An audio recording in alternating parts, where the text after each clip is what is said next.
Jorunna. Good evening, good morning, good afternoon, good time zone to all of you, and welcome in, welcome in. So, two Jorunas in one day. Today is a new day, at least for me. But it's gonna be a long Jorunna in one day for me. Welcome in, everybody. Hello, hello, hello. It's been a little while since I let my mermaid tail out. Let me say hi to everybody first. Hey, Sneal, congrats on first day. And I boss, say a fox, say a versa. Hey, Lotus, hello, hello, hello. Hey, Future V, hey, Nimby, hello, hello, hello. And greetings and good evening. Just checking in. No worries, no worries. I know it's a hard time zone for a lot of you guys. Hiya, Clem, welcome in, welcome in. Hiya, Night Art, hi, Tima G, hiya, hello, hiya, hiya, hello, hello, hello. Hiya, Zoink Noise, hiya, Flea, hello, hello, hello. And Falker, thank you so much for the resub. Thank you, thank you. I can't come up with a new sub phrase. It's okay, it's okay, you're fine. You stream alright today? Yeah!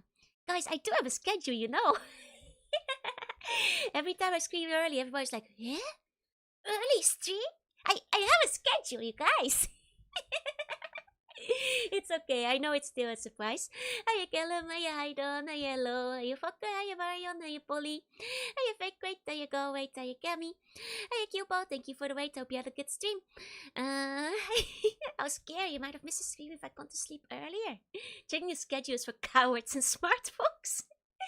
Hiya, Zek. Hiya, Turtles. Hiya, Cubo. Hiya, Adam. Hiya, Tommy. Hello, hello, hello. Hiya, Logan. Hiya, R2. Hiya, Phoenix. Hiya, Sneo. Hello, hello, hello.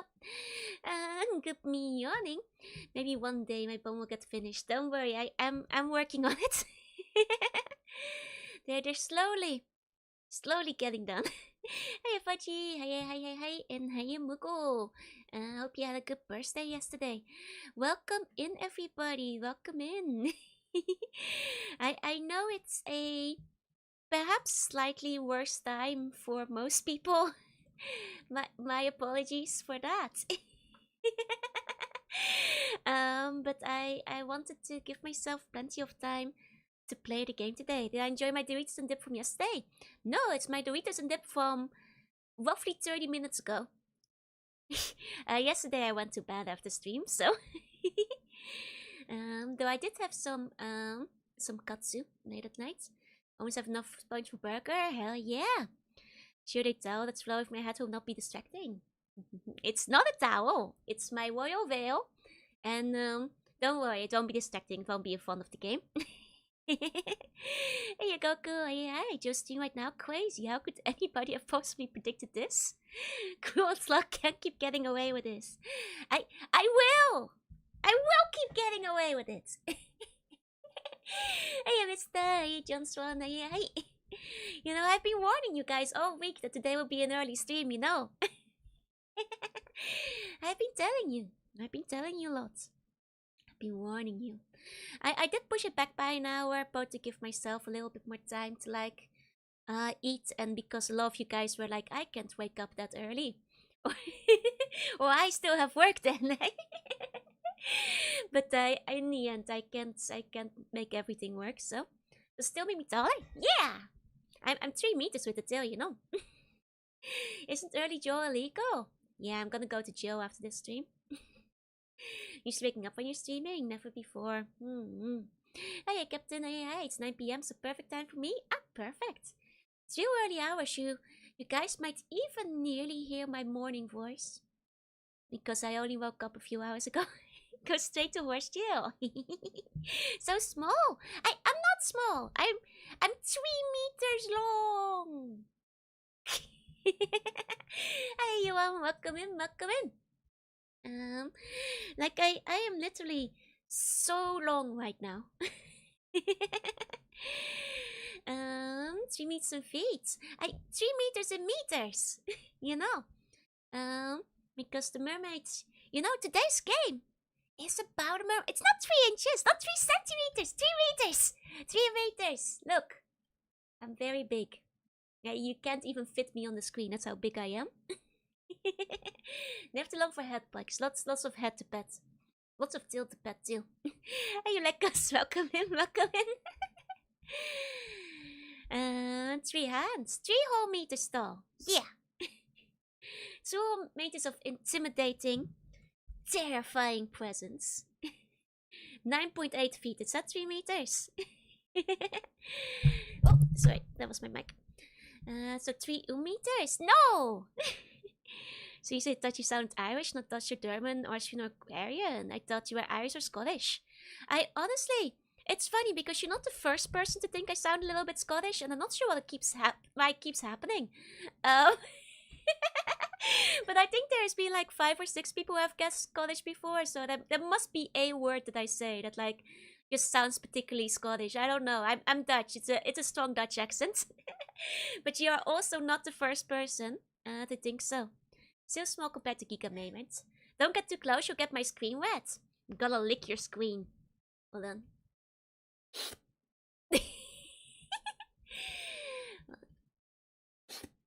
Here we go. Hi, welcome in. Now you're gonna have to clean it. You say laddie or lassie? No, I say buddy quite a bit, but there have been taller humans than that, but not many. I don't think there's been any 3-meter tall humans. I'm tri-quadlingual. I am... That's right, I'm quadlingual. I speak cat too. Poisonous? Yes, poison on your screen now. What you gonna do, huh? Humans are looking quite ushy today.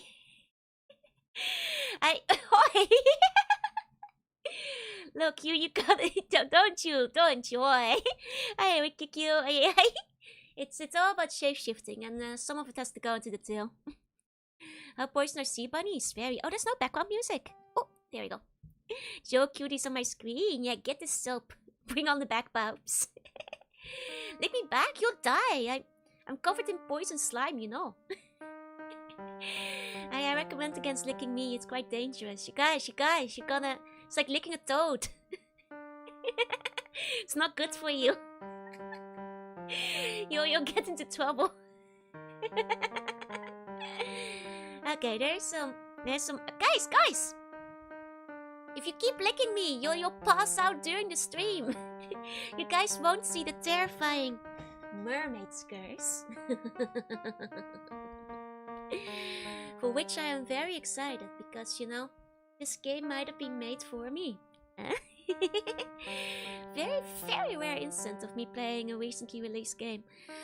Though I will be playing Poco PS2 soon, I guess. You decide to go to Switch 1 or 2? I decided to go with the Steam version just for ease of streaming. And because I think like the mouse controls will probably be easier overall. Hey, Coleman, hey. Am I getting too close, Sluggo? You're entering Chrissy range, you'll die! Left the mermaid cage and lick my screen.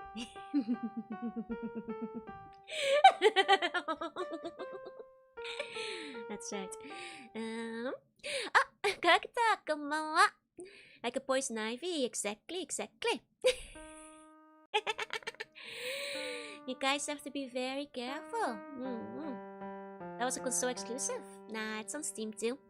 The discount for the first game is on like NSO only though. It did like get announced in Nintendo Direct though. Know nothing about this game. I know mermaids are pretty top tier monster hierarchy. It's a bedtime joy stream, yeah!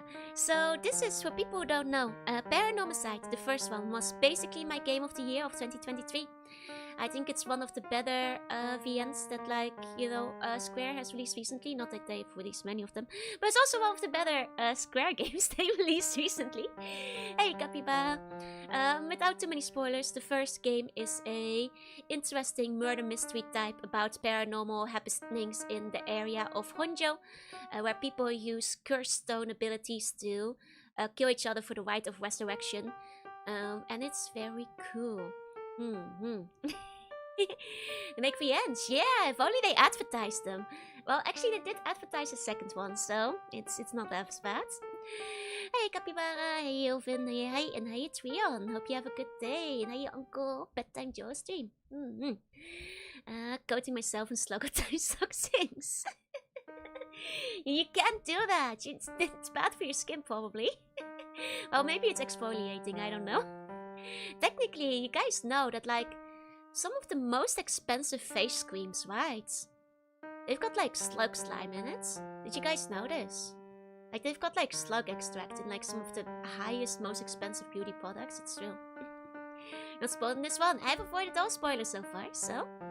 My time got one of my streams. No worries. I know my other streams are particularly bad for a US time zone.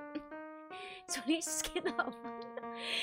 Though luckily for all of you guys, it does appear that this sequel is... stands alone from the first game. So you guys, don't worry if you haven't played the first game. It seems, from all I've seen, this new game has an entirely new cast of characters. An entirely new plot. It doesn't seem to be about curse stones, but instead about mermaid curses, which is like it was made for me.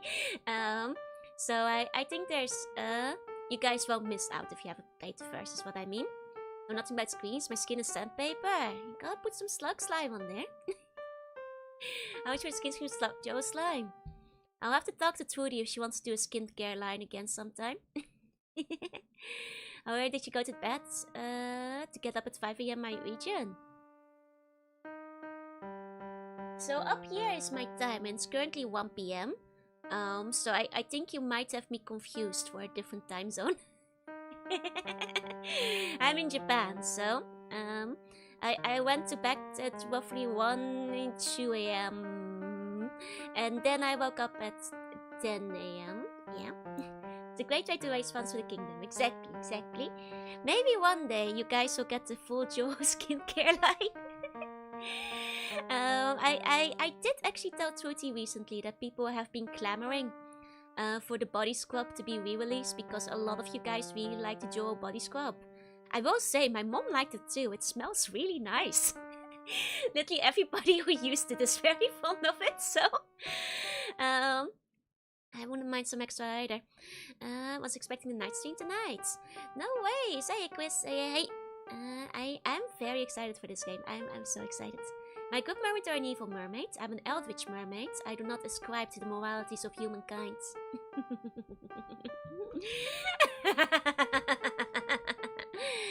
I am simply your empress, you know. What does it matter if I'm good or evil? You must obey me regardless.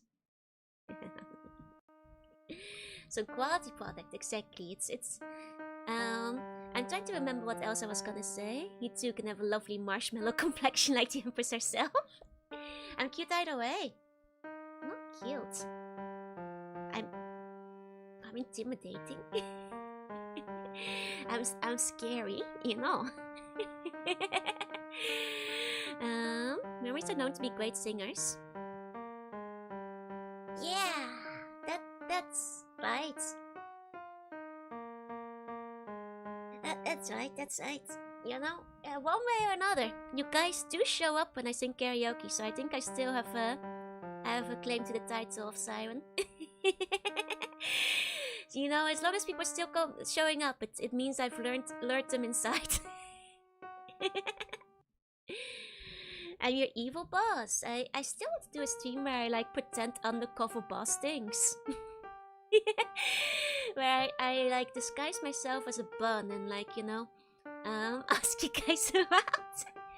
The Siren voice is. Thank you. I'm glad you guys, you know, actually right now the instrumental is the instrumental piano version of my original song. It's a good time for it to suddenly stop. There we go. There it is.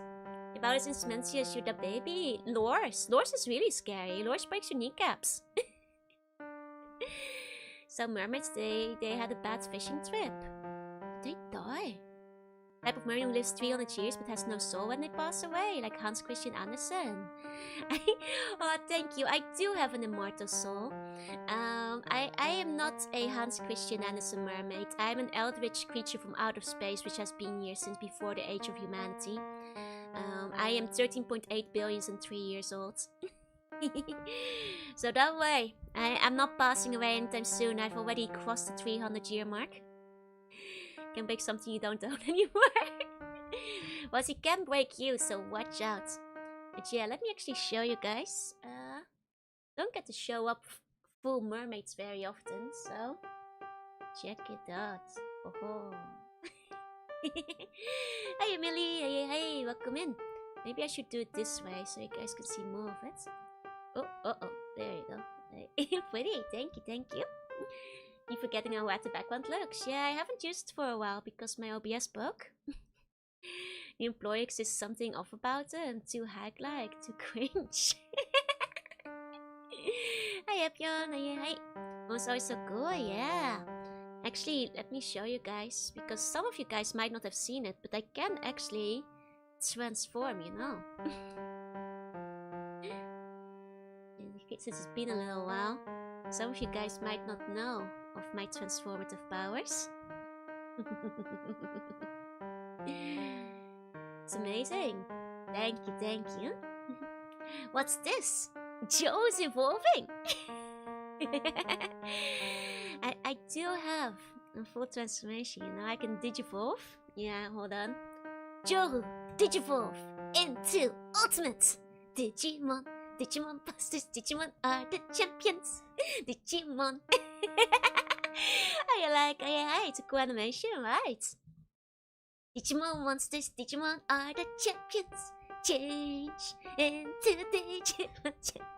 Can you transform into burger? No. I do have the power of transformation. So it's decent 3 hours for me. Once again, I feel like I need to tell you guys this sometimes, but I do have a schedule, you know. I always warn you guys, like several times, if it's gonna be an early stream. Hey Aquam, hey Jensen, hey Hype. You don't fight me. It's not a boss battle stream today. This is a stream where I curse you.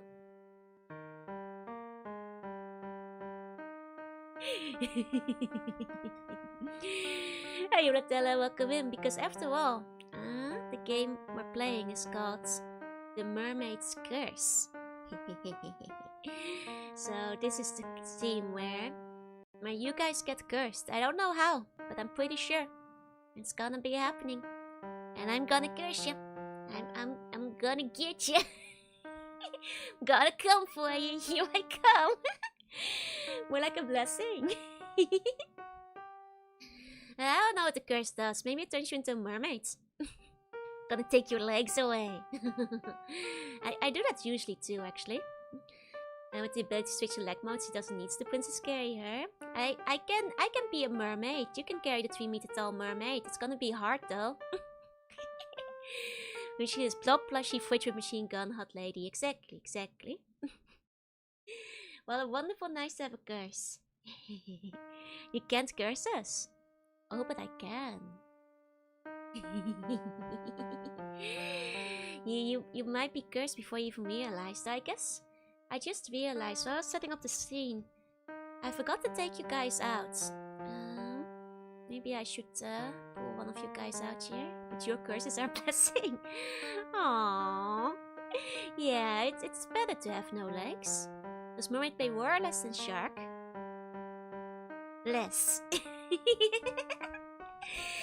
Man's question the Empress is the bare minimum for the mystical fitness in the Bun Army. Yes, it should be. We see Joe's fridge with the machine gun stage. Yeah, one day when I play Digimon. Actually, isn't my fridge with machine gun stage like the Stalker Joru, which has the gun? Or like, I guess that's like the one where I do equip my gun, I guess, for my Digimon forms, maybe. Hold on, I'm gonna pull out the bun. I'm sure Shark isn't that big. Yeah, but we know she's very heavy, so can't be helped. Okay, there you guys are. Yeah. And then you guys can be over here. You can sit on my... Yeah, it's like a swing. Whee! Swing, little bun, swing. It's like I'm a tree. You can... Whee! What happens if I do this though? You guys just enter my pockets, I see. Or Magman Joe at working hand tracker. That's true. Magman Joe can shoot as well. I guess it might be the better. You know, fridge with machine gun stage. But I must also I nearly forgot. When it's time for the mermaid's curse, I can do this.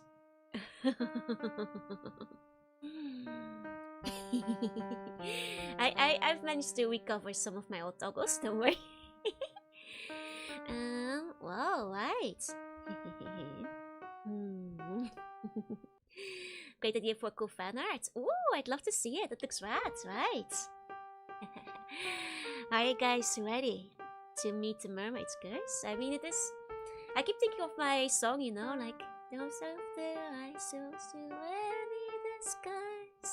No one's in wanting to see all your cries. About lighting is very alluring, right? How about this lighting, though? The nose control for a second, thought you were going, ooh! That'd be a good toggle, though. That'd be a very nice toggle. Oh, you bring some flowers by? That's cute. Will spare Paranormasight due to the horror of more pine trees? Well, it's gonna be in a different location. I think that, like, in the area it's set, there won't be many pine trees. Because we're going down a little bit more south. So pretty. Thank you, thank you. I figured I'd pull out the stops for this. If it breaks everything, we'll have normal lighting. Probably lots of sand. You know how sand is. Yeah, it's rough and coarse and gets everywhere. No joke. I just see purple lights. I'm like an anglerfish. Hey, little fishy. Come closer. There's a lovely light here. That's right. Just come closer. Approach. It's safe where the light is, you know. Hey, it even spawned. I'd fall for that, not gonna lie. Nazca is gonna be the most cursed of regions. They might go to Hokkaido eventually. Sure if I'm repeating some messages. Let me see. You asked if I'm a mermaid. I'm an immortal mermaid, not one that dies at 300 years. It was angering, and the eyelight isn't the one the buns are swimming towards. Well, one of them is the lure, you know? It's the lure that pulls them in, not the ice. After all, chimney clean them out. Chimney clean them out. Chimney, chimney, chiri. I don't think chimney cleans are usually anglerfish. Don't trust purple light of Shin Godzilla. Approach the purple light. What's the worst that could happen? You like purple, don't you? Just get a little bit closer. Actually, I can do it this way too. If I... Here. Just a lure. Oh, isn't that so pretty? Why don't you come a little bit closer, little bun? The light is safety. Nothing can hurt you in the light.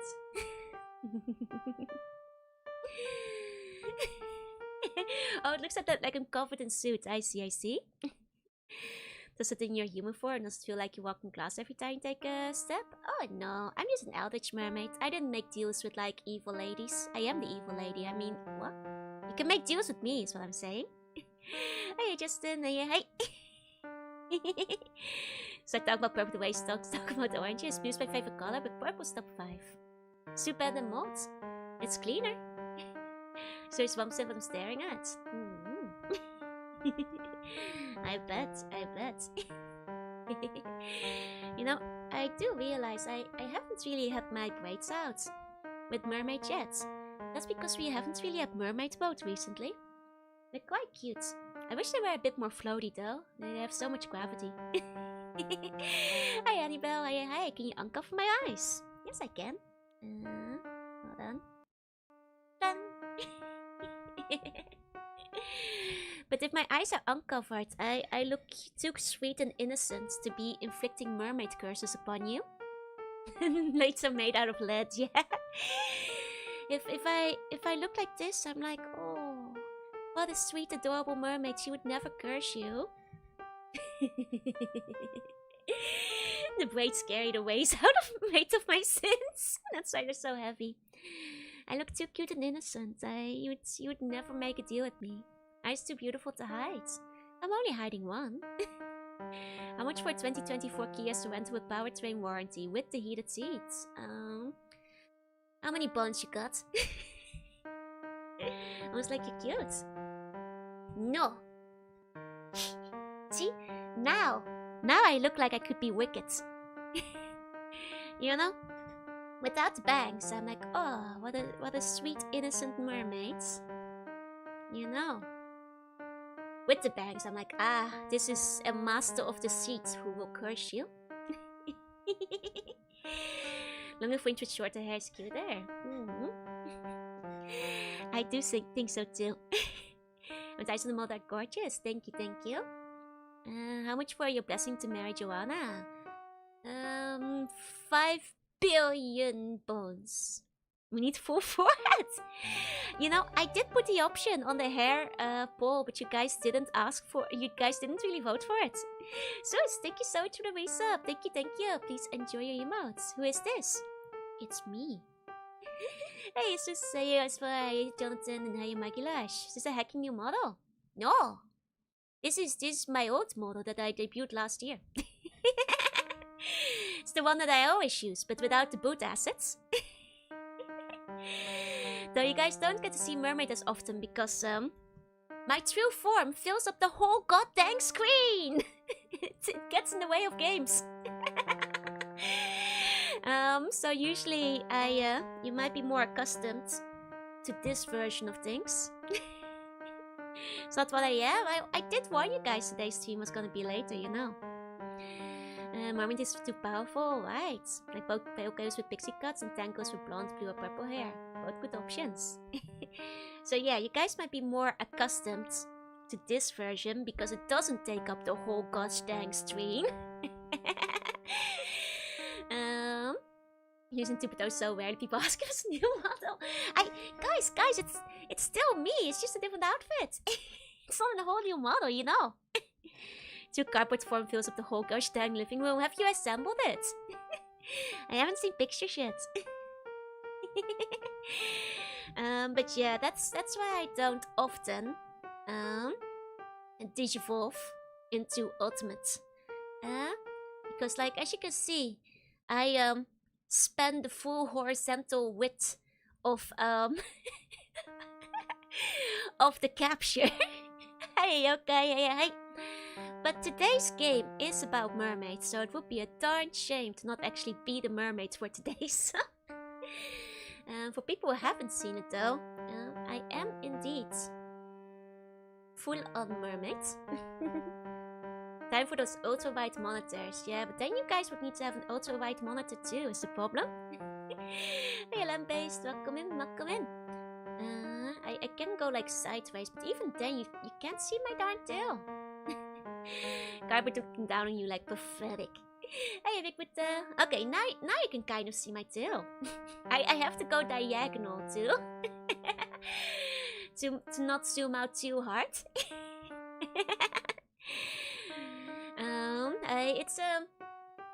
It's a bit you know, that's the problem, you know, with being 3 meters long. Most screen displays aren't 3 meters long. Ironically, if I pretend I'm a vertical screamer, like see now it kind of works. What if you guys all just like tilt your screen for the rest of the game? Now I can fit, no problem. What's the game? Just scream skill the theme on my tail. Or like what people are doing with Splatoon. Like Mojo has the flapper, Mermaid has the giga flapper, the massive flapper. Split yourself midway, put the game in the middle. That would be the mermaid's curse. Diagonal the other way to fit more tail while still being somewhat upright. I mean, diagonal the other way. Won't I? Oh, I guess. Okay, there we go. There we go. It's really convenient to sleep on regular beds. I just transform back for that. Or I just go up like a snake. Feels like a cat toy for the buns, eh? Can you grab it? Can you get it? Oh, are you fast enough? Are you fast enough? Can you get it?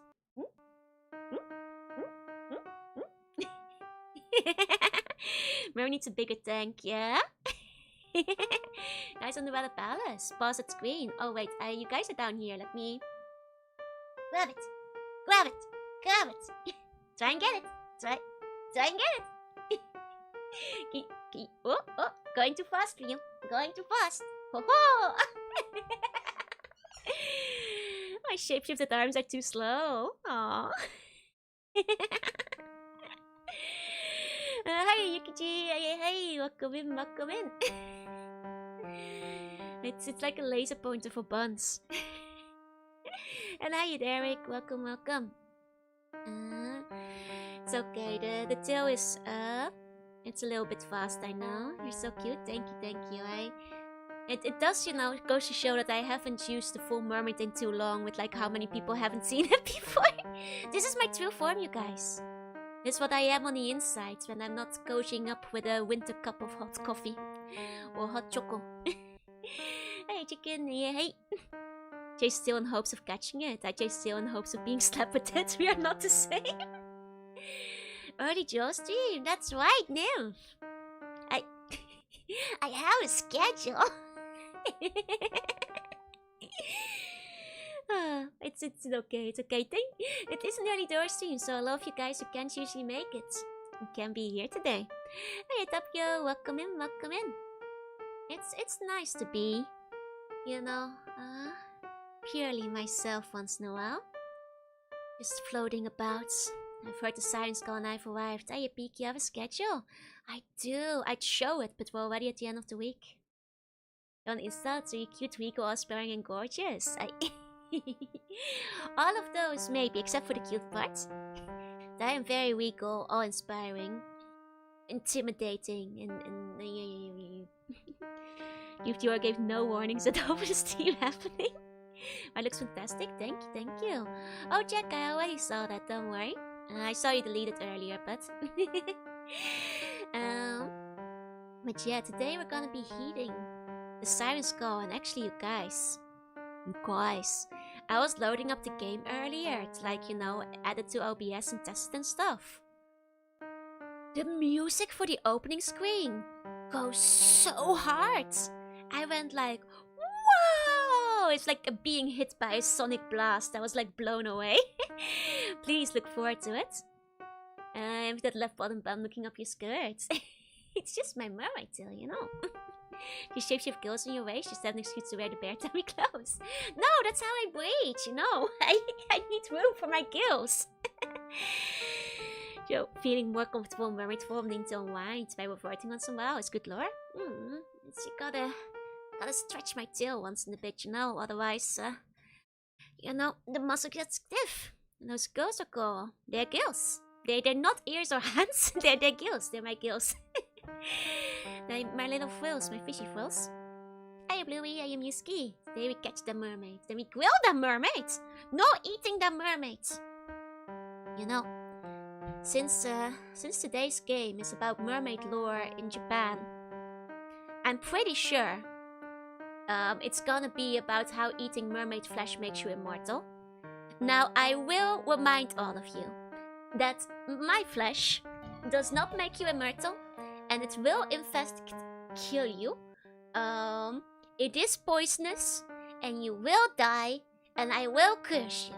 Okay? Okay, just getting that out of the way. King Bluey, thank you so much for the sub, baby. Thank you. Please enjoy the emotes. Looking at you respectfully. Yeah, Japanese take on mermaids. So what I'm expecting is to see like mermaid mummies, stories about mermaids granting immortality, you know, that whole kind of stuff. You know, so we gotta skill her first? No! A little bite will be fine, you will die. I'll remind you guys, I am not a regular mermaid. I am an eldritch creature, and I'm a sea slug, and I'm covered in poison slime. And also completely made of poison slime. You may be able to eat other mermaids, but you cannot eat me. Just like you shouldn't eat a slug, otherwise your brain will explode. You should not eat me, because your brain will also explode. Okay? Heresy.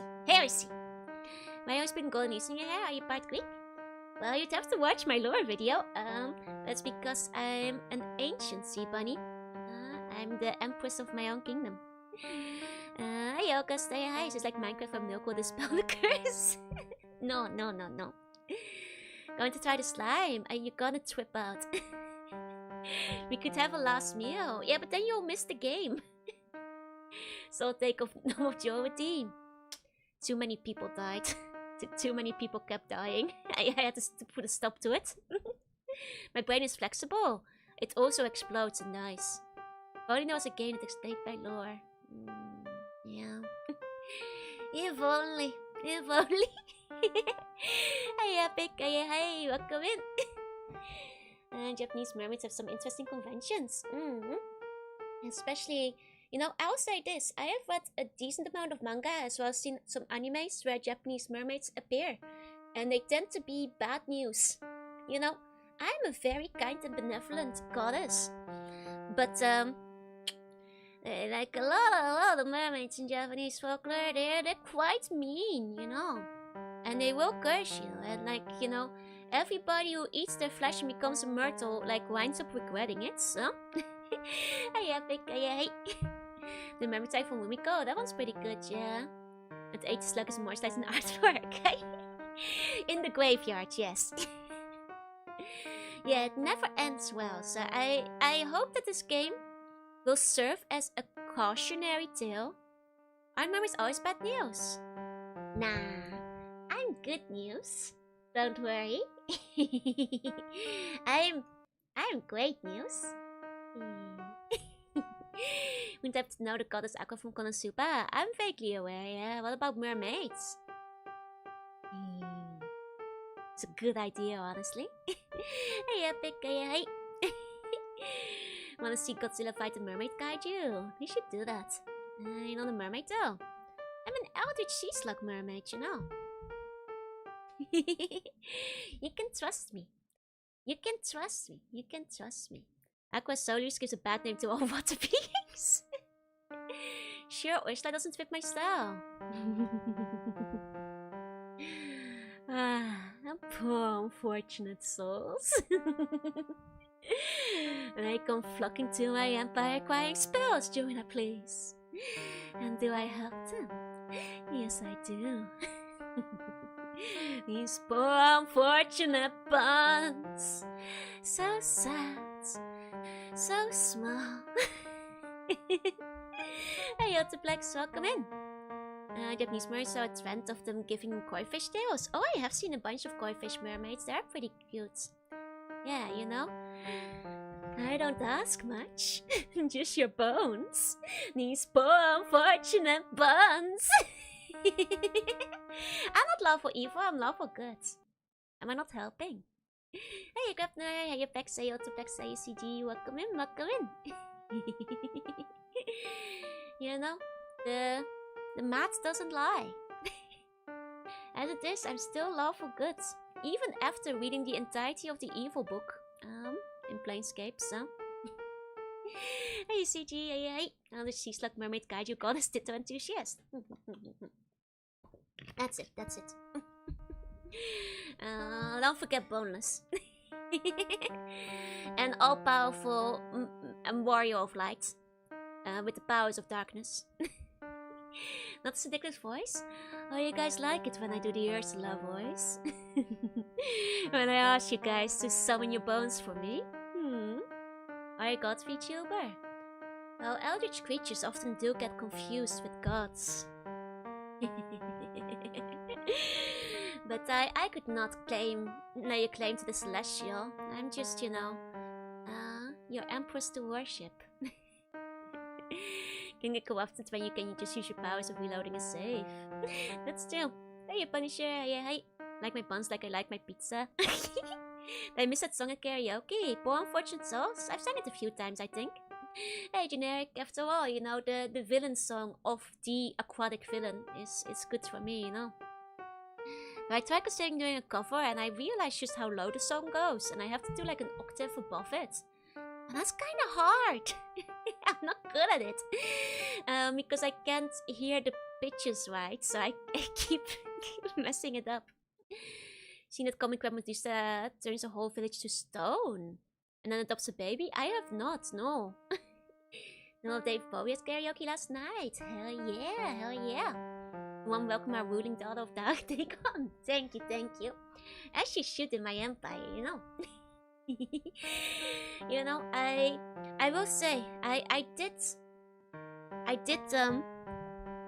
meet my match in the interspatial dream realm last night. My one fear, the one thing I cannot beat. I drove a car. and then in my dream the police pulled me over and was like, do you have a license? And I was like, I forgot it at home. And they were like, okay, you're arrested. And I was like, oh no. The one thing I cannot fight within the dream realm. You know. So a thumbs nail to the video but never watched it. That's fair. Hey James, say hey. Had it happen to me once. In your dreams or in the real life? Have I met the British Empire? Yeah, I know the Queen. Then Snake Jail. Makes sense. The only place you can ever stop the fetus in my dreams. I got sent to car jail. Alas, you know, the problem is, in the dream I was quite nervous because, no kidding, it's been over 10 years since I last drove a car. I think I'd be quite nervous doing it now, after so long. So... Save a license for these guns, I always... Yeah, 10 years. I don't need to drive a car in Japan. The bonus elder Sheesla God, the Skyju Warrior of Light, Mermaid, Empress, Ditto, and Shoes Fault, and with 70 Monk, Ice Mouse, Rule of the Seal, Forget of the Driver's License, and 10-time Death Game winner. I fought the law and the law won. Yep. Yep, my one weakness. The law. The iron arm of the law. It's the one thing I cannot escape. First a snaketail, now patrol police. Keep getting arrested in my dreams, IRX. Alas, it's you know, finally one thing that Dream Me couldn't lucid dream my way out of. There's no escaping. The cards, it's just too scary. Hey, cards, welcome in, welcome in. Gonna see Sue Clash and Jill. No, I'm too squishy. Hope you're doing okay. I'm doing well. I'm a little bit sleepy. And I might grab some extra water before we start the stream. But other than that, I hope you, even if your day has been bad, you will be able to enjoy the stream. But yeah, let me take a sip of my drink actually. Do you only take the bus? I never take the bus. I take the train. The train, the subway. It goes everywhere in Japan.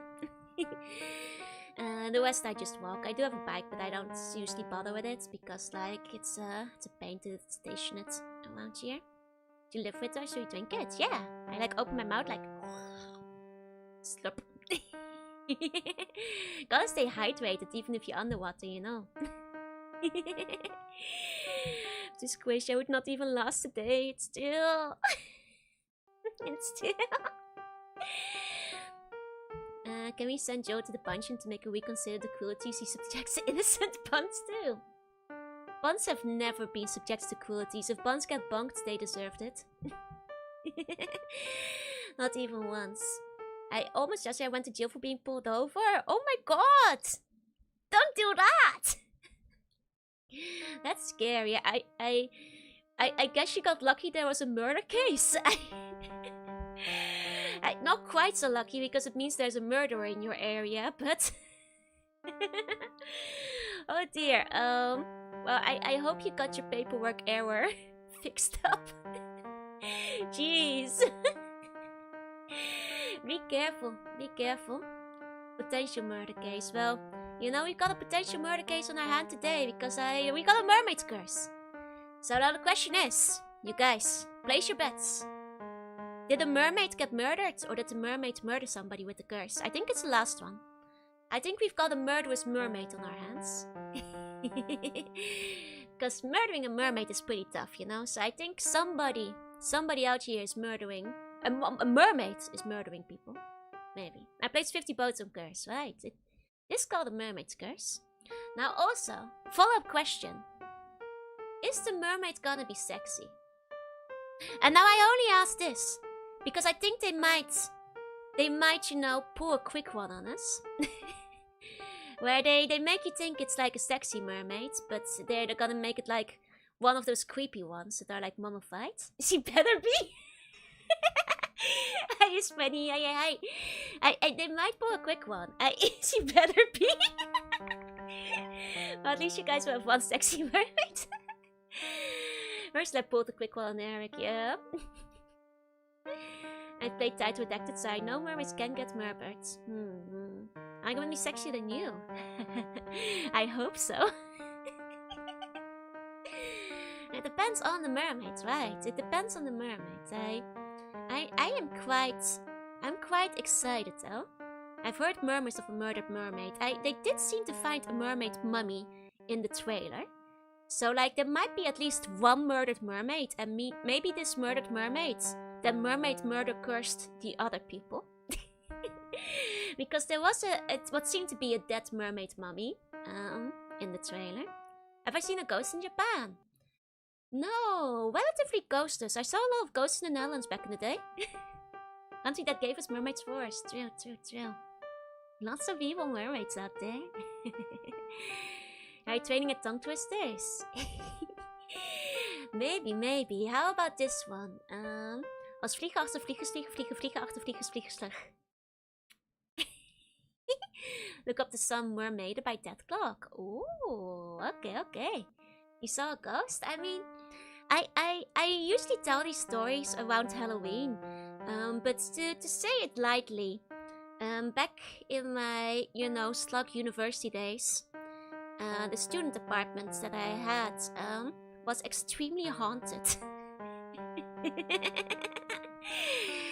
Extremely haunted. You know, it's. I'm not kidding.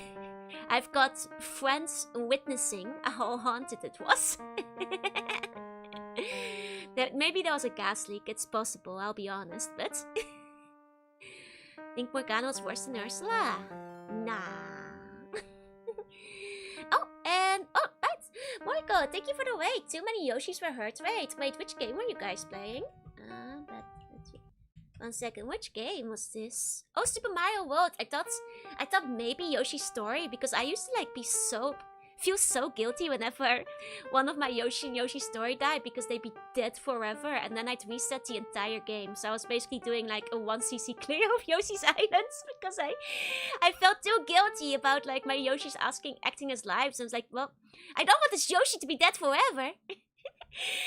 Okay, so it was a ROM hack. I see. She also feels good for that too, right? So as a kid, I could never finish Yoshi's Story because I'd reset the game anytime I lost a Yoshi.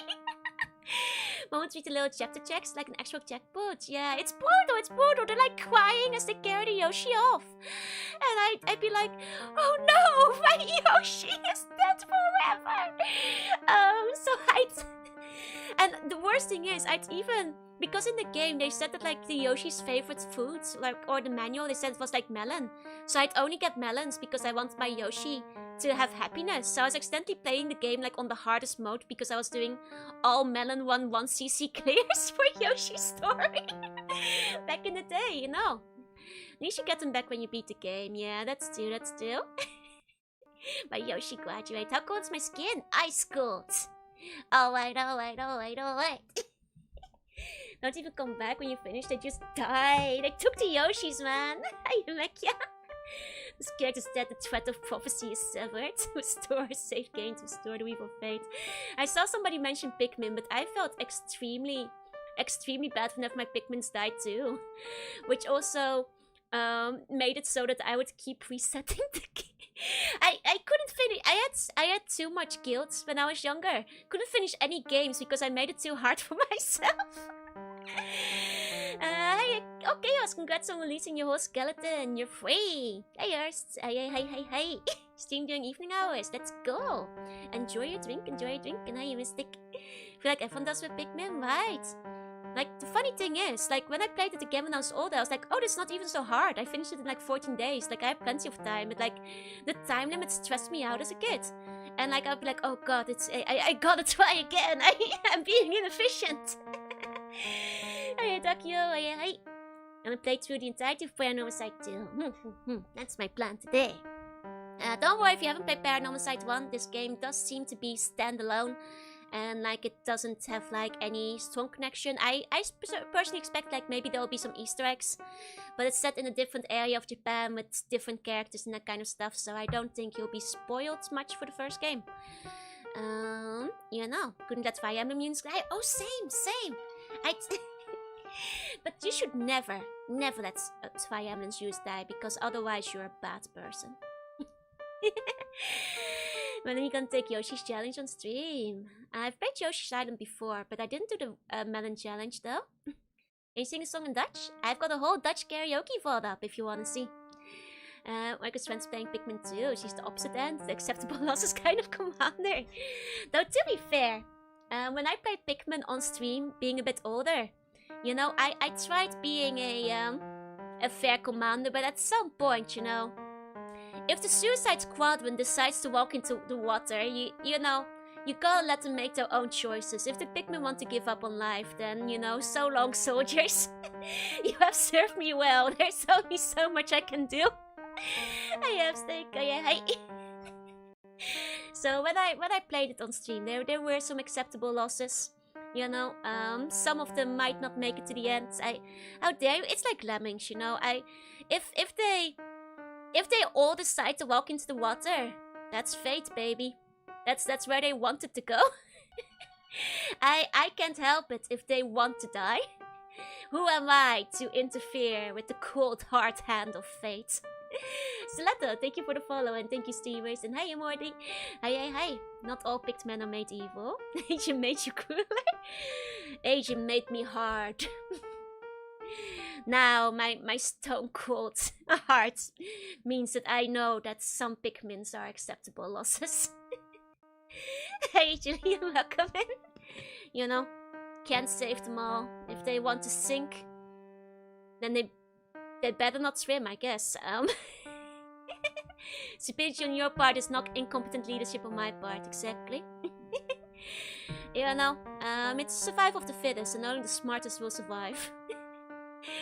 You know, I am creating a Pikmin army of only the strongest, most intelligent Pikmin, and this is just natural selection. Not all men get picked, but all pick gets mint. If they die, they die. I still need to play Pikmin 2 on stream at some point. I'll get around to it. You know, if it's gonna be a good sending you guys all to your death again. I mean, what? When I get around to it, you know. Fall in line, Pikmin. We are leaving. Would Stan got their pickles, man? We'll be so stoked to see you play Pikmin 2. I'm excited too. When I get around to it. You think Dutch is an easy language? Ja? Wat betekent hotte tot de tent tentoonstelling? Hey Sangu, hey.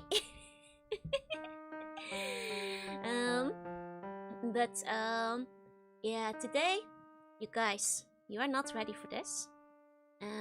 Because the intro song to all the raiders for the game we're playing today is so good. It's like I opened up the game and it was like a blast of like, whoa! So if you're waiting morning, no worries, especially if you're sleeping, sleep tight. Thank you so much for the wait. I'll take care of all your friends. Propaganda, my curse of 9%. Propaganda, more like. Pikmin 2 is one of my all-time favorite games. It's Kino, it's very good. Exactly. Hey, the long guy, hey. Okay, are you guys ready for this? I'm gonna mute my music.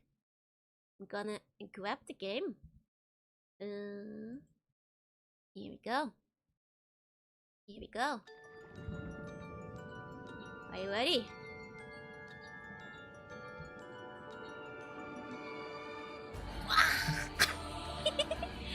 God, it sounds so cool! Oh, it sounds so cool! Guys, hear that? I don't don't know, like something about this BGM got me so hyped up when I was testing it. It's so cool. Man, you know, I'm gonna grab my controller. There we go. I'm very hyped now. That's a title screen, baby. It's like you booted up Elden Ring 2, right? Right. Also, I love how the logo, like, basically, you know, covers this like funky gate in the background. That's very neat. That's very neat, you know. It even has copyright information. Yes. And it's supposed to be a paranormal match long. No, no, no. You said they hit us with the mermaid right off the gates, right? But the thing is, I wonder if this is like a fake out. Like maybe this is not even a real mermaid. This game, it's so meta. Like maybe this is not even a real mermaid, you know. Let me change the category real quick. The O is like an eye, right? It looks very cool. De vloek van de zeemerminne. Mermaid apparently found a prop from the city on edge of forever. Hi, Akas. Hey. Now, I'm gonna let you guys listen to this for like 1 second as I just grab myself some extra water. And then we're gonna jump right in. So just give me like 20 seconds and I'll be right back. Just listen to this good stuff. Okay, I'll be back.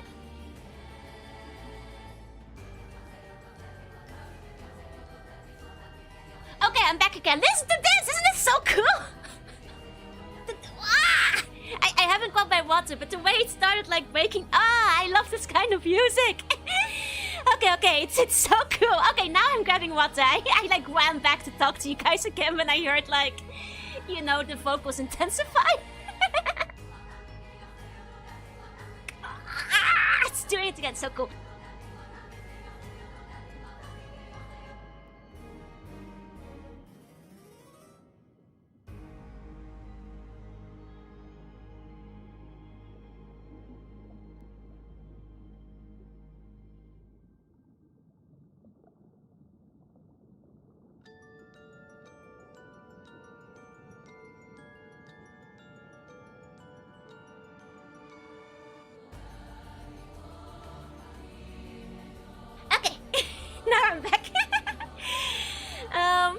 You guys, God, that's the kind of tuney music I live for.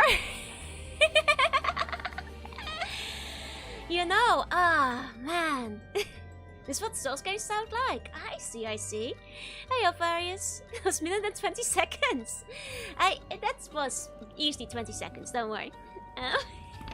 Just make me chewy pass. Absolutely. I'd absolutely like to draw a ride to this. Supposed to be a siren, not a mermaid. I'm an eldritch creature. Actually, I wonder, should I zoom up more so you can see I'm a mermaid while I'm playing? How have you been? I've been good. Hello, iCup Hover. Hey, Yobo, welcome in, and good morning, News. You're right on time, you guys, because we're about to get started on the game, and I am, as you guys can tell, quite hyped. This opening music really hyped me up. Okay, so let's begin. Start game. There you go. I don't think it will be connected much to the first game, don't worry. My apologies for the wait. Welcome. How wonderful it is to see you again. I'm the storyteller, your guide to the world of Paranormasight. Now then, I understand you might be keen to dive into our story. But there are some important matters I must address first, so please bear with me a while longer. First, this game uses autosave. The game will automatically save at regular intervals, so you may stop playing at any time. God, he's so cool. This guy is from the first game. I think he's like an overarching, you know, storyteller for us. Hey, look at slip slop. Hey. Next. Please look at the upper right of the screen. This is the menu button. Menu. Got it. Okay. Storyteller's on the water. He's fine. He's built different. It's the favorite angle. He is looking up, yeah. From here you can check the text log, view files, and adjust your settings in auto mode. Do I have any files yet? Okay, no, that's fair. That's fair, we're just starting the game. The last game had some really interesting like historical insight and stuff, and that was pretty neat. Okay, if you look to the right side, you can see a mermaid. You can also adjust the volume and other game settings in the options menu. Oh, maybe I should add it as a tag. 1 second. Maybe I should add mermaid for today's stream. Okay. If you find that certain effects make the text difficult to read, you may turn them off. Recommend you check the brightness controls and other settings before continuing. Okay. I think everything looks fine though. Yeah, I don't think we need to change much of this. Okay. Okay.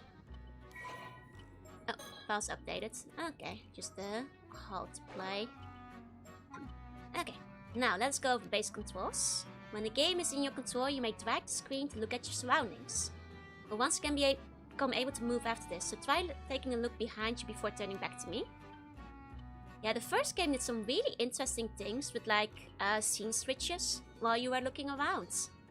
And like things you could find that way. Wonderful, well done. You also select the face of an individual in front of you to talk to them. Please, go ahead and try with me. Okay. Bravo! A fine display. There are times such as these when you will be presented with options. What is this place and who am I? Who am I? Oh, so you've forgotten who you are, have you? This game is very meta. Like the player in a way was quite crucial to the first game as well. And I wonder if they'll like repeat that with this one. Oh, you've forgotten who you are, have you? There's no need for concern. It is for that reason that I am here to guide you after all. You may be confused at first, but continuing through the story should allow you to remember your true objective. Okay, find someone else to take the exam, not her on us. I love metafiction.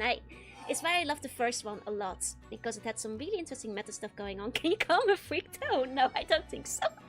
What is this place? Do not fear, you will come to know where we are eventually. Okay, so the area we're in will be relevant to the game. Oh, I quest full of work with stuff of yep. Oh, but you're right on time for the game. And Flipper Frenzy got an update, perfect. Well, on the plus side quest, we're still going over the control tutorial, so you haven't missed anything yet. Except the really good opening music. Said my bad, this is not Frieza. Now explain other essential functions when the time is right. Ah yes, there's one more thing I wish to confirm before we continue. As you may know, I previously served as a guide on a different tale in the world of Paranormasight, one concerning the 7 mysteries of Honjo. Huh? You wouldn't happen to be familiar with the events of the tale, would you? Oh, I am actually. Is that so? So we have met before then? You look quite different during our previous encounter, so I failed to recognize you at first. My apologies. Ah. In that case, there's nothing I need to warn you about. Ah? Ah? Oh. It's because I changed model. Back then I was, I think I played it mostly with Void and Chibi models, so I did look rather different back in the day. Yeah, no, I'm not surprised. I wouldn't recognize myself either. I wasn't a mermaid back then. Well, I believe I kept you waiting long enough. The tale you're about to experience concerns a number of lessons passed down in Issa Bay, stretching on the sea bordering Mie Prefecture. Yeah, I'm quite curious because, like, just going off the trailer alone, it seems like we'll probably be dealing with, like, ama diving and stuff, which is, like, in Issa Bay. And, like, I think, and I want to see if it's true, but one thing in the trailer did look like the Tomokazuki, which we have discussed on stream before, so I'm curious if that will come up. Specifically, those legends involving mermaids. Yes, as the subtitle suggests, our subject this time is the widely familiar mermaids. Since ancient times, a great many legends about mermaids have been passed down in countries all around the world. In Japan, many of the legends famously include the idea that eating their flesh grants immortality. Not true for sea slugs, by the way. Oh, Adi, thank you for the wait. Welcome in, waiters. I'm Jorunna. I'm a sea bunny. I play retro games to art sometimes, but today is not a retro game or art. And we're playing Paranormasight. I hope you had fun with Binding of Isaac. I wonder if there's more references to having a save. Exactly. I didn't manage to finish. I initially played on the Switch, and currently I'm playing this one on Steam. I did start playing the first one on Steam again, though I didn't manage to finish a file. So I'm not sure if that will come up, but hey, space, hey. We'll see. The tale of Yao Bikuni, which continues to be told in such places as Wakasa province, modern-day Fukui prefecture, is perhaps the most well known. Yeah, that's the lady who became immortal, I'm pretty sure. Like 800 years or something, if I recall. These legends have spurred those with a yearning for immortality to seek out mermaids since ancient times. Of course, as I just mentioned, these are only some of the many legends concerning mermaids that exist across the globe. Indeed, many have sought out mermaids simply due to fascination with their status as rare mystical beings. They have also served as the inspiration for countless creative and artistic works throughout the ages. It would seem that mermaids possess a mysterious charm that has captivated the human heart for myriad reasons, irrespective of era or culture. Okay. I've been having some scuffy stream? No worries, you look amazing. Thank you. It's mermaid time today. And hey, space, welcome in. Is Amabi a mermaid? I wouldn't say so traditionally. It's a creature of the sea, but not a mermaid. It's more bird-like in a way. Okay, so Mie Prefecture is located in the eastern part of Ki Peninsula in central Honshu, and falls within both the Chubu and Kinki regions. Measuring 170 kilometers and 80 from its narrow elongated shape and is known for its rich natural diversity that differs greatly between its northern and southern regions. Have I visited Ise? I have been in Mie actually, so while I wasn't in the bay necessarily, I was in the area. I didn't go to the ocean at the time though. But I have been to Mie before. Seems we might be dealing with the Japanese breed of mermaids. Yeah! It's a Japanese game after all. The varied and abundant nature of Mie Prefecture has led to it be known as a land of great beauty since ancient times. Even back when it was still known as Ise Prefecture, province, was also purported to be the land where they repair the waves from the eternal worlds, which led to the establishment of Ise Shrine as a place of enshrinement for the goddess Amaterasu. That is true! And I have actually been to Ise Shrine before. That is true. The Eternal World is said to be a realm across the sea, separate from the one in which we live, often described as an eternal paradise. Ise was seen as a land where the waves from this world continually broke, connecting the material world and the world beyond. Hey, Kazi, hey. Yeah, Ise Shrine I've been to. I wanted to go to the Iga Ninja, but it was too far away. I was in Mie because my mom wanted to see the Formula 1 racing. And the closest hotel we could get was near Ise. Which wasn't close, by the way. It was like a 2-hour train ride. And that's why we were in the area. But unfortunately, the Iga zone was too far away from us. Super early Joe stream. Yep, IAD. There's a tourism ad. Always has been. The first game was kind of a tourism ad for Honjo. Hey, welcome. Hey. Suzuka, of course, mentioned. Yep. So I was near Ise when, we went to the Suzuka International Racing Course. Have been there. Have also been to the aquarium. Does mermaid have magic? We'll find out. Spoke specialties, pearls, lobsters, abalone, turban shells, oysters, and marine products, Ise Udin, Matsusaka beef, and many more. That's true. They have the ama divers in that area. The ladies who dive for the pearls. Hey MP, hey. Ise Bay. Also known by the name of the Sea of Ise. Ise Bay is an enclosed bay located in central Honshu, Japanese mainland. Although its exact range varies in this game, it refers to the area of sea surrounded by land up to the line drawn from the Cape Irago and Aichi to the Cape Dial and Mie. Okay. Those are lies, but look at that list of foods. Chill. Unfortunately, I didn't have like much fancy food because, as you guys know, Mama Slug is celiac, so a lot of restaurants are off the table. And mermaids, there we go. See, I was telling you guys, I feel like the mermaid on the cover is a misdirection because this is what the mermaids usually look like in Japan. At least the Ningyo you usually see. Why is there only Isha Shrine? No, Fire Ear Shrines. I'm sorry, I don't get the joke. A general term for half-human, half-fish being.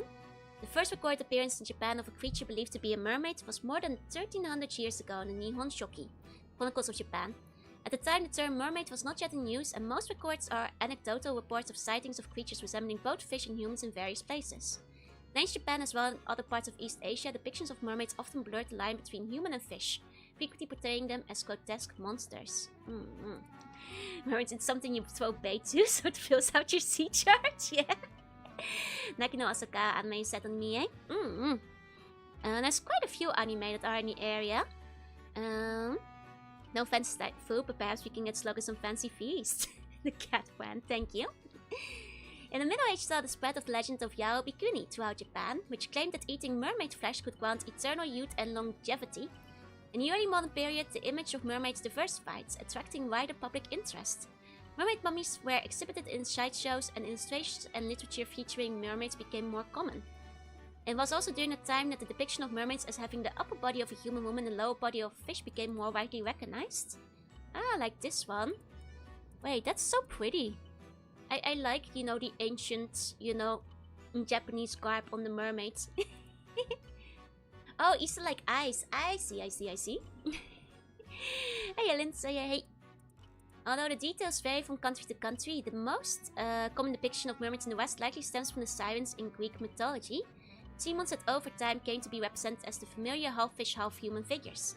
These mermaids were thought to be more akin to spirits of fairies in nature, enchanting those who encountered them with beautiful feminine appearance and singing voices. Many records of the mermaid sightings by sailors during the Age of the Discoveries have been preserved. And some theories suggest that mermaid sights in Osage Latins may in fact have originated from a sea mammal called the dugong. It's a lot like me, yeah. I think subaquatic kimonos would actually rock so hard as an outfit. Would actually go so hard. Hey, though, hey.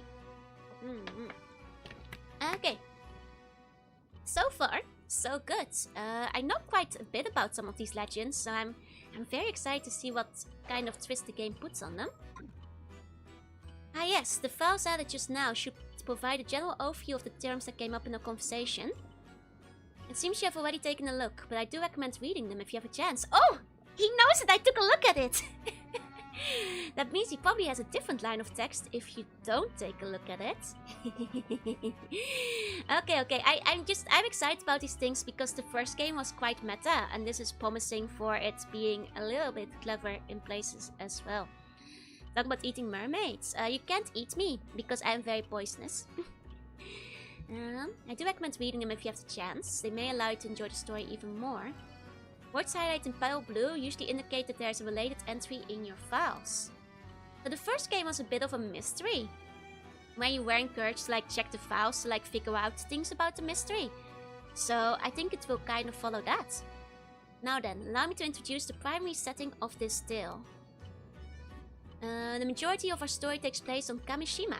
Ah, Turtle Island. Okay. I mean, I don't know what the kanji for this is, but I'm gonna assume it's Turtle Island.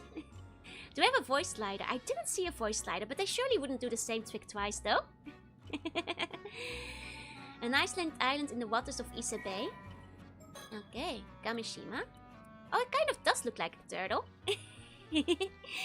An island situated between Atsumi and the Atsumi and Shima peninsulas, most distant of the 4 populated islands under the administrations of Toba City in Mie Prefecture. I have been by Toba before. It has an area of approximately 0.7 square kilometers and a population of about 900. Oh, very small. Its island's name comes from the turtle-like shape. I knew it! With kame meaning turtle in Japanese. Okay. Famous for its cards, landscapes and other beautiful scenery, Kamishima is a popular location for tourists year-round. Recently, the island's youth organization had been leading a revitalization effort to boost the local economy and strengthen the community, creating an island logo and mascot character Kamishimaru, which are expected to bring more people to the area. I want to see Kamishimaru! I hope we'll see it during the game, that sounds cute. Most islands were named before they could be seen from the air. But you know, they were able to draw maps before they could see them from the air, though. You know, people were drawing maps very long before they invented flight. Hi, hello, hi, hello. And even though ancient Japan didn't use human head fish body, the West ones have become so prevalent. I mean, that's because, like, you know, they said in this one too.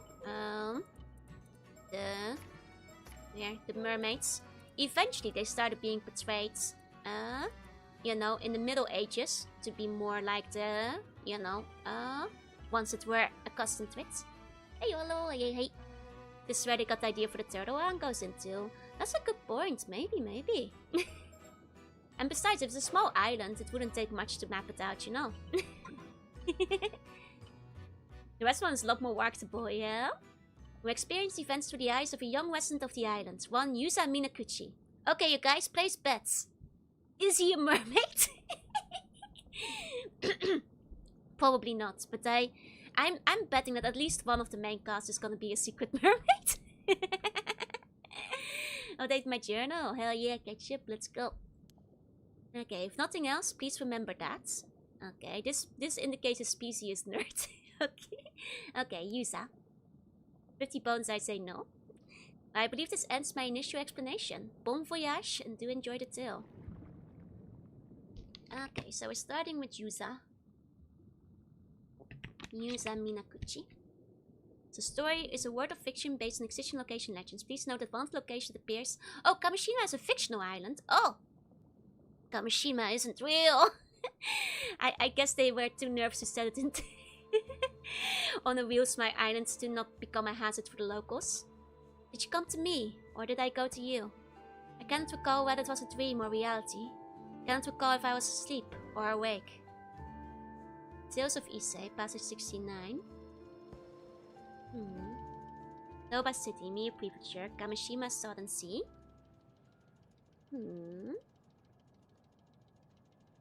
Okay. I mean, I can kind of understand why, you know, the first game does take place in Honjo, but Honjo is in Tokyo, and Tokyo is a large city, and takes across, like, place of, like, quite a large area. I understand that, like, if there's, like, I guess, 3 islands instead of 4 in that area, and they all, like, only have, like, you know, a couple of 100 people living on them, they might have not wanted to bother, you know, the locals with, like, potential tourism impact of like a game about murder mysteries on their islands. So I guess like in this case I understand why they made up a fake island to like be in the same area instead of one of the existing ones, because it does have a more direct impact, I suppose. I can understand that. Hey Otagone. Can we start re-importing Joe back to horrible fire sea creature again? No cool turtle islands, but I'm assuming that, like, aside from that, it's probably based on the real islands that are in the area, though. Because so far, all the other locations are real that they mentioned. Right, this should do it. All good to go, Yusa? Yep, ready as ready can be. I feel so light, I bet I could even outswim a shark. No, more than that. I was born for this moment. The Legend of Kamishima's patron saint of diving begins today. Somebody's confident. I see. Well, let's see then. Yusa Minakuchi, Kamishima Youths. Okay. Both of us. Apprentice Ama Diver. Well, I'll note that, like, dang it, that's spoilers for the first game, but, the people in the prologue don't always have the longest lifespans. We decided that leaving a character with open mouth would be a good idea, right? I'm a diver, AMA. A young man born and raised in Kamishima. Although generally quiet and serious, he has an eccentric side that often sees him make jokes and wisecracks with a straight face, catching whoever he's talking to off guards. Okay. After losing his parents in a large-scale maritime accident 5 years ago, parents got eaten by mermaids. he was raised by his grandmother, veteran ama diver Tsuyu Minakuchi. He briefly found work at a seafood processing plant in Toba after graduating high school early in the year. But upon hearing that Tsuyu had injured her leg, forcing her to retire from diving and causing difficulties in her daily life, he quit his job after only 3 months and returned to Kamishima. Okay. So his parents died when he was 13 years old in the ocean. I mean, that does seem relevant in a game where mermaids are gonna be a focus, you know. uh-uh. Young people, am I right? So he graduated, but then got a job, but then quit because his grandma hurt her leg. That's a nice, sweet young man coming back to the island to go help his grandma out. At the present, he is caring for Tsuyu while looking for work on Kamishima. He has recently made the decision to follow in Tsuyu's footsteps and become an ama diver himself. Although he has been unable to bring himself to enter sea since the disaster 5 years ago, he is hoping that his previous aptitude for swimming will lend itself to a natural talent for ama diving. His current diver rank is 1. I hope he doesn't die as somebody who hasn't swum in 5 years, apparently. Okay. Hurt her leg or her fin? Maybe he has mermaid blood. Rookie mistake, you don't sail towards a mermaid song. She is supposed to be woman, is he breaking a taboo?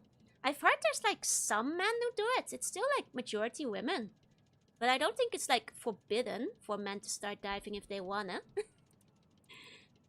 Quite an introverted as a child, he began to show a more animated side upon befriending Azami Kumoi, a boy his same age, and eventually became a common sight to see them getting up to mischief together. Although the maritime disaster 5 years ago saw a drastic shift in the way most of Kamishima's inhabitants treated Yusa, Azami alone continued to treat him the same. Oh, so do the other inhabitants not treat him nicely then? Maybe they think he's cursed or something after his parents died? Even now, it is not uncommon for Azami to find himself caught up in Yusa's eccentric exploits, but he is always quick to laugh and follow his leads. Okay. Well, I assume that he has an aptitude for swimming. I think it's a bit dangerous to swim in the ocean, but maybe it's pity. That's true. Maybe I guess I should not immediately jump to like, oh, they're shunning him for a curse when they might just be treating him with pity instead for losing. That's probably the more likely thing when somebody's parents die. That's a good point. That's a good point. I'm already like full detective mode, so okay. Let's see. Well, that sounds pretty impressive. But this is your first time diving out in the bay, so don't push yourself too hard, alright? Yeah, I know it's my first time, but somehow I'm brimming with confidence. I just know I can land a massive haul if I try. Well, I'm glad to see you're raring to go. Make sure you don't go too far from the boat at least. This guy is a bit more of a tan. I trust him to be on the ocean. The other guy has been inside for 5 years. Best friends. Azami Kumoi. Okay, oh, he's a fisherman. Okay, that makes sense that he'd have a tan. You'd say he's a poor unfortunate soul. A young man born and raised on Kamishima, he has been friends with Yusa Minakuchi since childhood. He has a friendly and caring personality, and his willingness to help those around him has made him someone islanders of all ages rely on in times of need. His father was a fisherman, and he accompanied him out to sea on his boat from a very young age. As a result, he grew up never doubting that he too would one day become a fisherman. After his father died in maritime disaster 5 years ago, his mother, an ama diver, took on the responsibility of raising Asami and his much younger brother on her own. So his father died in the same maritime disaster as Yusa's? Because 5 years ago, so I'm guessing maybe they were on the same boat? Or something like that. Or maybe there was a storm and like a bunch of boats might have sunk 5 years prior. During the close season for diving, when his mother worked on the mainland, Azami was responsible for looking after his brother. After graduating middle school, he refused his mother's suggestion to attend high school and quickly obtained a 4th-class boat pilot license while helping with fishing around the island. He is now able to take his father's small fishing boat, the Saiyan Maru, out on fishing trips on his own. Disaster, more like mermaid attack. Right. He has a frank, easygoing relationship with Yusa, his childhood friend, and the two often get up to mischief together. Although he was happy for Yusa when he left to attend high school on the mainland and later found a job there, he also felt somewhat lonely. For this reason, he secretly welcomed the news that Yusa would be leaving his job and return to Kamishima to take care of his grandmother. Hell yeah! His grandmother broke her leg! My bestie is coming back to the island! Got a license right after finishing middle school. Yeah, he's got drive. You know what they say? Can't get between a man and the sea, I guess. I this is a joke, but my first I was like, ah, so Asami broke his grandma's legs to get Giuseppe. No, he seems like a nice fella. I don't think he broke his grandma's legs. But you can't help but think it's right. You never know with these kind of games. Don't worry, don't worry. He seems like a nice fella. I don't think he actually did that. He seems nice. He seems nice. Nothing bad has happened yet, so... No need to worry, Asami. You just focus on getting the grill ready. We're having a feast tonight. I hold you to that. Yeah, this is a thriller game. Oh, we have a diving mini game. Oh, let's go. I'm great at swimming. But is Yusa? All instructions. Okay.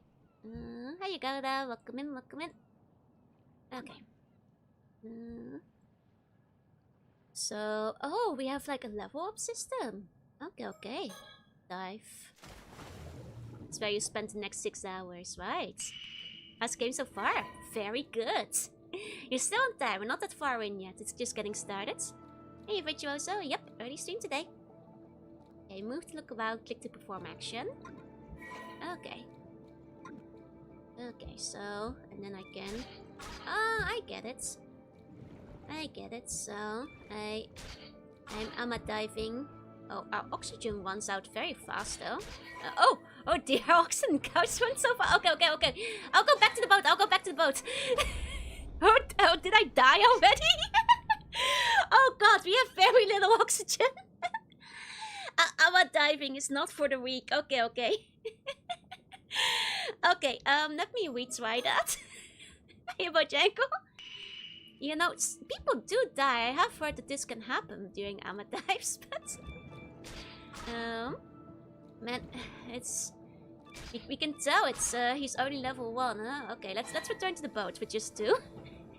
I did see upgrades, so I think the first thing we're upgrading is our lung capacity. This happens when you don't swim for 5 years. I think even I can hold my breath longer than that. Sonic-like lung capacity. Okay, yeah, let's upgrade our lungs. Okay, no need to replay the tutorial, that's fine.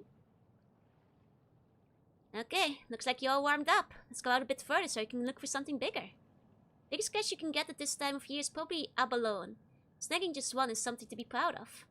Remember that sea creatures are living things. They'll change place every time you dive, so be careful.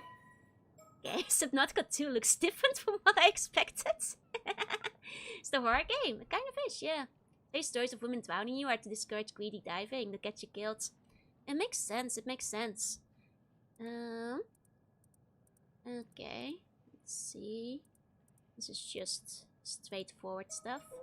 Any tips? Perfect harvest. A perfect harvest may occur. Oh, where you grab it faster. Okay. You also have... Oh, bigger versions of each thing. Oh, it's a full-fledged minigame. Okay, the main joke about you losing so fast. The origin at this point is a joke in its own.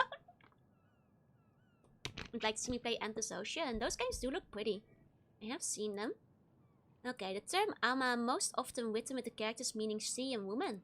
Usually refers to women who freedive for shellfish, seaweed and other marine products. It's said that they practice freediving both to prevent overharvesting and to help protect the marine environment. Although ama divers operate in many regions in Japan, the Toba and Shima regions are known for having the highest number of ama divers. These regions also exhibit customs unique to the area, such as the practice of carrying objects with the Seiman and Doman symbols to ward off misfortune. Even within Toba and Shima, rules and practices can vary greatly. For example, the practice of wearing white attire over the wetsuit is common practice only in the Shima region. I see, I see. Well, now if oxygen units have at max level, right? Oh my gee, let's go! Exactly. God, normal people need to breathe air and drown my pet diver. It just ran out quicker than I thought. Despite the high population of ama divers in Ise Bay, there are none to be found north of Ise City. This can be explained by the difference in the seafloor composition between the two areas. While the sandy seafloor near Ise allowed for net fishing, the rocky seafloor in Toba and Shima made net fishing difficult. Oh, leading to the adoption of freediving as an alternative. Oh, that's interesting. So that's how that originated.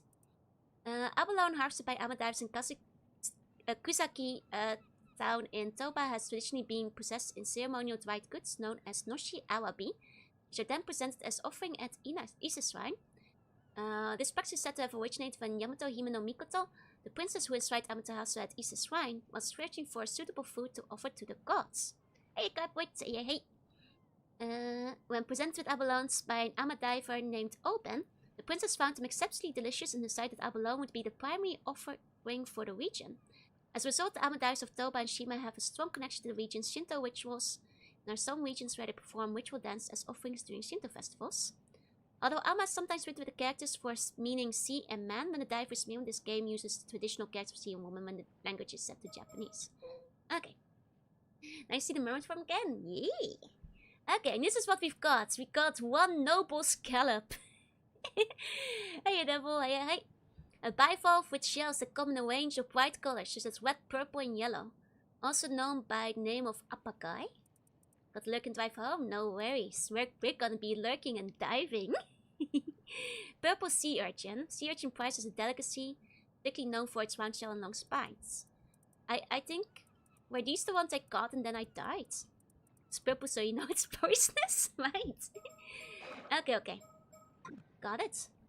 It's not like you have to master everything all at once. We can take off whenever you're ready. No, I think we should catch everything all at once. Forget about the game, we're diving, baby. Let's get diving. Okay.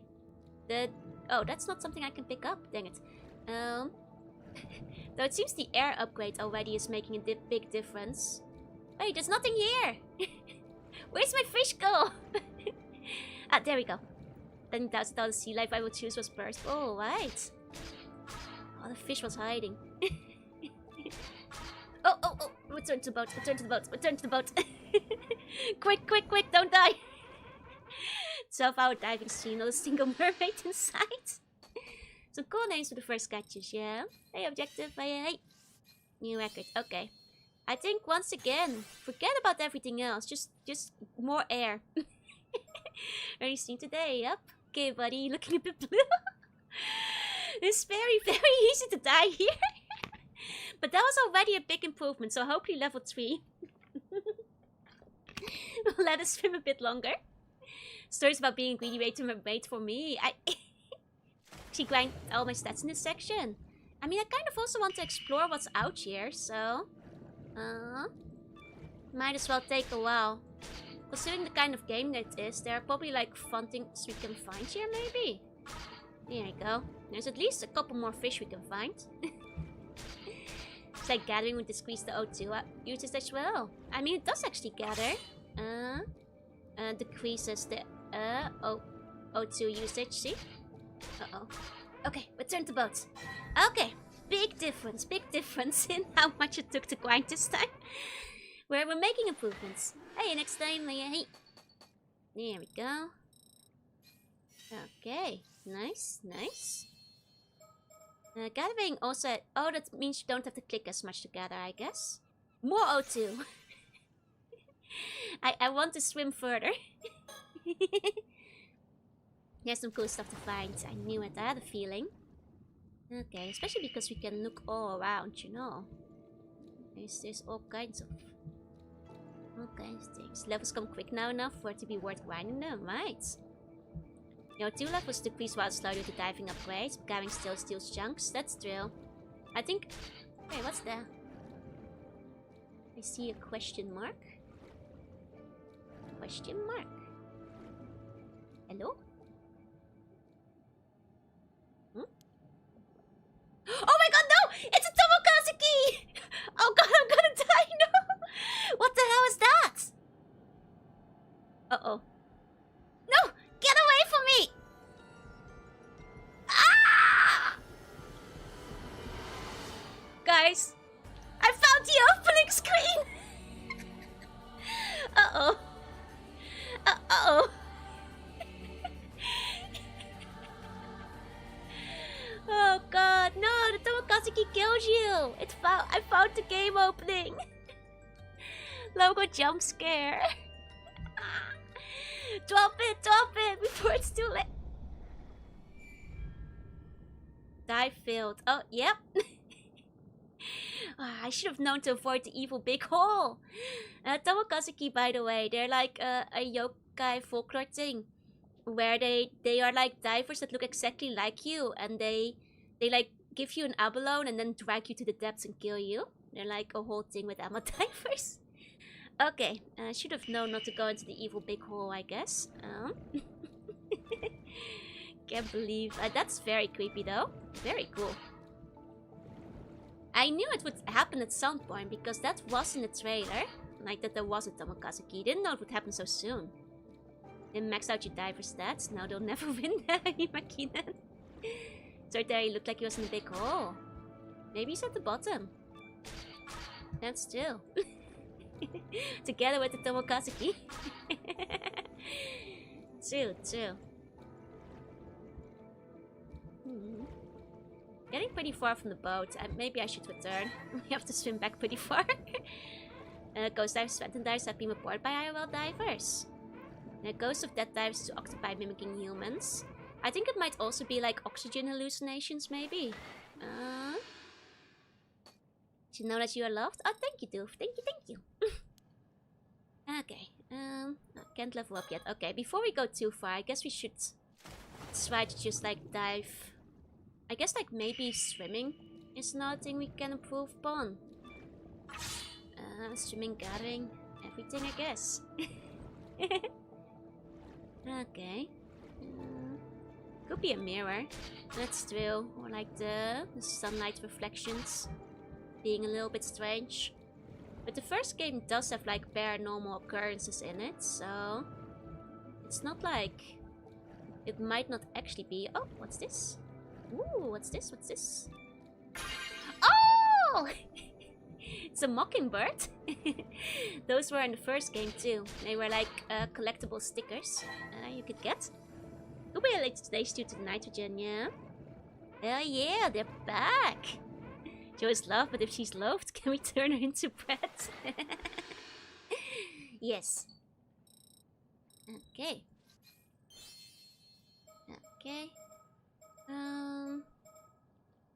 Should I swimming or gathering? Maybe one for gathering and one for swimming next time.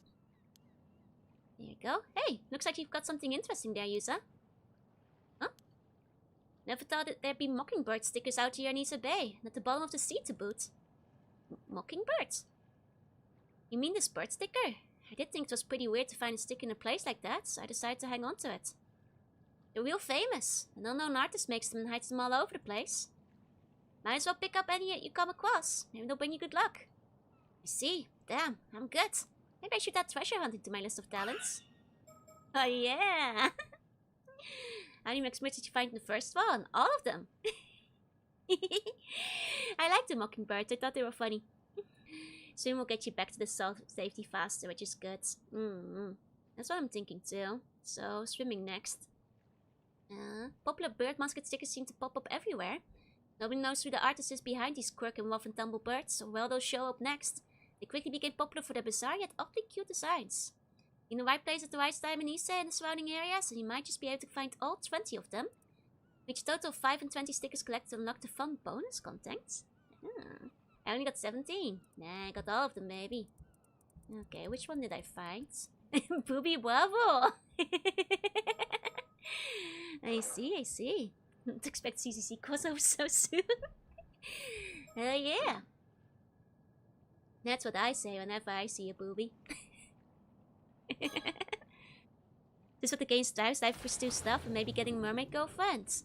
No, this is just a diving minigame. I think most of the game is a visual novel, but I think we can skip the minigame, but at this point I'm invested. Hey lucky BB. So I'm gonna keep diving for a while longer. They're flexing the budget increase, yeah? Because Joe finds something with that sort of name first. Like, I just want to see, like, in case there's, like, some other fun secrets. I mean, booby. No, boobies are a kind of bird, you see. Oh, that one had a tough one. Can I still make it back? It isn't on the water level. Exactly. This is where I'm at home. Come on, make it back. Oh! No! I was so close! They make it tight. How's the game? It's very fun so far. I think the Tomokazuki is the only mandatory part. I see. Oh man. That's after I found like a good one too. Like one of the rare ones. The greed is what gets you, right? The greed will be my undoing. I need to upgrade my swim level. I suppose I should, like, you know, grab things that are closer to the entrance. Upgrade my swim before I start, like, exploring in the outer edges more. I guess. Okay. Back to boat. This meaning can be fixed with stronger lungs, yeah? To distract thinking of the boobies. Dowmy just needs to swim to the surface, not towards the boat, right? Maybe he follows the line because he's afraid he'd get turned upside down or something. I don't know, but he could just go for the surface, yeah. It's very far back to the boat. Is he stupid? This is where the evil hole is. As long as I don't look in the evil hole, it's probably fine, right? Let me look past the evil hole for a second. I mean, I guess it's like random where the... Oh, found a good one though. Where the good stuff is every time though. Probably start making more sense if you start cave diving at least, yeah. Okay. We're a long way away. Let's start, you know, swimming back. The hole, it was made for me. There you go. We use a silly name for a bird. It's Olusian question. Oh, cute. We go back to the boat rather than just the surface. Maybe I'll start cave diving later or something. Okay, I can swim faster with turn for the boat faster. That will help too. I guess I'll upgrade my searching too. After this. I feel like the lungs are the most important thing here, but... I can start investing in some other stats. They missed the beginning of the app. Yep. Can't hang around because I need to play it myself. No ways, John. Hope you had a good nap though. And hey, Emily. Hey. Okay. What we got here? Okay. Can I grab one more of those? Ooh! This might be greed, but...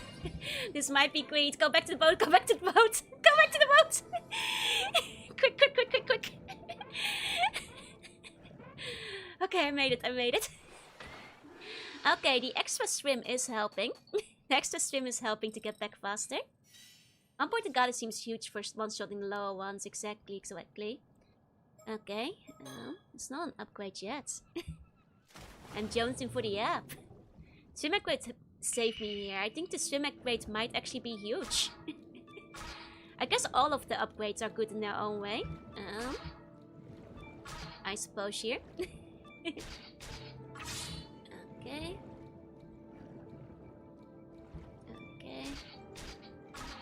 There we go. I mean, the big ones are more points though, so I guess you do want to like have more of those overall. But since they're randomized in location every time, this should be safe. Alright. Yeah, actually we even had extra time. The extra upgrade really helps there. Okay. Boom. I got a bonus. Okay. Should I go for extra swimming or gathering? Yeah, we have to unlock them all. Like, that's the thing. Like, I'm like, what if Maximum Search is hiding an Easter egg? Exactly. Like, I know I could carry on with the story, but... let's get a courtesy point in searching. I'll do one extra swimming and then we'll put searching in. This map, what's the bonus? I'm not quite sure. Swim doesn't seem important until you start dying over and over, going back to the boat. Yeah. Okay, next I'll put one in search. And besides, it's true, there might be more stickers. I assume there will also be more stickers in the rest of the game, but... I'm sorry, you guys, I'm gonna make you sit through like 1 hour of swimming minigame before we actually progress with the story. But you know, that's great for all the buns who said they wouldn't be there for the first 2 hours of stream, I guess. So they're not mixing out on the story itself, I guess. Swimming minigame only. I'm having fun. Perfect. We're upgrading over here. It's part of the journey. Exactly. Being true to my nature as loot goblin, yeah? This isn't the game, no? The game is a visual novel. We're just playing the minigame. It's a diving game with a bonus VN. We're not going further till I've picked clean the ocean floor. You know, they're missing out on the diving minigame. That's really sad, actually. That's still... All the people are gonna come in late. They wouldn't even see the diving minigame. Not playing Subnautica today. This is Subnautica 2, actually. They finally released it. It's very immersive. It's an immersive swim. Instead of an immersive sim, you know? Okay. I wonder if I should leave the little ones aside, but... It's better than nothing, you know? Plus 2.5. We're starting to face seating. We're just doing our part, yeah? -0. Hey, that's good for you. Cactus poisoned by the amount of urchins they've picked up with their bare hands. Hey, Nasu. Hey. Can't wait for when she swims too far and meets a Subnautica deep sea terrors. Oh, me too. And this fishing game is great, even at a visual novel minigame. Man. You know, to be fair, I really like under the ocean aesthetics. So this gets me hyped regardless. I quite like games wherein you can swim. This is kind of thrilling in its own right, you know. Quite fond of these. Okay, so not Quantita, it's just a family reunion. Oh, we got some good ones here. Nice. Can we do the thing where we crack open the orchard and hand feed it to you? We can try. A bit empty here otherwise. Okay, let's go back to the boat. Eating fries leftover burger. Hell yeah. Interesting place, Subnautica. Maybe one day, mostly just because I know it's very on topic for me.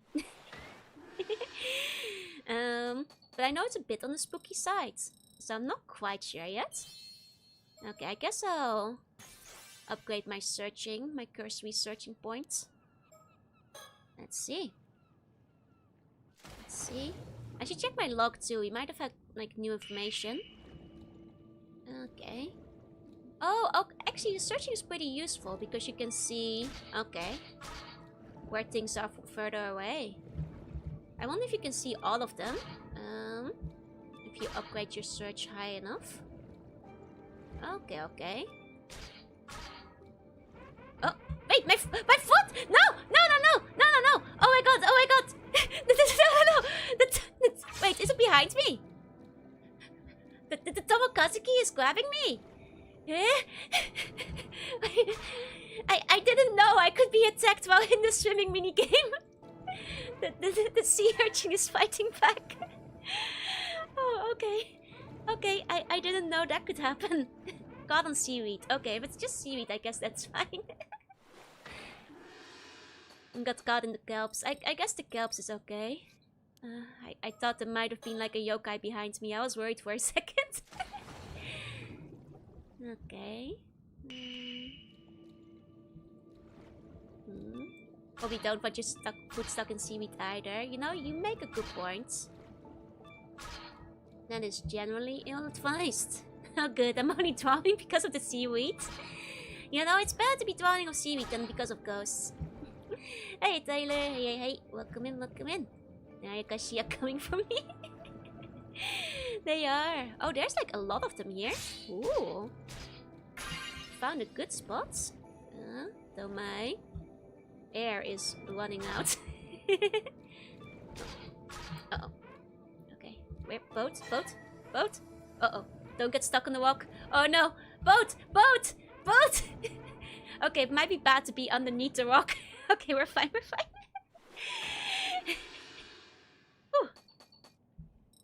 There knows just not gonna spin it with a Vienna's an add-on. And there's a pattern here, yep. Cases are starting already. The search is the great strat. Yep. Died from ghosts is cool. I think on YouTube, Tombstone and caught on seaweed. That's true. New Jorunna, Mermaid Joy's tied up, but she's just tangled in the seaweeds. Glad that you were stuck. I still got back. Yeah. Like, it didn't even, like, I think it might just be on a timer for once you click back to ship or something. Or like a distance timer.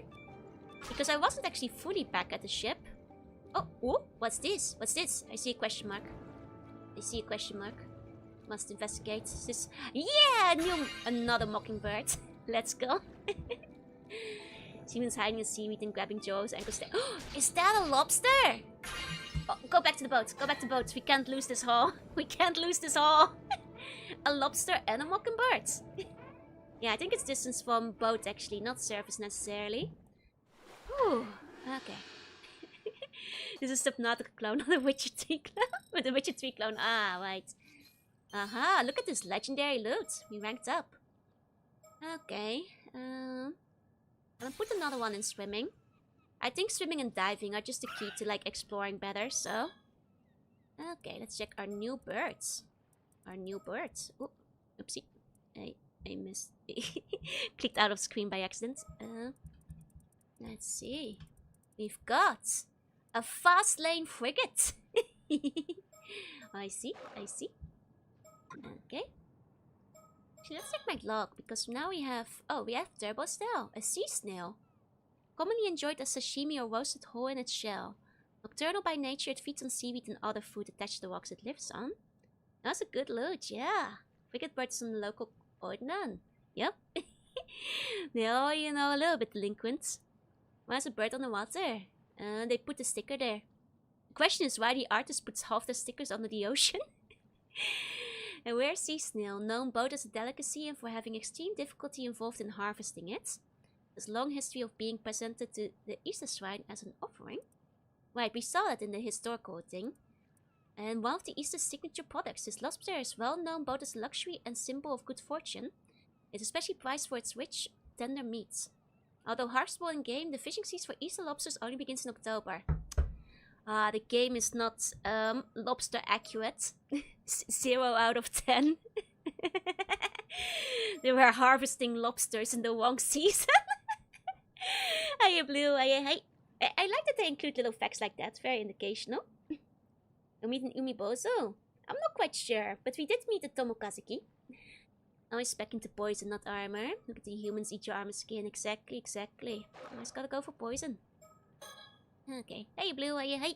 In stream I can't tolerate this lobster lie. Can't believe 0 out of 10 contains aquatic architectural misinformation. Literally unplayable. Poaching the lobsters in the off season. I should go to jail. Someone arrest this man. He does not know the etiquette. Just wants to flex their superior diving skills to us. See where I hide my lobsters. It's probably known as a spiny Japanese lobster. In Japanese is the Iseebi. Ah, I see. We funny. What's next? 2 people on 1 bike. Bunch of criminals over here. I only play games that adhere strictly to the law.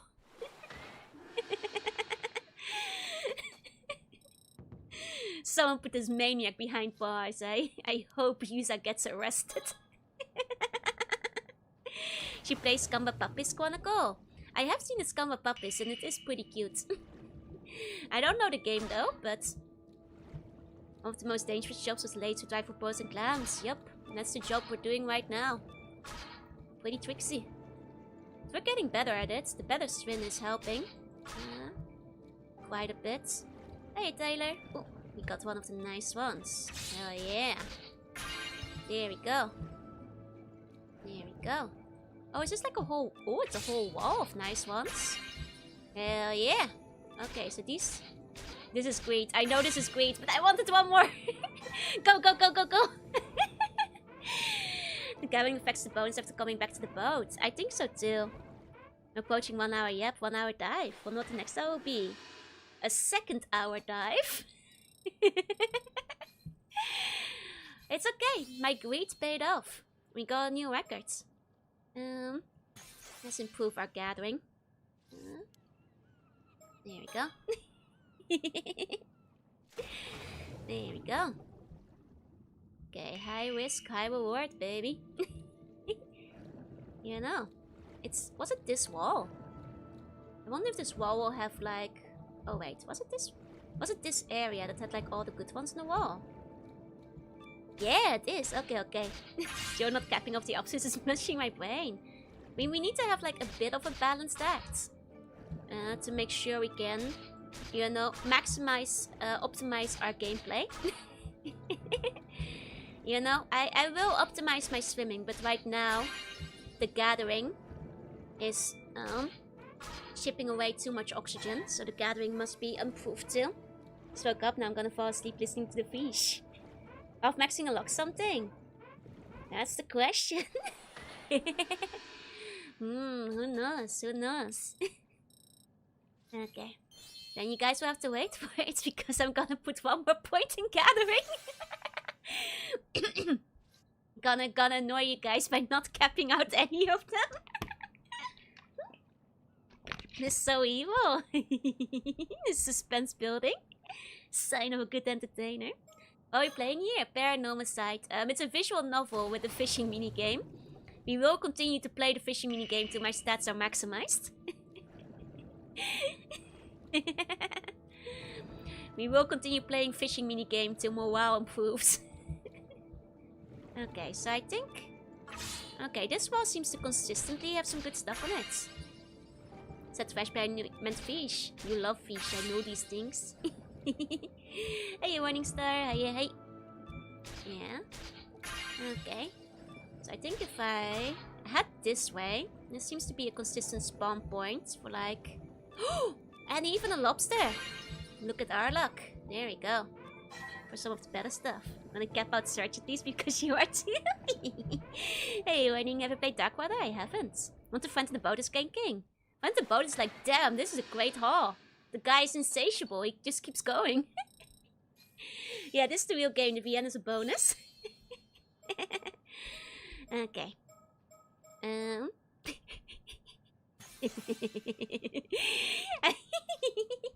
Same the Mermaid's Jaws dive location to drag her down. Yeah, I'm curious, you know, that the search is hiding stuff, maybe, you know. Not so purely for visual appreciation. We're not selling them. We're just diving for them to flex. That's all. That's all. Don't worry. It's just a flex dive, you know. And the dive says the seafood will be barren. Use that a poacher is unstoppable. I'll be looking. No worries. Good luck at the laundromat. I will have fun doing dangerous diving work. This is our training arc, exactly. But, you know, maybe if we max out all our stats, we'll unlock the secret ending. So we can't, you know, overlook this. He's gonna immediately get arrested when he talks. Yuza, you are under arrest for fishing up 5 lobsters out of season. You know your crimes. Now come to the station. Okay, max swimming. That was just me button mashing that time, but that's okay.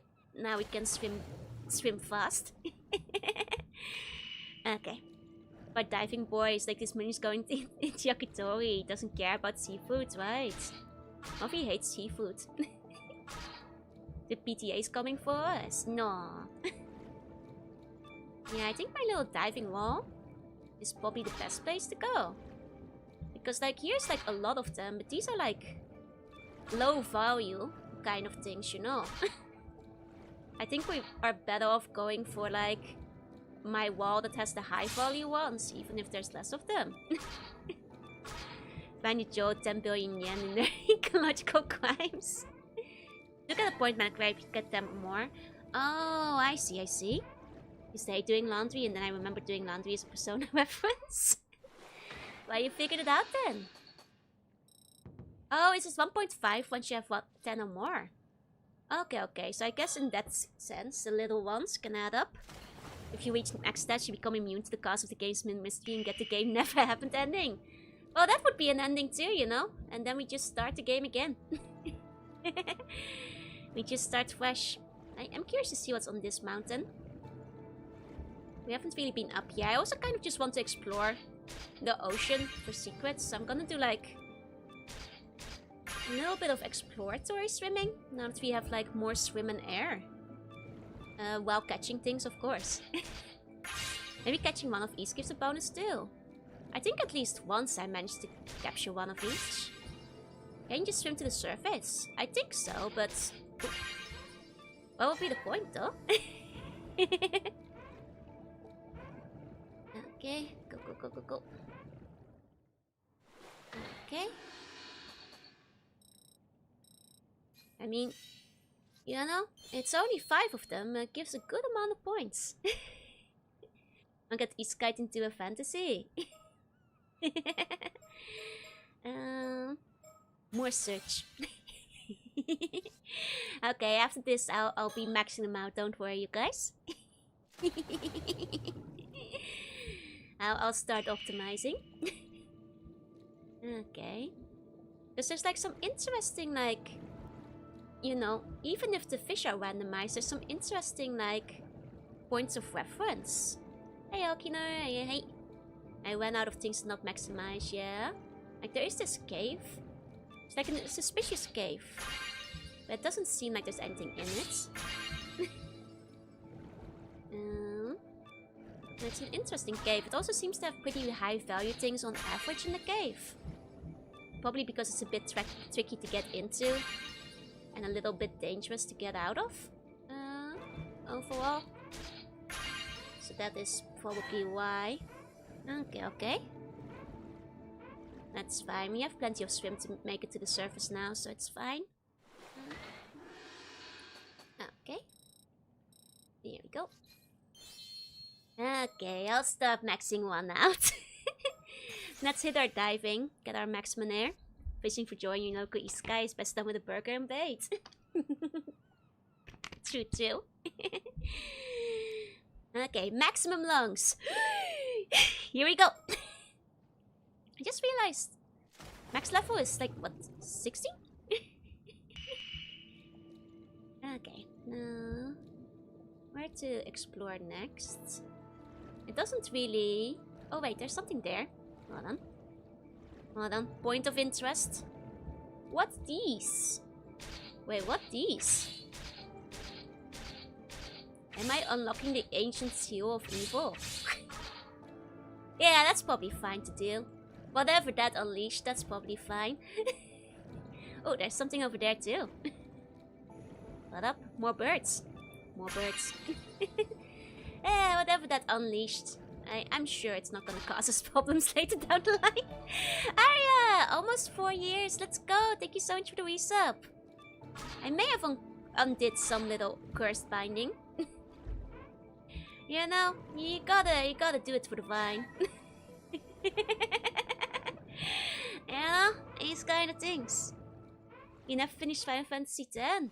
I got stuck as a child on the goddamn Seymour battle on the mountain. Yep. Don't open too many seals before you get all the birds too. Okay, we got ourselves another bird. We've got Golden Roses. Golden Roses.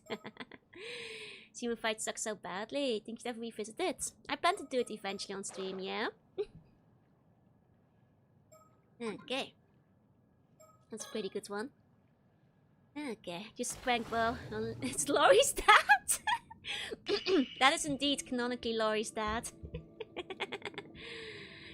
Okay. Have we explored in this direction yet? Me? I'm just gonna like do some bit of swimming around, you know. We have a lot of air now. And only 2 levels we still have to level up, so I'm just gonna do a bit of swimming around the outer edges. Just look for secrets.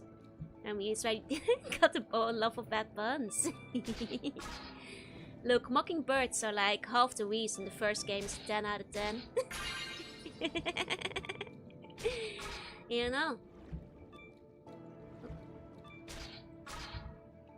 Okay. Not much on this exploratory trip, but that's fine. Not all trips can have a mockingbird in them. I'm taking it easy because there's only like, what, 2 levels to go? Up to level 17, I guess, till we max it out. So we have some time to explore. Okay. Gonna be a game change with 5 search. Yeah, especially if 5 search hits everything. Because I wonder if that means I'll be able to see like mockingbirds that are left over from across the map.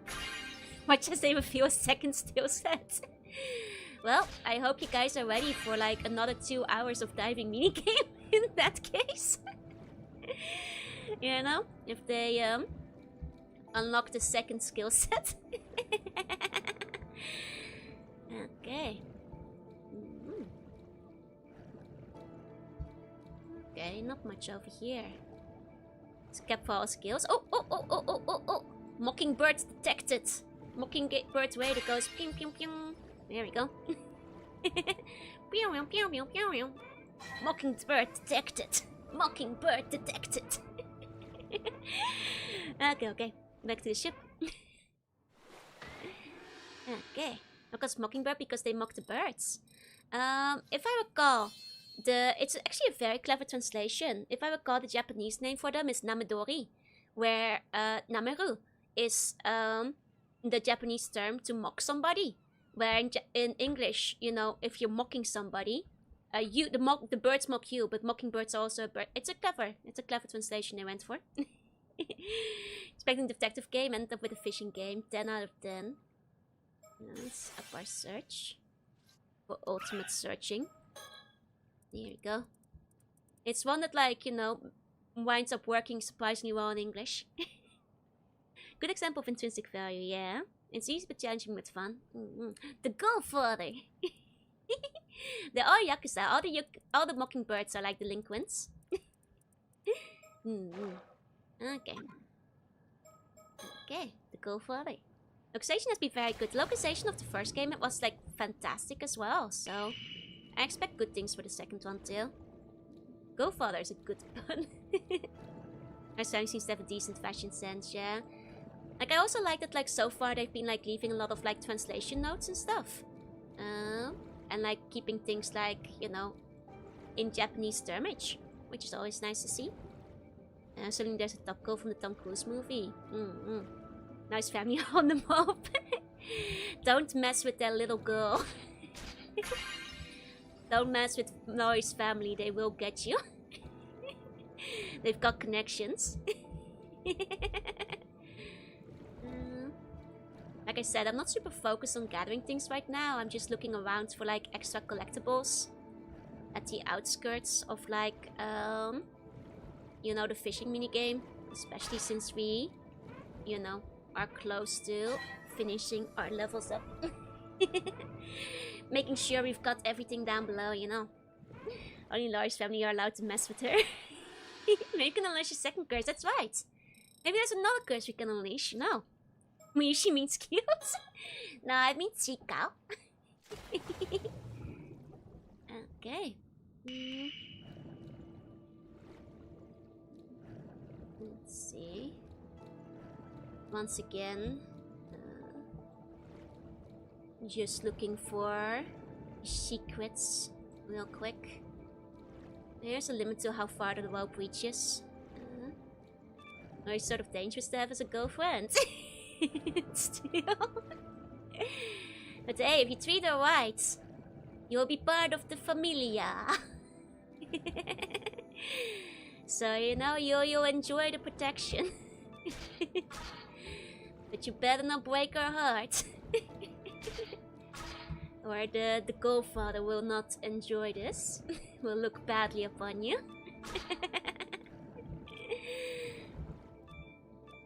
Okay.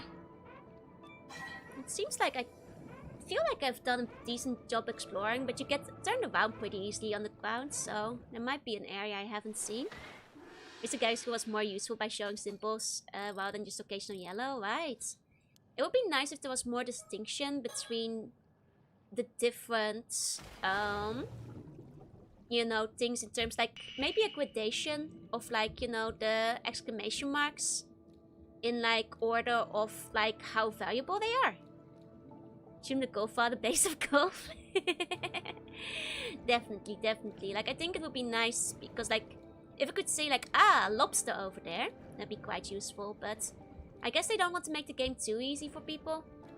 I suppose that's probably why they didn't do that, but... I assume it would be nice if, for example, these one had like a purple outline. Or a blue one, the ones that you see up close. Where you see him? Oh yeah, yep. Hey, Spin, hey. But I guess if you could just like find the abalones and the lobsters, it would be too simple. Tiny Tortellini sends his regards. Okay, let's get back to the surface. Once we upgrade everything, I do want to do a couple of dives. Just in case maximum upgrades unlocks other things to be seen underground. You know, you never know. Like maybe with like full max level, that might unlock some extra secrets. So I'm just gonna do like maybe 2 or 3 more dives. Just for exploring, not necessarily gathering stuff. Just in case, you know. Just in case. Just in case. This one's purely for just looking about. For secrets I might have missed.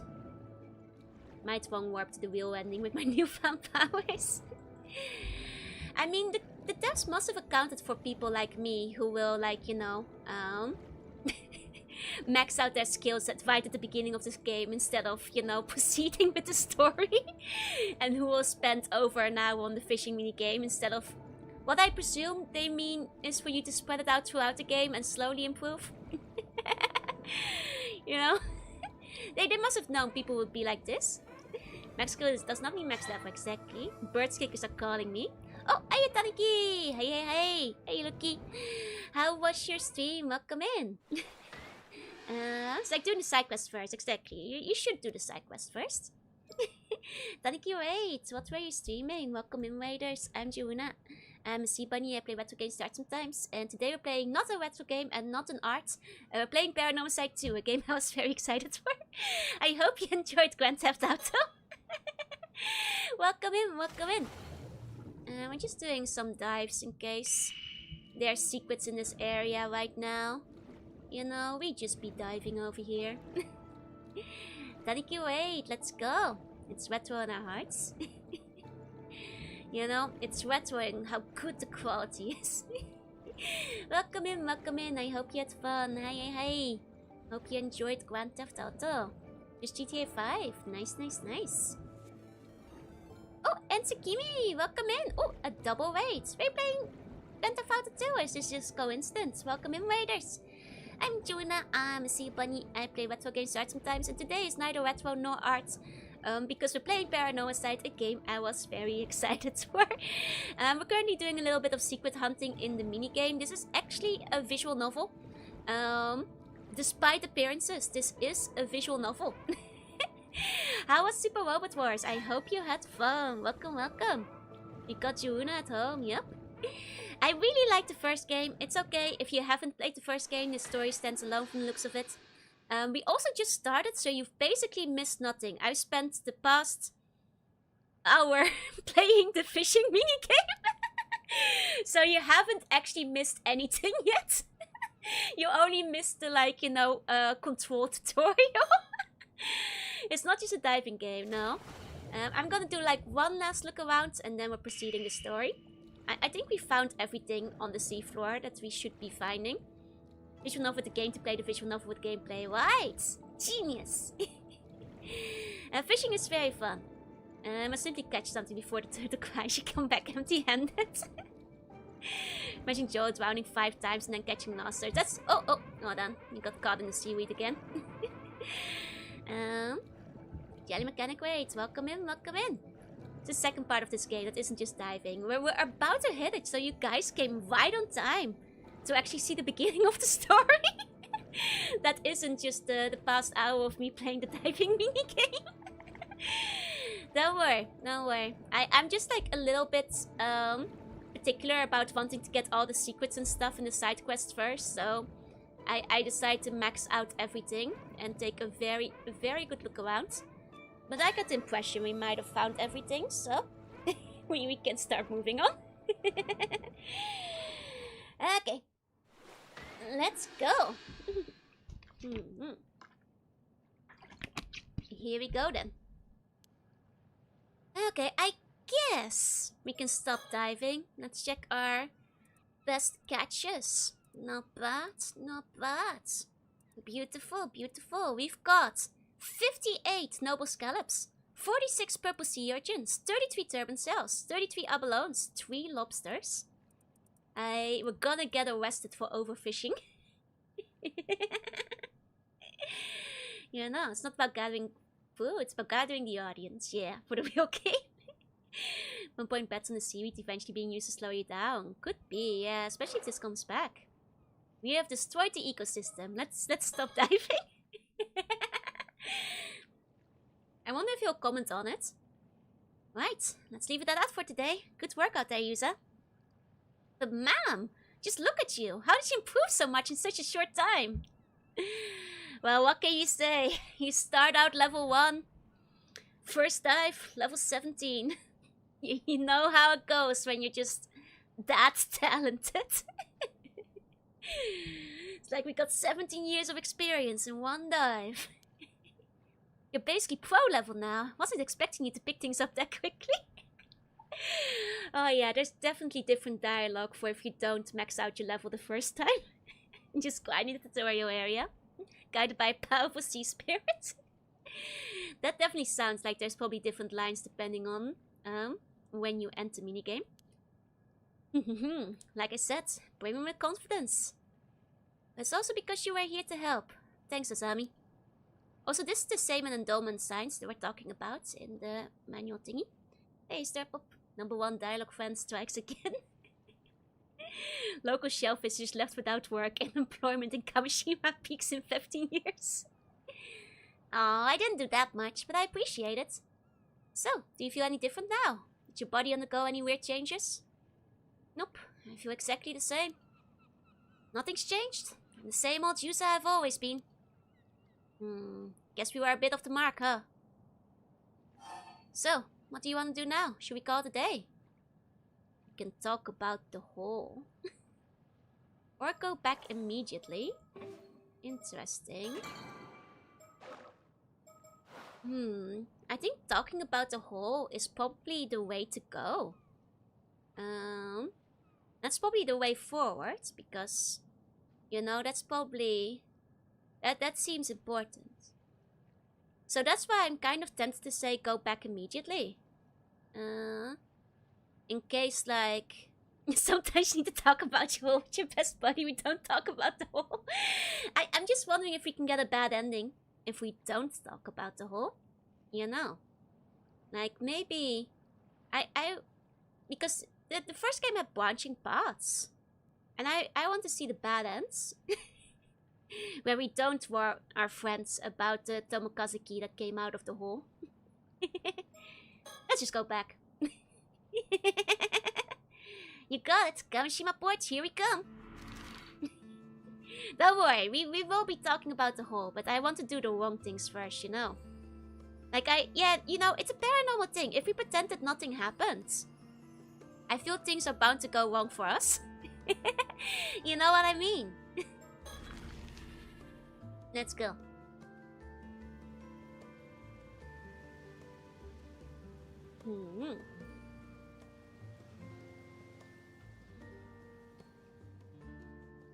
The mechanics of the first game, I'll probably let you go back. Exactly, I'm sure there will be a story chart.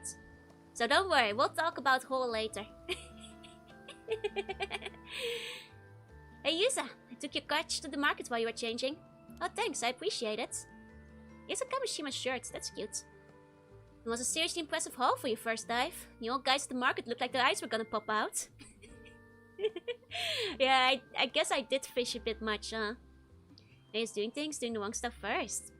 It's fun to, like, see the bad ends before the good ends, you know? What do you mean you caught over 100 things? Besides that Kamishima's patron saint of diving sure isn't just for show. Okay, that's enough of that. And thanks for carting all that to the market by yourself. There you are, Asami. Don't tell me you went out fishing today. Chie? Illegal lobster ending? Oh, Chie, how's your back doing? He doesn't like Chie. Not going to get any better launching at Rome, that's for sure. More importantly, no one's meant to be taking their boats out right now because of the storm that's on the way. Don't tell me you didn't hear that. Oh my god, we're double illegal fishing right now. Ah yeah, but it was more of a warning than a rule. And the weather looked fine, so I figured it was okay. Hey Aquatic Dragon. You should know better than that, Azami. You young ones never listen. Oh, is that the Kamishima mascot? That's cute. Legal and irresponsible. Veteran Ama Diver, Chie Toyama. Okay. Let's see, 59 years old. Oh, I thought she'd be in her 40s. And de facto leader of the Ama Dives on Kamishima, she is a highly influential figure on the islands. She married into a family of Kamishima shortly after the end of the Second World War at the age of 20, and has been working as an Ama Diver for close to 40 years. Yeah, these games are set in the 80s, I think. Something like that. And rarely misses the opening day for each diving season. Yeah, 1980 something. She has displayed a natural talent for diving ever since her days as an apprentice, coming to be known as Chie the Mermaid for the deft ease in which she moves through the water. In her heyday, she earned more money than her husband, enough to send all 3 of her sons to university. Damn! An achievement that she takes great pride in, also earned her considerable authority in her household. Well, mermaid confirmed. Case solved. We did it. We found a mermaid. Now a grandmother to 7, a back injury has led to her being less active than she used to be, but she is still considered one of the most experienced divers on the islands. Her graceful swimming shows no signs of decline, continuing to inspire others even now. Her estimated diver rank is 67. Oh man, we maxed out at 17. Can you imagine how long she can hold her breath? Damn! Hey JPG, hey. Tonight on the shortest episode of the X-Files, got level 10 lungs. 67. Damn. Okay. Finally a rival. It's gotta be an actual mermaid, right? And going out with the Minakuchi boy of all people. Ah, she doesn't like him, huh? Actually, Asami only took out his boat because I asked him to help out with my work. Wait a dang second. Don't tell me you went out to dive. Why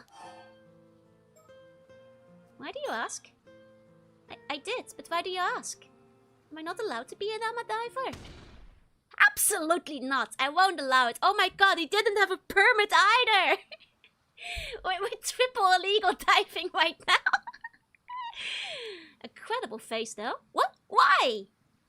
He's just a member of the association, same as everyone else. As long as he follows the rules, it should be fine, right? Oh, we do have a permit. Sure, it's rare for guys to become Ama Divers, but it's not like it's forbidden or anything. That ain't what I'm talking about. I'm saying you shouldn't be allowed in the sea. It's obscene is what it is. New reaction face tops, yeah? You like to trash out of the ocean? No, it's edible.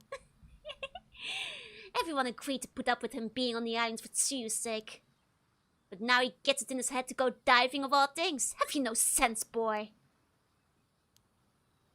Seems like I'll have a few words with Tsuyu. You not knowing your place is going to cause everyone trouble.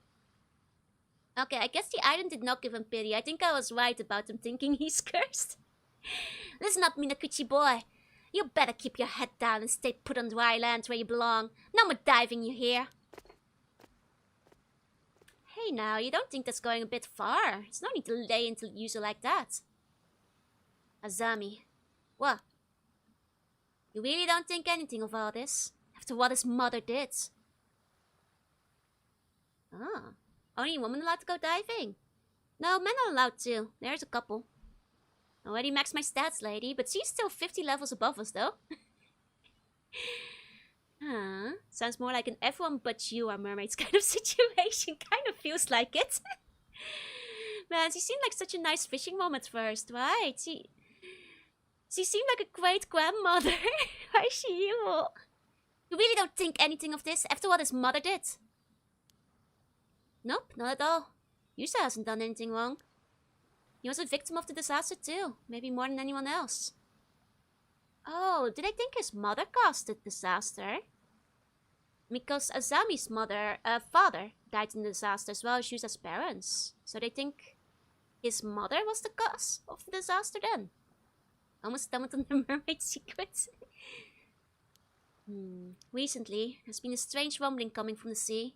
Same rumbling as 5 years ago. Everyone's scared of what might be coming and bracing themselves for another big disaster. Oh, is that what you meant by the storm? The weather forecast said things are going to stay calm for a bit, though. To hell with the weather forecast. Didn't save us 5 years ago. Anyhow, you see why we've got to stay in the God of the Sea's good graces. No doing anything to upset them, got it? Don't let it get you down, Yuza. Gia isn't a bad person at heart. The old folks here are pretty firm in their beliefs, I guess. Yeah, it's only natural. I was kind of expecting it, to be honest. Still, I didn't think she'd be that mad. I guess they have a bigger chip on their shoulders about all this than I thought. Seems like they really think your mom was to blame for the disaster. Okay, so... I wonder what exactly happened back then.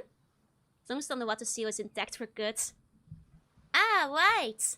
The underwater steel that I didn't break earlier with my maximum stats. I guess as long as the underwater seal isn't broken, I suppose we're fine, right? Right. Oops, a daisy. Oh, that one. Yeah.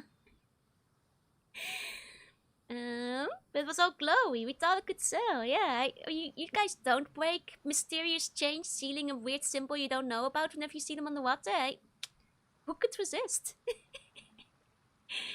I only broke with like 3 or 4. Like, it was as strong as a lobster, really. Yeah. People really like to do the pouty lips face. Yeah, it's tradition. Okay. Yeah. I guess wanting to get to the bottom of things there was one of my reasons for becoming a Nama diver. Southern Sea disaster. A localized storm that broke out in the sea to the south of Kamishima around 5 years ago, resulting in a maritime accident in which a total of 10 people went missing. Okay, including our parents and Asami's father then. 3 fishing vessels that had set out to sea from Kamishima were suddenly caught in an unanticipated storm and foundered, leaving all but one of the 11 fishermen and ama divers on board missing. And the ships were later dredged up and searched, not a single body was discovered. The sole survivor was Yusa Minakuchi. Oh, so we were in the disaster as well as Yusa? Oh, okay, but we survived it. No wonder they think we're cursed if we're the only one who survived it. I was a middle school student at the time. Hi, cuz. Does a float story depend on how you played the minigame? I mean, it might. We don't know yet, but there's a chance. There's already been some dialogue that seemed to hinge on it, so... His parents, Tosuke Minakuchi and Maru Minakuchi, as well as Asami Kumoi's father, Kyokichi Kumoi, were among the victims. Locals in the area reportedly heard an eerie rumbling from the sea on the morning of the incident. Yeah, I guess if you're the only one that survives, that would probably make you look quite suspicious. I see now why they don't want them to go back into the ocean. Oh, Vicky! Thank you for the wait. 1 second. Should wait a second because it will also usually happen a couple of seconds after I mention it.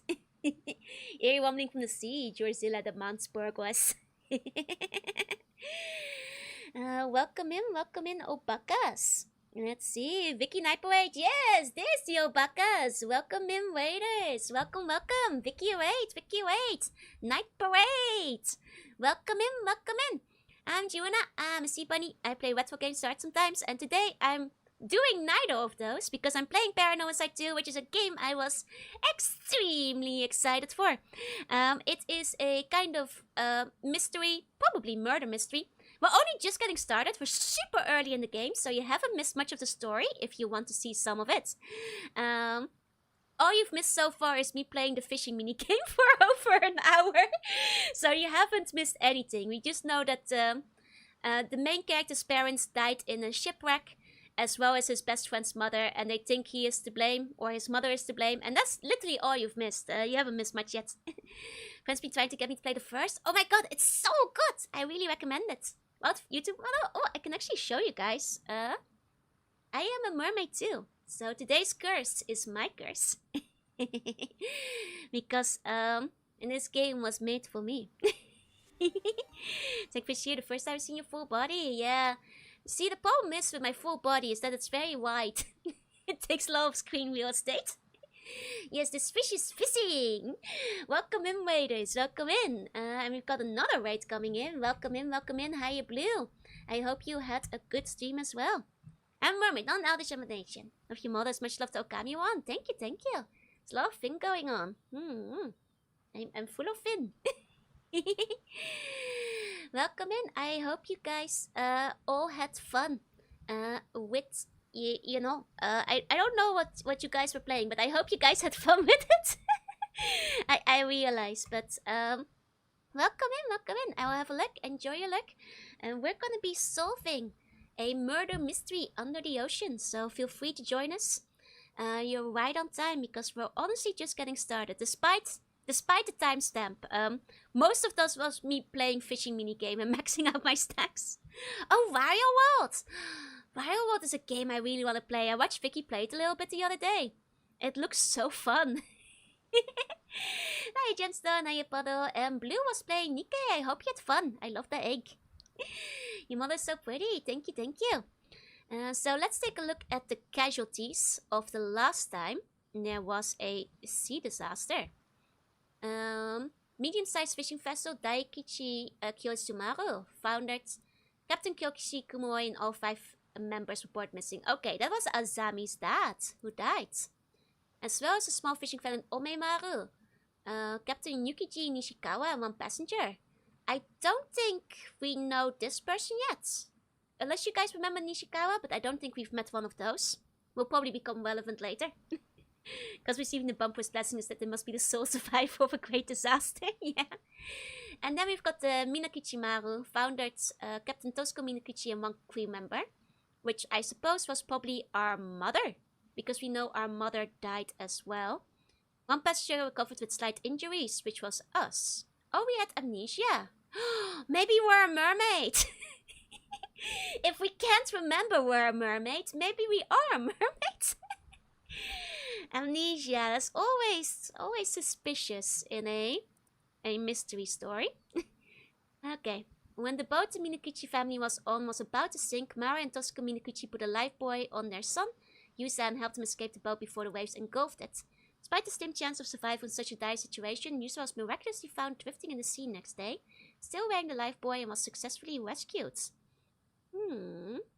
Yachi Sakai can be a mermaid. He might have been a merman. Or maybe his mother was a mermaid. Although he had no external injuries, the shock of the accident had left him in a state of confusion, and he has little memory of what happened. Okay, so either everybody was eaten by a mermaid, or a mermaid rescued him. I suppose both could be possible. Women have to exist, exactly, it totally makes sense. But the humans gaslight you into holding your breath. Yeah. Why do you think we can keep retrying whenever we die? It's just, you know, all those game overs I got. Those were just in my head, baby. they were there to fool them, than the rest of them. Eaten by mermaids. I think there's a chance, you know. It seems like a lot of the bodies went missing, so... Nexton plunged Kamishina into a state of deep sorrow. Fishermen and ama divers temporarily stopped fishing to mourn, and memorial was erected to honor the lost. Perhaps due to the memory loss, the sole survivor Yusa appeared relatively composed in contrast to the grief of those around them. Many found this unnerving, and Yusa became increasingly isolated from the rest of the community. Azami Kumoi himself, having lost his father in the accident, tried to support him however he could, reasoning that he was still better off than Yusa, who had lost both his parents before his very eyes. Azami seems like a good lad. Hey Yuma, hey. As investigation continued, questions arose about what the Minakuchi family had been doing in the vicinity of the disaster despite not having gone out to fish. Yusa only remembered his parents telling him to come with him, and the purpose of their excursion remains unclear to this day. Okay, so their fishing boat hadn't been fishing. I see why they would have looked more suspicious to the locals then. Went out to do an ancient mermaid sacrificial ritual. Best thing to do to a child, isolation, yeah. It's great for morale. It was not long before speculation began that Mara Minakuchi had done something to incur the wrath of the god of the sea and the islander, widely suspicious of her due to her mysterious background. Were quick to condemn her, citing the sudden localized nature of the storm. Contrast only words of sympathies were spoken to her husband Tosuke. Okay, so Minakuchi Mara had a mysterious background. Maybe our mom is a mermaid. As rumors that Mara had brought disaster to Kamishima continued to spread, Yusa's grandmother, Tsuyu Minakuchi, sent him away from the island to board at a high school on the mainland. She had sensed the islanders' resentment beginning to turn towards Yusa, hoped to shield him from becoming an even greater target of their ire. Even now, 5 years after the accident, feelings of animosity towards Mara Minakuchi remain deeply ingrained in the people of Kamishima. With the truth of the accident still shrouded in mystery, deep scars and suspicions continue to linger in the hearts of many islanders. Maybe some mermaid ritual interrupted by the boat, yeah. Okay. Oh. Got some new profiles, baby! Okay, oh, our mom! Okay, our mom was kind of hot, though. Yeah, Mare, very close to Mare, you know. Isn't Mara like sea in like French or something? How are we introduced to the setting? Basically we started off with Yusa, who went fishing. Like I said, you guys really haven't missed much yet. We started off on the boat and Yusa was like, okay, time for my first dive. And then we came back to shore and they were like, how dare you dive, Yusa, you damned cursed child, never enter the water again. And that's basically where we're at. Yeah, it means RC in Latin, that's what I thought, so very suspicious name. Having gone missing in the Kamishima Southern Sea this 5 years ago, she was declared dead a year later after search parties found no sign of her. Maybe she went back to her home planet as a mermaid. More than 20 years ago, Mara Somakawa arrived on Kamishima with no possessions to her name, expressing that she had taken a liking to the local environment and wanted to move there. However, she remained tight-lipped about her background, only revealing that she was from a small town out in the mountains and that she had to leave her home for undisclosed reasons. Although her request to move to Kamishima was accepted, many islanders remained suspicious of her. That is a little suspicious. Yeah, I wonder if there's a detail in plain sight somewhere. The quote-unquote mountains, huh? After settling on the island, she showed an interest in the Ama lifestyle and eventually took it up after displaying a talent for freediving, with Tsuyu Minakuchi acting as her instructor. During this time, she grew close to Tosuke Minakuchi, Tsuyu's only son, and eventually married him a few years later. Two would go on to have their son of their own, whom they named Yusa. Despite this, Mara was unable to fully shake the air of mystery that surrounded her, and many islanders continued to cause trouble whether her presence on the island might question whether her presence on the island might cause trouble down the line. Something of free spirit, her non-conformist ways, and somewhat naive personality meant that she was often absent from local activities, leading to further criticism from a portion of the population. Some also reported frequently spotting her wandering the island after she first moved there, seemingly looking for something, or catching sight of her doing something on the shore in the middle of the night. Okay, well, there clearly was something suspicious going on with our mom. Whether she's married or not might be a red herring, but Spirit Jojo is cackling. Fortunately, her mother-in-law, Tsuyu Minakuchi, was a person of no small influence on Kamishima, and no one dared to openly persecute Mara under Tsuyu's watchful eye. The three generations lived peacefully on the same roof for more than 10 years, until the Kamishima Southern Sea accident tore them apart. Since her disappearance in the disaster 5 years prior, a growing number of people have accused her of somehow being responsible, citing her various instances of suspicious behavior as justification. She looks like she could be a mermaid, right? She's kinda hot.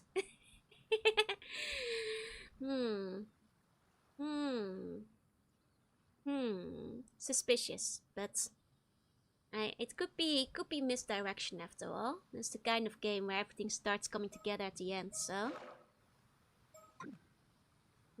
But would a mermaid drown? I mean, she might have just left. Her body was never found, so maybe she just left and went to mermaid home. Hey, 6-shot. Hey. Maybe they found out and she had to leave. Seems I haven't missed yet. That's not yet. We haven't even met myself in search yet. We're very much at the beginning.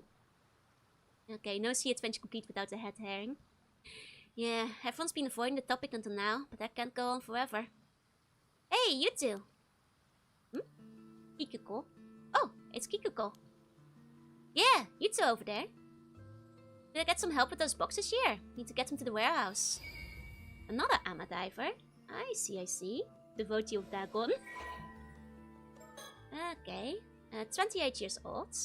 Okay, so she's a slightly younger one. Wife. Is she single? Oh, she is unmarried, you guys! Good news! She is single and ready to mingle. Looks like they took real photos and added them for the backgrounds. I think they did. It's quite common in a lot of visual novels to like paint them over.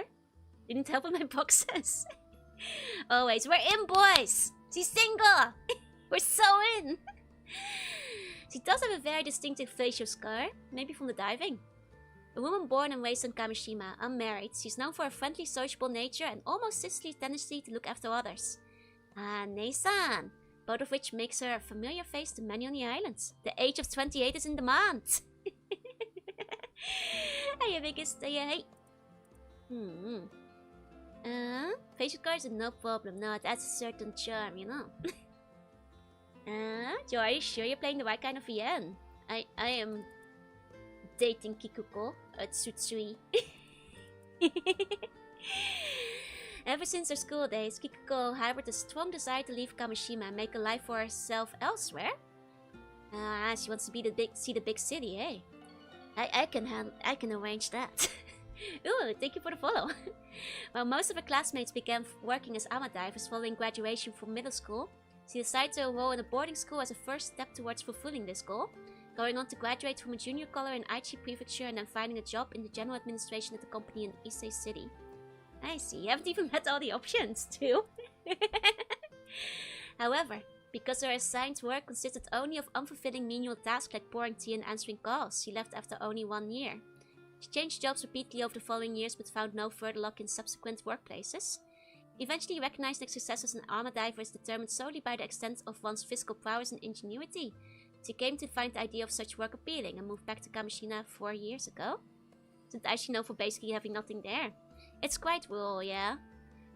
Despite her late start as an armor diver compared to her peers, she leveraged her high athletic ability. She does look like a tomboy. A talent which even saw her star in the national athletic meet during her school days. And her innate knack for analytical thinking and research to consistently turn out good results. She has since earned the respect of even the veteran ama divers on the islands. Her estimated diver rank is 41. What does ama stand for? It's just a Japanese for diving, word for like this kind of diver. It's written with the word like the kanji for like sea and woman. And it's basically just a Japanese word for the kind of ladies who dive in this area to pick up the, you know, fish and pearls and that kind of stuff. Kikuko has scant luck with men, having been introduced to several potential partners only to be turned down by all of them. Her parents, anxious for her future, worried that the large birthmark on her face is to blame, but Kikuko herself remains unfazed, citing a lack of interest in marriage as a primary cause, something which has caused them no end of concern. Although she endeavored to hide the birthmark with makeup while at school and during her time as an office worker, she has since embraced it, proudly complaining it to be her symbol. I see. Catch you next time. Thanks for the stream. Thank you for coming. Like me, she always ends up with the first introduced character on the VN, right? I'm just saying, this lady, we've got a tomboy, tanned tomboy, pre-hack, athletic ama diver. This is great dating material. Hiya, Jessie. Hey. Got rich from fishing 1 billion lobsters, moved to city with her, plan set. Okay. Let's see. She's not hack yet, but just 2 more years, you know. Cute short hair. But there would be a cute mermaid here. That's me. Oh, thanks. I knew I could rely on the young ones to help out. Young ones? You're a young one too, Kikuko.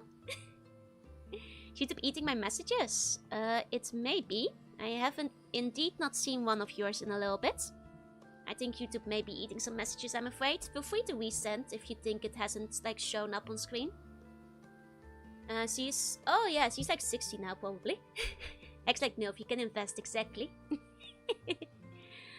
Aw, how kind. Pretty sure you're the only ones who'd say that though. I was stowed out of nowhere to make sure anything valuable was stowed away just in case a storm hits. What a pain. So you're getting ready for the storm too?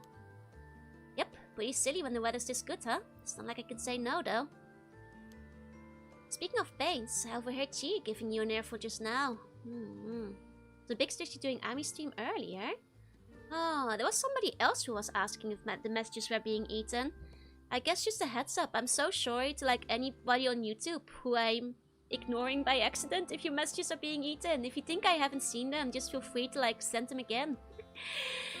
Because I think Jorunna fan is the third one saying now that messages might be eaten. Okay. Okay. Like, I guess, like, if it doesn't show up on the screen, that will be an issue. Mine just disappeared too. Oh man, I guess YouTube is on the fritz. It's been eating a lot of messages, completely innocuous ones too. Darn. Okay, the messages have also been removed. If you resent the same one, it happens again. I mean, I have it on live chat, but like, even on live chat it seems a lot of you messages aren't coming through. That's a bit of a shame. Well, please feel free to like resend it if you think it hasn't been coming through. And I'm so sorry in advance if I'm not seeing them. Let's see. The C-bun is loafed. Thank you for the C-bun loaf. It's not just like between O and top, I think. So I might just be eating them. It's been blocking more of them of late. Oh, that's so painful. I don't want people to think I'm ignoring them if just the message got stopped. Man. In live air, but fashion chat's the way I know if it did not send. Here's the C-bun loaf. YouTube was the mermaid. It's been eating the messages. Dang it. Darn it. It's a good loaf, by the way. Thank you. Okay. I'm sorry to hear that, but you know, please don't hesitate to resend messages if they're not coming through. Kiko enjoyed the loaf, yeah? Okay. Speaking of pains, I overheard Chia giving you an earful just now. Are you seriously planning on becoming an ama diver, Yusa? Well, that was the plan. It's looking like I might be forced into retirement before I even begin. Why now? Didn't you come back here to look after Suyu? Yes, but I still have to work. I've always been interested in ama diving. Glenn was also pretty down about no longer being able to dive, so thought it might cheer her up a bit. Ah, so you want to follow in Suyu's footsteps. Still, you must have noticed that everyone was on edge just at the thought of you coming back here. They hear you went diving, there'll likely be a bit of an uproar. I think Kikuo isn't like mean, I think she's just concerned. She seems like more chill. Maybe because he's a bit younger. Are they really that set against Yusa going in to sea?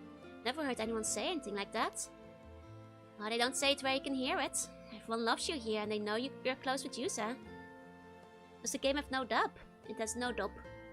The first one had no voice acting either. Yes, even has a bit of eye bags, yeah. The original Paranormasight had a curse, yes. They probably feel that they can't be that tough on him with you around. What was that? Oh, never mind, forget I said anything. I mean, to be fair, he just got back and apparently there's a storm brewing. I don't want to say anything, but maybe Yusa is connected to the storm. Sorry, Yusa. I can't deny there's been this creepy rumbling coming from the sea recently, though. It's no wonder everyone's unnerved. Some sort of disaster does end up happening again, and Yusa gets caught doing something he wasn't meant to. That'll probably be it for him. Yeah, that's what I don't get. People seriously believe Yusa's mom caused that storm. Everyone suffered because of it, including Yusa's family. It's so stupid. Hey, I honestly think it's stupid too. The truth is there are a bunch of people who believe it, so making a fuss about it isn't going to get you anywhere, right?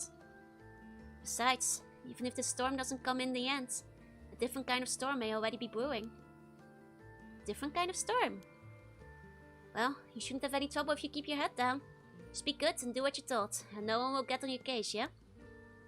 Give me a break! Why's he gotta keep his head down here? He was born and raised in Kamishima, just like everyone else. Hey, getting mad at me won't change anything. If it upsets you that much, why don't you leave? Leaving a place like this behind might be for the best, don't you think?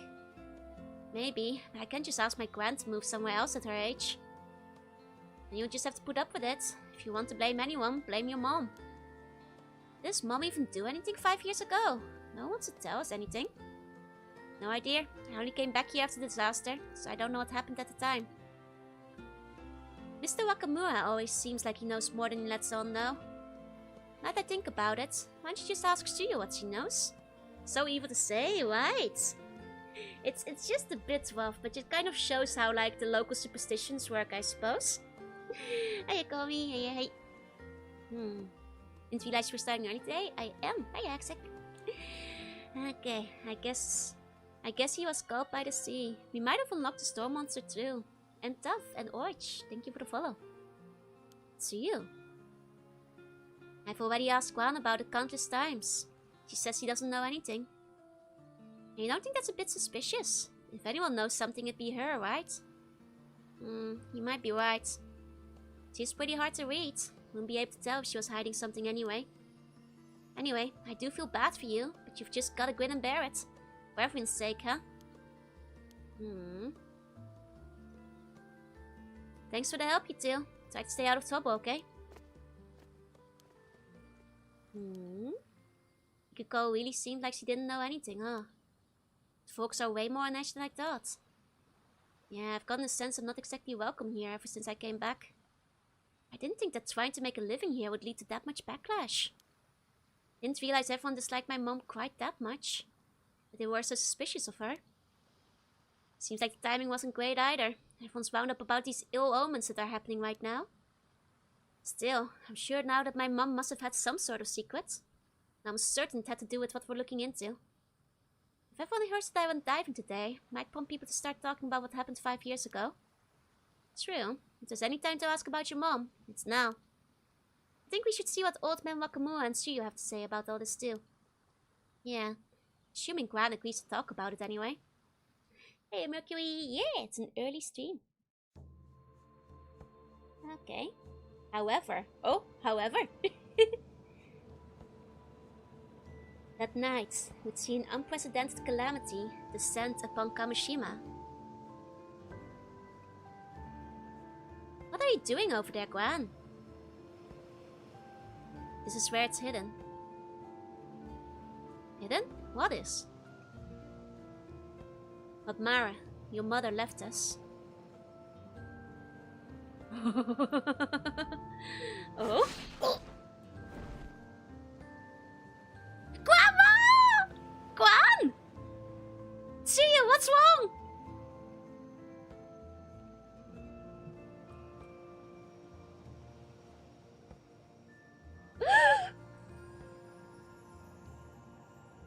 No way! Even Chie!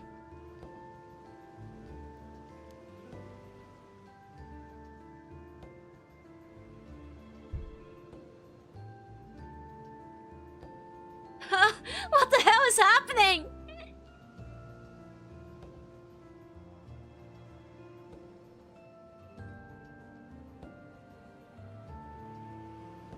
Yusa, your head! It's...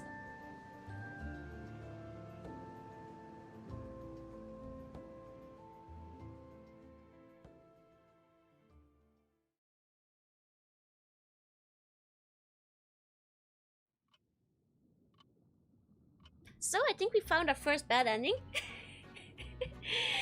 I think we found our first bad end. Oh damn. Okay, Artem's always played like Okami. That's some nice thick outlines. It's a fish head. We turned into a mermaid. Oh jeez. Okay, if only we talked about our hole to our bestie. We should have talked about the hole. Hey, listless. Should have bought a stronger chain, yeah. Well done in your efforts thus far. I regret to say that even if you continue down this path, you'll be helpless to prevent the mysterious attack that befell Kamishima. I told you guys, I have a good sense for like bad endings. Yusa Minakuchi's big fate will likewise remain unchanged. If I may, perhaps it would be prudent to ignore this route for now and turn your attention elsewhere. Once you have found a way to proceed, you may return here to confirm the results for yourself. From here, you will turn to your first diving experience, from which you may seek another way forward. Oh, and another thing. I recommend saving manually once you resume your journey. If you fail to find another way forward, I'll provide an excellent point from which to try again. I wish you the best of luck on your journey. Sure of white half-master individuals in gaming lately, right? So what happens when you refuse to play the main game and just grind seashells? Would tell Buns about the hole to avoid the tragic end. I will tell you guys about the hole I saw. Okay. This is some timeline hopping. Yep. The first game had timeline hopping too, so I'm pretty sure we'll have it again. Okay, let's do a quick little dive. Just a quick little dive for fun. You don't have to redo the grind, yeah? Okay. Fine that we shouldn't max out the diving game for 1 hour. Maybe. Just a dive to clear our mind, you know, just to refresh ourselves after seeing our grandmother murdered. As well as that one lady who was really mean to us and then her head turned into a fish or something. You know, this dive, I think after we clear our minds, none of those things will happen to us. Arbitrarily get blasted for having a light like us game. I mean, there is a chance.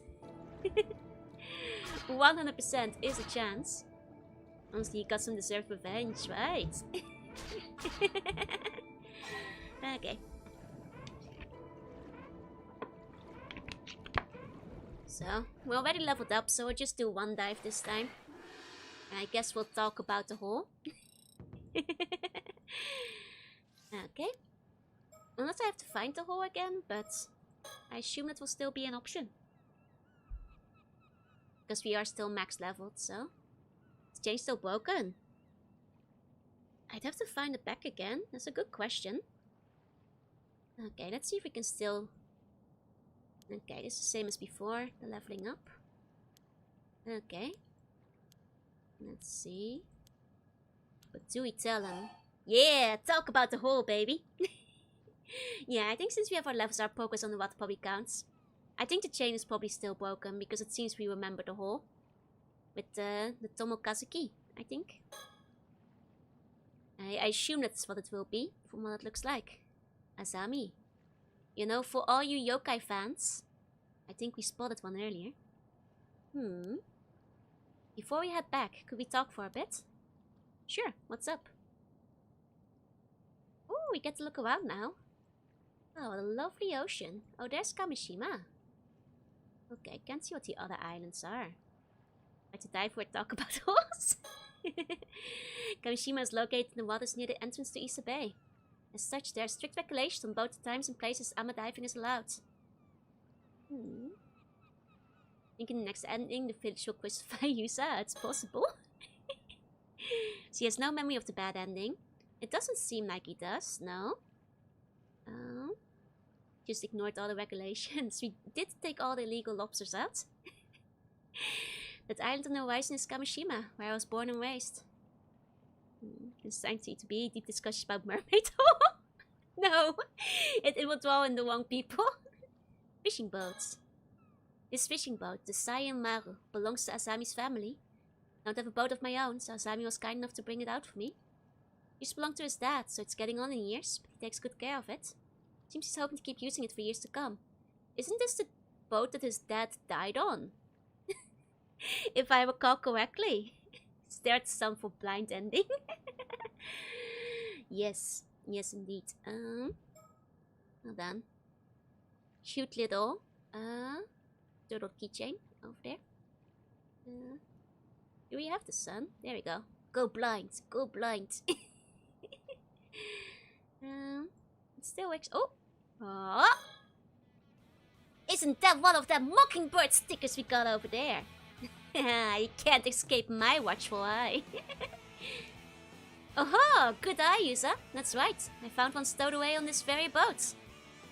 By the way, that's Mockingbird 8. Tit for tat. He's long-tailed tit. Apparently, you're meant to read the characters behind him as Blizzard. Huh, I guess there's more to these mockingbirds than I thought. Hey, old man. Witch, thank you for the follow. Bonus bad and got some blinds. Okay, let's check our tit for tat. Oh yeah. Got 5 of them now. Didn't 5 of them unlock something? Yeah! We got the Mockingbird relationship chart. Hold on, this is big. This is big. Oh. We haven't unlocked the Discovery chart scheme. I'm so dang good at finding Mockingbirds. I unlocked the chart before it's even available. I'm just that good. That music was my doorbell. Says Blizzard and Tsushima. Okay. Anything else I can interact with? Before we talk to Asami.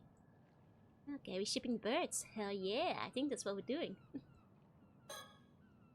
This is Zami Kumoi, my best friend. I've known him since we were both kids growing up in Kamishima. When I told him I wanted to become an ama diver, he was quick to offer his full support. So, when I was diving just now, you can ship the stickers? I think so! A giant hole in the seabed you've never heard of before. Yeah, the rocks around it looked like they'd only recently collapsed. So I think it probably opened up within the last few months or so. Ah, now that you mention it, there was a pretty big earthquake around here about 3 months ago.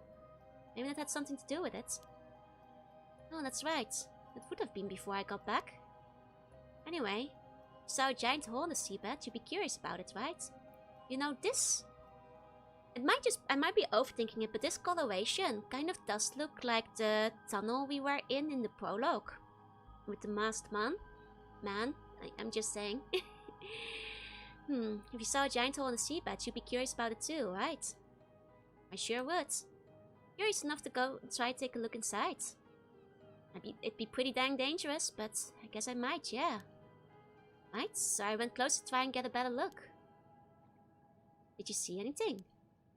Yeah, something's bubbling from it, which is interesting. It's giant jewel shaped. But when I looked down into the hole, a ghost or something that looked just like me suddenly rose up from the depths. Boy, did I see something. A ghost that looked like you. It swam towards me with its hand outstretched. Looked like it was trying to hand something to me. Maybe it was trying to tell me something. Man. What did you do then? Did you take its hand? I did. I felt like I couldn't resist somehow. Guess even the patron saint of diving does foolish things sometimes. The only thing I was a patron saint of was carelessness and a lack of proper vigilance. Sounds like there wasn't much you could do about it though. Hey Yuza. The thing you went into? Do you think it could have been a Tomokazuki? See, that's what I've been saying. I thought it would be it. Hey Alan, hey, welcome in. A Tomokazuki. Yeah. To all the old bakas. We got a yokai on our hands. Huh? You've never heard of it? Well, I guess not even all the folks around here know about it either. Does sound familiar though. The Tomokazuki is a sort of ghost story around these parts. The story goes that sometimes, when diving, an ama diver will come across another version of themselves, an exact copy. The other version of them will be holding out something they want, like an abalone. Something they want. When the diver reaches for it, the Tomokazuki grabs them and drags them to the bottom of the sea. Whoa, that's scary. But wait, the Tomokazuki I saw wasn't holding anything. It wasn't? Well, that's different. Maybe it forgot it at home or something? At home, huh? The abalone. Yeah, the abalone. Maybe it left it at home. Huh. Maybe the Tomokazuki is more careless than the legends let on. You're pretty forgetful though, so maybe it became such a perfect copy that imitated that aspect of you as well. They'll lure me in with stickers. Maybe it just needs a hand, right? Oh, that damn Tomokazuki. It knows my every weakness. How'd you mention it though? I think I do remember that story from when I was younger. Guess the fact that I forgot the story really proves how forgetful I am though, huh? No worries, it was a while ago, you know? Okay. Oh, we also have Tink now.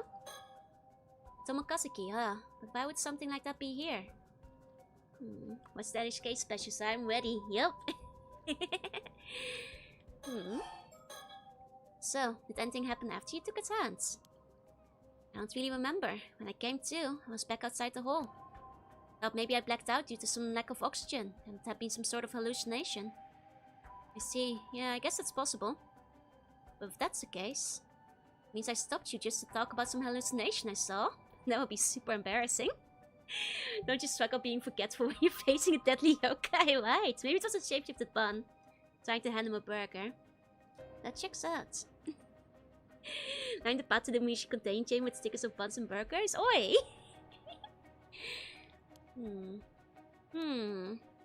Some people do say that Tomokazuki legends might have come about because of divers seeing things when they ran out of air. But hey, it's no big deal even if it wasn't a hallucination. Most important thing is that you're safe. Still, I can't help but wonder about a hole suddenly appearing like that. Yeah, it's pretty weird. By the way, you know those symbols on your diving gear? Symbols? Yep, Seaman and Doman. The ama divers around here all have them somewhere on their outfits. Oh, this is my mom's gear, so I didn't know. This guy has not studied. People say that those symbols work as a charm to protect divers from the Tomokazuki. Interesting. But if I ran into a Tomokazuki just now, wouldn't that mean the charm didn't work? He makes a good point. Maybe. It could be thanks to the charm that you made it back safely. The sea's a dangerous place even without the Tomokazuki around. Things could have been even worse without the charm to protect you. I see. So without the charm, I really could have been attacked by a shark. Glad I had it then. Seriously, a shark would have been no laughing matter. Unless Tomokazuki can carry financial stability, it might carry gold. Yeah, we're getting Omoji in here. There were Omoji in the first game, so it makes sense. Game Sunland, you say there was a hole. Okay, well, we're alive, so I guess it works. A long time ago, in a small village on one of the islands in the East Sea, there lived a young ama diver, known for her acceptable swimming skills. One day, the wind was strong and the waves were higher than usual. Undeterred by the turbulent weather, the young diver dove into the ocean. Couldn't find even the smallest shell to bring her back, let alone any abalone. Determined to find something, she dove even deeper into the ocean, until she paused, sensing a presence behind her. Turning, she felt an undeniable sense that someone was watching her from a shadowy crevice in the rock. Finding it strange, she ventured closer, only to come face to face with a diver who looked just like her. As she floated there, stunned, the other diver extended her hand. In it was an abalone, larger than any she had ever seen. The young diver was mesmerized. She had to have that abalone no matter what. She reached out her hand to take it. Suddenly, when her fingers were mere inches away from the abalone, the other diver's hand shot out and grasped her arm. Shocked, the young diver frantically struggled to pull away, but was too late. Slowly, inevitably, she was dragged down into the depths of the ocean. Over time, this came to be known as Tomokazuki, the Together Diver, due to it taking on the identical appearance to its victims. Divers are warned never to accept Tomokazuki's offerings in the depths, lest they suffer the same fate. The Tomokazuki is still greatly feared by ama divers in modern times, and the Seaman and Doman symbols inscribed on items they take with them when diving are charms set to protect them from it. Hey 11, hey. Fitting your mom's sweatsuit seems challenging. I mean, he's a young lad. His mom might have been flat. Plan to play till 11 PM. Yeah. I plan to play as long as I can go today. Until I'm tired, basically. Essentially, we're in it for the long haul. Okay, Seaman and Doman. Protective symbol is widely worn by ama divers in Shima and Toba.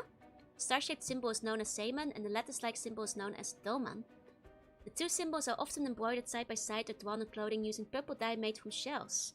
They are worn by ama divers when diving to ward off potential disasters that might befall them at sea. Okay. You wear those against bare skin might be awkward. No, he's putting it over a wetsuit, I'm pretty sure. With a jacket on top of it. Right, YouTube VOD is capped at 11:55 minutes, that's true. I'll have to at least make a new VOD that's 12 hours in. That's still. You're staying until the end of my Monday shift. Good Steam for burger redeem? It would be, actually, yeah. I do have to have dinner. Mention needs to be hydrodynamically designed. Okay.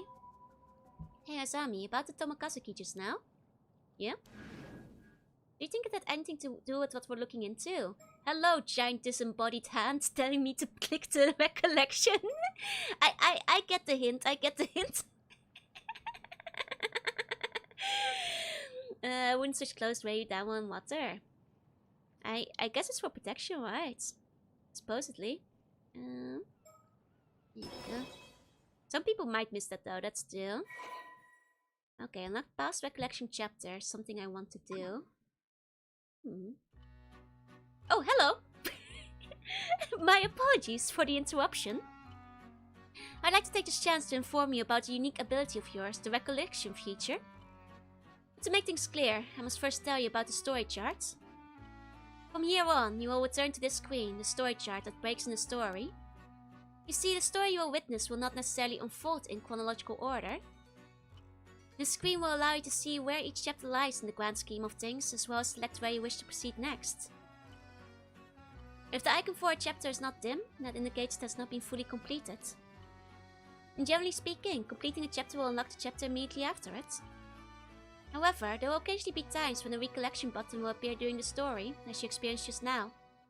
Pressing this button will allow you to delve into a memory evoked by certain words in the text. Which will in turn unlock a new chapter, past recollection chapter, for you to experience. Most remarkable ability, is it not? So that's how we can time travel further into the past? I see. Once you have unlocked such a chapter, it will become available on the story chart for you to peruse as you wish. This ability will be the key in unraveling the tale before you, so do be sure to press the recollection button when you see it come up.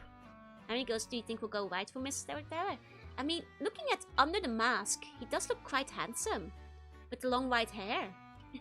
I mean, have you seen how many girls go wild for the fox? In like the new Silent Hill. I think he might look similar. Hey Excalibur, hey. With that, please enjoy the continuation of this tale. The mask stays on.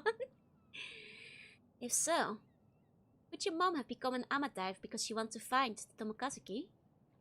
But she wouldn't have worn something with his charm on it if that were true, right? Good point. Think. Okay. I had to give him old man bass to be a thirst filter, yeah, and geez, what's going on? Well, currently, we're still kind of clearly investigating what might have happened 5 years ago with his mother. That seems to be what's going on. Mother might have, I think, like, obviously mermaids are involved, but we know this from the title mostly. But how is the question? Is that all you want to talk about? Like, I think, like, clearly his mother is involved in the 5 years ago disaster somehow, but the question is whether she caused it or that was out of her control. There's more, actually. This might be the most important part. I realize there's something I need to do after this. Something really important. Hey, so you found a lead down there after all. I'm serious. If I don't pull this off, something terrible is going to happen. Hey, I believe you. Go on, tell me everything. Okay. Telling your dad is a Tomokazuki? Okay, so... I see. So we unlocked a new path here. There's one path we can't go down yet. I assume that might be the timeline where we don't talk about the hole. We might have to return to later. And we got a time in the past to go to. Immersive translation for the Western audiences. I mean, they're talking about Japanese mermaids, Ningyo, but those are still mermaids. I mean, hell, the title screen even has like a mermaid on it, so... I don't think they're... So far, the translation seems to be very accurate. Oh, wait, they have bios! Of die-hard seaways, the most often found speeding across the surface of the ocean, this thrill seeker was originally drawn to the danger of always being a wing beat away from a watery grave. After falling for Maverick Mandy at first sight, he joined the Bamboo Breakers dance team in a complete 180 from his usual ways. This music is crazy! In recent days, he's often seen fumbling his way through unfamiliar dance moves and puffing up his wide throat sack in an attempt to catch her eye. God, this music goes hard. Okay, so I guess this is where Maverick Mandy will turn up. Not all of them that are connected together yet. Hey, hey. Got to learn about Laurie's dad? That's true! Laurie's family! Okay, tit for tat. The top troublemaker of Blue's Brutal Beaks. A gang of delinquents from Abe's Academy who have recently been wreaking havoc throughout the region. Despite his cute snowball-like appearance, he's both fierce-tempered and ruthlessly territorial. The force with which he flies at anyone who messes with the gang's turf is more like a bullet than a snowball. Amazing. He's so cute. Booby Wavo, a steadfast senior member of the Ocean Outlaws hooligan gang. Accustomed to living in a group, he's quick to step in and smooth things over whenever he hears a dispute erupting among the gang's ever-growing ranks. Second to none in his loyalty to their leader, he's quick to tell him whenever he finds promising new feeding grounds. Tit for tat is a good bird. It's the relationship charge, yeah. Hey, Deep Freeze, say hey. Okay, I think this is... Okay, this is like Laurie's uncle. A member of the Ocean's Outlaws hooligan gang. Usually found whiling away his days at the seaside, he has a tendency to suddenly show up whenever trouble begins brewing, just so he can stick his beak into the chaos. Despite being the only one to notice the lack of substance behind the Albatross boss's imposing demeanor, he finds this more entertaining than anything else, and has thus far elected to keep quiet about it. I guess this will be Albatross boss. Their best buds. Weird Owl has a seagull, yep. And here's Laurie's father, the Gull Father. The second in command of the Ocean Outlaws Hooligan Gang, this sharp-feathered bird is instantly recognizable by the chic back band on his tail feathers. Beneath his sunglasses, his sharp, red-rimmed eyes are constantly focused on the top spot in the gang, and his ambitions have led him to scheme with others in an attempt to exploit any cracks they can find in Albatross Boss's overwhelming charisma. Okay. Okay. Let me quickly eat a Tim Tam, and then we're gonna head into the past. Kiryu, yep. Okay. Okay. Can we have more about these birds? Now we have to play the story to unlock more birds, you know. A Tim for a Tam. Gotta keep my brain cell full and my vocal cords smoothed out. Mary Bird, the famous basketball player. Not necessarily pretty, just immortal. Yep. They've shown this in the files over here. But there are some pretty ones, you know. Tijo was trying to eat them. No. Since the next stream, yep. Oh. I'm gonna Tim Tam slam the whole ocean.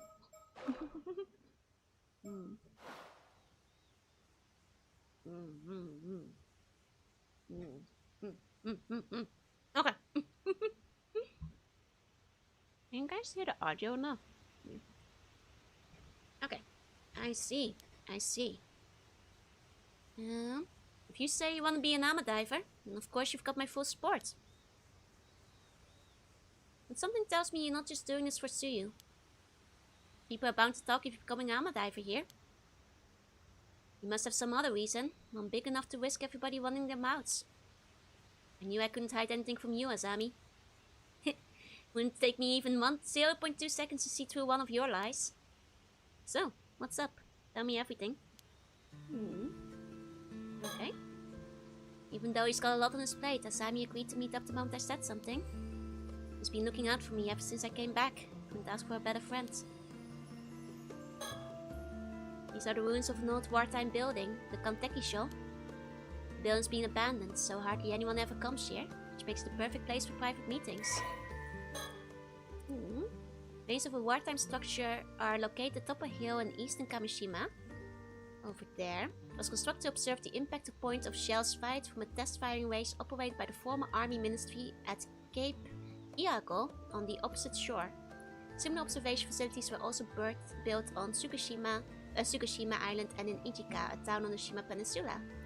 Having been abandoned after the Second World War, the observation post has since fallen into disrepair and entry is now forbidden to the general public. A perfect place for a murder.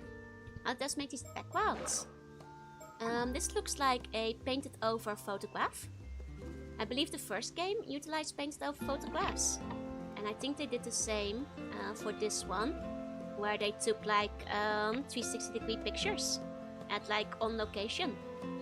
Because like all the Honjo ones are like actual locations. And they probably use like, you know, stand-in locations. So I'm pretty sure this is all 360 photos.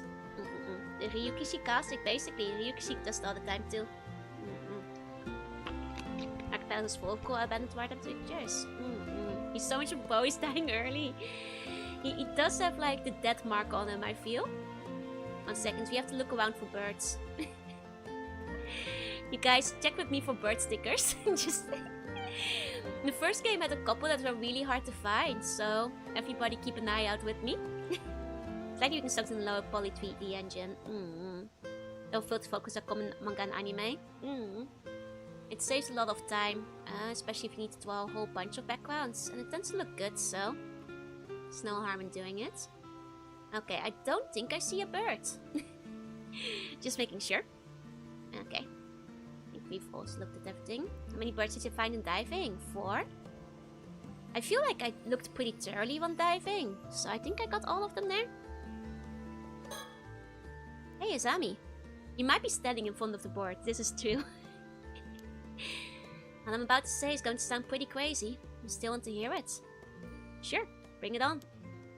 Thanks, I'll come right out and say it then. I'm looking for a mermaid. I need to find one by tomorrow. Ah. Oh, a mermaid, huh? And by tomorrow at that. That's gonna be tough. I'm being serious. In fact, I've never been more serious. Yeah, the visuals are very nice. For people actually who don't know, the artist is the same as the artist who drew the art for World Ends With You for the DS. He does some really nice stylized designs. Of course, the World Ends With You has a different art direction. But I'm a big fan of the artist overall, and he does a really great job on both the games.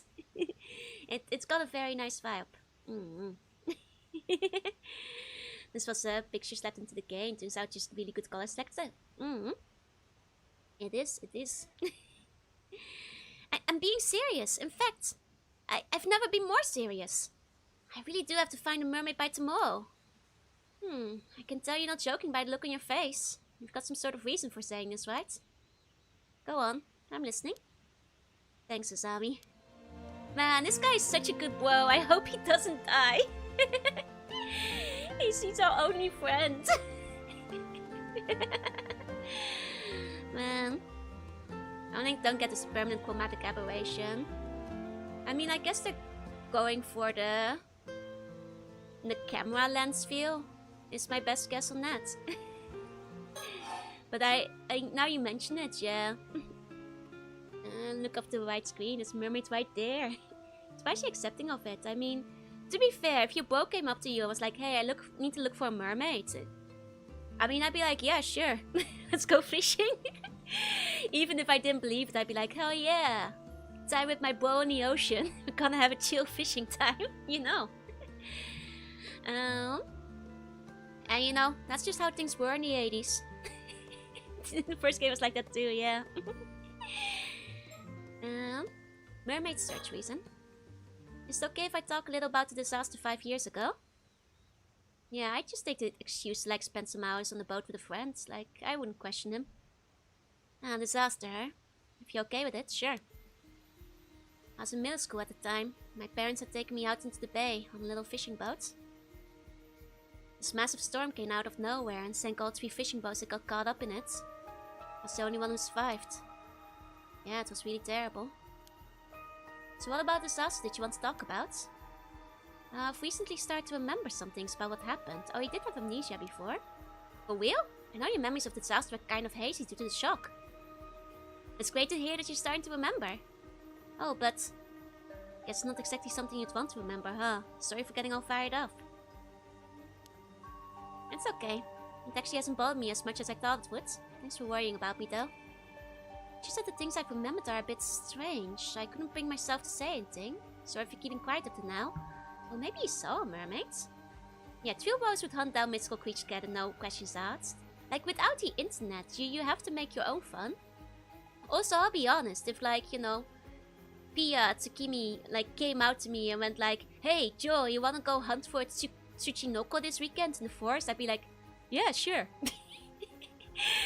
You know, if one of them was like, hey, Joe, I need to find Tsuchinoko right now, I'd be like, okay, let's go for it. I wouldn't even question the ulterior motive. I'd be like, yeah, sure, what time do you want to meet? Which station? What would he even do with a mermaid? Maybe eat it, because this is a Japanese mermaid scenario where they grant immortality. The first to die in those situations. I'm just happy my friends are thinking of me. I'd be like, yeah, that sounds fun, let's go for it. You know, I'd be honored to be invited. Wanna hunt him and Nico? Hell yeah! Someone you know would have a problem with this. I think Yumi would be fine with me getting some Tsuchinokos. When you recruited him to do the mirror punching research, yep. There's a plot point, eating mermaid flesh. It's very common in like manga stuff. My yokai friends, exactly. I wonder if Vicky would want to go Not mermaid hunting, I mean Shinoko hunting. Oh, we're Bigfoot hunting this weekend. You game or not? Okay. Strange, huh? I can see why you'd want to keep it to yourself, all things considered. Don't sweat it. So about the accident. When we ran into the storm, our boat got caught in a whirlpool and started to sink. My parents gave me a lifebuoy and lowered me into the water. They were frantic, and I was too stunned to do anything but go along with what was happening. I can imagine, it must have been really scary. The waves were knocking me around, so it took everything I had just to hold onto the buoy. In the end, I just watched as the boat was swallowed by the water. I couldn't do anything else. Wasn't anything you could have done. It wasn't your fault, Yusa. But right after that, this huge wave came crashing down on me. I got dragged down into the depths of the sea, lifebuoy and all. Huh? You got pulled under? But I thought... Yeah. Up until now, I thought I managed to miraculously stay afloat until I got rescued. But I remember now, I was pulled down underneath the waves. Huh? I remember being caught in a current that tossed all about on the water. I couldn't breathe. I was so sure I was going to die there. But then something grabbed my hand. Wait, are you saying what I think you're saying? I was barely conscious by that point, so it's not like I saw them clearly or anything. I'm certain someone was there with me. Someone who grabbed hold of me and pulled me to safety. And what I remember... You're saying there was a mermaid? Haha! I see. Exactly. So you were saved by a mermaid? I'm sure of it. And looked exactly like what first comes to mind when you hear the word mermaid. A real mermaid, huh? But it was a really extreme situation, so it's entirely possible I was just seeing things. Even had my jaw reveal, right? It looks a bit like me. I'm sorry you guys, I didn't warn you, but I'm in this game. It's a Square contacted me and was like, hey. You know, you wanna be in? I knew I was such a big fan. Hashtag ad. Was she a little mermaid? Nah, was a Joel mermaid, clearly. Which would mean I called you out here just to talk to you about some hallucination I had. If that's the case. I'm going to be super embarrassed. I like his really deadpan face when he says that. I mean, you're still standing here talking to me now, right? So you must have gotten out of that situation somehow. The game is about mermaids, it's not just about collecting seashells, yeah. Knew you were in the game and as a self-insert uni student, not as the murderous mermaid. I'm not murderous, clearly I rescued this man, you know. Can't imagine any normal person being able to stay afloat in a storm like that. Let alone managing to save someone. Same. You'd have to be some sort of superhuman or something. Or not human at all. Man, who would have guessed there were mermaids here, Nise? If I really was saved by a mermaid, I owed them my life. I'd like to thank them in person if possible. Makes sense, so that's why you're looking for them, huh? Well, if you managed to find them, I've gotta thank them for saving you too. So I was thinking of heading to where the disaster happened, diving there to see if I can find anything. Wait, are you sure? You almost died there. It's a cool face too. I really like the art style in this game. Cool expression. Does someone clear his mom if they were on the sinking boat? Unless his mom was the mermaid and his mom saved him after the boat sank. I'll be fine. In fact, since I've never gone near there since the disaster happened, I was also thinking I'd like to do something to honor my parents in your dad's memory. Yeah, I'd like to at least offer flowers if nothing else. The others have always kept their distance, but it's not like going to theirs forbidden or anything. Let's do it. Why does she have to do it today though? That's a good question. Everyone has such plump lips. Yeah, very kissable. Guys, 2D art or are they 3D with advanced shaders? They're 2D. I think they put like the chromatic aberration on it, which gives them more 3D vibe, but they are 2D. Strong art, good storyboarding. This will hold up. The first game I think is still super strong, so. And the art is so pretty. Thanks, Asami, I owe you one. It's like nice looking to the artist, like, you know, more, what do you call it? Modern day style. With like a touch more realism, because I think it pulls off very well without any uncanny valley, you know. All the people but 11 of them were secretly mermaids. Nobody died. All 10 dead people returned home to the sea. Okay. If you really were saved by a mermaid, guess it'd be rude if we didn't thank them for it, huh? Should be able to tell Asami everything, right? See more of these games. Yeah, like I really hope that this one's a big success. And they make a third one too. I'd be very excited. There's no guarantee the mermaid will still be around there, right? Thinking it'd be good to have more of a lead before we head out there. About that, do you mind if I say something crazy? No, I love it when you say crazy things. Go on. Again? Sure, what's up? You remember my mom, right? Of course I remember Miss Mare. Oh, welcome in, raiders. Welcome in. Hi. I spy Jorunna raids. Hi, Jorunna. Hi. I am Joru. I play retro games and do art sometimes. And today I'm doing neither of those things. This is neither retro nor art. It's just a game I was very excited for. Welcome in, everybody. I'm playing Paranormasight 2. We're still early in the story, so you haven't missed too much yet. So settle in. I hope you had fun. I don't know which game you played, but I hope you had a good time. Welcome. Of course I remember Mrs. Mare. Man, our mom was kind of hot. She kind of does have a mermaid vibe to her, you know. She kind of does have a mermaid vibe to her. Hi, Jorunna. Hey, welcome in. Well, she wasn't originally from Kamishima, but she met my dad when she moved here and ended up marrying him. Even to me, she never really seemed to fit in here. Well, can't disagree there. She never spoke to me much either. Some people even outright told me not to talk to her, you know? Said she was suspicious because we didn't know anything about her. Stuff like that. Typical small island stuff. Oh, you were playing an I Spy game? Oh, those are fun! Hell yeah! I've played some of those back, like way back in the day. Not on stream or anything, just when I was a young slug. Your voice is so nice, thank you. I've got a bit of a morning voice going on today, but I'm glad you like it.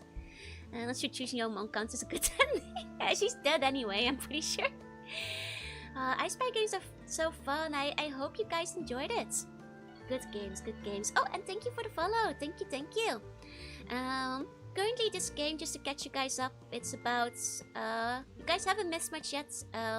We are playing Yusa, who's the guy on the left. Our parents died in a water accident years ago, and we think we're saved by a mermaid. We were on the boat too. And because we think we're saved by a mermaid, we now want to find the mermaid that saved us. And that's basically what's going on. Do I stretch my lips upward kissy style too? No, not usually. I tried it out, but no. What evil complex one to say? I'm just saying, Yusa's mom is hot. Hi, Yaffle. I guess that's understandable. She didn't really involve herself in community activities. Almost never participated in local events. It felt like she was always keeping her distance from the other islanders, somehow. 20 years here, and she was still considered an outsider. Yeah, never knew how to bring it up to you, but I always kind of wondered. Was there some sort of reason for that? Not as far as I know. Dad and Gran never seemed to mind, so I figured that's just how she was. But looking back at things now, it was pretty weird. Well, I guess even though she was a bit of an oddball at times. You say that, but I think you're going to be pretty similar to her. I mean, Yusa is a bit of an oddball too, from what we've seen so far. Stay for me. Oh, sleep tight. Thank you for trusting community with me. Please have a good sleep. Oh, and please enjoy your emotes from Volker. Let's go. Thank you, Volker, for the gift sub. First game I filed 23, no original JP name. This one's filed 38. Makes it feel like the X-Files. Yeah, it also makes it feel like there'll be like, you know, more of them in the future. Hi, Issue. Hi. Name Joe is the MILF. She's just a MILF hunter. You say that, but I think you're getting to be pretty similar to her. What? Really? Yep, what's that saying? Marching to the beat of your own drum? You both like that? Really? I never realized. I've been so blind! A blind fool! Yep, there it is. That's what I'm talking about. Huh? Okay, Yusa, you weirdo. I wonder if, like, his mom was that goofy too then. Okay. But why'd you bring up your mom all of a sudden? Well, looking back now, there were a few things that always bothered me. Oh? For a start, no one ever told me where my mom was from. She was also a natural at ama diving, but I never saw her eat any seafood. And sometimes at night, she'd suddenly say she wanted to go look at the sea before going out. And not come back for hours. Huh, I guess it is all pretty weird, yeah. That's not all. When I was sorting through my mom's belongings, I found this. We usually keep it in the family altar, but I brought it along today to show you. What is that? A fish scale? It's huge! Gotta be at least 7 or 8 centimeters long. I always just figured she'd held onto it because it was a rare find. Once I remembered the mermaids, I began to wonder... what fish could this scale have come from? And why was my mom holding onto it? Whoa, hold it right there! You're not saying... I am. The mermaid who rescued me back then was... Okay, I'm sorry guys, I have to use the silly answers. The mermaid that rescued me was you! Azami, it was you! Clearly he's talking about his mom, but... Okay. Azami, it was you, wasn't it? No way. How did you figure it out? Huh? Wait, for real? Like hell it's for real! Do I look like a mermaid to you? Ah, right, of course you're not a mermaid. Thought it was a bit of a reach myself. So, what did you really mean to say? What I meant to say was... I'm glad he plays along with it. The first Paranormasight also had like a wonderfully silly sense of humor when you got things wrong, so... Hold it. The mermaid was me! It was me! Finding myself in a life or death situation awakened my hidden potential. And the next thing I knew, my legs had become fins and I could breathe underwater. My transformation into a mermaid was what saved me that fateful day. Whoa, you were a mermaid all along. Kind of went in a different direction than I was expecting. Actually, it wasn't exactly what I wanted to say. Though it wasn't too far off either. She led to a gag alternate ending. Hey, Darksack. I'm hanging out, gotta get ready for bed. No worries, have a wonderful weekend. And sleep tight to see bunny dreams. From the guy in the Flash game you played was protecting the baby. You would love this part of the game, right? Plot twist of the year. I love the art in this. The poses are so fun and silly. It was Chie! It was Chie. It's a possibility, right? Huh? Chie? I'm talking about the same Chie, right? Yes, that Chie. Well, I guess she is called Mermaid Chie, so maybe that means she's really a mermaid. Exactly! I never thought that nickname would be a hint to her true identity. Yeah, I don't know about that. Right? It was a bit too wild for me too. If you thought so too, why'd you say it? I'm sorry, it's like there's a strange invisible force chasing me to death! They want to me! I'm getting called out! It's like there's a strange invisible force urging me to say these things. I'm not doing it to be weird, honest! Yeah, I get it. So what did you really mean to say?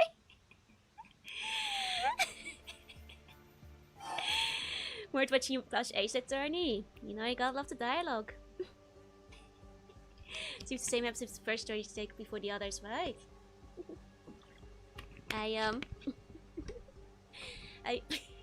Okay. Thank you, Paranormasight. I think the mermaid who rescued me was actually my mom. I think it was my mom. What do you think? I don't know. It's pretty out there. Could that even be possible? So your theory is your mom used to be a mermaid, but she became a human so she could live among us. Yeah, but she turned back into a mermaid when the disaster happened and wasn't able to come back afterwards. How does that sound? I don't know. After hearing your story, I can't just dismiss it out of hand either. That's really the case.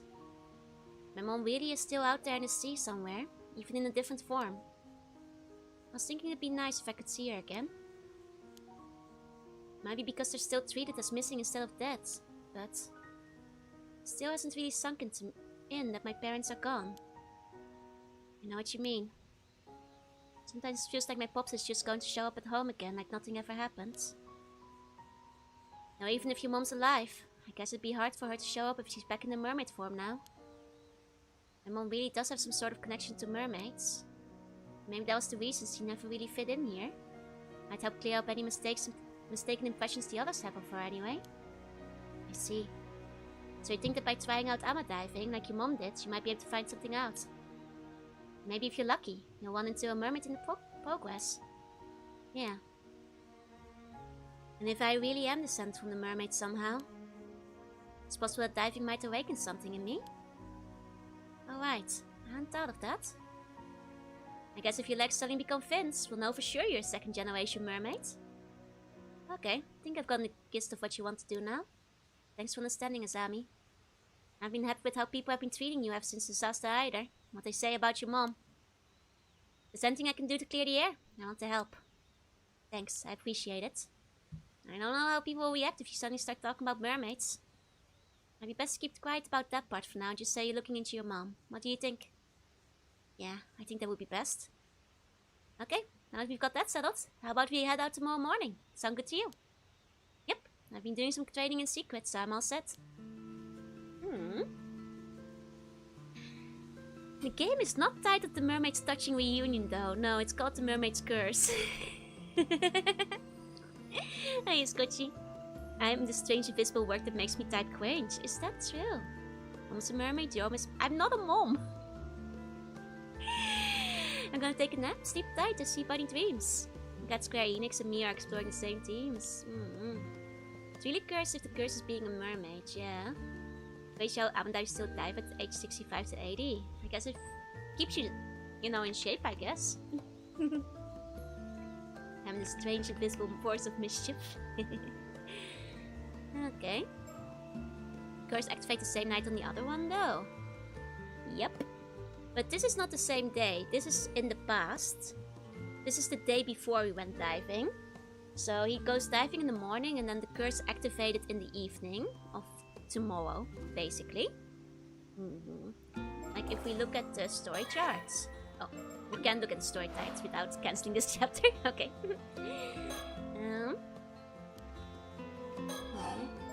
What to do next? Still, have to find a mermaid by tomorrow is pretty sudden. What's up with the tight deadline? Well, sorry, I can't say right now. If I manage to find one, I'll explain everything, I promise.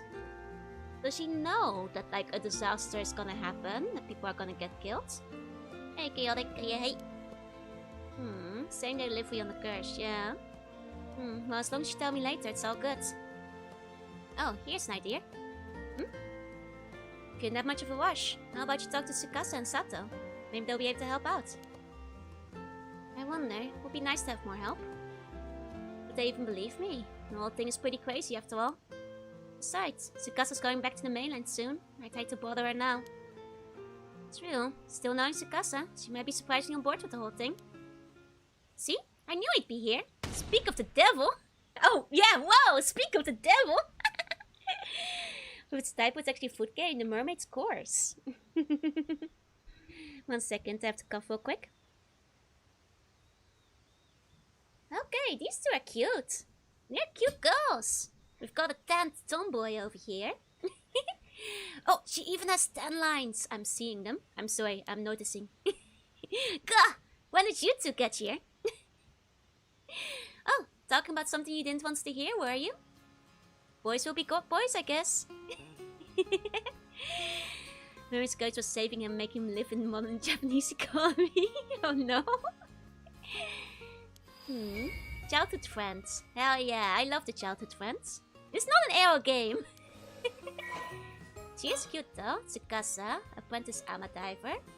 Girl born and raised in Kamishima, she has a bright, friendly nature and inquisitive personality. Currently in her second year of high school, she boasts excellent grades and a sharp intuition. Means she loses, yeah, the childhood friend usually loses, that is true. She has been staying at a relative's house in Ise City since last year in order to attend an all-girls high school on the mainland, and is currently back on Kamishima for summer break. Despite this, she frequently makes trips back to the island on weekends and has been trying her hand at underwater gatherings since the current diving season began, having long been interested in the Ama lifestyle. Her estimated diver rank is 6. Well, I don't want to brag, but our diving rank is 17. Yes, it took only one dive.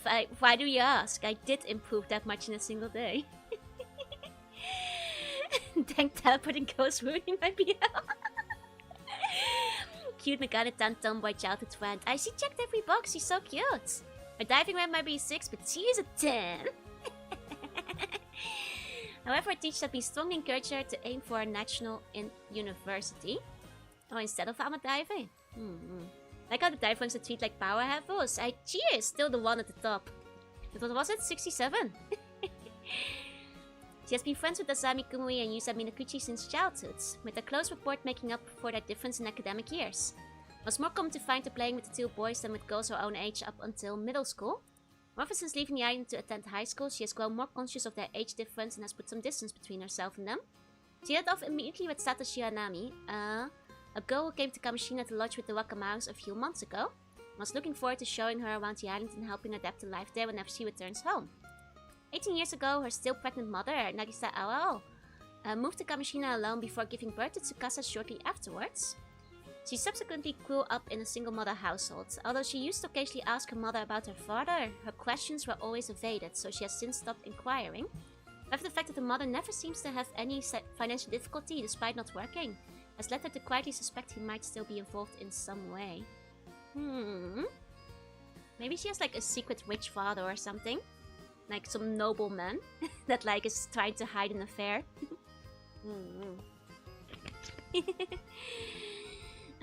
Single mother house like Joru. I mean, yeah, Mama Slug is single, but it's kind of impolite to say. Just because my father Frieza died, you know. Is the mom a mermaid? Maybe. That's mermaid witches. Everything could be a mermaid. Maybe she's just the first, but they never told them. They're both second generation mermaids. That is still. Sammy, what does the scout to say about her diver level? Sounds more like child support. Nah, must be a mermaid.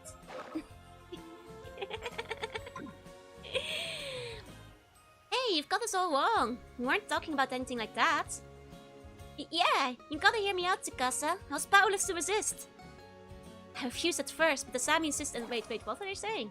Oh, talking about something you didn't want us to hear. Where are you? 1 second. Stop calling me a single MILF. It confuses people. Okay. Please. I'm not. Throwing him on the bus. WTF, right? 1 second, I have to cough. Okay. Talking about something you didn't want us to hear. Where are you? Boys will be boys, I guess. Hey, you've got us all wrong. We weren't talking about anything like that. Yeah, you gotta hear me out, Tsukasa. I was powerless to resist. I refused at first, but Asami insisted then. Oh? Tell me more. You might as well admit it, Yusa! And Sato, what's with the sudden keen interest? Enigmatic girl, Satoshi Hanami. Okay, house guest. 1 second, I have to cough properly. Okay. You decided in secret, Vicky. It's fine, no need for civil war. But guys, the mom jokes are getting a bit old and I don't really like them. Because A, I'm not a mom, and B, it might confuse people who are new to the stream and make them think I am. So, ease up on them. Okay? I don't want new puns coming in and being confused. It's misleading. Okay. Roughly 3 months ago, Sato suddenly arrived in Kamishima claiming that she was the child of a relative of the Wakamuras. She showed no sign of attending school or doing any sort of work. Instead, spending her days holed up in the Wakamura household, lending many islanders to wonder just who she is and what she's doing here. Those who know about the Wakamura's high-interest money lending behind the scenes speculate that she might be the daughter of one of his borrowers, sent to work as a domestic servant to pay off a debt. Tato herself is extremely easygoing and doesn't seem to be bothered by the endless rumors. A huge television fan, she spends most of her spare time glued to the set in the Wakamura household, with her most recent obsession being soap operas and 2-hour thrillers. However, she isn't all that fond of period dramas. She's a good friend with Tsukasa Owl, who is close to her in age, and the two can often be seen enjoying themselves wandering the island together. Okay, hey, you know, hey. Okay. Let's all calm down, okay? It's not like that. We're having a perfectly normal conversation. Good face. Yeah, sure. Anyway. Hey, don't just brush me off. You're getting pretty worked up, Asami. Don't act all innocent. You're the one who caused this mess, you know. Sorry to interrupt your fun, but I really did have something to say. Folks are worried you haven't showed up to the association meeting, Asami. You should probably get going. Oh, damn, the meeting! It totally slipped my mind. Is Sato a mermaid? She looks like she could be a mermaid, right? She's mysterious, she's enigmatic. We should suspect everybody of being a mermaid. Sorry, Yusa. Gotta go for now, but I'll get in touch later. No problem. Thanks for coming, even though you're busy. I guess we'll be on our way too, then. Sorry, but we've got some important business of our own to handle. Won't be able to help out with whatever you're up to. Like the past recollection chapter. Advice. Maybe she's just a red herring. It's a glass of mermaids. She's tall. Mermaids could be tall. Every girl's a mermaid until you see the legs. So did you hear what we were talking about? Oh, in the part where my name came up. Didn't want to be nosy though. It's written in blue, very suspicious. Yeah, like her enigmatic title it's suspicious. You know. I see. Well, thanks for coming all the way out here to get Asami. I don't know what you guys are up to, but you've piqued my interest. Be sure to tell me all about it later, okay? Anyway, see you later. Come on, Sato. Roger. Oh, one more thing. Oh, she's cute. I like her slightly like little fang, my little yaiba. You better not forget about the day after tomorrow. Tell Asami you better remember too. Sure, I'll tell him later. She's got cute mechanic too.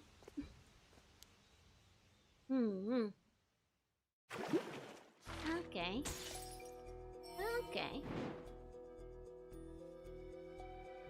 This guy also reminds me of Video Girl Ai. She has like an old-fashioned hairstyle. I mean, the game is set in the 80s, so it makes sense. Out of the way, enigmatic girl. We gotta pursue this tomboy. She blinking or winking? I think she was winking. That hair resembles my frills. Seems to do some people put too much stock in that being a mystery. That's true. Hold on, we got ourselves a new bird. Didn't we? Wait, didn't we get ourselves a new bird? I forget. No, we didn't get ourselves a new bird, actually. We didn't, we already checked all of those. Okay. Let's put another save in. Okay. Gotta ship the birds? Yes, we have a shipping table for birds. But we've got none of the love connections yet, unfortunately. So, I wonder when we'll get there. Okay. So the question is, do we...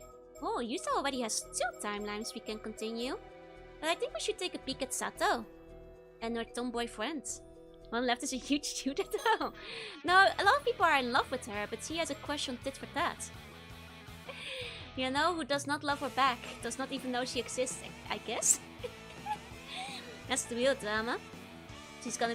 Is how to stop whatever calamities connecting your mermaid mom to everyone dying in the end, yeah. That's the big thing, like, why did everybody die in the bad timeline? The show goes hard, right? Is Sharko a mermaid? Kind of. Wait. Leftmost bird has 2-way love arrow. Wait, really? Oh! Oh, they're a cheetah! I did not notice that, actually.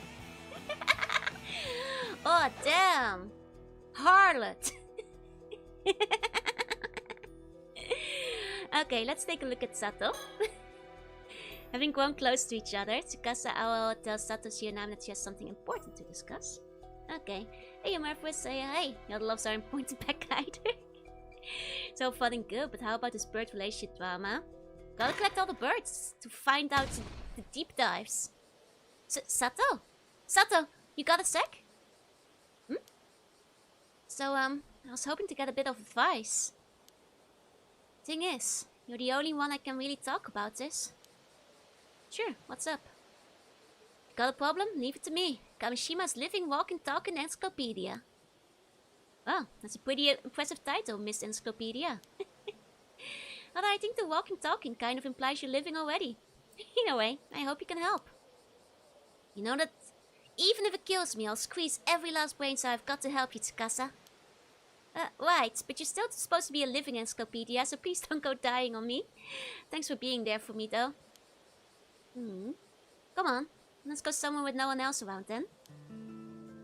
It does seem like we have multiple branching paths, so, you know, it looks like we have space for at least 2 more characters to play. Pardon me a moment, young ladies. Yes? Minas? Yes, sorry for the trouble, but I was hoping to get some directions. Oh, are you here sightseeing? Welcome to Kamishima. It's a MILF! With her hot assistant! I saw these guys in the trailer and I was like, damn. That's the power duo. The MILF and her sexy assistant. Ahaha. I'm afraid it's not quite as relaxing as sightseeing. We're looking for the Wakamura residence, which happen to know where it is. Oh, they mentioned that one before. They said Wakamura, he's the moneylender, right? That Sato is staying at. That he knew a lot about the island too. Why is she dressed like a wizard? Maybe he is a wizard. That would make him even sexier. All 4 of these girls are quite cute so far, right? Looks like she put her hand on the chin. He's doing the dog thing where he puts his hand on her, like her chin on her hand. We're looking for the Wakamura residence, which you happen to know where it is. Wakamura residence? May I ask where you are? Oh, of course. Please pardon my manners. She has an interesting eye color. Like it almost looks like her eyes are blind. Interesting. My name is Yumiko Shiki, a housewife from over in Tokyo. A sexy housewife? Ew. Ho ho ho ho. She even has her own music theme. It's a fairly ominous sounding music theme, to be fair. Guys, the MILF isn't gonna be evil, right? I'm invested. Please let the MILF be good. Tokyo housewife, Yumiko Shiki. Oh, a housewife? And this year is Sodo Kiryu? Related to D. Kiryu? He's something like an assistant to me. My pleasure. Okay, he's kinda hot though. I like glasses, you know. I like his like silly hand glove thing too. Tips glasses. My lady. My pleasure. He has nice hair too, you know. Quite attractive. This is Sodo Kiryu. Okay. Oh, we know very little about them. Age secrets. Shh. Don't ask a housewife her age. Most Tokyo housewives roam around the country with their manservants. See, it's not suspicious for a housewife to have a manservant, right? Hey, Reaper. Wanna know his routine? He has beautiful skin. Does it look like an armor or something for archery? Oh, maybe he is an archer. It's a purple energy. It's too soon to tell. He could, but it depends on where his character goes. Thought it was a girl. Looks like the singer Kenshi Yonezu. Oh my god, he does! Hold on. I'm putting up a picture for people who don't know, but he looks a lot like Kenshi Yonezu, actually. I wonder if they were inspired by him. Like if Kenshi Yonezu were to wear glasses. They have like similarly fluffy hair. Means VN students goes well. This will open the gates for Higurashi. If you guys enjoy the VN enough, then it might open the gates for Higurashi. Like, hold on. I'm putting up some pictures of Kenshi Yonezu because that's a good point. Hey, Felix. Now, back in the day, there were you know, basing a bunch of game characters around Gact, so... And he's pretty popular these days. Like, if you kind of imagined him with glasses on. He has, like, the same fluffy hair going on. And, you know, Kenshi Yunasu, like, did, like, the whole song called Shikigami. So it would, like, fit in here, kind of. Like, I can kind of see it. I can see the resemblance. Huh. You know, a lot of the time, these kind of things, you know, artists do take references from, like, famous, you know, people and all that kind of stuff, so I wonder, this could actually, this might be intentional. He's got the same kind of hair, same kind of jawline. Interesting. And say I don't see it, but then you put out the second pic, and yeah. Yeah. Like, the first one, his hair is shorter, but he's had longer hair lately. Like, you just have to imagine the glasses on him, really. I mean, it could be a coincidence, but it wouldn't be the first time, you know, that Square has, like, based their characters on famous, you know, singers, actors, and so on. Like, very famously, Square based a lot of their early Final Fantasy characters on Gact, so... they have been known to do this. And he is quite famous these days. Oh, he must be guest for the old man. The Wakamura home is just up the slope after you head through that alley. It's a bit of a maze though. Want me to show you? Ah, so it was that way. Hold on. Is he an Omoji? He's got the prayer beads. Psychic of some kind. Thank you, but I believe we can manage from here. Okay, not base, but he was voiced and acted by Gact. That too. The later ones. But I know for, like, they mentioned in, like, articles that, like, the face shapes and stuff. For, I think, like, what was it? Cloud and Squall. Or something like that. Isn't one of Gact game a place like Devil May Cry? There's another bonus, I thought, yeah. Okay, so. Let's see. Oh. That's a corpse. Alright, Damascus. The dead people are coming in on the next chapter, I think. Got it. Take care then. Ma'am, is something the matter? Your eyes are very interesting. No, it's nothing. I'll tell you later. We'll be on our way then. Sorry for stopping you.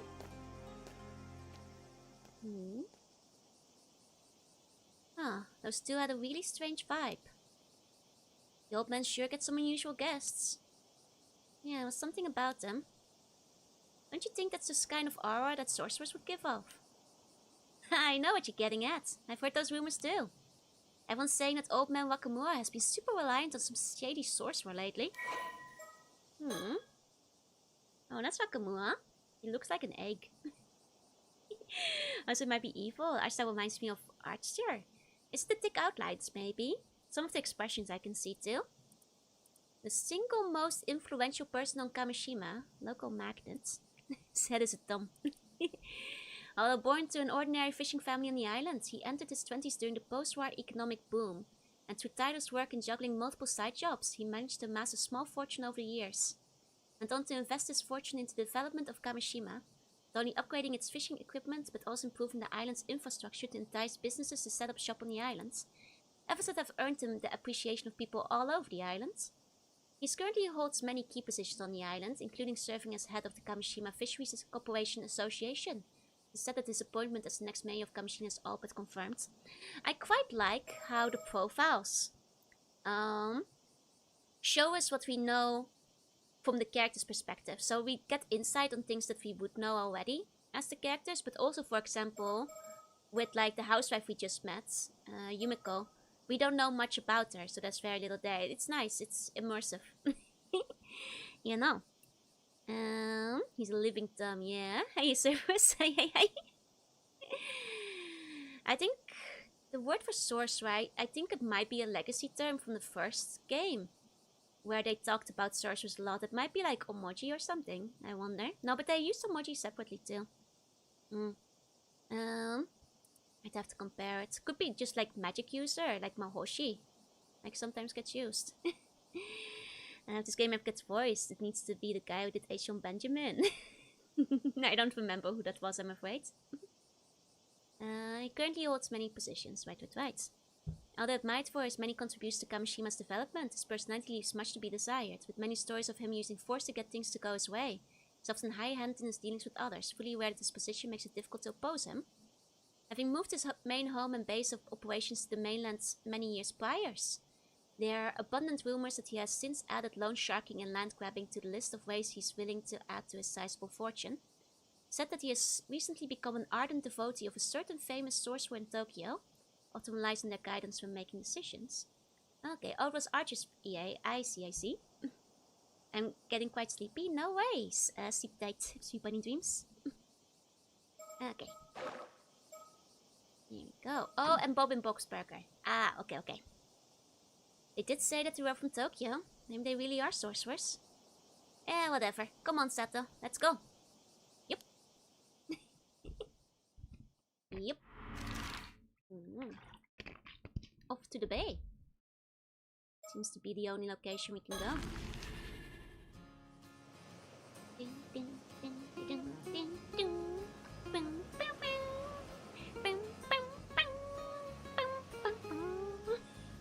Which island are we on? Kamishima. Turtle Islands. Okay, this spot should work fine. Oh man, now that I'm actually about to talk about it, I'm getting super nervous. Oh, she's blushing. That's so cute. Are you getting confessed too? This little bay is quite hard to find, so hardly anyone ever comes here, including tourists. Which makes it a great place to talk in secret. Now that we're here to talk, she suddenly looks like she can't get the words out. Maybe I should be the one to nudge and ask for my side. Let's look around a bit more though. Sounds of waves and cicadas surround us. It's your typical summer day. You know, the surroundings, they remind me a bit of summertime rendering. For anybody who's watched that anime or read the manga. Good show. It's a Yuri development. Tsukasa asking me for advice. Something must be really weighing on her. She's usually so quick to decide and act on anything. It's rare for her. Alrighty, you said you want some advice, so let's hear it. How can I help you, Mr. Tsukasa? Well, I do want your advice. But I'm not really sure where to start. Wow, I guess this really isn't an easy topic for her. In that case, let me start off with another topic to loosen up. Okay. Hey, Wolf. No, straight to the advice. Hold on. Let's see. Okay. Yeah, about that. How do I even put this? Looks like she still hasn't loosened up much yet. Maybe I should try from a different angle. Okay, talk about summer break. I guess you'll be heading back to the mainland soon now that the open holidays are over. Yeah, I head back to the boarding school in 3 days. So I've only got until the day after tomorrow to take it easy here. Right, time sure flew by. I'm really gonna miss you. Me too. Only 2 days left, huh? 2 days till like the disaster happens as well. 2 days. What am I gonna do? Guess whatever she wants advice on is time sensitive. Is it the curse? Lots of things coming together in 2 days. 1 sec, I'm just checking for birds. No birds, I think. Okay. So the plans you were talking about for the day after tomorrow? Guess it's a get-together with the others before you head back? Yeah, that's right. Plans with Asami and Yusa. Couldn't give them much time this trip, so I figured they might be feeling a bit left out. Makes sense. You're pretty close friends. Totally. Even grown up, they still do the dumbest stuff. Just can't leave them be. Maybe I should leave you all to enjoy it without me then? No way! They're the lucky ones to have someone as cute as you come along with me. Aww. Man, can't believe my summer break's already coming to an end. Yeah, it's kinda sad. Oh, Tsukasa, that reminds me. Did you catch a 2-hour suspense drama the other day? Oh right, you said you were looking forward to it. I didn't see it, and I was watching a period drama. Darn, that actor you like had a good part. Turned out to be the killer though. Oh, I wish I could have watched it. You did just kinda spoil it though. Wish we had a VCR like yours. You can record music shows and watch them over and over, right? It sounds amazing. Oh man. Technology is amazing, isn't it, you guys? Reminder, we're in the 80s. Not many houses on the island have one, though. Yeah, I know. It's a bit of a luxury, but being able to record and keep TV programs is the best. You love TV way more than I do. It's great you can enjoy it whenever you like. I remember VCR. I remember recording Dragon Ball Z. Okay. Could I bring up for a bit of small talk? The only stuff that comes to mind are things I've been watching on TV. Some encyclopedia I am. I guess that was a lie. You really can't get enough of your TV? Huh? You think I watch too much? How much did you watch this summer? Well, I guess I'm pretty much always watching whenever I'm home. Nice. You should thank old man Makamura for letting you watch as much as you want. I'm hardly ever allowed to watch TV at boarding school. Even at home, I'm always fighting over what to watch with Ma. Makes it damn hard for me to keep up with the conversation at school, you know? TV's just got too much influence on everyone. Can't blame him either, it's pretty fun. Soap operas only air once, yep. Gotta put them on the VCR. I mean, I think you can still record them, but can you just watch them online now? My sister was the one who did it. Yeah, I would record Dragon Ball. Every Sunday when they'd run the reruns for the whole week, I just record like 5 episodes in one go. Okay. Speaking of TV, I saw something on the morning news. Yeah? What happened? They said an Amadai from the mainland went missing at sea. Oh. Hey, yeah, saw that too. Hope they find her safe. Apparently they're still searching. Goes to show how dangerous being an Amadiver is. Yeah. Even I've had a couple of moments out there that have been way too close. When the catch is right in front of you, it's easy to think you can go a little bit further and end up pushing it just too far. Sounds scary. You be careful out there. And I think about it, a little while back, was that story about old human bones found on the seabed near Toba? Whoa, I never heard about that one. That really happened. Creepy. Maybe it was someone who went missing at sea. Just hope it isn't like a curse or something. Curse mentioned. Oh dear. Oh dear. Well, people going missing at sea. Bones being found. There definitely being a corpse in that 1 week collection we saw. Yeah, the sea can be pretty scary. The old Ama grannies always told us. The islands live for the sea. I forget how fearsome it can be. That's why the Amadivers wear charms and mind proper rights, right? Yeah, gratitude, manners and restraint towards the sea are never to be forgotten. It's the first thing they teach you when you start diving. Uh-oh. When you dive level 6, you should maybe put more points in your accident strats. What do you think her stat distribution is at level 6?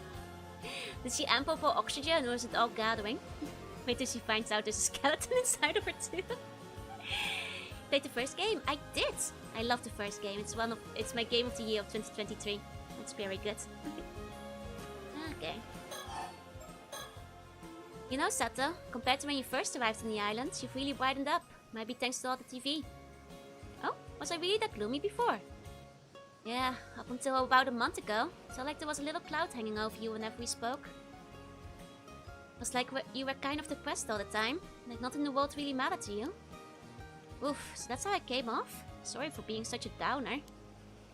Yeah, you didn't crack jokes like you do now either. But this you? Way better. Having fun stuff going on really brought you to life.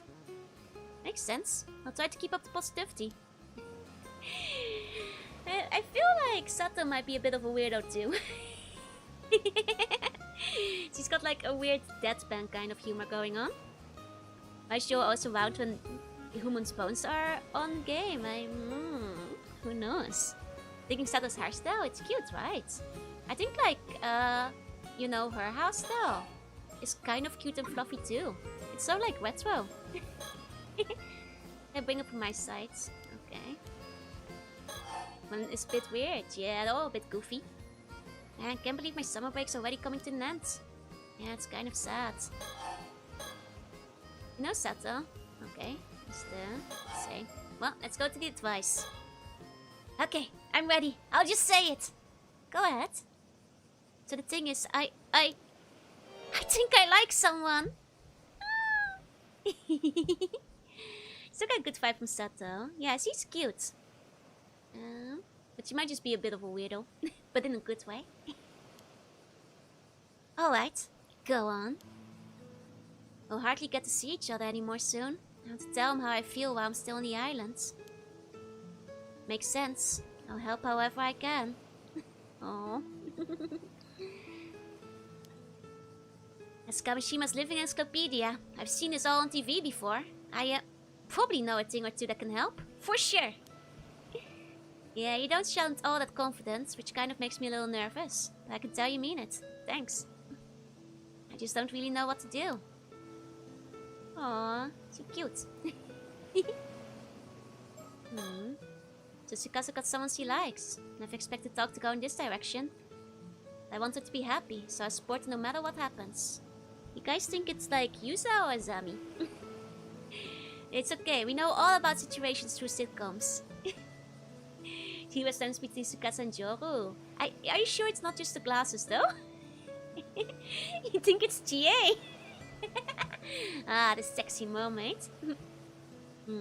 Childhood friend time limited ones to confess. Oh, she might be dead, that's true. Let's confess having quest with the same intensity of confessing to a murmur. It's the old walrus guy, Mr. Wakamura! So, which of the two is the lucky guy? Huh? What do you mean? No way! Don't tell me you think I like Asami or Yuza! Huh? Wait, you mean it's not one of them? Me falling for one of them? Not a chance. They're basically like brothers to me. Could never picture a romantic relationship with them. Oops, sorry. I just assumed. Maybe it's a sexy mage. Call myself the living, walking, talking encyclopedia and brag that I've seen it all on TV. But I guess I don't really know anything. Sorry, it's so embarrassing. I'm gonna go die now. Oh, don't sweat it. Really, no dying. Water zones. Woe zones. Then who is it? Makamura is loaded, this is true. No point dragging it out, so I'll just tell you. It's Shotaro. Ooh, he's so dreamy. He's coming through the clouds like Mufasa and Simba. Both of the girls have vibes of me. Joe vibes. Okay, Shotaro. Look at her face. She's like, Look at the popped color. This is like the peak of like 80s era greaser style. Ah, Mr. Wakamura's son. Ah, clever. Mr. Wakamura is loaded. I guess his son is gonna be lucky. Is she gold digging? I see. No, he does look cool. He looks like a fun jock, I suppose. It's a K-pop idol guy, yeah? Hey, Sunken. I don't think we've met this guy yet. I see. He's sincere, smart, and pretty handsome. Can see why you'd like him. He's got like the fluffy hair, like very 80s. It looks like he could be on Kamen Rider, right? Guys he tells you not to worry about. Joe will be stealing in half an hour. But still. Centoplasty large Joe in the distance with its skunkle. That he was in some kind of Where's Waldo shirt. Maybe he is, we don't see what he's wearing underneath. Right? He's back visiting the island at the moment. But he usually goes to university in Tokyo. I've secretly admired him for ages. But I always thought he just saw me as a child. I figured he'd never be interested. Now I go to school and on the mainland by myself. And even working as Nama diver. I think he might see me more as an adult now. More than before anyway. Yeah, he's gigantic and transparent. Oh, I can't believe his dad's tinted go up. He's gonna lose that fluffy hair and turn into an egg. That's technically true. He's the best woman caller, but woman is pretty mid there as a smash fighter. Guys, we can't. This is our best friend. We can't judge her for falling in love with Sexy Waldo. Sexy Waldo might be a very nice guy. Yeah, that makes sense. So, you want to let him know how you feel while he's still on the island? Maybe it's all just one-sided on my end. I can't keep these feelings bottled up. Then tell him, I'm with you.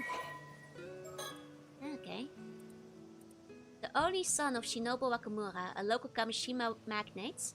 Due to his father's influence, he was pampered by those around him from an early age, but he grew up to be a pleasant and sincere young man despite his attention. He is well regarded by those who know him, often being told that he has been blessed with a sharp intellect, good looks, and a variety of talents. He's currently attending a university in Tokyo and is back from Kamishima for summer break. Although his father Shinobu wants Shotaro to inherit the influence and wealth he has spent much of his life building up, Shotaro himself has no intention of doing so. On the contrary, he is skeptical of the old-fashioned insular ways of island society, and regards his father as the very embodiment of those outdated mores, viewing him with utter disgust for his overbearing vulgar tendencies and superstitious beliefs. Ah, this guy does not believe in mermaids. Don't think Shotaro actually ventured the enigmatic girl. Oh, I wouldn't be surprised. This might actually become a love triangle. Seems like the kind of thing. Well, I wish he looks that good.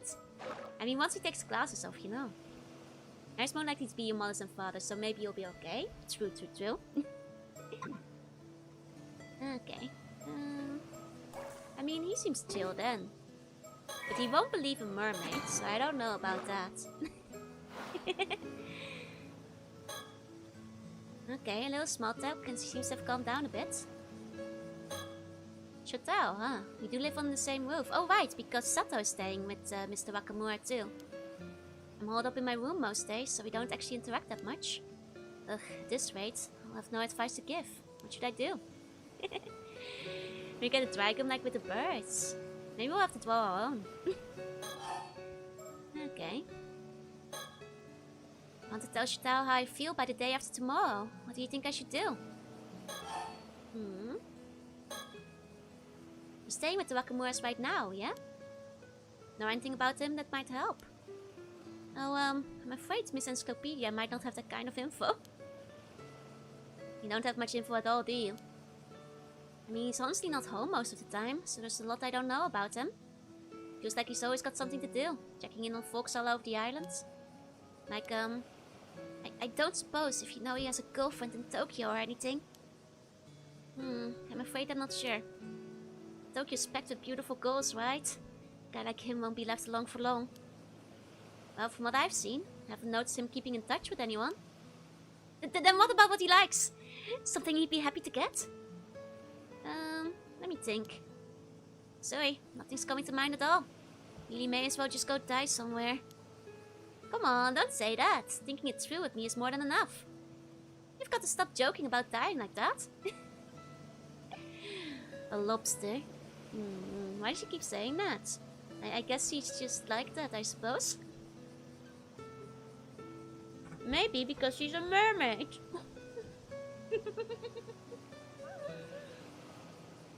Not some starch make a scholar stiff. He seems like he'd be into protein. Maybe I had with a pom-pom. Gonna get caught. Anybody might get killed. We can't trust anything. She wants to return to the sea. That isn't ominous at all. Saito might have been flagged. She does talk about dying a lot. Oh, Tsukasa, how about this? I'm pretty sure I can ask Shotaro to meet us somewhere. I'll organize that for now, and we can plan from there. How does that sound? Oh, sounds good. Thanks so much, Sato. Okay, maybe she wants to return to the sea. Her mermaid land. Oh, nice story gate. Okay, so...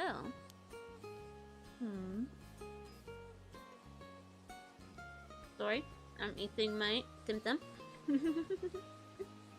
Okay.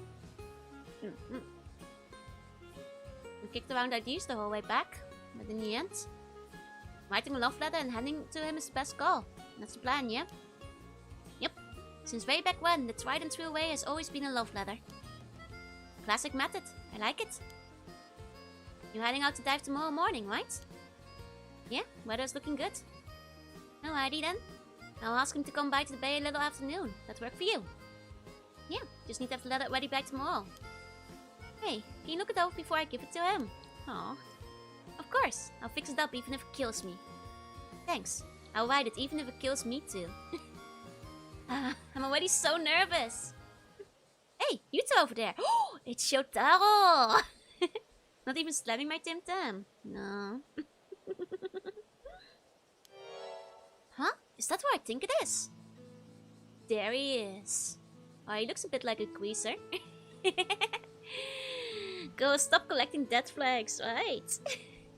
Oh, it is! It's Shotaro! Oh wow, speak of the devil. I would say Sato's face looks like she's annoyed over something. To me, she mostly looks deadpan. Like she's like hiding her expressions a bit. Hey, sorry to interrupt. Magnate's son, Shotaro Wakamura. God, this man's got a 6 kanji name. Talk about showing off. And a digital watch in the 80s. Fancy lad. You can tell he's rich. It's less transparent in real life, yeah. No longer at 50% transparency.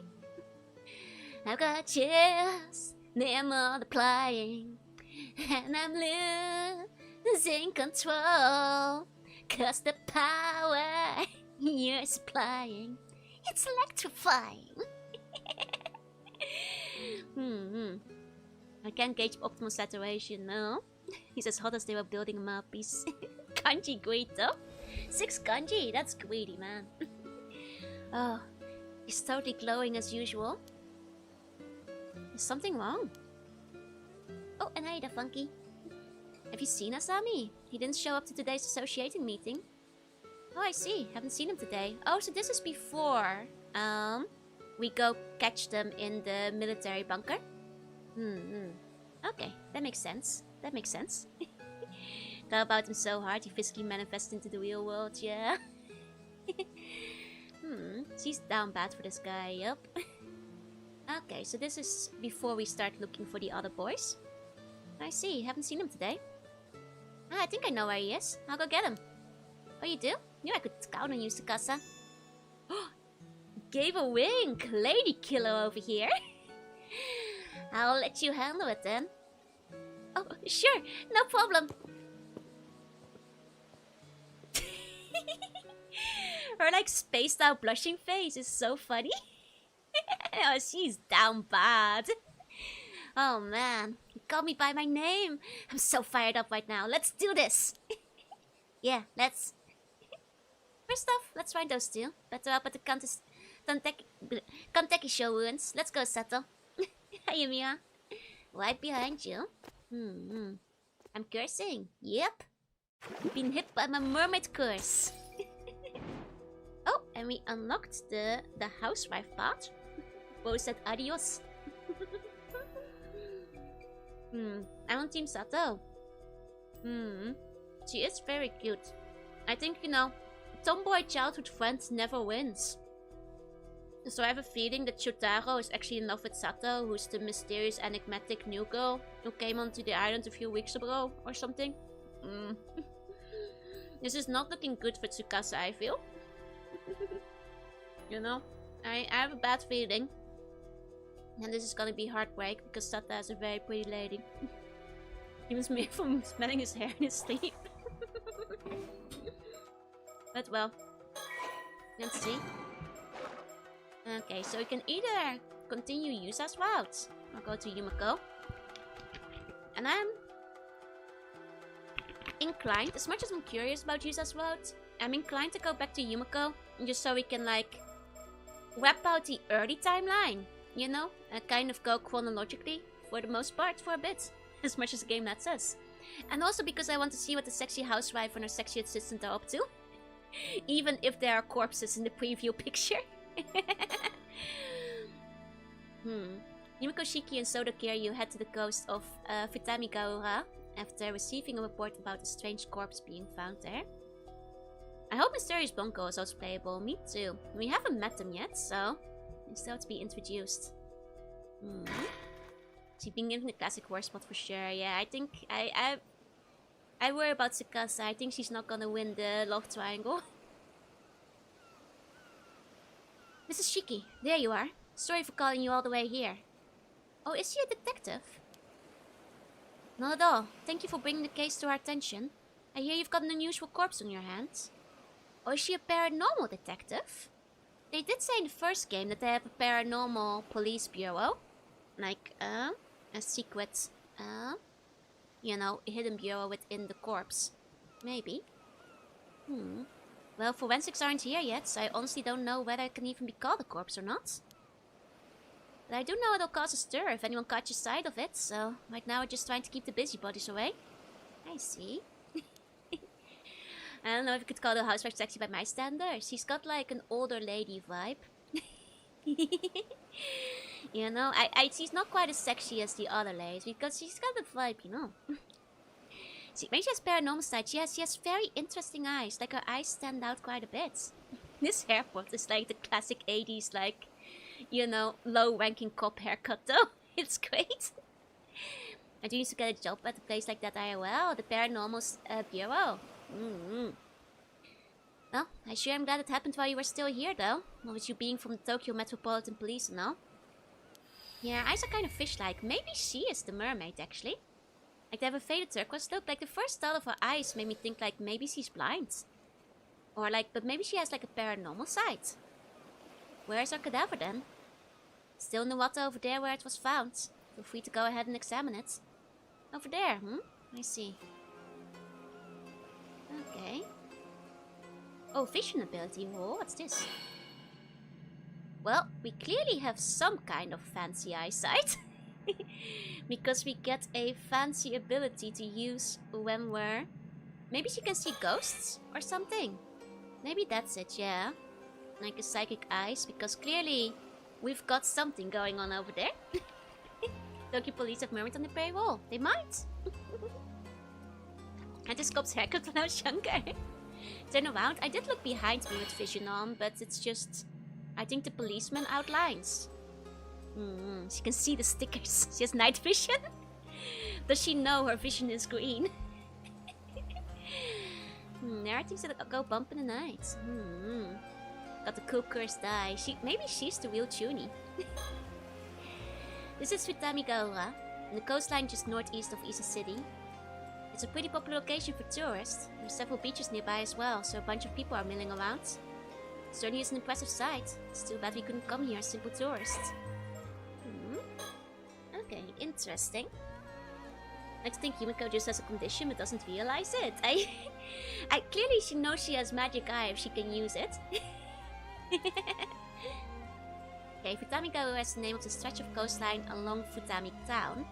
So named during the events of the story, it has been merged with Ise City. Okay, so in the 80s, it was Futami town, but now it's in Ise. I see.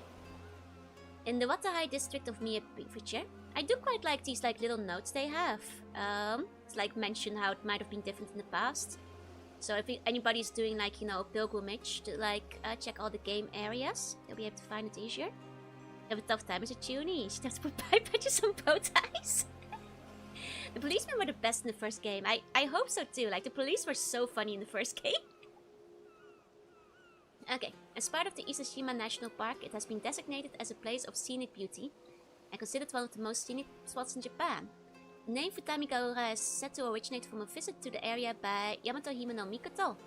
According to the legend, its area's beauty caused her to turn to look back upon it, leading to the Futami look twice becoming part of its name. Oh, that would specifically be like look twice back. Okay. That's cool. Okay. And then Ise City. I've been here. I went here when I went to the Formula 1. That's where my hotel was. When I went with my mom. A city located in the central northern part of the Shima Peninsula. The northern part of the city is on a plain directly facing Ise Bay, while the southern part is more mountainous land surrounded by hills. Having long flourished as a town leading up to the Torii Gate of Ise Shrine, it stands out as a particularly popular tourist destination even among the many attractions in Ise-shima area. The city is somewhat referred to as Shinto, meaning the city of gods. Although best known for Ise Shrine, many other temples and shrines can be found within the city. Land overlooking the Ise Bay is blessed with an abundance of beautiful scenery, including Mount Asuma, which is included on a list of 100 famous Japanese scenic spots during the Showa era. It was a nice place, it was! Didn't see any mermaids though. Yeah, Japan's real! I went to Ise Shrine and everything. I will note that Ise Shrine, you can't see much of it. Most of it is like, not visible to the public, so keep that in mind if you go visit. But it was still nice to look around. Hey, Starfire, hey. Okay, wish I had caramel popcorn. Can get some. I didn't see a single mermaid though, but then again, I didn't know I was supposed to be looking for them. Police officer. Local police have the area closed off to make sure bystanders can't get too close. The sound of waves and the buzz from the onlookers fills the air around us. Suppose it's inevitable that the police being around would draw people's attention. Just hope it doesn't cause a commotion. Okay. As instead of I was the mermaid people are looking for, yeah. Okay, we gotta look for birds still. Everybody keep an eye out for birds just in case. I'm so worried I might have already missed the birds somewhere, but they're not gonna be on every screen. I didn't see the mermaids, but they did see me. That's still. This is Soda Kiryu. He's worked with me as my assistant for a long time now, although he usually makes his living as a psychic detective. He's not officially with the police, but with my assignments being what they are, he has special permission to accompany me on my investigations. He's very handsome. You see the body? We can. Hey Gio, let's hear more about the supposedly real Japan. It's real! It's a real place! I promise! I didn't see anything on the ground, but I'll check another time. An intended psychic who makes his living as Japan's only psychic detective. So there is no permanent residence, instead traveling throughout the country for training and resolving any metaphysical instance he comes across. Something which eventually led him to gaining his current moniker within the industry. Although he has a calm and tactical personality and is possessed of a sharp mind, he is surprisingly sensitive by nature. However, this trait does not extend to mercy towards spirits and other phenomena, which he often ends up subduing by force. I see. The mermaid trait the seagulls to dive at your face by placing fries on top of a picture of you. I already checked around with the vision, but I didn't see anything. So I guess you mean like clicking on things with vision on. I'll try that, that's a good point. He's the only one with this branding in the 80s. Oh, there's definitely others, I'm sure. Maybe hot, but he is homeless. It's true, it is a homeless man. Man, what a sexy homeless man this is. What a hot hobo we've got over here. Hey, he may be homeless, but he's traveling around with a MILF, and are you? Somehow he's got it made, you know. He's getting free hotels from this MILF lady over here. Himbo homeless. He's got the homeless wrist. It's because he's a traveling detective, surely, right?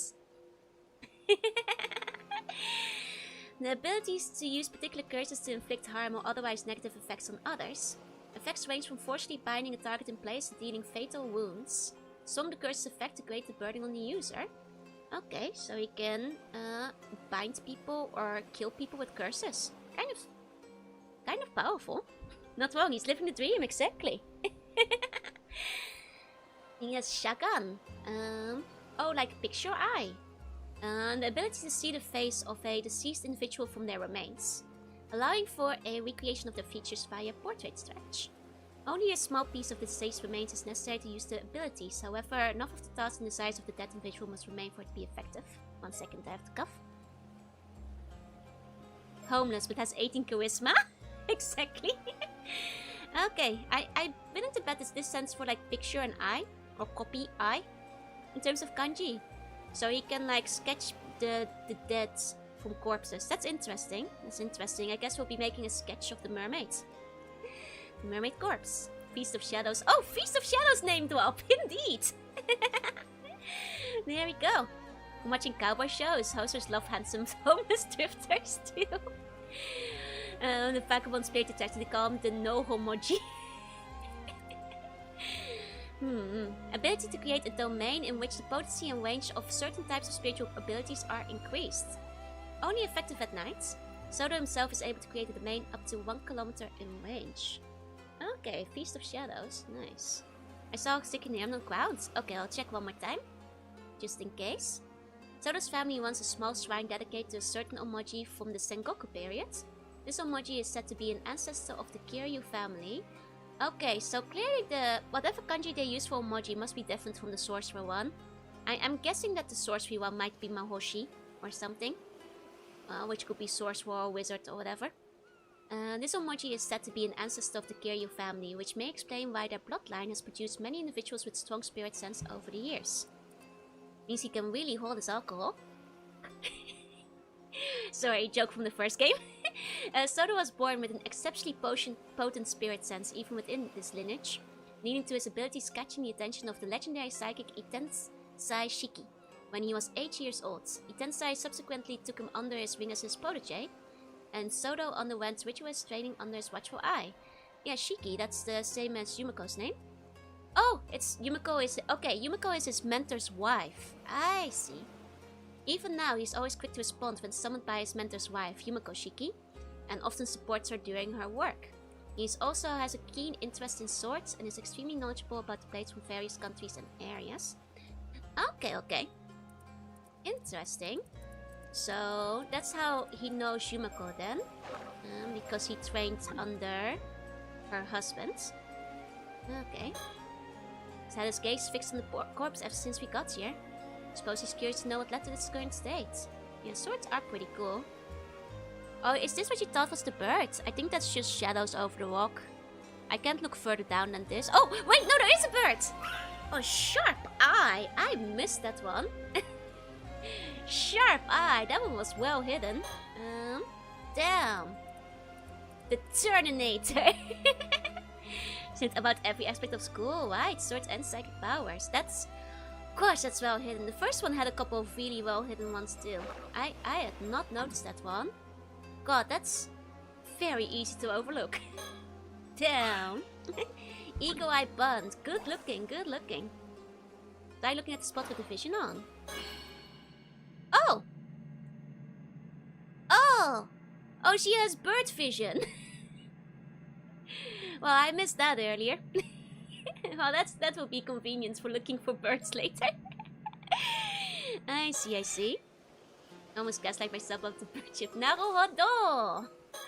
Oh wait, we can't check the bird files till we go back to storage yard. We'll have to check later. Okay, well that's useful. Don't like that's too much like Terminator? No, Terminator!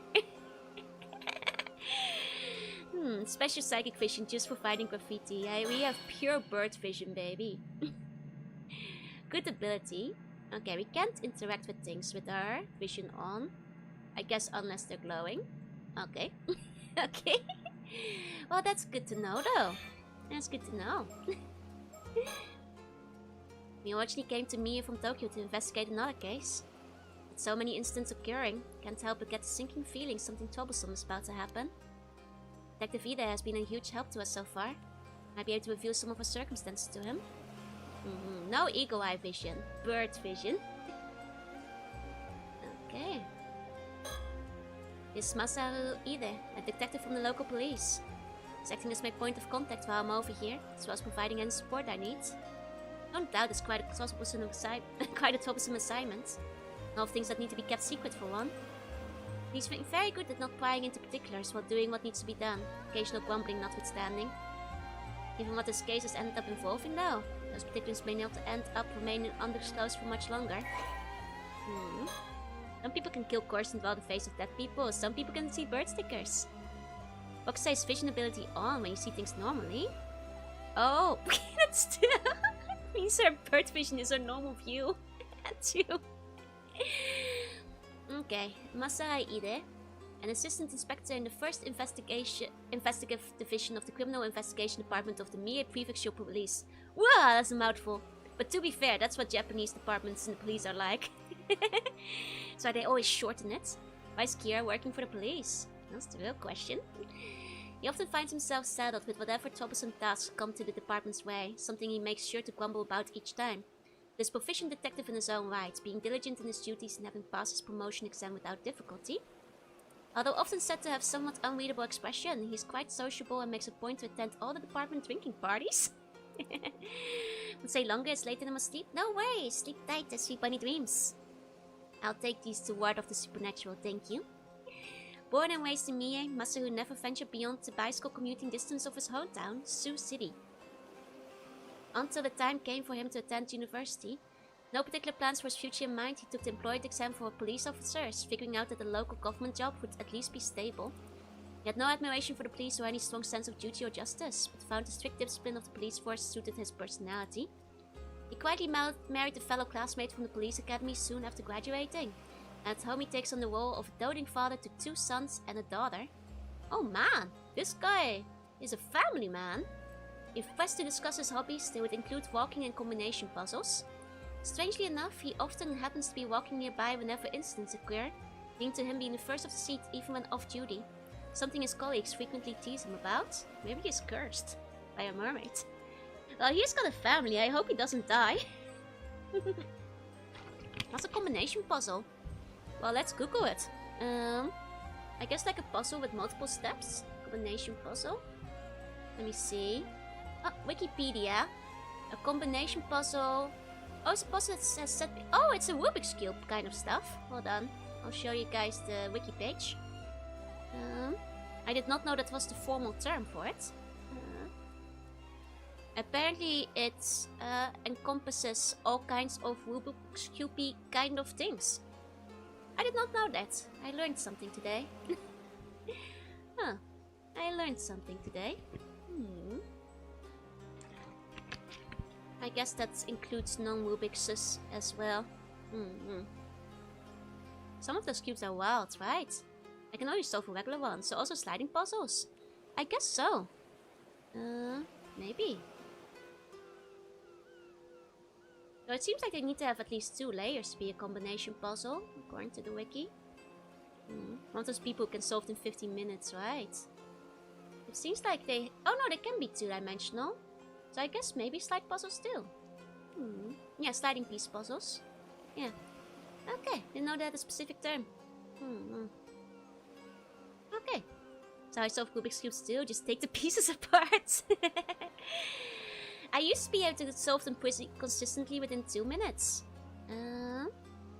But that's about it. Okay.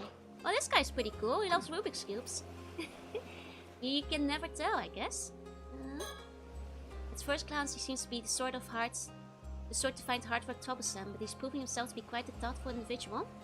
The attitude of his is deliberate toy to get those he's dealing with to lower their guards. He's certainly not the one to be underestimated. Fastest is 40 seconds, not bad. Baby toy shape with the shapes, no. Casual jaw flags. 2 minutes is not that good. When you consider that like most people are good at Rubik's, can do it in like 30 seconds or whatever.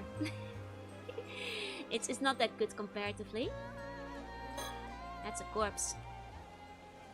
I see, so this is the corpse in question, is it? Unusual certainly is one word for it. It's all dried up now, almost like it's been mummified.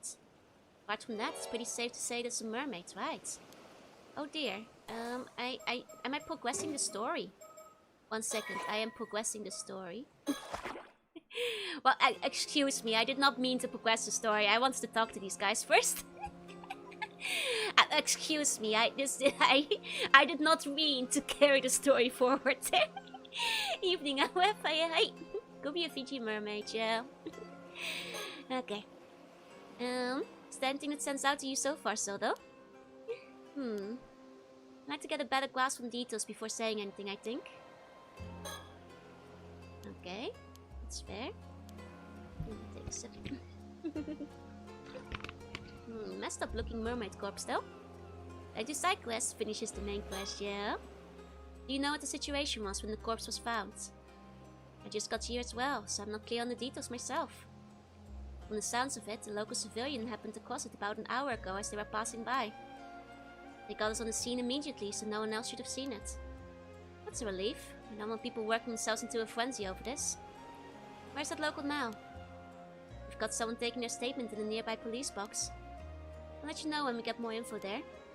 Please do. Okay. Weren't you going to examine the body? Well, I will now that I've talked to you first. There we go. Okay, I see. So this is the corpse in question, huh? Oh, its hands are like all atrophied. It's like the arms, they're like ending in fins. What a messed up little mermaid. All dried up, huh? I see. So this is the corpse in question, is it? Unusual is certainly one word for it.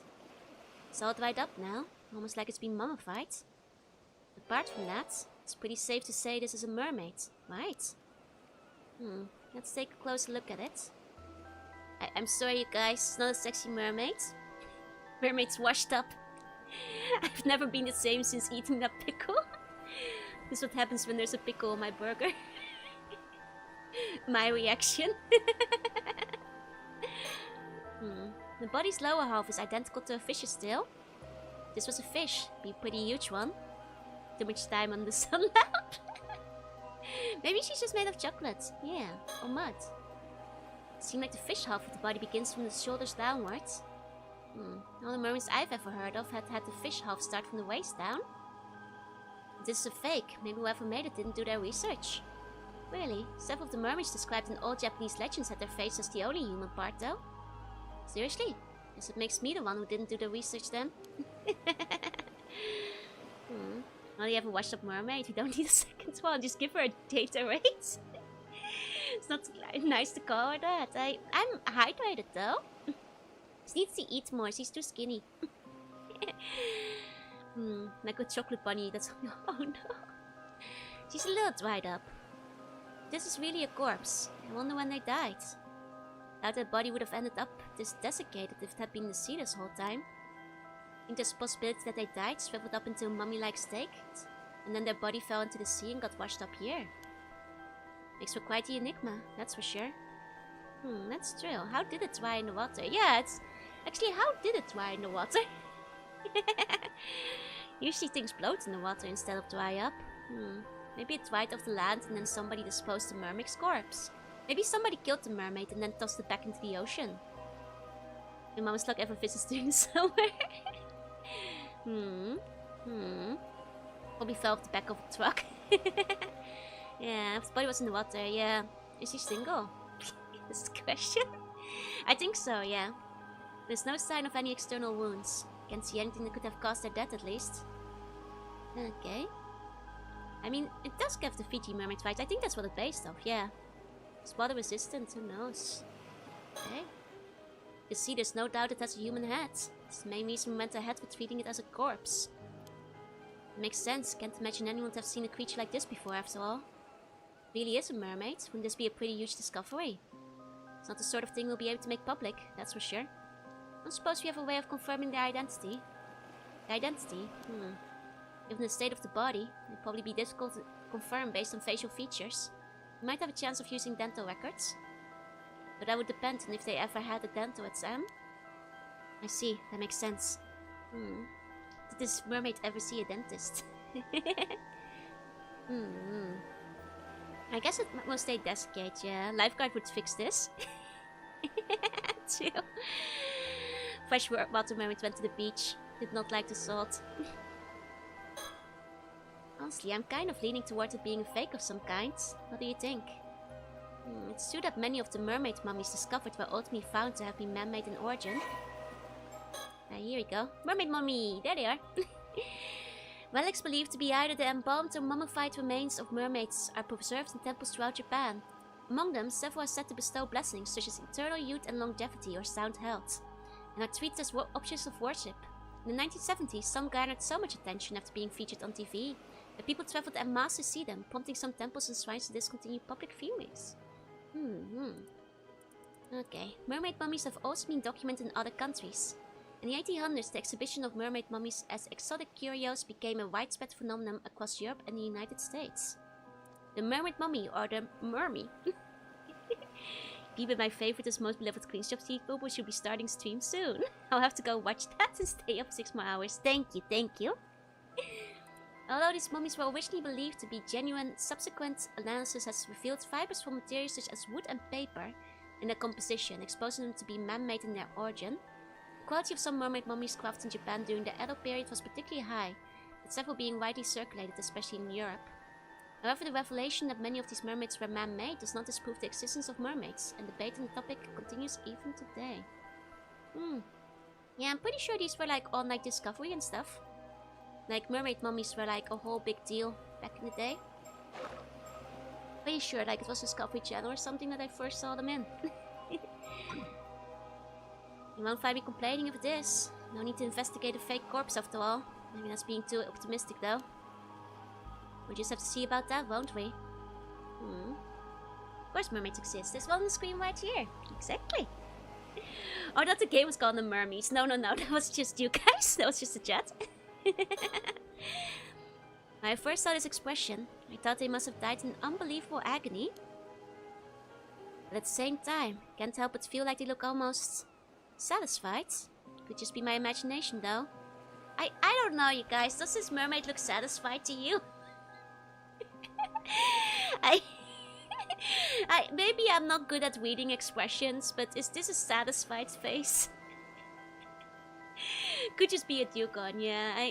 I think that this cop doesn't know what he's talking about. Satisfied customer. Face of pure satisfaction. She's so relaxed. Satisfied, More exhausted than anything, yeah? And so smooth. Oh no. Looks like a locust from Dark Souls, yeah. They're just resting. You're not you when you're hungry. Have a Snickers. Just looks kind of disappointed, like I swam all the way for this. And then she came up. A thin line between pleasure and pain. Yep. Is anything that stands out to you so far, Sodo? Okay, there's nothing yet. First things first, start by taking a good look at the corpse. Well, we did that, no? We really do have a mermaid on our hands. You think all those stories about becoming immortal from eating mermaid flesh are true? Eat it, you're getting hungry. you want to take a little bite? Seems just you are thinking the same thing, huh? Makes me think of the readouts from Zelda. They kind of look like it, yeah. Well, someone's hungry. Oh, so you're curious about that too, detective? Well, I don't know if I actually want to eat it, though. Living forever doesn't necessarily mean you'll be happy, you know? Besides, can't say I found the thought of eating meat from this thing all that appealing. I see. I suppose that's a natural response. There are plenty of people who would be interested in getting their hands on this corpse for that exact reason. I can see that. Might even have people fighting over it if it gets out. All the more reason to try and keep it hidden. Gain your mentality just by taking a nip. No, I'm a poison mermaid. Well, you guys can nibble this one if you really want to. Doesn't look like they lived forever. Actually, the immortality didn't work out for this mermaid, I think. Tastes like Switch cartridge. The Eastern mermaid got hungry. She does look a bit like chocolate. Sure is a troublesome thing we've got on our hands here. Okay, well, what do you say, Sodo? Well, think we have a decent grasp of the situation now. What's your opinion, Sodo? First of all, based on the state of the corpse, I think it's safe to say that this is not a case of the curse of the forsaken fish. Some of the residual curse energy is still lingering around the body. Yeah, we found the mermaid's curse. Is this the titular mermaid's curse we've heard all about? Curse of the forsaken fish, huh? That's me whenever I end stream and you guys... And I raid you guys into another channel. And that's my curse, actually. I am the forsaken fish whenever stream comes to an end. My score's brown, it's all dried up. It's okay, and then I start another stream the day after. It's fine, it comes around. Okay, you guys always return, exactly, so I'm not forsaken after all. It's why you guys don't die like that. What happens when you order too many fish fingers? It should be our raid message. Curse of the forsaken raid. Curse of the forsaken fish raid. The curse was really annoying part of Wind Waker. I will never forsake our fish. Thank you. But then if you never return, you will also end up dried up on the beach. So be careful. Okay, some residual curse energy is still lingering around the body. This is expected then. I suppose that's no surprise. Oh, what was that just now? I'll try to explain our understanding of the case so far, detective. I realize some of it might sound a bit absurd, but please bear with us. This corpse is neither a fake, nor could it be called a mermaid. It's the remains of a human, one transformed into a fish, as the result of a curse. Ah. So it's a curse that makes you a fish. I see. First looks like the curses are gonna be really slow. What? A former human? And a curse too. It's pretty hard to know what to say to that. One thing's for sure. It's not going to fly in the case report by itself. Mind explaining a bit more for me? Of course. Let's start with an explanation of our circumstances then. Interesting. Curse of the... I wish when things were simple and we're just casually talking about the whole another's corpses and mermaids and everyone's getting ominous. The music is changing too. Leave mermaid form Joe is just another curse form. It keeps happening. It keeps happening. I'll let you handle the explanations, ma'am. Of course, leave it to me. In return, I'll be counting on you to handle the report. Ah, confound it. Cute expression. Visit the moment only to find out you can't breathe underwater. Typical Wookiee mistake. Seems the time has come to explain our circumstances to Detective Ide. Let's make sure not to leave anything out. Ding that soundtrack, right? Thank you, Oni peeps. Thank you. Okay. Talk about departments. First, I suppose I should start with a brief explanation of the department I work for. Wait, aren't you part of some secret department in the security division over in Tokyo? Are you sure you should be telling me something like that? I'm not going to get caught up in any troublesome business if you do, am I? No need to worry. I doubt it will come to that. Probably. You might just be wrapped up in more supernatural cases in the future. Our work is mostly kept a secret because it's something of a pain to find people who accept, let alone understand the circumstances each time. But you've been very supportive so far, so I can't imagine it will be a problem. Well, if you really insist, go ahead, I guess. As you say, my department is indeed part of the security division. Its proper name is the Paranormal Affairs Bureau. She really has very interesting eyes. Shibuta Pumpkin Joe, Joy to Pundo, how many courses are there? Curse of the Mega Man robot.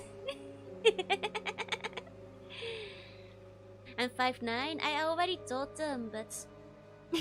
It seems that my words are not believed. I'm like 3 meters tall today, in my mermaid form. There you go, yeah, I'm like 12 feet right now. Although officially called the Tokyo Metropolitan Police Department Security Division Paranormal Affairs Bureau, it's more commonly referred to simply as Paranormal Affairs. Only a handful of people know of its existence, even within the police force. As the name suggests, this unit specializes in the investigation and resolution of cases involving paranormal phenomena. Since the existence of such happenings is not public knowledge, nor is it readily believed by the general population, the Bureau's activities are conducted in the utmost secrecy.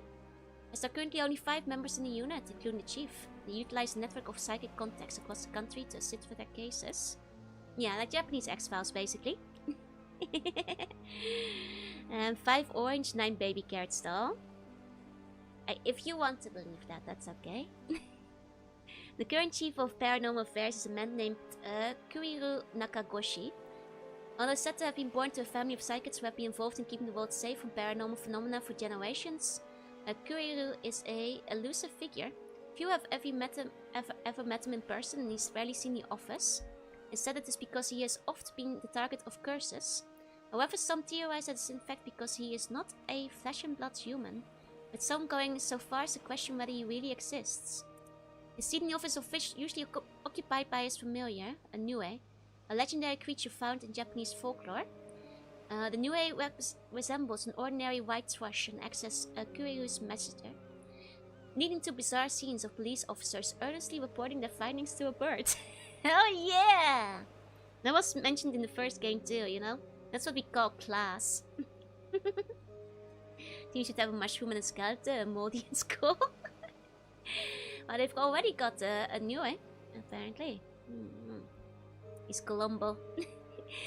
The term Nakagoshi case serves as a code name used to refer to cases under investigation by Paranormal Affairs. Only the bird can talk. Well, clearly it can take notes, I guess. It must be able to communicate somewhat. Okay. Jeez, the Paranormal Affairs Bureau, huh? Now, if there really are cases of spiritual phenomena causing harm around the place, guess it's not that hard to believe that there be some sort of organization to deal with them within the police. Precisely. I'm glad you're so quick on the uptake. Well, after seeing that corpse over there, there's not much else I can do but believe it, you know? Oh, does that mean you have a spirit sense? Or some other sort of psychic powers? Not to any notable degree, I'm afraid. As I mentioned, I'm primarily an housewife, says the lady with the X-ray eyes. Yeah, I like how they're establishing a consistent setting. I believe this one takes place only a few years after the first one. So it's nice to see it follow on that. Birds must be pecking at the keyboard, yeah. Was a pigeon, I think it's silly, but if the bird was a hawk, it'd be more tempted to be nicer. I mean, the Niue is quite an elegant bird. I'll show you guys what a... Well, a Niue is usually, like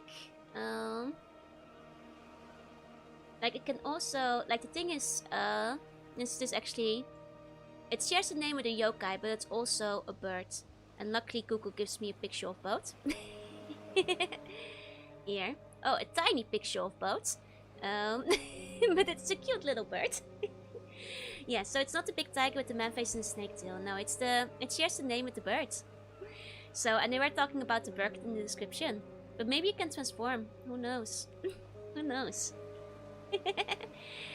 Giving the bird to the tiny bird is cute though, right? It's a cute little birdie. Very cute little birdie. Watch an anime based on this premise, right? Would be very cool. But I will note that, like, Yumiko is lying here because she clearly has, like, Paranormasight eyes. Title drop. She's just saying now, oh, I'm just an ordinary housewife over here. Such a silly little bird, right? The bird drum is the core of this game, not still. It's still. Oh yeah, here's the bird, you guys can see it. The white thrush. It's cute, right? Very cute. Maybe the bird has a terrible temper and behaves like a monster. Okay, would be a silly side. You'd think the cops were going crazy. And connect the bird to the tiger with a man face. You know, it's just it just happens, right? Sometimes. Okay, as I mentioned, I'm primarily a housewife. If you ask me, I would rather sort this all soon and get back home to my husband as soon as possible. Right. Soda here was my husband's protege when he used to work as a psychic, though. He helps me out on any work I'm assigned to. I'm responsible for handling any spiritual work that comes up yet. If our husband was like a famous psychic, he must have been pretty strong too then. Hey, look. Like if he's like, you know, the guy this guy trained under.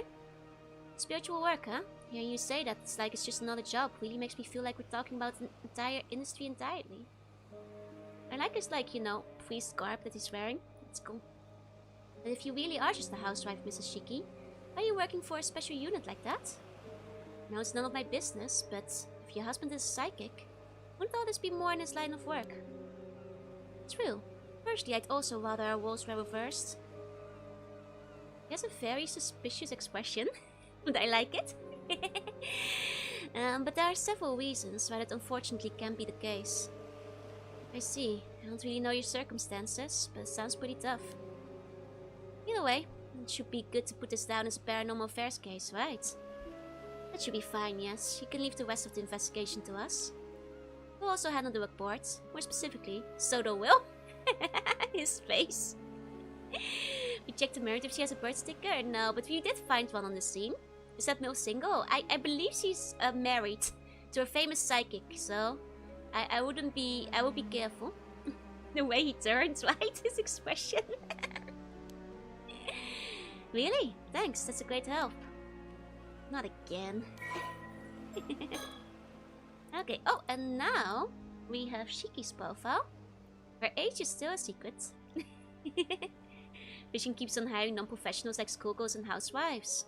They're just the best at the job. Can't beat them, they have the best spirit sense, clearly. So needs a monocle. He does actually have the pipe. Occupation is wife, yep.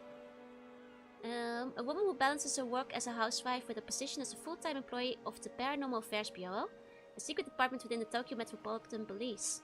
Although the very image of a refined lady in appearance, she has a surprisingly free-spirited personality and tends to find anything she has no interest in too bothersome to take seriously. Things that do catch her attention, on the other hand, often command all of it, and she will actively involve herself into looking into them.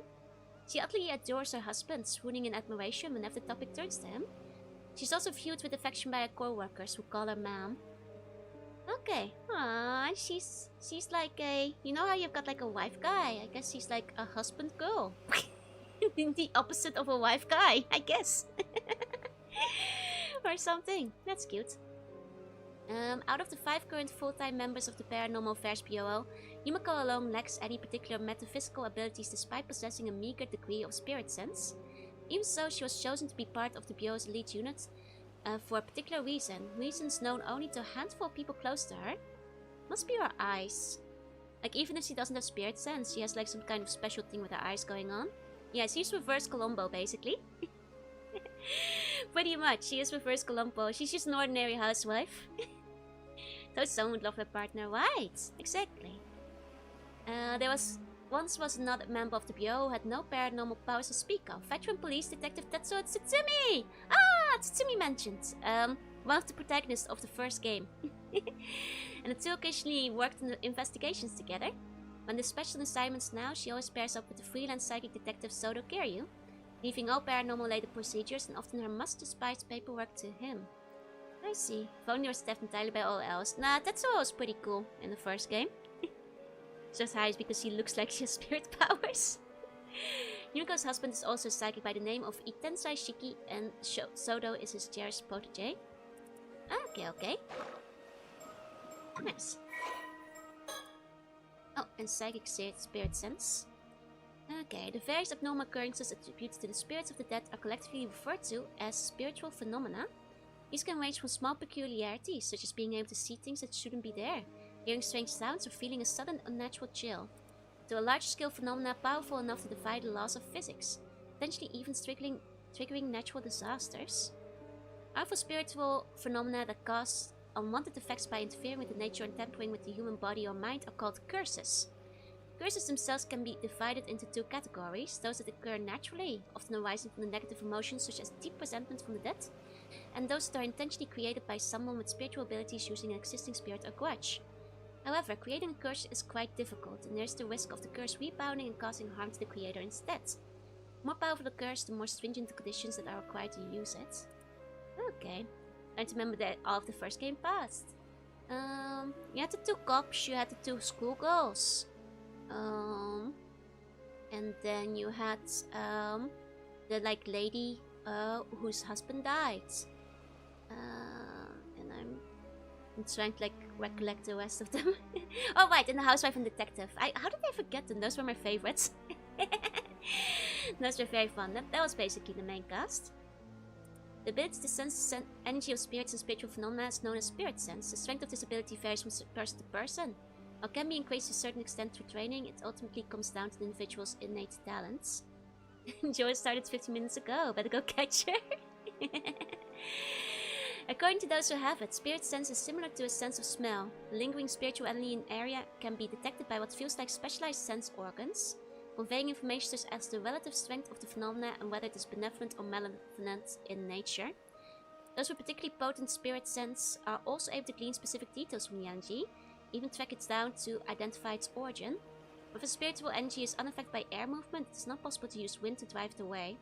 The ability to see spiritual phenomena is considered a psychic ability. Ah yeah, you guys smell like you have a lot of spirit sense on you right now. And for Fire Emblem is actually making curses is quite easy, it's true. It's dispelling them that's hard. Spiritual phenomena occur regardless of one's ability to perceive them. So many people that lack spirit sense are affected by such phenomena without any awareness of cause. A spirit sense is impossible to quantify. Comparing the strength between individuals is difficult. However, as tolerance to forcible exposure to spiritual phenomena is comparable to a tolerance to alcohol, there are those who use this comparison when explaining to others. Love analytical lore? Right, I love this kind of world building. This game has really cool, world building going on. Psychic ability is the special power to interact with or influence spirits. It covers a wide range of abilities, from simply being able to see spirits to being able to directly control or exercise them. It also includes the ability to intentionally induce spiritual phenomena in order to use specific skills such as peering into the future, capturing images with psychic photography, and search for objects using dowsing. Stole our promised yaptai again. You guys had a massive yap before. It's all part of the stream, And you're getting 6 hours of extra stream today? Think her mother sacrificed the other sailors to the sea god to give her son a normal life? Maybe. It's possible. And then everyone died was the mom's vengeful spirit exacting a wrath. It's possible. Individuals who possess such abilities are known as psychics. People who possess spirit sights but lack psychic ability are particularly susceptible to the influence of spiritual phenomena, whether they are aware of it or not, and as such often fall victim to supernatural disasters or disturbances. Okay. It's so much joy today, yeah, you might explode. Okay. That's it. It is indeed around 6, so it might be time for me to order some dinner. Real quick. Because I'm getting a bit hungry. Let me cough real quick. Okay. Let me order some food. Anything in mind? Well, let's see what Uber Eats has for me. I mean, I can just like heat up more Doritos with cheese, but I think you guys will yell at me if my 2 meals of the day are both Doritos with cheese. Yep, only spreading Nurgle's plague. Aww. So I won't just eat Doritos with cheese twice. I survive without my daily yaps. Please eat 2 meals. I thought you were gonna end early? No. Doritos are vegetable. Doritos with cheese. They weren't selling nachos. I had to improvise. It actually tasted pretty decent. She didn't have breakfast. I had Doritos with cheese. And I also had some bread with bacon. I had breakfast. Making up to say don't eat Doritos and cheese 2 times. I could have it as a little snack later during the stream. Chip blasphemer. Hey, I gotta make do, you know, when times are tough. Gotta make do. Like fries with cheese and jalapeno sauce was good. My breakfast has been bun with cheese. I have some cheesy buns as well. I mean, McDonald's will arrive the fastest if I were to go for it. I could get Indian, but I had Indian earlier this week. Maybe I'll just go for burger. There's hot tomato as well, I guess. Winnie is the cheesiest.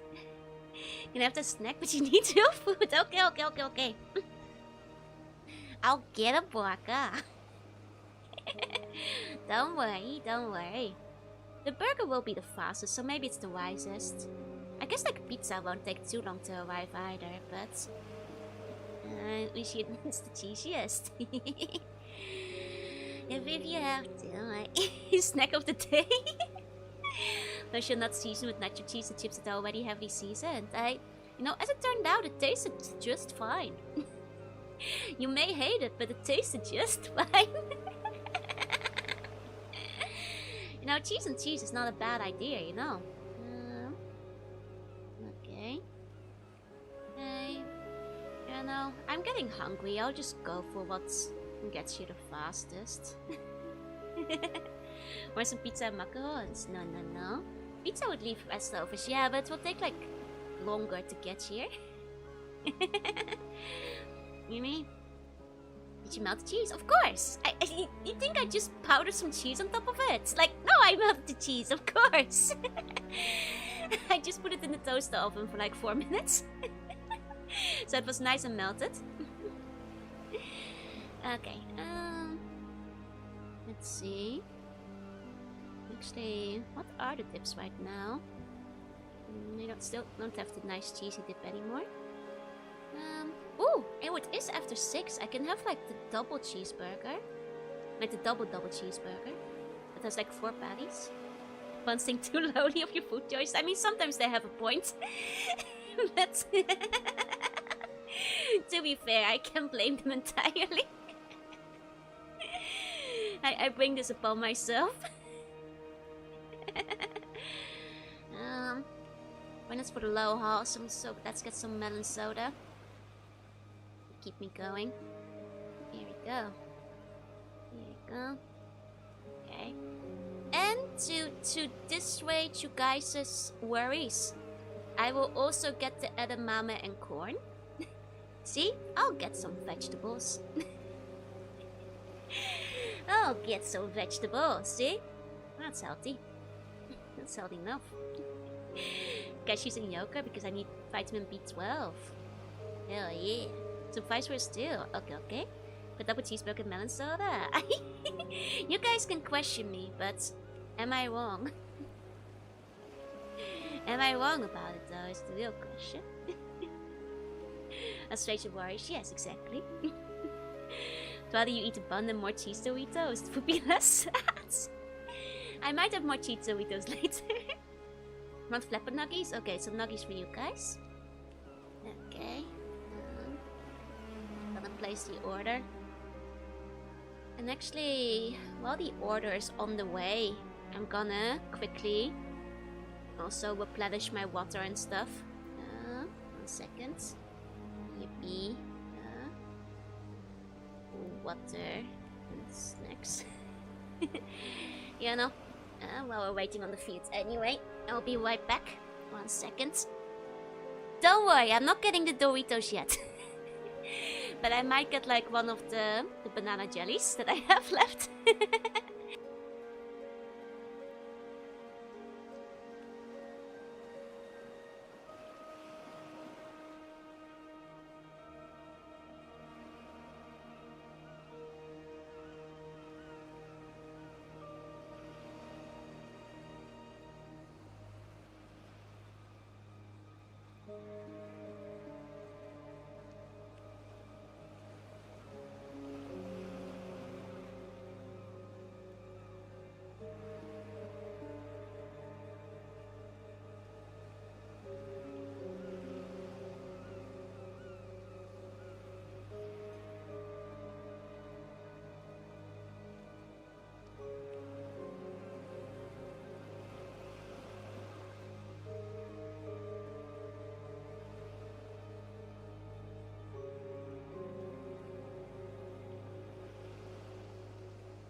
Okay, I'm back.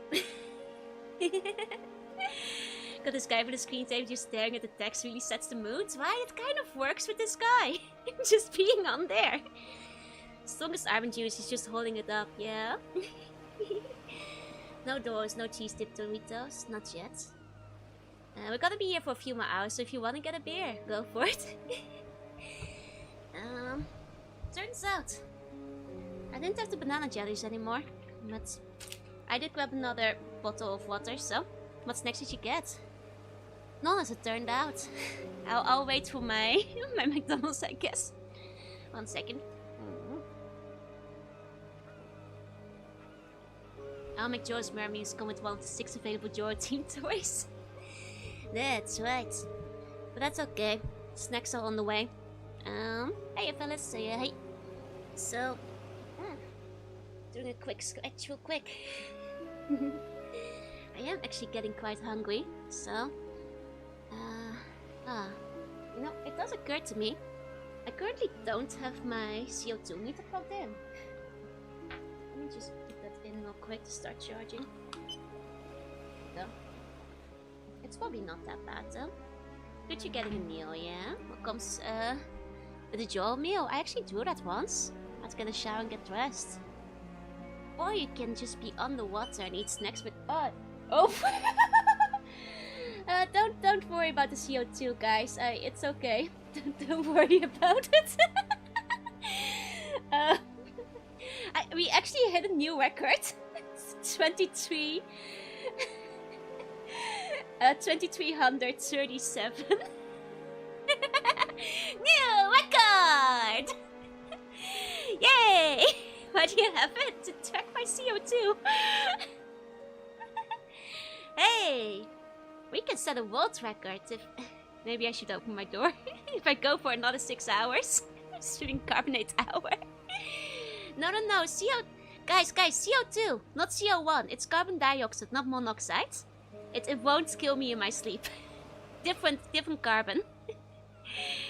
Does Jorunna have a special way of beating skeletons unique to her? She can use the camera, I guess. Played all of water with soda. Can she open a window? If I open a window, people will hear me outside, so no. But I can open my door, I guess. Do you work in this room all day? Yeah.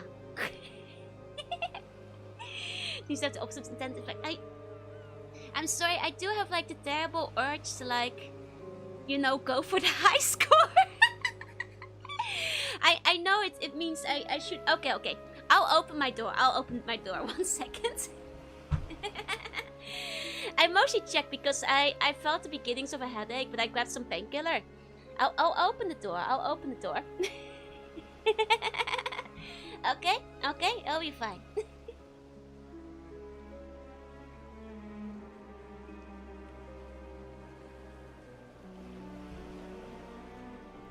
Okay, the door is open.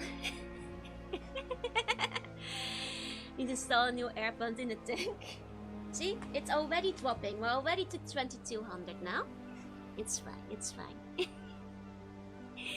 Don't worry. Block all the cracks with towels to go for the high score. The high score is me dying. Yeah. Yep. And that's basically what I was saying, Nymph. But it's okay. It's going down again. Don't worry. And the fan to move the air around better. Yeah. Maybe one day. Okay. The food will be here fairly soon. But we can read a little bit more. Did you mention that measuring thing that was on Twitter? I did. Oh wait, the other... No, I didn't actually mention that. the booba measuring thing? No, not yet. Eye cup. That's right. Not min-max your CO2, but what if I do? But what if I... What if, you know... Important puns for... Okay, you guys haven't seen this. 1 second. I had it earlier. Over here. Here we go. 1 second, how high is your CO2? Over 2300. Where it is, but alas, I must go. No ways, thank you for coming. I see 2 killed the mermaid we never seen before. Somebody released like a VTuber booba measuring machine. Basically. Like here. And basically what you do is set all the lines accordingly. So, you know, top of the head, bust with 1, on the bust, there, one there. Oh, no. There you go. Now I know who to blame for the global war. Bottom of the feet. Dipped. Dipped. And then this one kind of lines up on each other. And then it does the maths. And then it just knows. Yeah. See, it's doing maths. Oh, now oh my god, I went up 1 size. It was eye cup whenever I measured before, but I guess it might be on the edge, so maybe a small fiddly thing might read the difference. But yeah, so it's J for Joru, yeah. Never tell anyone if I use this. A lot of people are retweeting it on Twitter. This is how you can find out your anime girl measurements. You know, that's how it's that's how you do it. I think this might be where I went wrong here. 1 second. Oh. There we go. This might be where I messed up. Okay, massive Jorunnas. Pretty much J for Joru, it's just fate. Now shows the hip and waist measurements. They haven't calculated this yet. Oh, it's still Jacob. Okay. I guess the fate has been sealed. I guess I'm growing. My boobs are getting bigger between when I measured before stream and during stream. I guess. They just keep increasing, I suppose. Oh, there you go. There you go. The math doesn't lie. You guys were doubting it, but you saw it. There's a sound escape about the CO2 levels. You mean quite a sheet again. CO2 is stored in the boobs. They get bigger with the CO2 levels in this room. Must be because of the burgers, yeah. They refer to the poop as the Hamanuchan's lips. Jacob and no milk. Nobody said there wasn't any milk. You're just not allowed to drink it. Yeah, she's quite thick. But it's the best of my character sheets to have like a good comparison. Like very clean. Okay, 1 second. It looks like the burger is gonna be here any moment. So I'm gonna put the BRB up again. Made a good line for references, yeah? Oh, okay, I'll be right back. Burger time.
Okay, burger is here.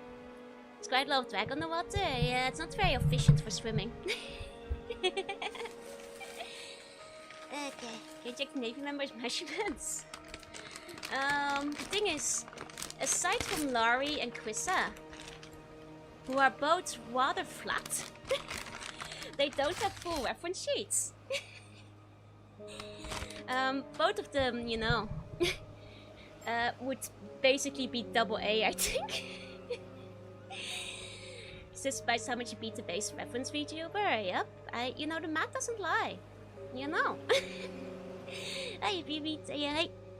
Like, I could probably, if I trap, for example, like, I mean, I can run them through it, but I think this will be a bit humiliating for them, because the two that have reference sheets, neither of them have booba. You know, that's the thing. Like, if I'm gonna, you know, quickly grab, for example, the easiest one to see. Here we go. Alright, it's just bullying. You know, there's not much there, is what I'm saying. Okay, like here's bust widths. There we go. Wait, this is the under bust width. This is bullying. This is bullying. She's a hips character. She does have hips though, yeah. Bust depth font. This is so mean. Okay. Oh man, that's ratio right. This is so mean. Okay. There we go. There we go. Okay. Okay. It's still cute though, yeah. I mean, this flat is justice, but yeah, double A cup. I knew it. You know. And I think, you know, Quissa doesn't have much more going on there, so if anything, perhaps even less. Like, this is bullying, you guys. This is bullying. There we go. Okay. There we go. Okay, bus depth front. Under bus depth front.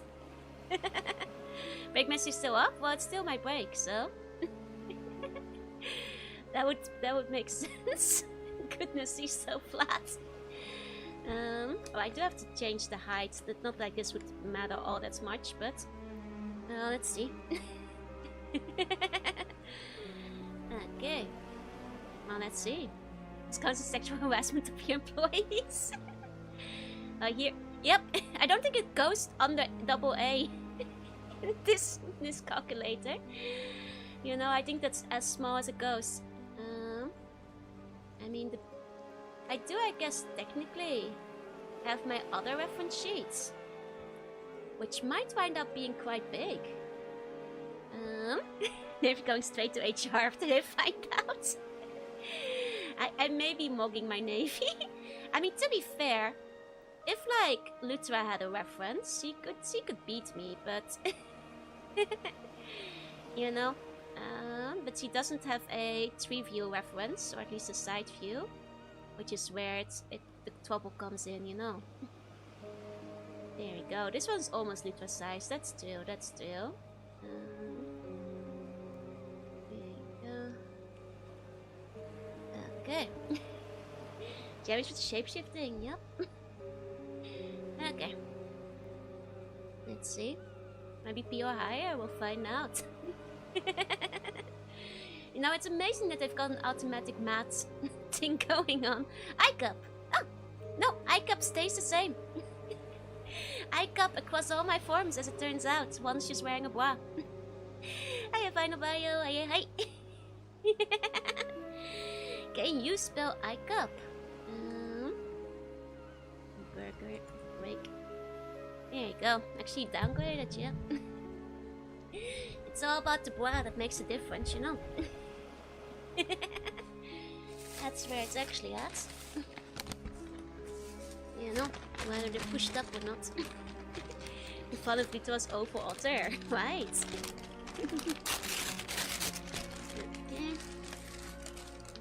Okay. You guys get yourself a snack or something as well. I'll be eating for a little bit, so if you need to eat or drink, or 90k is pretty similar limits, yeah. It is, it's not that far removed from one another, after all.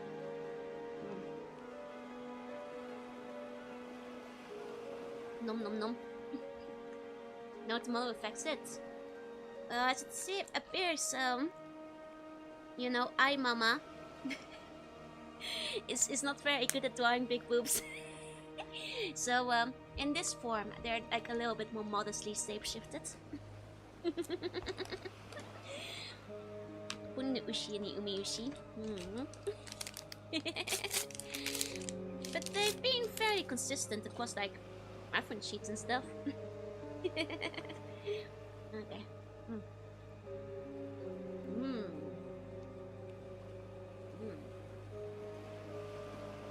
Can you guess what I'm eating?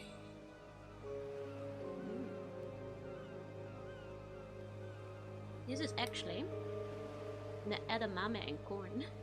I was quite hungry, so it gave me a nice thick tail trail. I'm not eating buns. This is the edamame and corn. I'm eating this before the fries and the burger.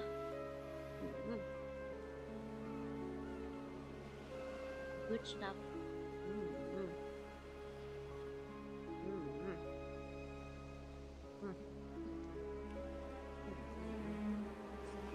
I was getting quite hungry.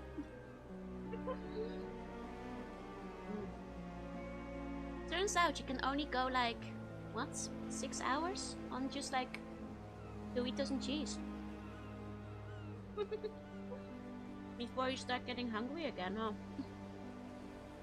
I had some chocolate and stuff too, but it's not very filling.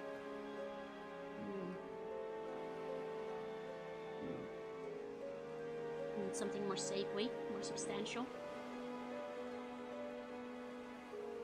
It's very ominous music for a burger break though. Like the burger gonna stab me in the back and kill me. It's a happy burger break. Can be helped. I'm thinking that, right? Balloon fumes the whole day? No. It's the energy replenishment.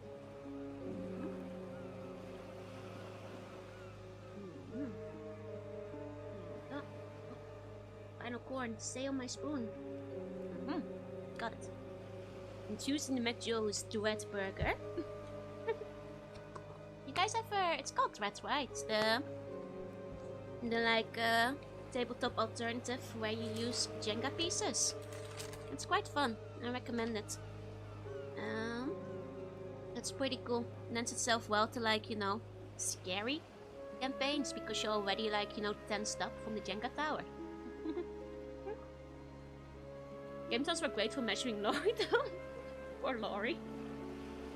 Never heard of it. It's pretty cool. Basically, whenever you do something in the game, you have to pull a gendered piece. And depending on how hard it is, you might have to do more. And if, you know, the tower collapses, you know, something bad happens, often your character dying, for example. These fries are good, though. I really was hungry. It's like at the end you pick out the pickles. That's what music is, you know, appropriate for. There are immune seagulls, true. I mean, might have something to do with the islands. No. I'm sleepy even when I have eaten, you know. When I was eating well when my mom was here. And we have some. Yeah. You guys say ah.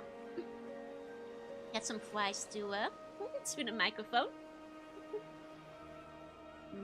Ah. There you go. Eat up. This reminds me a bit of the Star Wars games. What's the other game people were saying it sounded like? Oh, Dark Souls from the opening music. God, the opening music went so hard. It was so good. Is Dark Souls music really like that all the time? It sounded amazing. Kind of music you like write to when you're writing an epic story. Why do I feel like a pigeon? Say ah. Eat my french fries. That's no music most of the time. Was I like you? I see.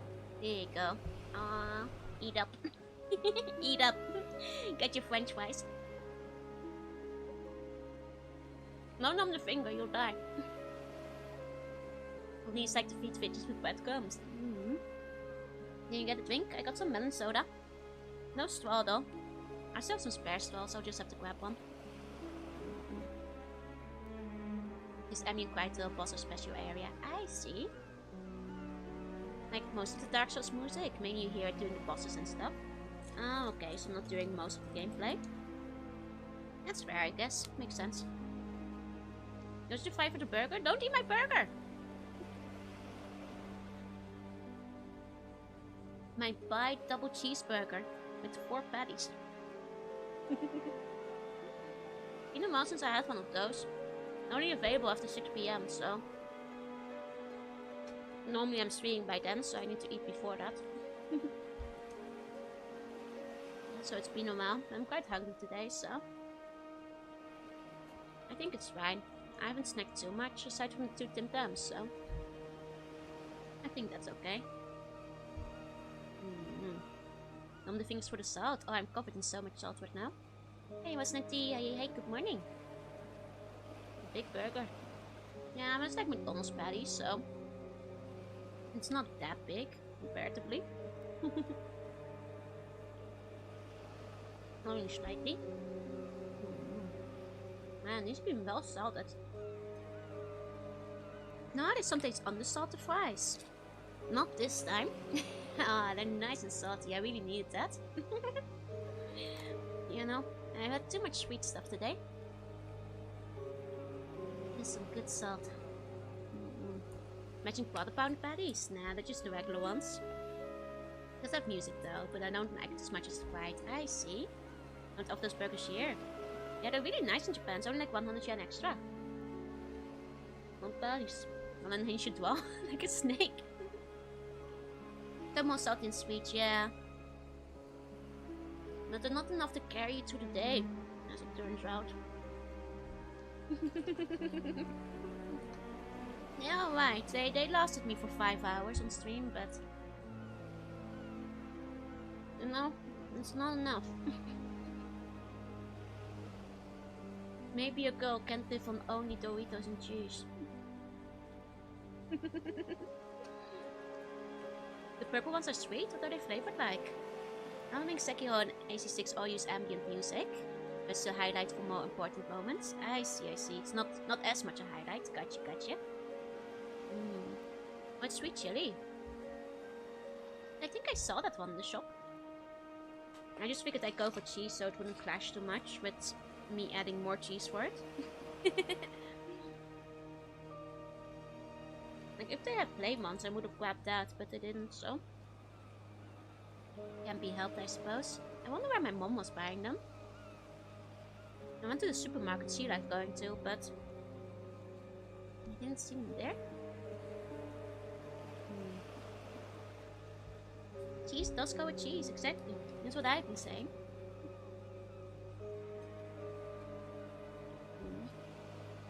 Damn, it's salty. She says tab OST compared to the other ones. It's different, they should be getting me hyped. Ah, you want more OST in AC6? Gotcha. Take a sip of my drink.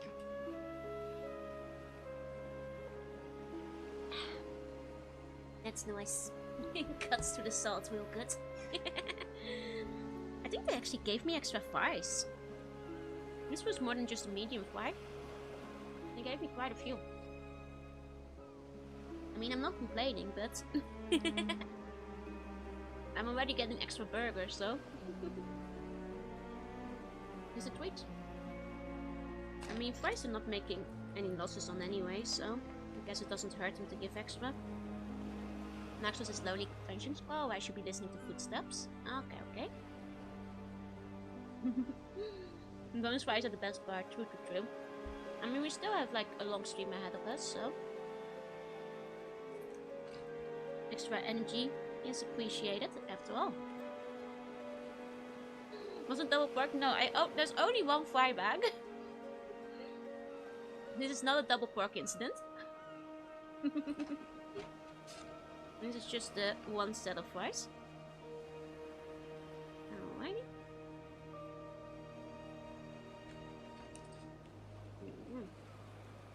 Okay. Burger time.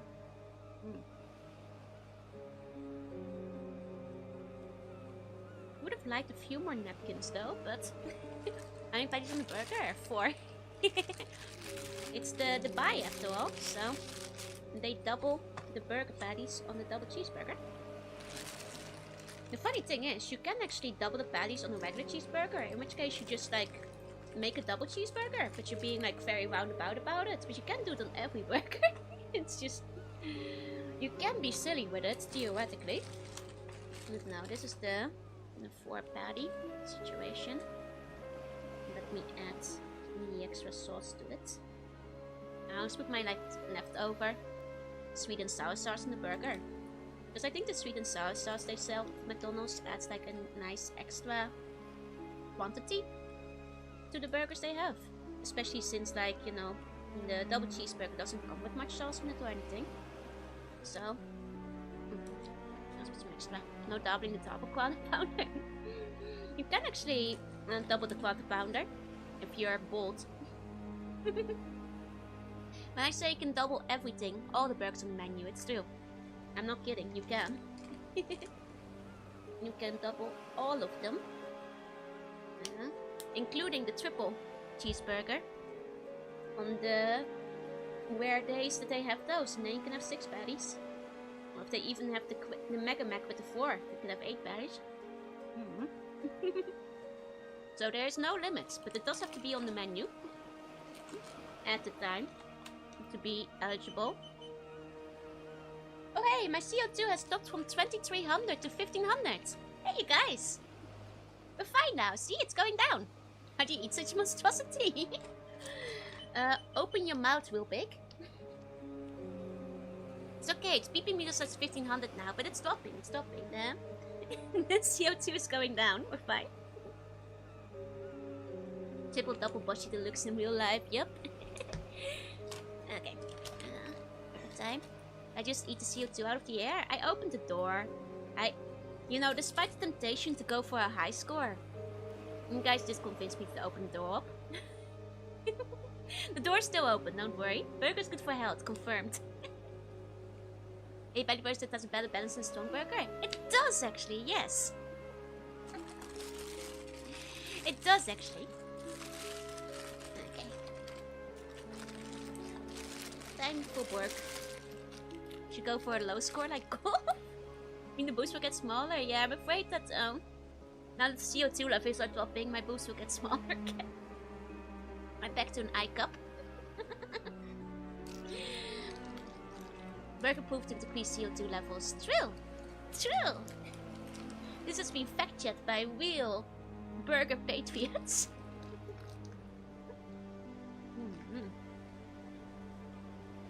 Yep, that's burger.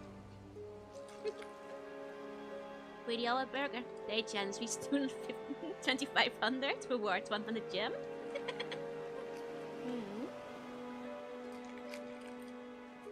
No, you guys. I also already over 2300 by 6 PM. If I had gone for another 6 hours of yapping without opening the door, maybe I could have hit 3000. Calling myself a real headache. Measured by bun size, eh? Buns can shapeshift though. Fun ones and dog that dynamically changed on the CO2 beeps. I don't think there's CO2 meter interactivity on models, you guys.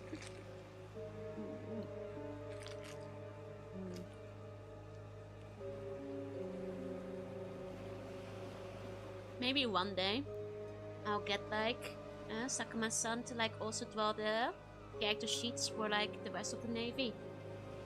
Then we'll have proper measurements for all of them. We can do the science that is required. Could be a market leader, yeah?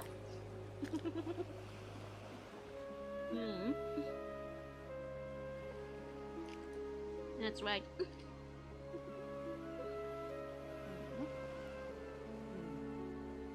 Man, I was hungry.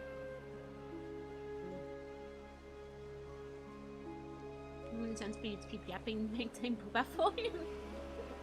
I'm always yapping, no? Someone else blessed apart from Nutra. I mean, Alopi has pretty big poopa. But the rest are blessed in different areas, you know? I've mentioned this before, but the Navy is all about balance, otherwise the ship will capsize. They can't all be top heavy, some of them have to, you know, have all the charm points. Measure butts and ties too. I don't believe they've made websites for that yet.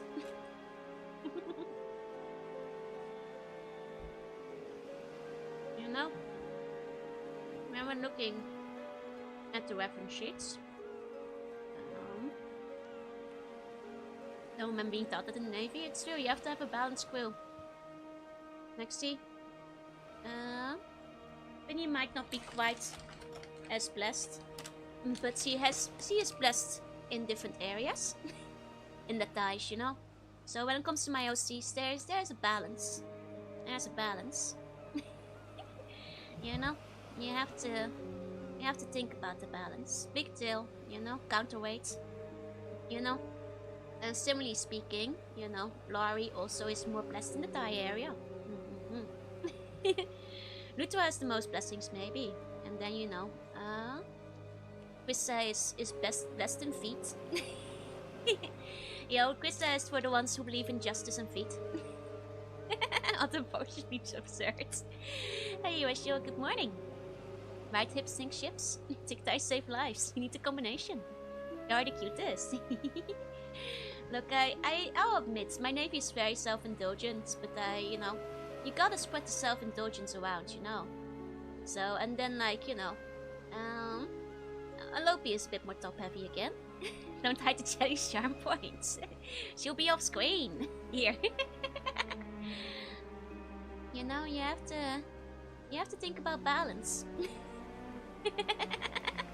That's all.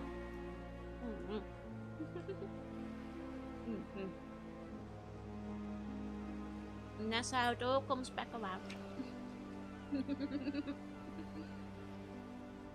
Oh, what a self-indulgence. I've seen all I need, yep. Good old Alope. There she is. There she is. There you go. She's not as crazy as like Lutra is, but a bit more again. Good balance till the otter shows up. There is always balance to be had. The Shiptop hasn't sponsored you, you haven't given your entire navy happy artillery. I mean, Shiptop also, Shiptop Nikkei has like a balance as well, you know. For all your Cinderella, you also need to have a leader. Otherwise, the arc will capsize. Will be invaded by the raptures, you know. That bump in, yep. We'll find a post for the navy ornaments to show off the Jelly's charm point.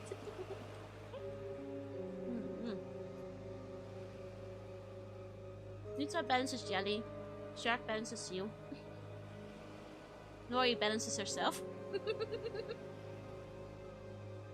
The Monolope, you had to keep asking for bigger. I had to remind them, like, you know. Lopi does have booba too. He says it's so cute, thank you. I'm very fond of my OCs.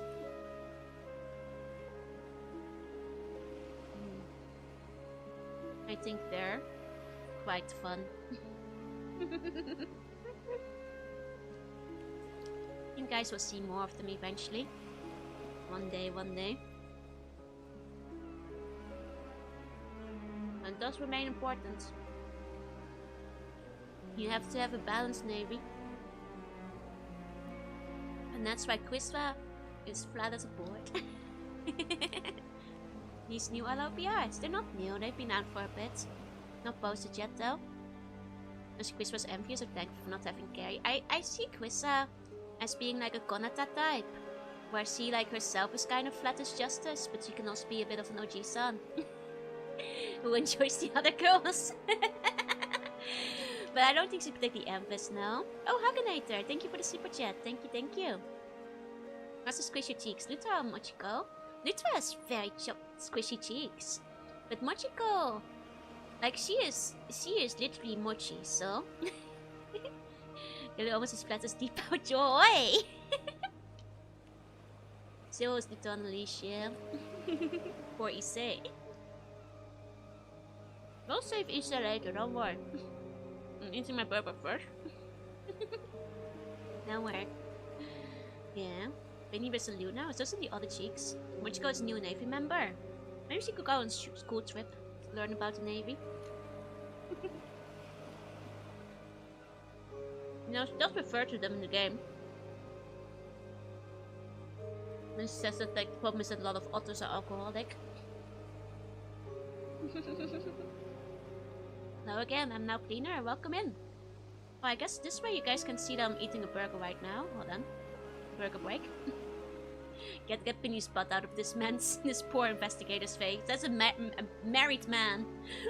Get Penny out of there. Learn about balance. Yeah.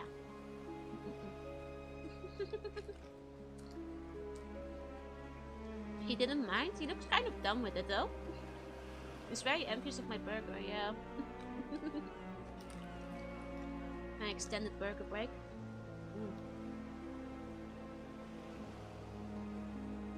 This will carry me through the rest of the night. Too deep in thoughts to notice. Even though as soon as you finish this one, I'd be full. Move the seal button from his face, move it to mine.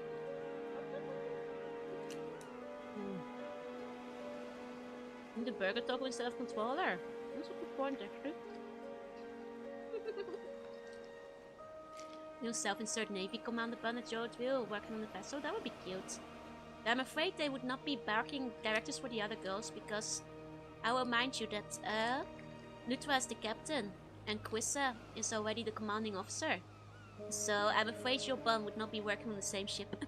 And they would not be in charge in this case.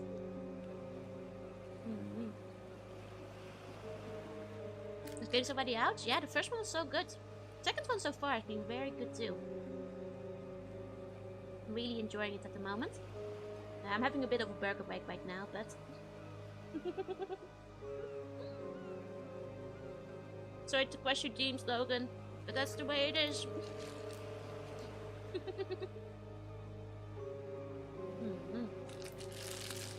You can work as a subordinate on the deck instead.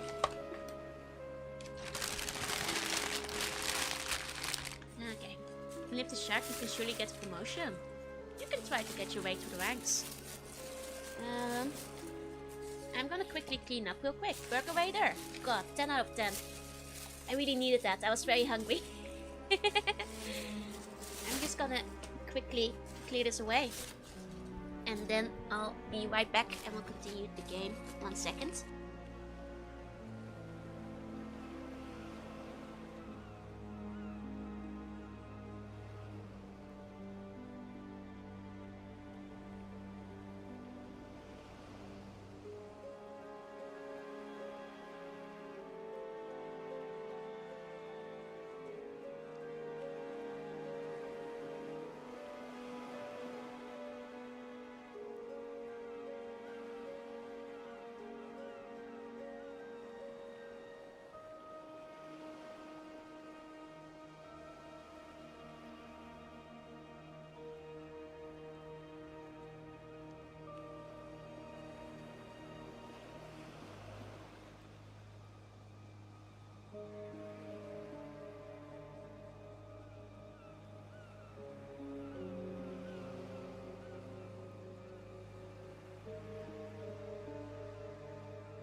Okay, I have returned. Yes, but if the button is gonna be in the end, it will be a Swabby, basically. Hey, Scorpius, say hey. Time for game. Suspicious amount of buns want to be furniture. What's been going on when I was gone, huh? Okay, thank you. That was right. Go.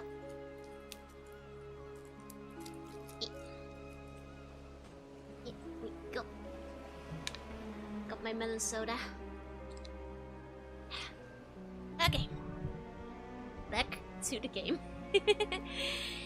Okay, take the break message away. So, quick catch up where we were. Right, we just checked up on the mermaid corpse, handling the reports, all that kind of stuff. And stuck in the AVM and a low Peter bounce. I did a swing puzzle. Classic wind fake moment. That hit the spot. It sure did. Okay, talk about apartments. So, does that mean you came all the way to Mie because you knew something like this was going to happen? Oh, that's awfully perceptive of you, detective. So they realized? I suppose you could say that, yes. At the very least, the situation hasn't come as a huge surprise. If that's the case... Was the body from the other day one of those cases too, then? Hey, Almanor, hey. So we dealt with some skeletons earlier. I don't know why I make any Windwaker references. But we are by the ocean after all. It was indeed, yes. Seriously, it sounds like a pain to deal with. I bet our chief knew all about this when he was assigned me the case. If it lessens the burden, you've been a great help to us so far, detective. Christine from the schedule had set 6 hours early. Oh man. I did try to warn you guys. Sure, you can use your bone powers inside the game, yeah? If only. Ask for a quick rundown. Yes, you can. Especially since you just had a burger break. It's a good point to pick things up again. So, quick rundown. We are in Ise. In a location where mysterious things have been happening. We so far have 3 groups of protagonists. A group 1 includes a boy whose parents went missing in an accident 5 years ago at sea, of which he was part too. And he was the only survivor. He believes that he may have been saved by a mermaid at the time, and the mermaid may have been his mother. He's now looking for a mermaid, and that is roughly, with the help of his friends. The local villagers think he is cursed. That's basically the summary of the first storyline. The second one is a group of 2 girls, of which one of them has a crush on a boy who's the son of the local magnate, while the other one is inside and watches TV a bunch. Not much scary has happened to them yet. But presumably that will happen later. They're friends with the 2 boys. I spent 1 hour doing a diving minigame, max all the stats out. The minus one will save herself. I mean, they explained that earlier. Like, she might have turned into a mermaid and became unable to turn back and had to, like, you know, spend the rest of her life in the ocean or something like that. A question local about son of the local magnate. Witch guy. And then the third storyline is this one, wherein we are a housewife who is part of the Paranormal Investigative Agency. And a mysterious mermaid corpse, or mermaid-looking corpse, has washed up on the shore. But we have figured out it's not a mermaid, but a human who was victim to the curse of the forsaken fish. And that's more or less all we know so far. There we go. I don't mind the cult stuff, so I've been asking these questions out of curiosity. It's probably best I don't get too involved in all this paranormal business, right? You must have a good reason for keeping it on the webs after all.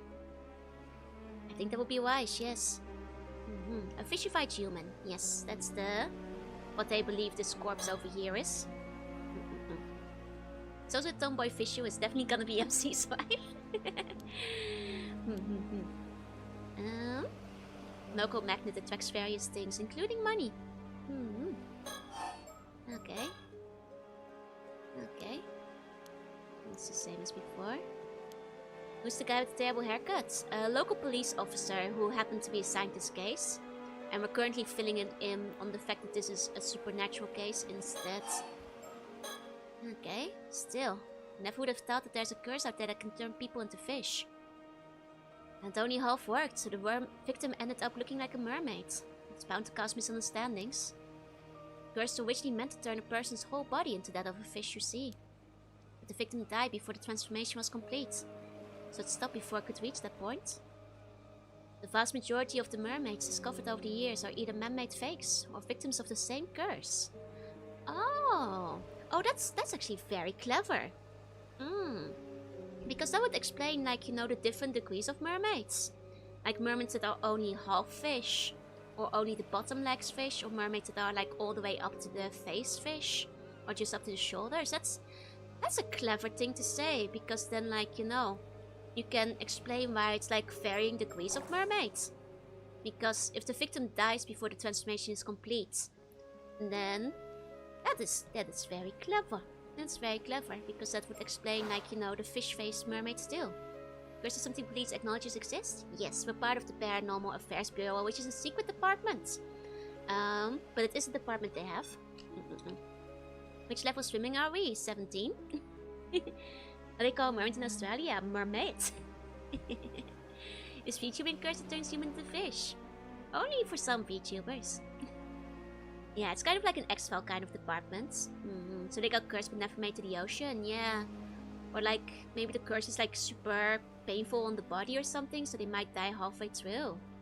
And of course there are fishermen that died that night and they all turned into mermaids. Oh, the ones from 5 years ago? That would be interesting. If they were victims from the disaster 5 years ago. Okay, so they might have been victims of the same curse. I see. To be honest, part of me was kind of excited when I first saw what it looked like. Poor guy. Thought it might mean there are really mermaids out there, you know? Exactly like the ones you hear about in stories. I'm afraid we can neither confirm or deny things there. Oh, I get why you were asking about the corpse's identity now. It's because you realized they used to be human, right? Right. I did think it was weird to ask for a mermaid's dental records. I was like, has this mermaid been to the dentist? That's right. Very recently too. The transformation likely happened yesterday, or even earlier today. Oh. What? That recently? Someone could really end up in a state like that after just a day? They certainly could. Seriously, these curses sure are scary. I guess the curse also mummifies them then. Maybe the dentist is cursing people? Hey Will, hey, have a good luck. If they don't brush, they won't be luring anyone in the water. I'll get forensics to take a look when they get here then. Please do. The investigator in question has worked on paranormal affairs cases before, so they shouldn't need any explanation. Ah, right, the case from yesterday. Wait, it should save some effort then. More dentists take Dr. Klein confidentially and very seriously. Cursed one day and mummified corpse the next. Sure is a scary world we live in. You know, I sometimes find myself wondering if I have a bit of spirit sense as well. There's been times I've caught sight of strange things when walking down the road at night. When I looked into it later, I found that the place I'd walked by had been the site of an accident or the like. Oh, that might be the real deal then.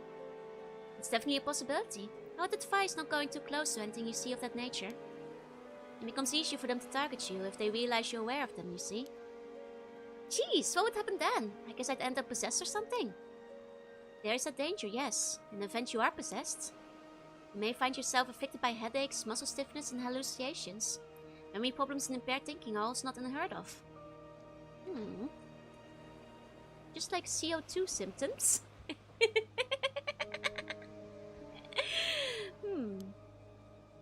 Ugh, headaches and muscle stiffness definitely ring a bell. Sure hope it isn't the work of some spirit.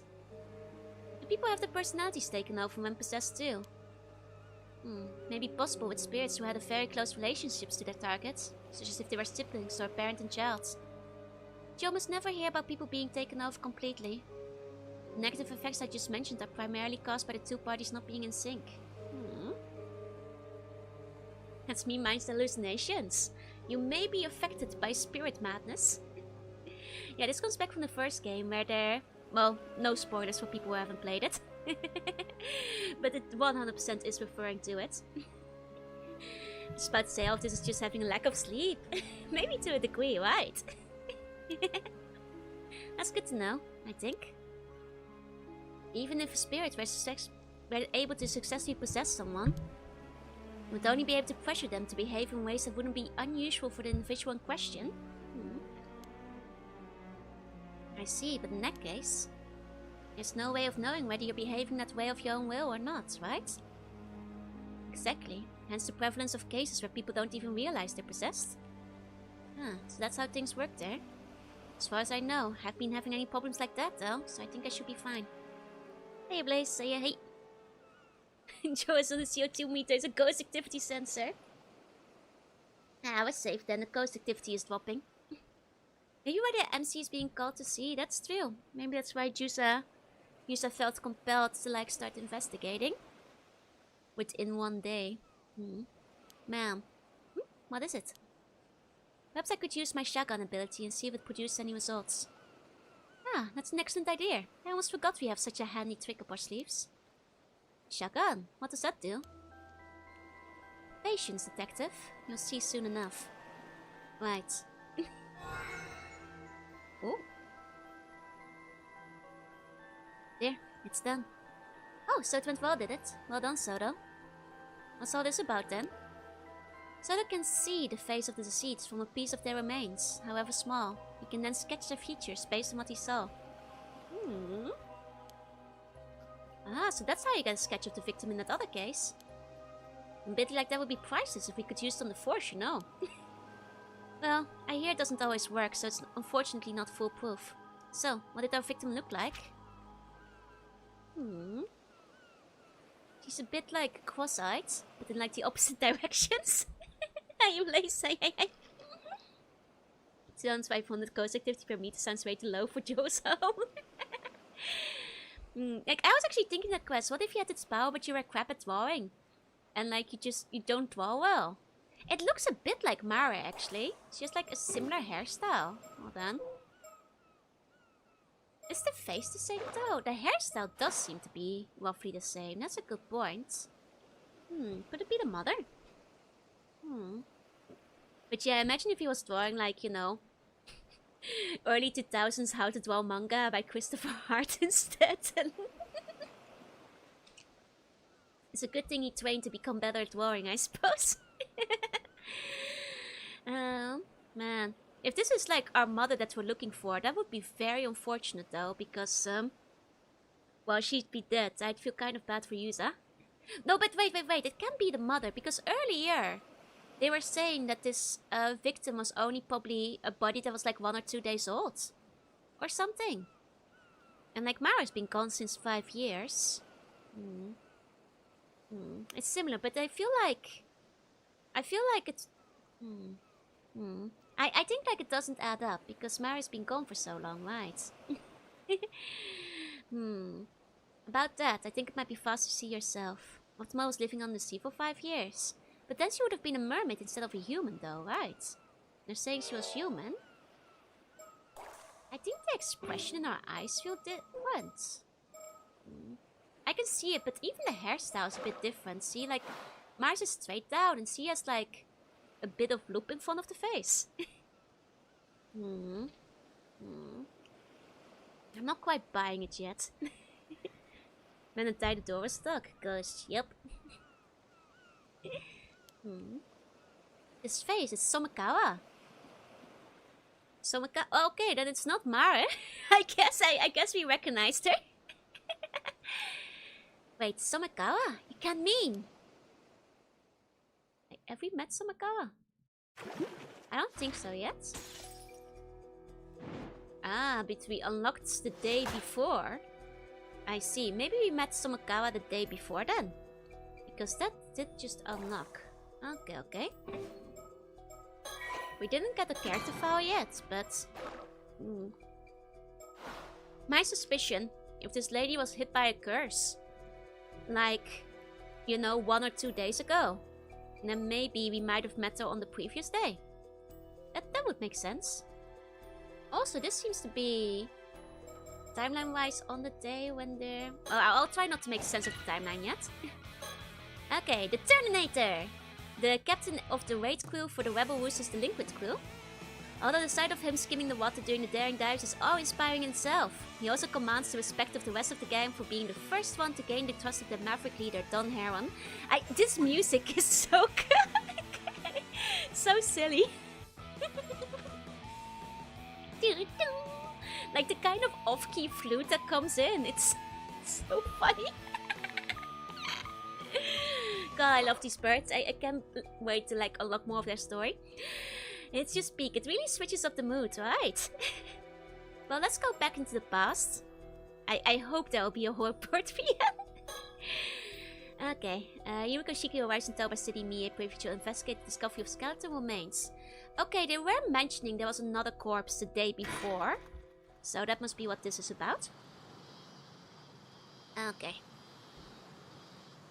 Another day, another corpse. Welcome, ma'am. I've been waiting for you. The site where the bones were found is a little ways offshore from this beach. Oh, so no mermaid, mommy? Just bones. You went ahead and started the investigation, I see. Thanks for that. Not at all. You clearing everything with the local police meant that all I had to do was arrive and inspect the remains myself. To get straight to the point, there's no doubt. Signs of curse are clearly evident. The skeletal remains are tied to a supernatural incident. Seems I was right to trust my intuition on this one. Alright then, let me hear the full report. Understood. Right for 5 birds was pretty crazy. Maybe all 20 will give you a chapter. That's true. I'd be quite happy if all 20 gave me like an unlocked VN with the birds in it. It does mean, you guys, time to look for birds. And luckily we have the special bird ability. So it should stand out more if there are any. Could be about the artist who made them too. That's true. There's like an enigmatic artist behind them supposedly. And hi Alicia. Hey. Okay. Not much going on there, I guess. Okay. Let's take a regular look around. Already planned here to come here to Toba and Mia prefecture together with Sodo on another case. Man, Mia's just crawling with cases. News of skeletal remains being found in the area caught my eye, so I sent him ahead to investigate. As expected, it turned out to be a result of a curse. Well, clearly a troublesome one at that. Wanted getting all the birds give you in the first game. I don't think it actually gave you anything fancy in the first game. An achievement, I think, just. Like just collectivism. It confirms he sees birds even before they're found. I guess we haven't confirmed that, but it did seem like it. But I guess I can't be sure. I guess you guys just keep an extra good eye out for birds, just in case. The town of Ichika in Toba City. The area is a historic place known for its ama divers. Oh, I know it well. It's also famous as the filming location of one of Japan's most well-known monster films. I wouldn't know about that myself, ma'am. But you seem unusually well versed in the area. Those old tokusatsu films are the best. You should watch them for yourself, though. As you wish, I'll look into it. Oh, I didn't know Our Lady was cool. Hey, Rio. This housewife has been watching Godzilla. You plan to finish today if possible, or rather sleep if too low? I mean, I'll keep going, but like, at the rate we're going, we're like 5 hours in. And I feel like we're still at the start, so I think at this point I don't think we'll finish today. But we'll see how far we can get at least. Crazy to me that Spider-Man's resorts came from. Yup. Ichika Town is a fishing settlement located within Toba City on the eastern tip of Shima Peninsula. The area takes its name from Ichikajima, an island offshore to the region. It is said that the hollow in the center of the island was so reflected as to resemble a mirror, leading to Yamato Hime no Mikoto giving it its current name. It is written with the characters for stone and mirror. Makes sense. Yeah, Tokusatsu mentioned. The Rias coastline is a particularly beautiful sight and is well known as a spot to watch the sunrise. It's also notable as the filming location of the first entry in one of Japan's most famous monster film series, and sees many visits from fans as a result. Oh, is this where they filmed Godzilla then? Hey, Vaiso, hey, how likely to stream tomorrow? Depends on my voice and sleepiness. Yeah, we haven't even met the Self-Insert yet, exactly. I'm pretty sure, you know, that's gonna be one of the key characters too. Okay, the city located on the northeastern tip of the Shima Peninsula, adjacent to Ise City and Shima City. Along with the city itself, its administrative area also encompasses 4 populated islands. The combined area of the modern Toba City and Shima City was formerly known as Shima Province. Its coastline features one of Japan's most notable Ria coasts and is renowned not only for its marine industries but also for its popularity as a tourist destination. I see. I mean you 3 times. It's because you changed your name. How's the game? Very good so far. Having originally sprung up as a castle town of the Toba domain, the years following the Meiji era saw Toba flourish as the center of the Shima region. An abundance of marine products available in its waters, it's also famous for being home to the highest number of active ama divers in Japan. There are many guest houses run by ama divers and fishermen along the shore, providing visitors to the area with the opportunity to enjoy fresh seafood. Did you play the first one? Yep, even did it on stream. Really liked the first one. Not even close to finishing, like halfway through what I read, it still feels I'm not far in. I figured as much. You know, that actually sounds really fun to go visit one of those guest houses, but I don't really like seafood. So I wouldn't be able to enjoy it to its fullest. I missed that one. It was a long time ago, Vaisel. 3 years in fact.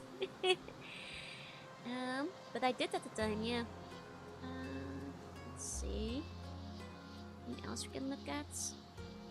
Is this a retro game? Oh no, this was released like 2 days ago. I was just really excited for the sequel. Weird time when I'm playing a new game. So far it's been pretty good. Pretty interesting. Okay. A diligent and earnest young man, his mentor, my husband, has nothing but praise for his skills, so he has my complete trust. Now I shouldn't rely on him too much, but he's so good at noticing the finer details that I often find myself doing so. Yeah? I mean, it's okay. You know, I try to stay on brand, but once in a while. Still gonna play the games I'm particularly excited for, you know. I just don't happen to be that many of those. But you know, when the new Dot Hack comes out, or Okami 2 inevitably, I'll probably be playing those too. Okay, skeletal remains. To begin, shall we review the details of the case? Is that really necessary? Summarizing may help us notice something we missed. No day goes past that I don't admire your diligence, Soda. My thanks. I'll strive to be brief. A few days ago, a fisherman off the coast here held up a long rod-like object. It resembled a human bone, so he notified the police. That was about 10 days ago. So he fished it up completely by chance. Following that, the police conducted an underwater investigation of the surrounding area. They discovered multiple skeletal remains in the fissure beneath the rocks. Okay, this seems less like a mermaid course and more like a serial killer has been dumping their bodies there. Yeah, they games way older than some other streamers do. I mean, depends on the game. VNs and other sort of Weeps games are definitely on brand. Exactly. I mean, I don't play a lot of VNs on stream. But as any regular viewer knows, I do actually really like VNs. I just usually play them off stream instead. It's just skeletal, the fish parts could have rotted away. That's true, but wouldn't they have the fish skeletal structure underneath? Because then the bottom part of the skeleton would be a fish, right? He could forgive you the luckily ended art sometimes thought. Took 100 years and claimed the life of millions of buns. We can forgive you not playing Retro, thank you. Which other stream is gonna read me the Fallout manual? You're welcome, by the way. Yeah, discovered multiple skeletal remains in the fissure beneath the rocks. All remains were already severely deteriorated, with each being several years to several decades old. As a result, the forensics struggled to identify the victims. There was just too little to go on. Only fragments of the skull remained, so facial reconstruction was apparently not possible. Hardly surprising in such a state. Still, with your ability, we hardly need facial reconstruction, do we? Indeed. I'll report my discovery shortly. Interesting. It's retro in the sense of it's calling back to the old times. That's fair. It's set in the 80s. It's 80s retro.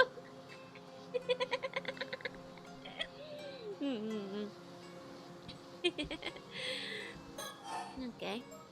You spent a few streams reading the Fallout Bible, but I think you won't watch the video. You never know, you know. You know, one possibility comes to mind. Will you humor me? Please, go ahead.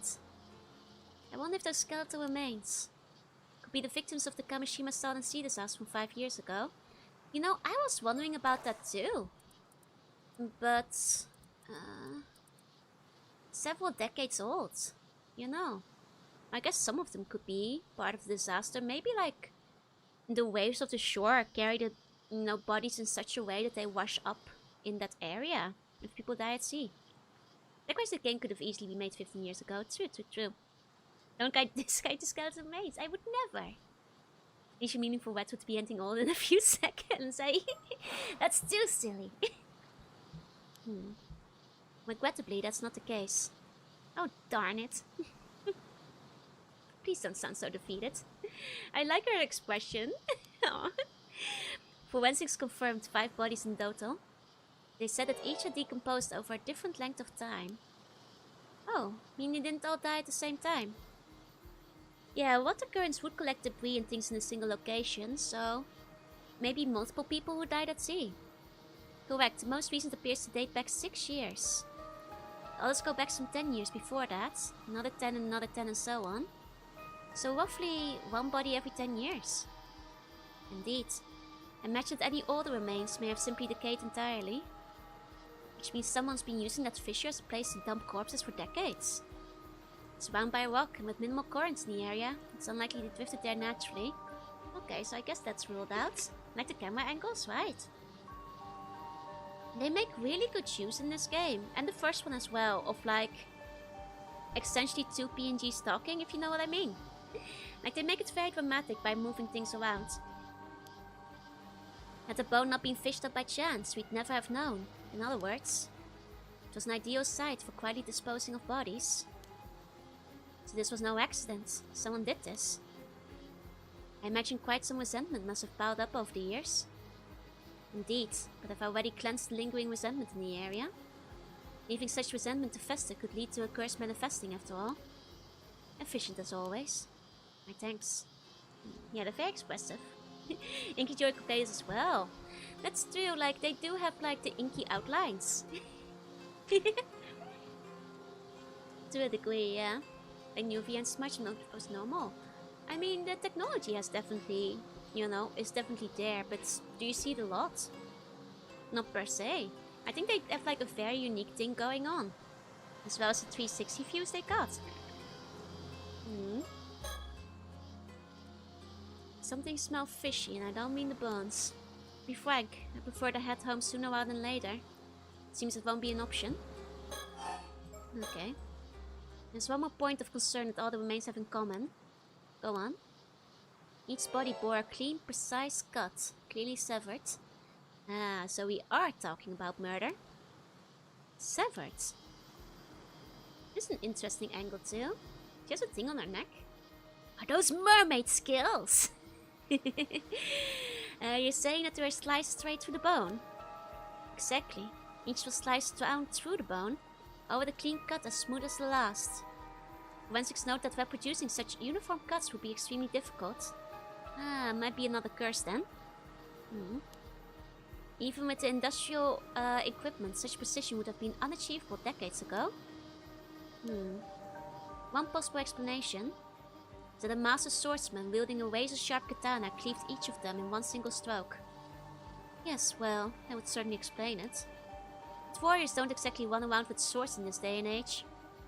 Which brings us to the possibility of a curse, I suppose. Correct. If the cuts were made by the supernatural means, the rules change. As it turns out, there are traces of a curse at each of the severed points. It's just a matter of time until we found one. Also, for the briefest moments, I glimpsed a curse echo that looked like a warrior in armor.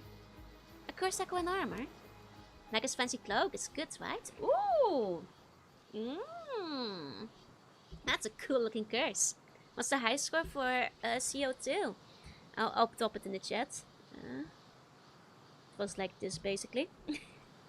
One of the most experienced bone surgeons. You think you're on the right track? It's a cool looking swordsman over here. Why'd you bring up the swordsman if you knew about the curse thing? Well, because the curse is clearly a swordsman. Okay. And judging from the quest in the armor and giving our location, it appears to be a curse tied to the Heike. Oh! Now there is a lot to be said about the Heike. I'm sure they're about to explain it for you guys, but there's the Heike Monogatari and everything. They were quite big at the time. Right, the Heike. Who's a cool samurai? Kurseko. Might be a samurai who died with a grudge. You are familiar with the Heike, I assume. Are you, Buns? I am, but maybe it's good for you guys to get an explanation. Yeah, I figured most of you guys wouldn't be. Yeah, okay. I'll be kind and let the game explain it. The Heike? I'm not too sure. The Heike were a branch of the Taiyar clan, a warrior family who rose to power at the end of the Heian period. On their base in the Ise province, they expanded their influence, reaching great heights under Taira no Kiyomori. We're such fake weebs, it's okay. I just have a bit of an interest in like samurai and stuff, but I don't expect you guys to. Only Heike I know is Heineken. Only know Joe ate straight with Takeda cookies. Those were not Takeda cookies. They were from Hokkaido. It was not Takeda in Hokkaido. Okay, they expanded on their influence, reaching great heights under Taira no Kiyomori. Aren't hickeys with the fish? But in their pride, they were defeated by Genji in what is now known as the Genpei War. Ah, yes, of course, I knew that. The tale of Heike preserved just how prosperous they were before the fall. Many who lived through the downfall carry deep regrets. And I love these old ancient paintings, they're so cool. Motive and history buff is a rare combo. I mean, I can't even say I know that much, I just know very particular things. Before 100 years, you don't think the Taylor could have moved in that time? No. Wow, cool stuff. Okay. Their resentment is especially persistent. Many traces remain even today, and they can be quite meddlesome. Indeed, you hear about it all over the place. Guess even by expert standards it's quite a problem. Yeah, What they say, the bigger they are, the harder they fall. And the Heike were pretty big when they were taken down. So quite a lot of resentment left. And only my face servants. Don't ask too much of me. It's okay. It's time for a history lesson.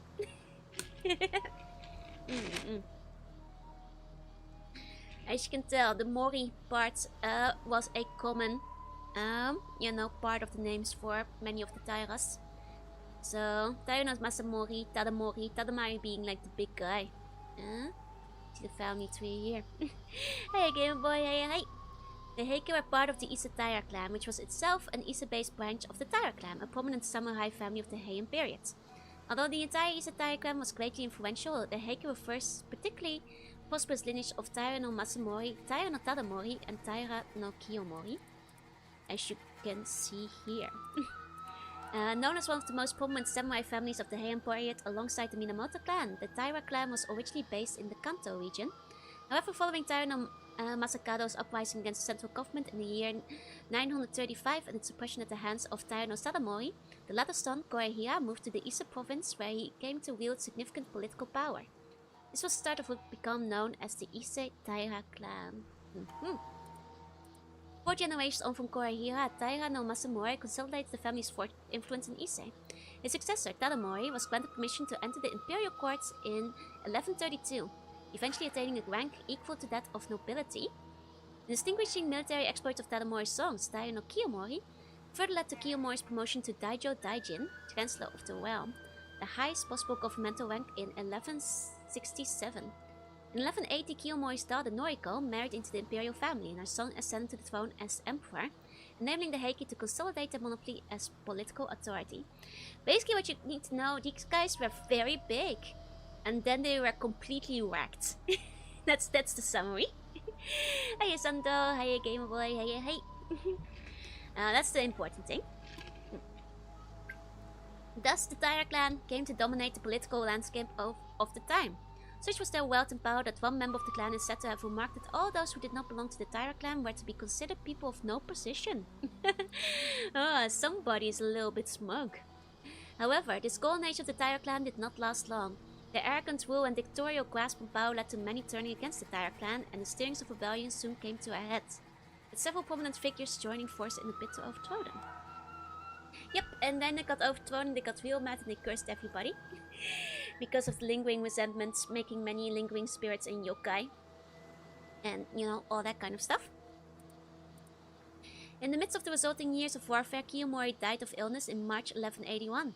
Despite losing one of their key members, the Taira clan continued to struggle against their opponents, but to no avail. In 1185, they were finally defeated in the Battle of Dan-no-ura, and many of its members, including Kiyomori's grandson, Emperor Antoku, was still jailed at the time, were lost beneath the waves of Dan-no-ura, burdened with unfulfilled ambitions. Emperor even made a side scroll about it, yep. Yeah, so they lost basically. Back in time, I did my errands, but what did I miss in my theory? We found out that some guy or some curse has been dumping bodies every 10 years. And it might have been one of the Heike.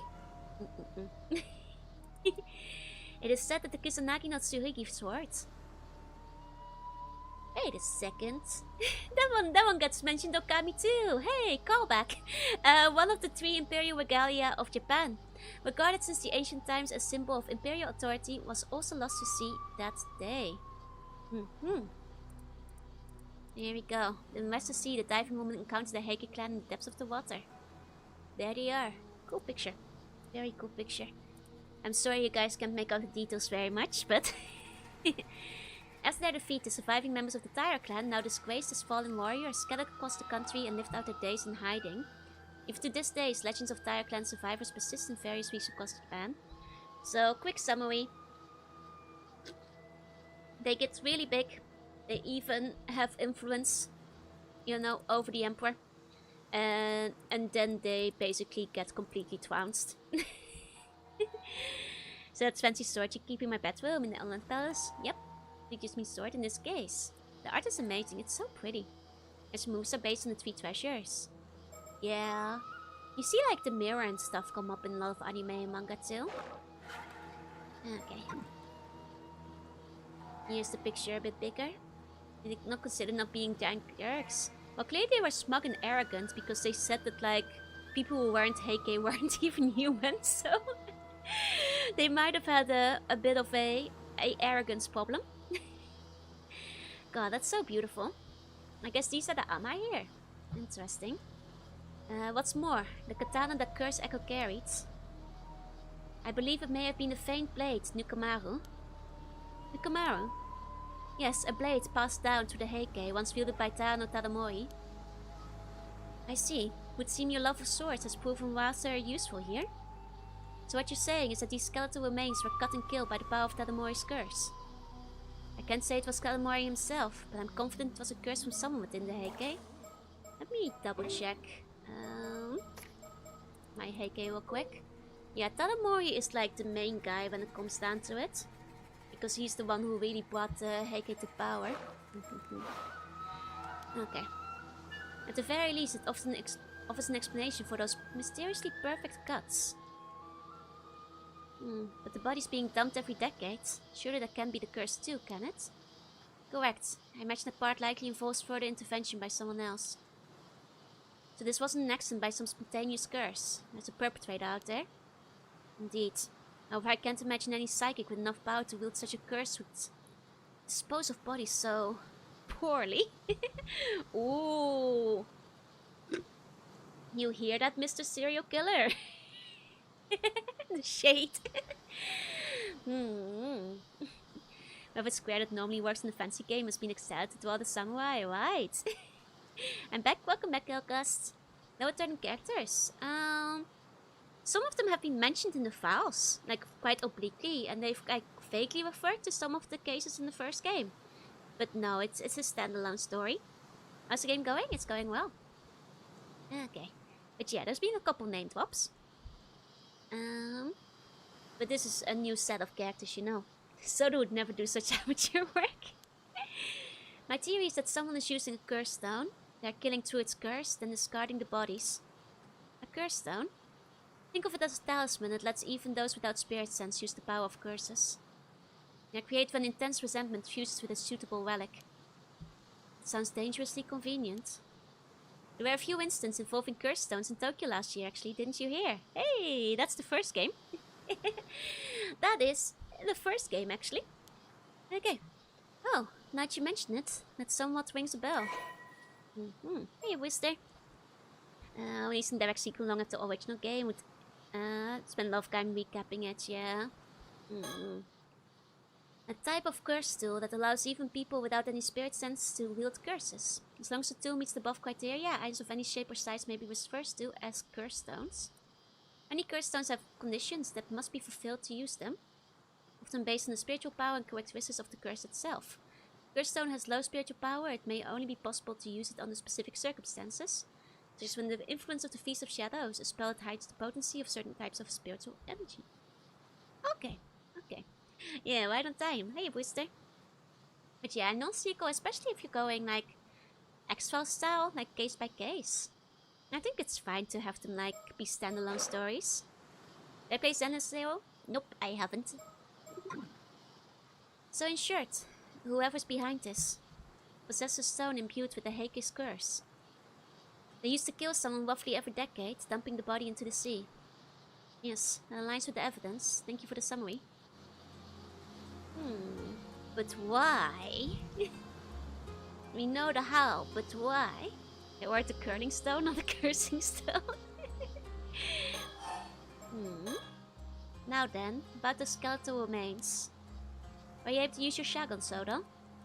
Yes, I did. It only worked in the most recent body though, the one from 6 years ago. By viewing part of the remains, I was able to reconstruct a portrait sketch of how he looked when he was alive. Okay, here's a copy. I've provided one to the police as well. Impressive that the ability of yours remains quite an asset. Not always. There are times when the vision just doesn't come true. It's far from infallible. Besides, there are those who could simply speak directly with their victim's spirit and ask who did it. Even so, none of those methods would hold up as an admissible evidence in court. But that's a lead in our investigation. It's more than enough. Excellent work. Thank you. Had the police compare the sketch against missing people from 6 years ago? No matches were found. Darn. Would have made things much easier. Detective Ida is continuing the investigation. Ah, the detective at the local police. I've heard he's good, so let's hope he proves it. Okay. Toba seabed skeletons. The paranormal police, they'd have paranormal records. The thing is that, like, they're a secret department that the public isn't allowed to know about. They play as sure as what? I think this is the 5th time you've asked me this. I'm afraid that the answer is still no. No. A case in which multiple human skeletons were recovered from a deep fissure on the Toba seabed. Initial estimate indicates that at least 5 bodies have been disposed of there.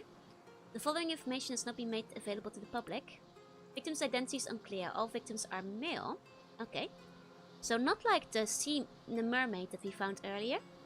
Each body is thought to have been disposed of at different times. Most recent body is about 6 years ago. Okay. Are you cursing these poor people? I'm not. I'm sorry, you don't have to apologize, but you did ask a few times already. I mostly play games on stream, so if the answer was no last time, it probably remains no. Usually, with very few exceptions. Someone would be missed, and maybe it's a sacrifice for the curse. Maybe it's people who weren't, like, on record. I don't like the vibes of the ZC anymore, that's a shame. The other remains show signs of gradual aging, with the oldest dating back more than 30 years. The rest of all the remains have been confirmed. They have completely decayed, impossible to tell how old they are. Unlike that, the bodies could have drifted into the fissure naturally, so that someone has been discarding them every few years. Each skeleton shows signs of clean, precise cut inflicted by a sharp blade. Traces of curse were also detected from around the severed sections. Believed to have been killed by a curse ruled by someone connected to the Heike. Another Jorunna. Okay, I'll take a look. 1 second. Release a cute robot girl. Yeah, she's very cute from like the art I've seen. Guys, it's not that bad.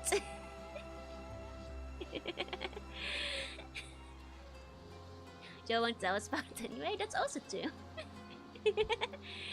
Guys, it's fine. There's no smog in my room, you know. You can't see CO2, you know. And besides, it's dropped down to 1300 now. It's fine. It's completely fine now.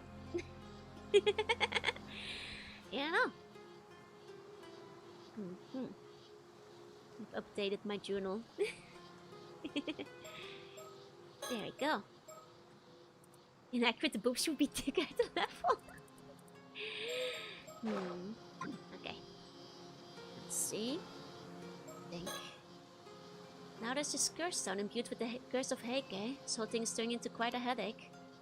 Even with so little to go on, Soda deduced all this. Pretty impressive. I have to remember to give him kudos later. Okay. I see.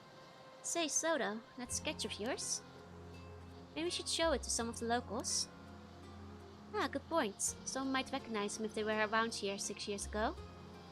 We can identify the victim. It could help us trace the one who used the curse.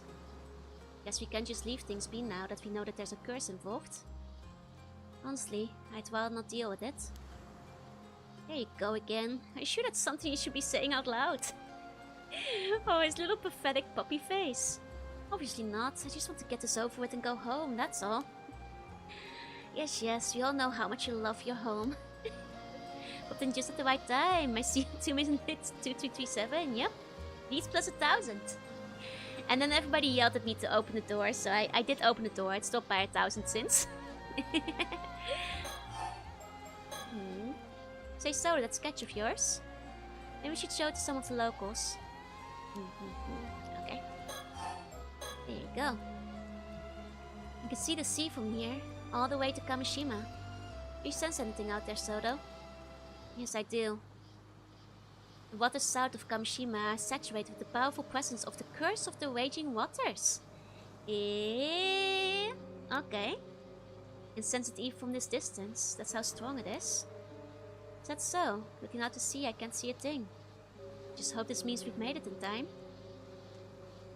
Even during the disaster 5 years ago, the energy was never this overwhelming. The seal has broken. There's no doubt about it.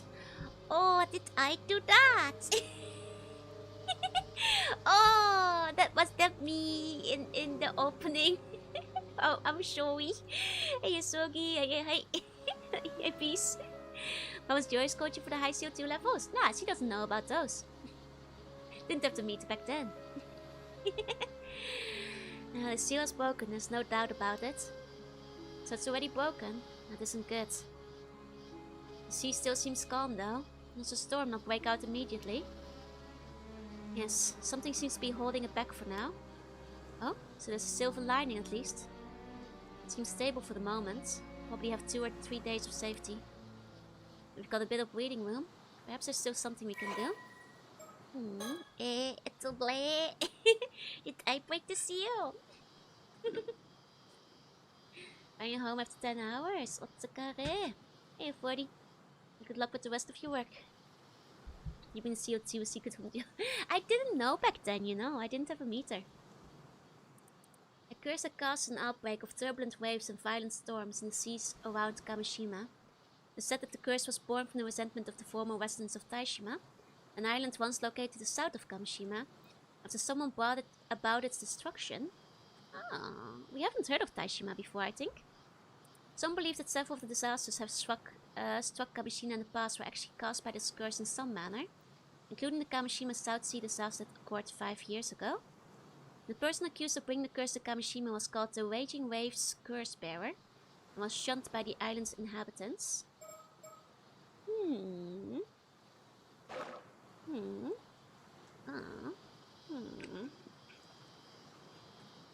Sasuga. Can stick around, but I hope you have fun. Thank you. It's a very interesting game so far. I would recommend it. There you go. Can someone give you a bad summary? Curse. Mermaids. Bad? Maybe good.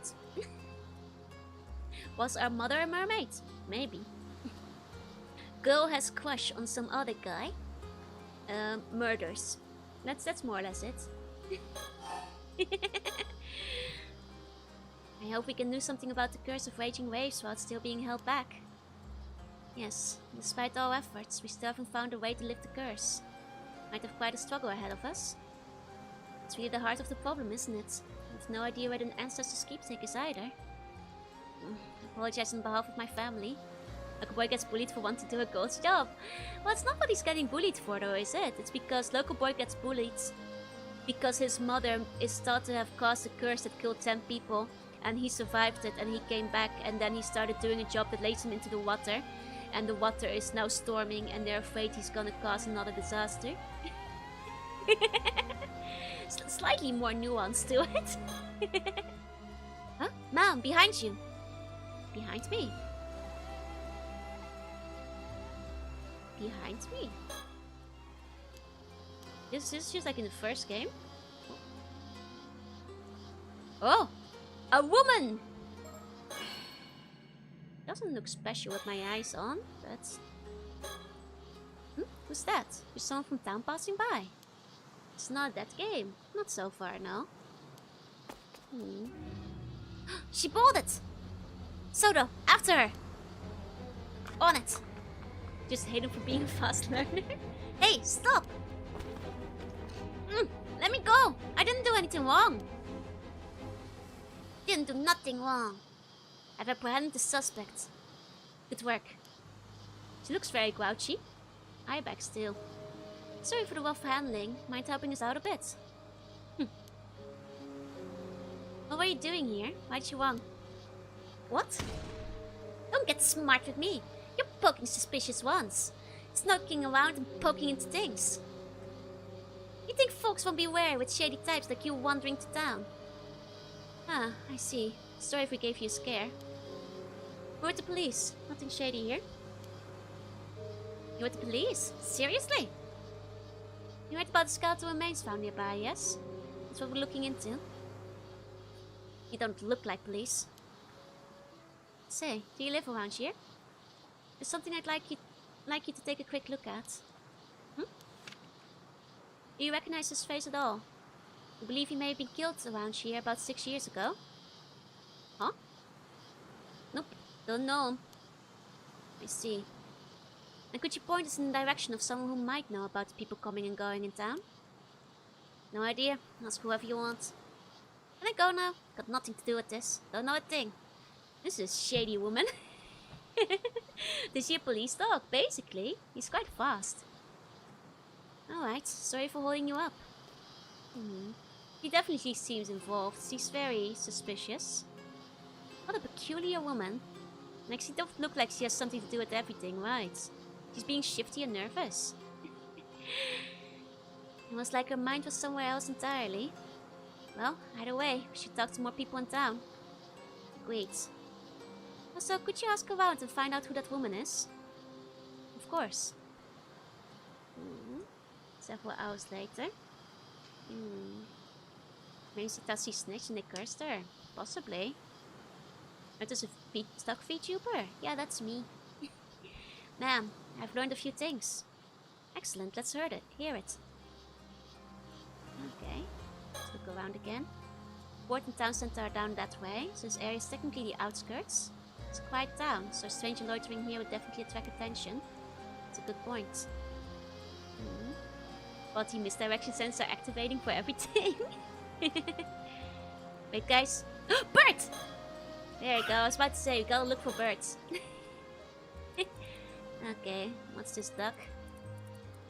Maverick Manny. There we go. Always be on the lookout for birds. This probably means there's no more birds in this area, but did find a bird. So you have to put it behind where he was standing before, right? Okay.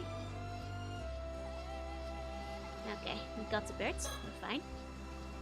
He didn't so much as flinch at the thought of tedious door-to-door investigation. Not to mention he's good at it. Having him here is a huge help. Okay. I showed the sketch of the victim to several townsfolk. However, it would seem that no one here recognized him at all. Unfortunate. I suppose chances are he wasn't from this area to begin with. Could be. They might have just dumped the corpse here. I'm just quite impressed with the Chinese get-up, right? And for Lancer Tactics. I don't know about this game, but I hope you enjoy it. Hey, Stardex. Hey, 1 second, I have to cough. Scaring in stories is how Joe looks with a full tan. That's still. Guess we'll have to place our hopes on Detective Ida then. Okay. I don't suppose we might be working with a bad sketch here. You needn't worry about that. I'm confident in the likeness. It should be a near perfect match. You're right, I'm sure it's close. Sorry for doubting you. It's a tactics game based on an Answers RPG. Oh, nice! I didn't know they were like making stuff like that. I also asked around about the woman we encountered earlier. Apparently, she isn't originally from this town. Oh, is that so? Yeah, that woman was extremely suspicious. Indeed, apparently she wandered into town about 5 years ago. She's been living alone in a cheap rental apartment on the outskirts of town ever since. When she first arrived, she had nothing but an old wooden box, which she was clutching as if it was very dear to her. Ah. Is this like, we're talking wooden box, like, doesn't, what's his name? Like, the guy who, like, comes back from, like, Hiroshima have one. Not a shrine, like the guy who goes down to the ocean. Like, Hiroshima Taro. Something. Taro something. Hiroshima Taro, that's the one. Hiroshima Taro. That's what that old wooden box immediately reminds me of. Because doesn't he get a wooden box? And that's, like, when he opens it, he becomes old. That might be too much of a stretch, but... You know, maybe there's a connection. Yeah, the mother was also from out of town. When she... the Tamatabako. Yeah. Tamatabako is the first thing that my mind goes to. From Hiroshima Taro. That's the word. What's in the box? Okay. Oh, there's a quick edit. Oh, take a look. Thank you. Much more accurate. Thank you for the edit. Okay, when she first arrived, she had nothing but an old wooden box, which she was clutching as if it was very dear to her. Nothing but an old wooden box. Supposedly, she used to work as an ama diver. Around when she first moved here, she'd occasionally go diving for fish. These days, she keeps to herself, and no one ever sees her diving anymore. No one really knows how she sports herself. Many of the islanders find her unsettling. Perhaps she fled from something and moved her life here? I suggested yes, but she's never spoken about her past, so no one knows for sure. Although, according to her landlord, she's never been late on rent. She's never caused any problems either. Still, it seems odd she gets so worked up about strangers coming to town. Doesn't seem like she's in any position to be worrying about that. I think she might be hiding something. It's possible. Her attitude changed the moment we said we were with the police. Perhaps she was keeping watch over the coast where the bodies were dumped, waiting to see if someone showed up. Right, I mean the most recent body is from 6 years ago. She arrived in the town 5 years back. Timing's rather suspicious when you look at it like that. Best keep an eye on her. Wait. Are you able to get her name? Apparently her last name is Somakawa, but didn't manage to get her first name. Okay, so that does confirm that she is the corpse, the mermaid corpse, so she clearly knew something. So she might have been cursed between today and tomorrow. And like killed off for knowing too much? Perhaps. And then she was turned into the mermaid mummy. Just that Nokami, if you didn't get back to the Dragon Palace during the off-screen grind, Urashima was actually cursed to be young. Oh really? The old lady in the house is his wife, and they give you a box that lifts the curse. Oh, I see, I see. That's kinda cute. Hey bestie, hey. I've been killed off for knowing too much before, it's very annoying. Okay, interesting. Somakawa. Why does that name sound so familiar? You've heard it before? I think so, but I can't quite remember where. But I'm a woman who cast off her past long ago. I guess it shouldn't let it bother me. Not this again. Let's leave any time-consuming background checks to Detective Ide. Very well, I'll inform him. Interesting. So this is the identity of our victim. And clearly she has something to do with something, because our leading housewife knows something about her. Though she does occasionally work as Amadive, it's unclear who she is and where she came from. Showed up in Toa about 5 years ago with nothing but a grubby wooden box to her name. Has been living there ever since. 50-50 chance in important plot stories, or she's just being melodramatic. You know, there were very few coincidences in the first game. Like, everything started locking in together. So I'm sure that, like, everything is gonna come together in this one too. It's also similar to MC's mother, who also showed up out of nowhere, and who the locals didn't like. So, is all I say.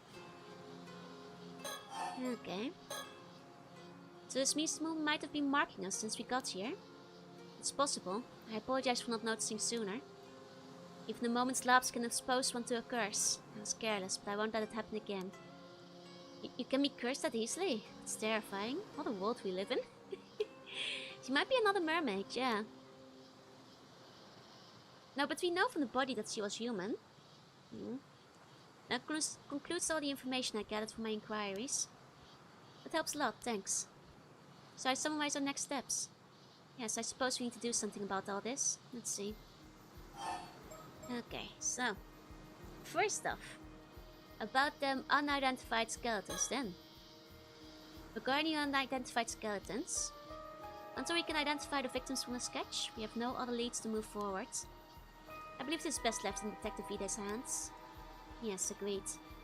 I think the same goes for Somakawa woman from earlier. We'll have Detective Ide look into her. It's nice to have someone we can rely on. I agreed on that end too. In other words, we can safely leave the skeleton case to him for now. Yes, though we should remain vigilant regarding the curse stones. Stopping by? Hiya, Blue. Have a good rest of your day. I've seen horror history, not a single thing she says is relevant to the plot. My tune delicious are always relevant to the plot. Our mermaids have been from out of town, pale, long dark hair. Well, if they are mermaids though. And will fight her husband. She's happily married. She might not go for you, you know. One curses them as a type. Maybe the witch boy. I think the witch boy is like cursing old women. Older married women. No future Paranormasight seems to be long. We're just trying to clear as much as you could today. Mostly that, so I can avoid like spoilers as much as I can. Husband is powerful sorcerer. Happily married yet to me. Are you the sorcerer? There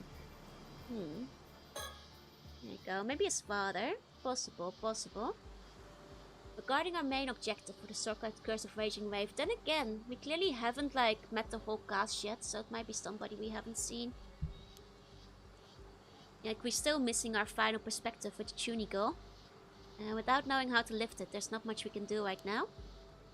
And I suppose there's a chance you'll be able to break the curse using brute force. You're quite good at that. Certainly an option if worse comes to worse, but I can't say I have high hopes it would work. Guess it would be more realistic to try to find some clues about the whereabouts of your ancestors' keepsake. Yeah, I'm waiting for the blonde girl too. We haven't found her yet. Indeed, it is said that the item may hold the key to lifting the curse of the raging waves. Even the location of the map pointing to the keepsake has unfortunately been lost to time. Although the map was said to be hidden inside the model of a mermaid mummy. One who says it was sold overseas during the Edo period. Doesn't sound promising. If we can't find it, I guess we're back to trying to break the curse with brute force. To even consider that route, we need much more intel from the island. That's why we need to head to Kamishima. And at the very least, advise the locals to evacuate. Yes, hopefully someone of influence there will believe us about the curse of raging waves. Are you sure she's Juni? I mean, it's not Junibo if it's true. Yeah, that's true. Hey, Lord Floof, hey, Bjorn, welcome in. She looks so upset when doing the expression. It's kind of cute. Yeah, doing multiple Warren sites might be true. I need open slots in my schedule. I was thinking the game might be around 10 hours again, but it might be longer than the first. Is something wrong? No, it's just that one of the islands I spoke with seems to be calling me over. Something may have happened. I'll go find out. Please do.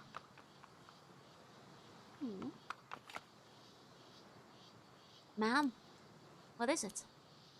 The person who called me over shared a new piece of information. They were told to keep it a secret, but opened up since we were with the police. Go on. Early this morning, down by the shore. They apparently found something that resembled the corpse of a mermaid! Intense expression. I do really like the art style in this game. A mermaid, really? That same person reported it to a local authority. Was immediately ordered to tell no one, not even the police. You're kidding me. The local authority then contacted an unknown individual. Soon after, someone came and secretly retrieved the mermaid corpse. That couldn't be more suspicious, could it?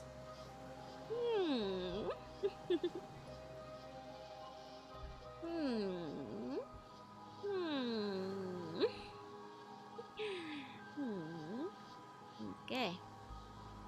Reached the one skeleton donated mark for daily bonus ago. Yep. Exactly. They were uneasy about the whole thing, which is why they confided in me. Why are so many people going missing in this place? You know, small countryside areas. It's easy to have corruption, you know. Those potential people are being possessed. That's true. What shall we do? Did they describe what the mermaid looked like? Yes, they said from the head to the shoulders it was human, but below that entirely fish. So it was not the classic mermaid from fairy tales, it would seem. Only the head was human. Nose head was completely dried out, almost mummified. Face was unrecognizable. They thought it resembled a local ama diver named Tamiko Suma. So somebody else who got hit by the mermaid curse. They did say in the chapter from tomorrow that the day before they had found another mermaid body. Psychic mermaid cursing outside is honestly believable. It could happen, yeah. They could all be in on it like Wicker Man. True. That's just the 80s, you know. What? Didn't they say, Sato said it on TV. She saw that like an ama diver had gone missing recently. Maybe that's that Tamako Suma lady. Apparently she went out diving alone this morning and hasn't returned. It's likely what worried the witness the most. That is troubling. Damn it, it's just what we needed. More things to deal with. It's all tying together. First things first, let's deal with this mermaid story. Come on. Okay, much food for thought. Okay. Oh, guys. Oh no, I was like, maybe it's the, no, that's not the lady. But we've got a new bird. Let's check our new bird. A member of the Bamboo Breakers dance team, this lucky duck is envied far and wide as the man who stole the heart of Maverick Mandy. The two are now a pair of lovebirds anyone would envy, or so he thinks. In reality, the only time they can be called that is during their extravagant dances, and he remains blissfully unaware of her frequent flings. And the fact that everyone else in the team has already noticed. Oh no, poor Manny! You should leave, Mandy. You're too good for her. No, Manny, leave her, Manny. It's not worth it. Oh man. Okay, poor Manny. I'm getting invested in these birds. Manny, no. Manny, no. Okay. Putting Jo in the air fryer until she resembles the mermaid. No! Okay, once again, we do have the choice to go back to Yusa. But... upon calling her a harlot vindicated. That's right. But what do you guys want to do? Do you want to continue with Yumiko? Or check in on Yusa, see what's happening? It's been a little while. No help?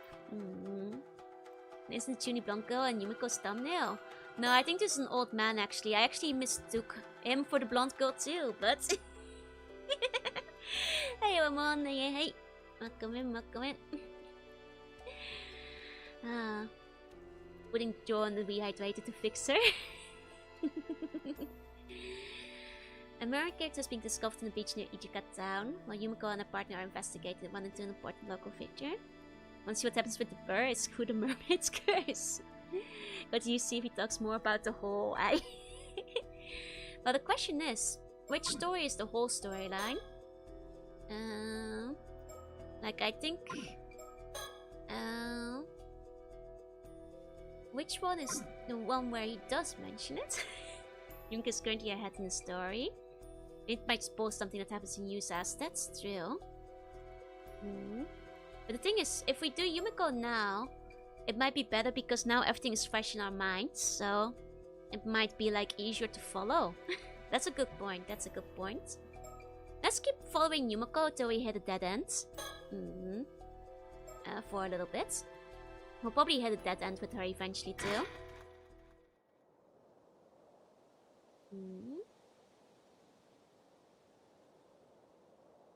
Okay. Mr. Yamashina, thank you for agreeing to meet with us on such short notice.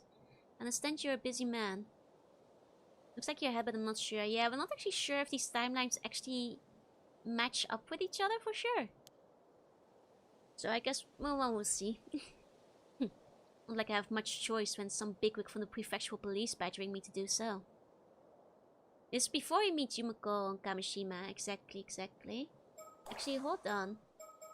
If I return to story charts, they have dates, right? Oh, they don't. Oh.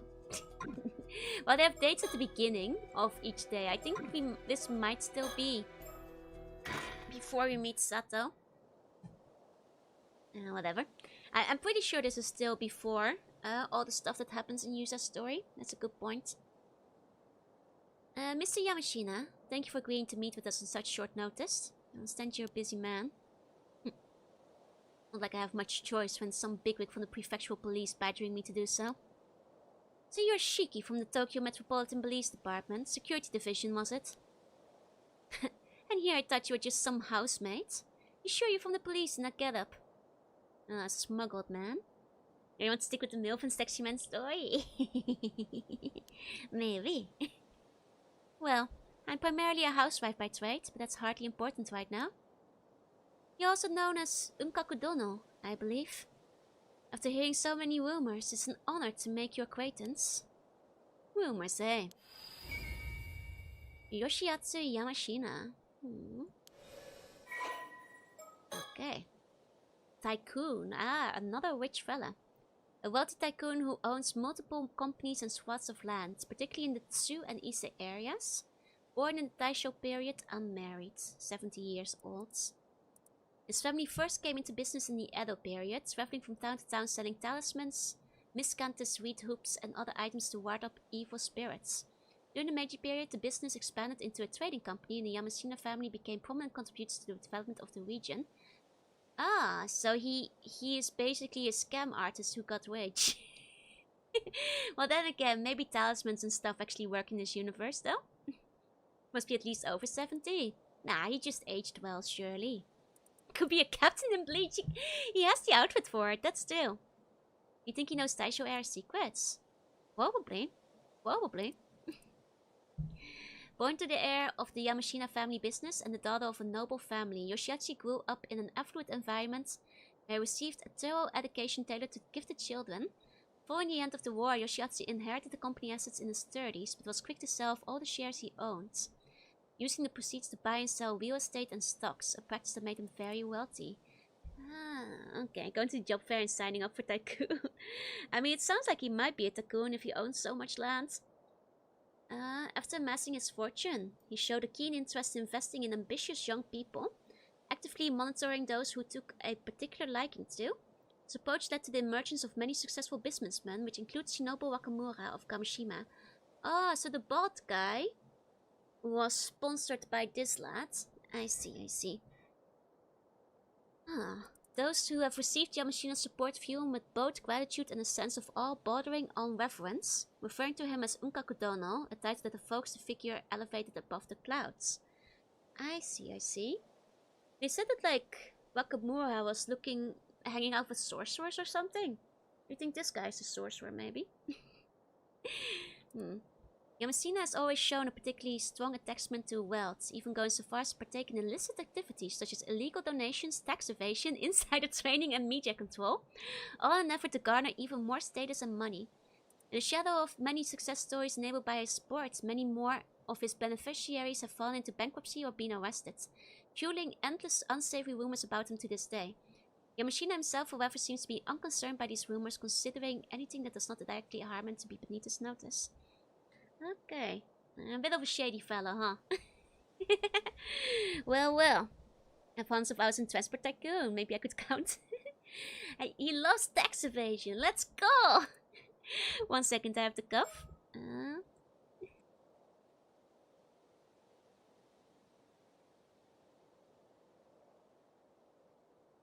Okay, his banka is ignoring the tweet longer. Even if a lifelong bachelor, he has surrounded himself with many followers, both publicly and privately, and has never lacked for anything to satisfy his personal needs. A few years ago, he began to seriously consider the issue of a successor, driven by his determination that his beloved fortune should never fall into the hands of someone untrustworthy. Perhaps for this reason, he began to develop a keen fascination with immortality around the same time, and it's said to be secretly investing vast amounts of money into research on the topic. Makes sense. The word tycoon is derived from a tycoon. I actually have heard that before, which is kinda neat. This guy is too evil to be part of the curse. Well, what I suspect is we heard that, like, one of the mermaid corpses went missing and was quickly gathered by some shady fella. He's probably the one that took the mermaid corpse then, before the police could get their hands on it. Especially if he's interested in immortality, he might be interested in eating a mermaid. Guess it's a bit late to start worrying about inheritance, right? Should have been thinking about that sooner. Yes, I hear you've been doing some under-the-table research into immortality. And so what if I am? Well, now I wouldn't have expected you to be such a dreamer. That does make you just a bit more relatable. You can laugh all you want. What's it got to do with the police anyway? It seems on this particular occasion it has quite a bit to do with the police, unfortunately. You don't say. Does he have birds in his garden?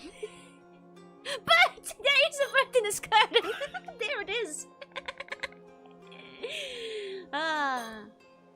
Witch people and their birds in their garden. Don't need to search his house for mermaid turkey, it's all about the birds. It's a witch fella looking for mortality. Maybe you can offer her some bone removals, yeah. The kiting killer. I see. Do you think he'd pay for the bone removals? Could be good for the Empire. Might have already tried eating the mermaid, actually. Might have already had a nibble. These splendid gardens all fall within the grounds of Mr. Yamashina's Issei City estate. Part of me wonders why he needs so much space when he doesn't have a family. I suppose he has an image to maintain. Maybe he just wants to keep his Ditto collection in a bigger area, I mean. And that would be quite relatable. But these birds are so cool. They're delinquent birds. Or mockingbirds, I guess. People like Yamashina have a tendency to underestimate me whenever I meet with them alone. Having someone intimidating like Soda with me gets them to take me more seriously. That he's with me here today. I mean, is Soda intimidating? I agree he's cruel, but is he intimidating? Contact you through a long chain of shell companies and then he'd never send your payments. That's fair. For the track record, if he sponsors you, you'll go bankrupt and get arrested. Maybe I shouldn't do bone surgeries for him. I'm amazed we were able to get an appointment with him this quickly. Yes, no thanks to Detective Ide. It seems he's quite a capable fella. Okay. Hey, Lynn, hey. The cloak adds a vibe, that's true, and he's quite tall too, I guess. So maybe... Yeah, he's taller than him. Maybe he's like imposing. We'd go bankrupt. This is Yoshiatsu Yamashina. This tycoon with multiple properties and companies to his name, mostly based here in Isushima. He's long been rumored to have been involved in very shady dealings. Special Investigations has had an eye on him for a while now, but they haven't managed to find any concrete evidence so far. Seems he has a knack for pinning the blame on his subordinates before finding a way to slip away. Needless to say, he and the police are quite familiar with each other at this point. I don't doubt he has local police chiefs and politicians under his thumb behind the scenes. There's no need for me to get involved in all that. I'll be satisfied as long as I get the information we need from him. Yeah, he does seem tall. It's not intimidating. I'd totally ask him where he got the cloak and beads, right? Well, you can... But like, I guess like... It is the 80s and people might be more afraid of the supernatural. And he does look like, you know, a supernatural fella, I guess. Bankrupt mean you have no more buns. My empire would be dead. Apparently he wears a crescent hakama every day. Not exactly casual wear for most people. Wearing something like that in the summer heat. His commitment to keeping up appearances. God, this man is sweating beneath that cloak. He's definitely a wizard, yeah. We did hear that Mr. Wakamura had been seen with wizards or something, that there are rumors about it, so... And considering this guy has been like, supporting Wakamura, maybe he's a sorcerer. That would make sense. Hitachi got him from a demon he killed. Looks like he got shoved into the lockers at Wizard's School. You mean Soto? But he's so strong! But yeah, maybe he's a sorcerer. And maybe that's why he's looking for mermaids too. Looking into the corpse of the mermaid found early this morning, seems highly likely it was taken into the custody of Mr. Yamashina here. It's quite a big shot around here, with plenty of weight to throw around both politically and financially. Of course all the local police know of him, and of his moniker, Onkakudono. You had to get one of the higher-ups to act as an intermediary to even get a meeting with him. Firstly, I'm happy as long as we can get the mermaid corpse back from him.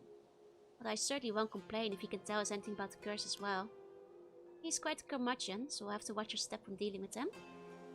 What's this game? Paranormasight 2. Hey, Bites. Hey, General. Welcome in.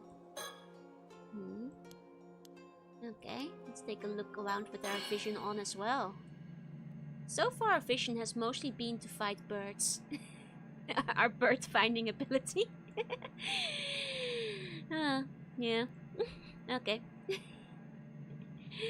Are you putting like Morse code in my chat? Please use English. Or I won't be able to read it. Okay. So he's not a bird. I don't think he's a bird. He's not glowing after all. Okay. Beep boop beep boop. Okay. Suppose we'll talk to him. Well, if a person lights up as a bird. Then we finally found a living bird. Oh, it's stuck when we can't use it now. To be fair, I found all these birds without the ability so far. So it will probably be fine.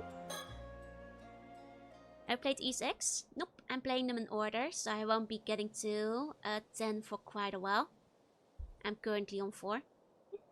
I'll get straight to the point. I believe you took a mermaid corpse into your possession this morning. What? That corpse is linked to an ongoing case. We came here to ask you to release it into police custody. No idea what you're on about. Of course, you will get something in return. There's some information I'm sure you'll find quite profitable in exchange. Like I said, no idea what you're on about. That's all you came here for, then scram. Oh, pity. I really thought you'd be interested in what we had to share. Assuming you really are interested in immortality. I suppose we barely know each other. It's only natural that you'd be wary of our intentions. What do you say to a little chat to get to know each other better, Mr. Unkakudono?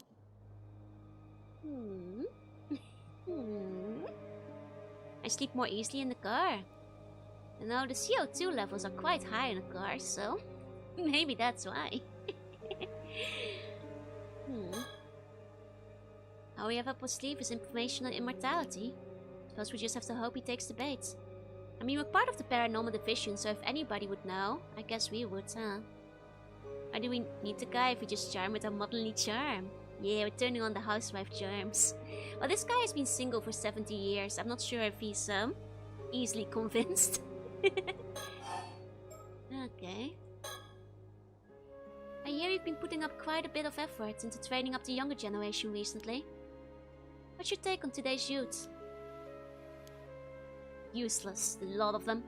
Bunch of pushovers that have let all this new generation tribe go to their heads. We're the ones who built this country back up after the war, but out there strutting around like they own the place. Far too big for the britches. My, what is skating with you? Would our resident member of the new generation like to comment at all? Yuriko, you're so mean! Don't pull like settle into your boomer battle. That face is, he's like, oh god, don't drag me into this. Please, I don't want to deal with the curmudgeon. Please don't call me that. I hear you've been searching for a successor though. Given your strong opinions on the matter, I take it that you're struggling. I can see why that could lead to a desire for immortality. After all, there's no need to cede your legacy to someone else if you can remain at the range yourself, I mean, Star Fox, that's literally what the case file on him said though. I'm not making it up. That might have been true when I started my research. Oh, I take it that isn't the case now. I'm no spring chicken. The thought of living for hundreds of years like this ain't exactly appealing anymore. Don't see much point in immortality if I'm already long past my prime. Well, that certainly is different from the rumors. My apologies for jumping to conclusions. You have my wholehearted agreement that immortality doesn't necessarily bring happiness, though. Just let me clear up one more thing while we're at it. I've already decided on my successor. Oh. Turns out the perfect candidate was right under my nose the entire time. Yes, that's me! I haven't told him yet, but there's a sharp one who'll do a fine job. Is that so? I'm glad to hear it. Suppose that would mean that you no longer have any need for immortality then? Who said I wasn't interested? Simply has nothing to do with my successor. I still intend on continuing my research for medical advancement, you understand. Think of it as doing my bit for society. I'm not so quick to assume the worst of whatever I do. How about you mind your own business for a change? Well, there's not much we can say to that. I'll try to be more discerning from now on. It's been a wizard for 40 years. That's right. You know. But yeah, it does say, like, in his file that he is single and has no descendants, so I assume that he might not have been interested, too focused on his gold. So it's shading and Shimiko have a weird blotch on her neck. She does. It has been consistent throughout. And she's often touching it too. My first thing was like, ooh, are those mermaid skills? But it might be some curse. Or something else. He might be married to the grind, yeah. Don't push his buttons too much, he might use Bankai. But yeah, it makes sense. If you're already 70, do you still want to be 70 forever? Depends on the person, I suppose. And, you know, he has a point. Like, you can even use research for medicine and stuff. I mean, just because he's a tax evader and Yakuza member who has been involved in shady deals and bankruptcies doesn't mean he's a bad guy. Stop assuming the worst about him. He's doing this for society. I've already chosen my successor. No need to harp on about it anymore. Already written up my will and passed it off to my lawyer. You be sure to let your friends at the police know too. Making Joy 60 billion forever. Better than becoming 80. Yeah. By the way, you're obviously not just some run-of-the-mill cop. Who are you? Oh, we're just a housewife. we're just a housewife. Why, I believe I mentioned it when I introduced myself. I'm just a simple housewife. I knew she'd say it. One of the MILF cop. She put me in the will. Yeah, he's very rich. He can probably share. Nice much to squill, right? It's a good animation. A likely tale. Plus that fellow next to you also got a strange air about him. He's no ordinary person, is he? My hope servant of you. Suppose you could say that, yes. Doesn't take a genius to see it. Not them phony psychic types, are you? Phony? Hit a nerve, did I? There are far too many of your kinds around lately. Coaching up to those in power by feeding them a bunch of nonsense. Liars and cheaters, all of you. You seem to have quite a chip on your shoulder about this, Mr. Yamashina. See, so she definitely has some kind of mark. I wonder if it's a curse mark or something. She's a housewife like Isima from Fullmetal Alchemist is, yeah? Don't know if it's because of the occult craze going around, but I've seen far too many folks get taken in by that tribe. Okay, well in that case, Yamashina is probably not the sorcerer then. He doesn't seem very superstitious. Could be a scar, that's true. From detective, like some kind of burn scar or something. Or like some ghost curse scar. Yeah, he's a non-believer. Spiritual phenomena, the supernatural, aliens, cryptids, lost civilizations, extrasensory perception, the list goes on. Just inexplainable phenomena quick to take a life of their own. A plesiosaurus named Nessie living in North Glass, sightings of the mythical creatures like the Tsushinoko or Hibagon, the urban legends of Kushisake Onna and Hanako-san, television reports of spoon-bending psychics, documentaries featuring spirit photography and UFOs that become the talk of the school the next day. These are only a few examples of stories that have captivated the public's interest. Magazines specializing in the paranormal phenomena continue to thrive with no end in the craze in sight. Could be a fake out. It could be that he's like pretending he doesn't believe. Yeah, that's true. We know another character with a birthmark. That's true, that's true. At least two of them. That Wakamura over here on Kamishima's one of them. Talk about a waste of potential. Okay, maybe he's not the sorcerer. Wakamura?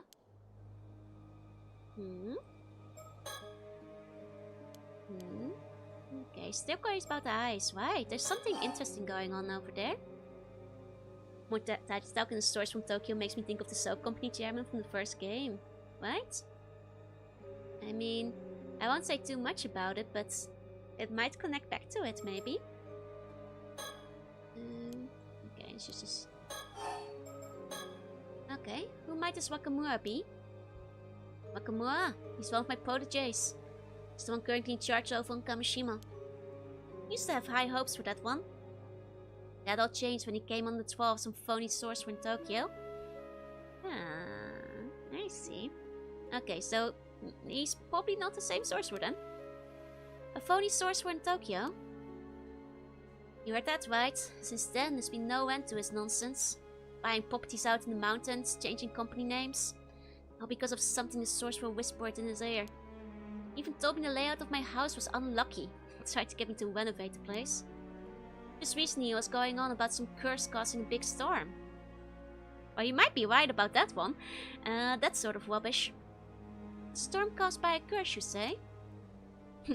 You said the storm 5 years ago was caused by the same curse.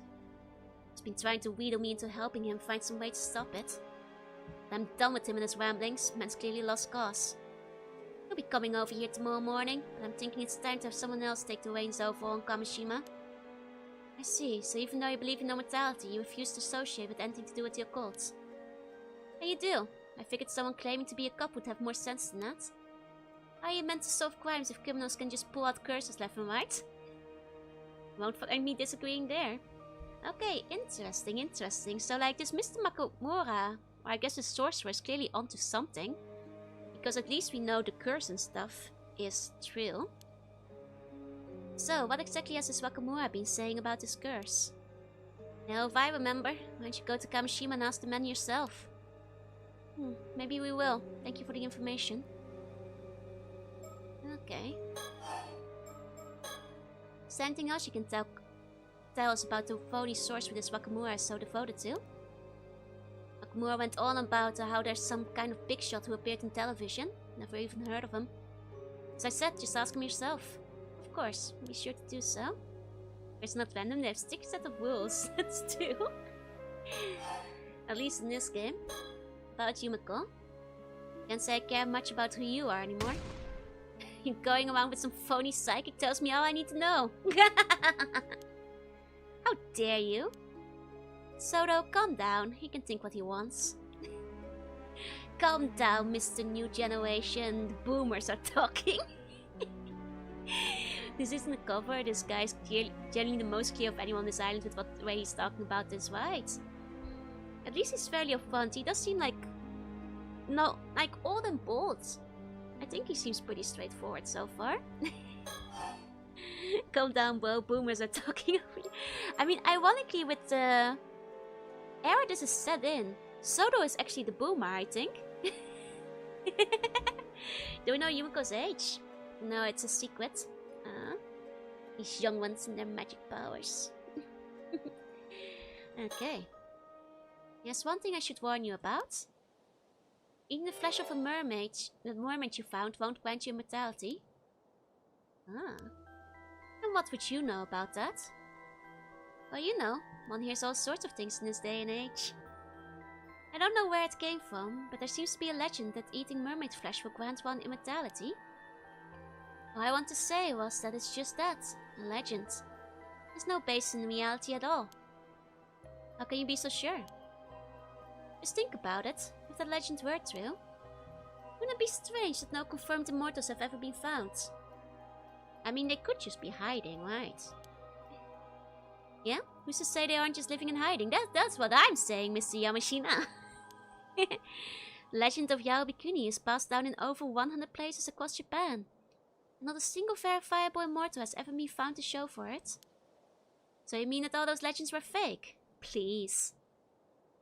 If even just one of those tales is true, there's always a chance that there's an immortal hiding away somewhere. I see. You really are quite a dreamer, aren't you? I figured you were trying to bluff me out of that mermaid corpse for some reason or another. But now I'm sure of it. The thing's hiding some sort of secret, isn't it? Something you don't want me to find out. You're on the old guy's side.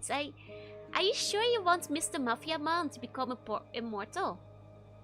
It's like about 7 hours ago I said hi. That's true. It's been roughly 7 hours. Nearly 8. Yumiko with a hidden age is maybe immortal. It's true. It's quite suspicious that her age isn't listing. Maybe Yumiko is the mermaid. The only one whose age we don't actually know. As long as he buys scabs, I guess that's fine. So you admit you have the mermaid corpse then? Aha! Busted, buddy! Oh, don't worry. We assumed as much from the start. If I'm not mistaken, that mermaid was in a sort of mummified state, no? I doubt you'll be eating it as it is. Surely there's no harm in handing it over. So you can hug it for yourself. You won't fool me that easily. You don't think that a rare specimen like that ought to be placed in the care of a proper research institute? I'm saying I'll get a specialist research institute to study it. Problem solved. I suppose so. Oh, because you're talking about the boomers technically. Fair. I'll make sure the mermaid gets studied properly. Don't you worry about that. Okay. By the way, you're quite well connected around these parts if I'm not mistaken. This doesn't have anything to do with what we came here to talk about. But I was wondering if you happen to recognize the person in this sketch. One of the guys whose bones were dumped. It seems he lived in the Isashima region around 6 years ago. Nope, never seen him.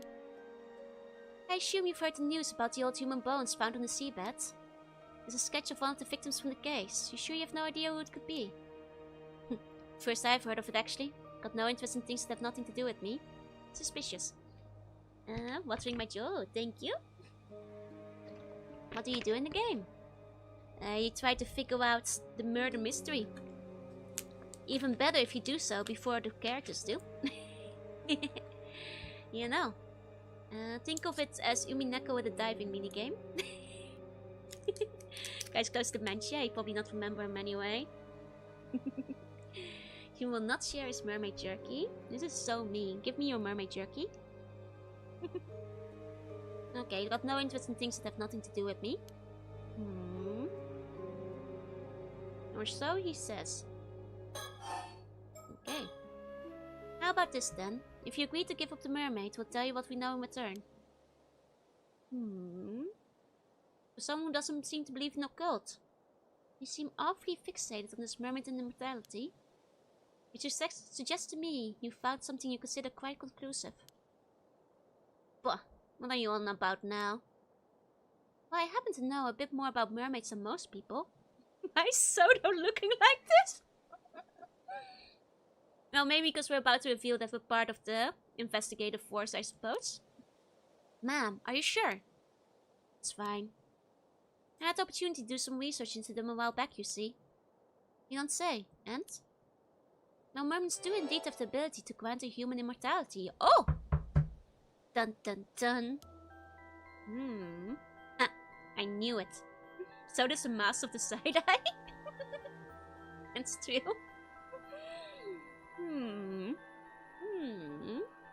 Okay, interesting. More precisely, individuals granted immortality in this way are known as 800-year immortals. So have a lifespan of 800 years. That's right. As the name suggests, they gain 800 years of remaining life. During this time, they won't age a day. And even if they die, they'll resurrect immediately. Sounds like a real blessing. No, I'm afraid it's anything but. One who defies the very laws of nature like that is no longer human. They're an anomalous being that should not be allowed to exist. As such, our position requires that any such individuals we find are dealt with as swiftly as possible. Oh, that's a bit rude, isn't it? What if they're just chilling? So they're like... Wait, doesn't that mean that like Yumiko and Soto are like a paranormal, like, assassination squad if they're like eliminating any immortals? Indeed, this immortality was originally a curse mermaids placed upon humans. A curse.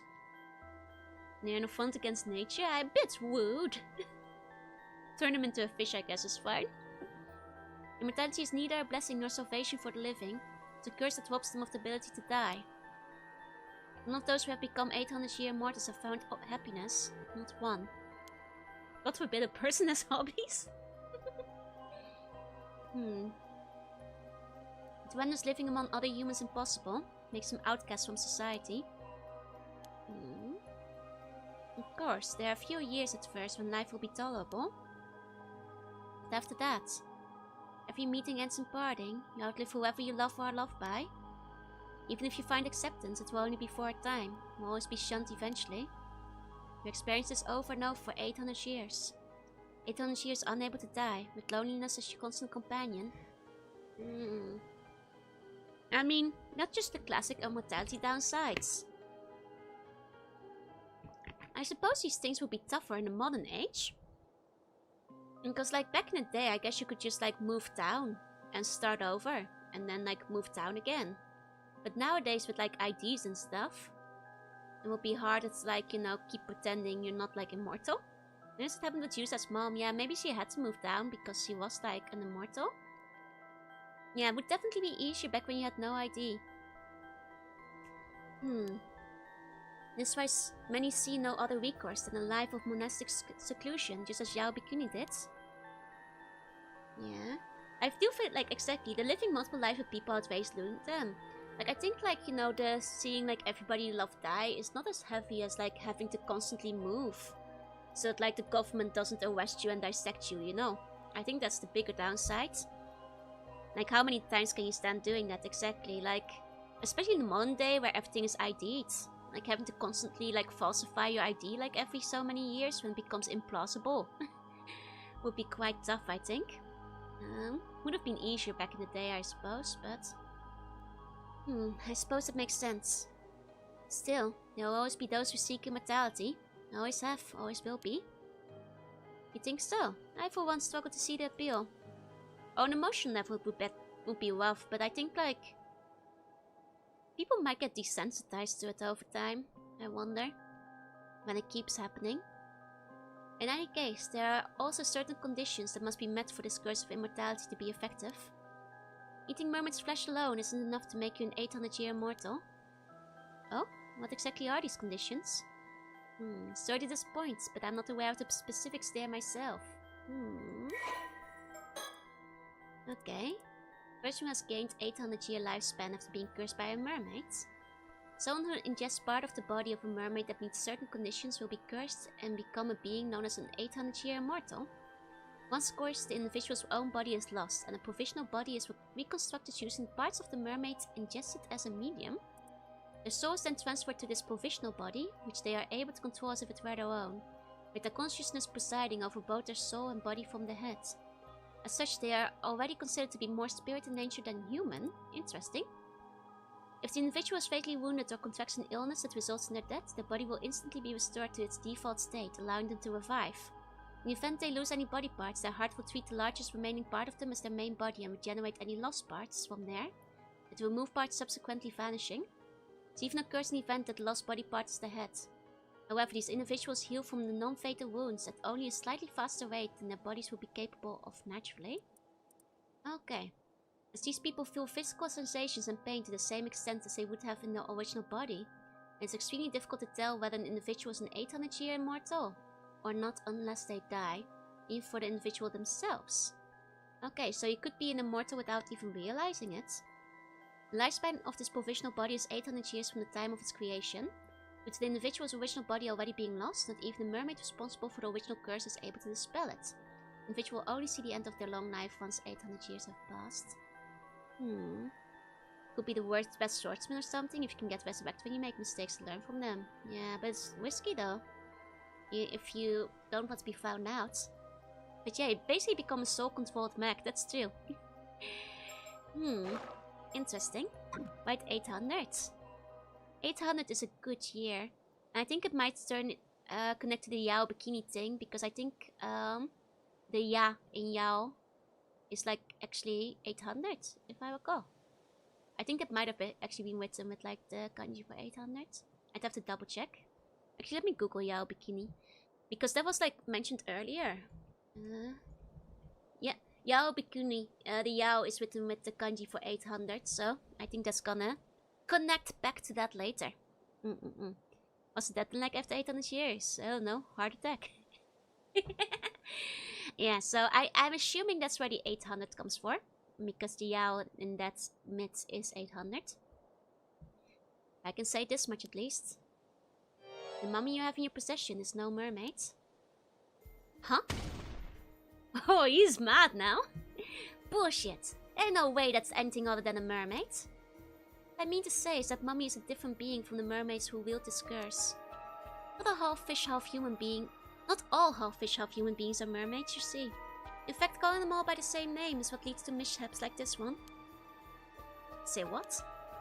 You mean to tell me that's not a mermaid? The real mermaids are a completely separate thing? That's right, which is why I can say with confidence that eating its flesh won't make you immortal. Seems like you weren't bluffing after all. And what is this thing then? There's gotta be some reason you're after it. I imagine that even if you had dissected and examined, all results would point to it being just a mass of fibers. In other words, nothing more than a man-made fake. And bikini is from the Bikini Buddhist monks. Yep, that's where it comes from. So the name is basically read as like 800-year Buddhist monk nun, basically.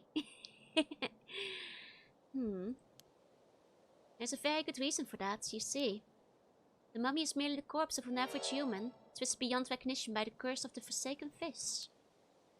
It's got autocorrect to yaoi bikini. No. That That's not how you write it. For people who are trying to Google it, this is how you write it. If you if you're searching it up. Yo, Bikuni. And you'll be able to find it if you search for that. What? Another curse? Curse doesn't even turn you into fish, it turns you into a fish replica. Yup. That's the problem. Search all degenerated, yep. I looked up Yari Bikini and now I can't get married. I'm sorry to hear this, Benjamin. Another curse wielded by the mermaids as it happens. It will be the remains of someone who died under it. It also happens to the same curse responsible for the mermaids found every few hundred years or so across the country. I see now why we'd rather you handed that mermaid over to us. Poor soul deserves a proper burial, same as anyone else. Surely even you're not so hard-hearted as to deny them that. Curses this, curses that, it's all a bunch of hokum if you ask me. That said, the report I got from the research institute earlier said exactly the same thing. Oh my, I think you already had the mermaid dissected then. Oh, poor mermaid. Hey, Kazadel. Please no, Joanna fan. They said it was likely a fake, but I asked if I wanted to them to keep going anyway. I told them to keep at it, but... It should be clear now that you have nothing to gain from researching the corpse. Least of all information on immortality. Why don't you consider handing it over? Of course, we could always take you in on charge of abandonment and desecration of a corpse. Alright, have it your way. I'm so glad you came around. Thank you for your cooperation. Okay. Perhaps he isn't as fixated on the mortality as I thought. He's in an unfavorable position. How should we approach this now, I wonder? I'll give you the damn mermaid, but in exchange, I want you to tell me one thing. What is it? Say there are real mermaids out there. Where are these real mermaids hiding then? I suppose you could call it... Eternal Worlds. Eternal Worlds? Oh, music is, Wait, was this the OST we had during the opening? Or am I misremembering? Sloopy, was this the one we had when we were underwater with the storyteller?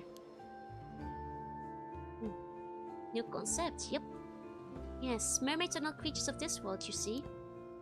The original home is Ryugu, domain of the sea gods. Oh, Ryushima.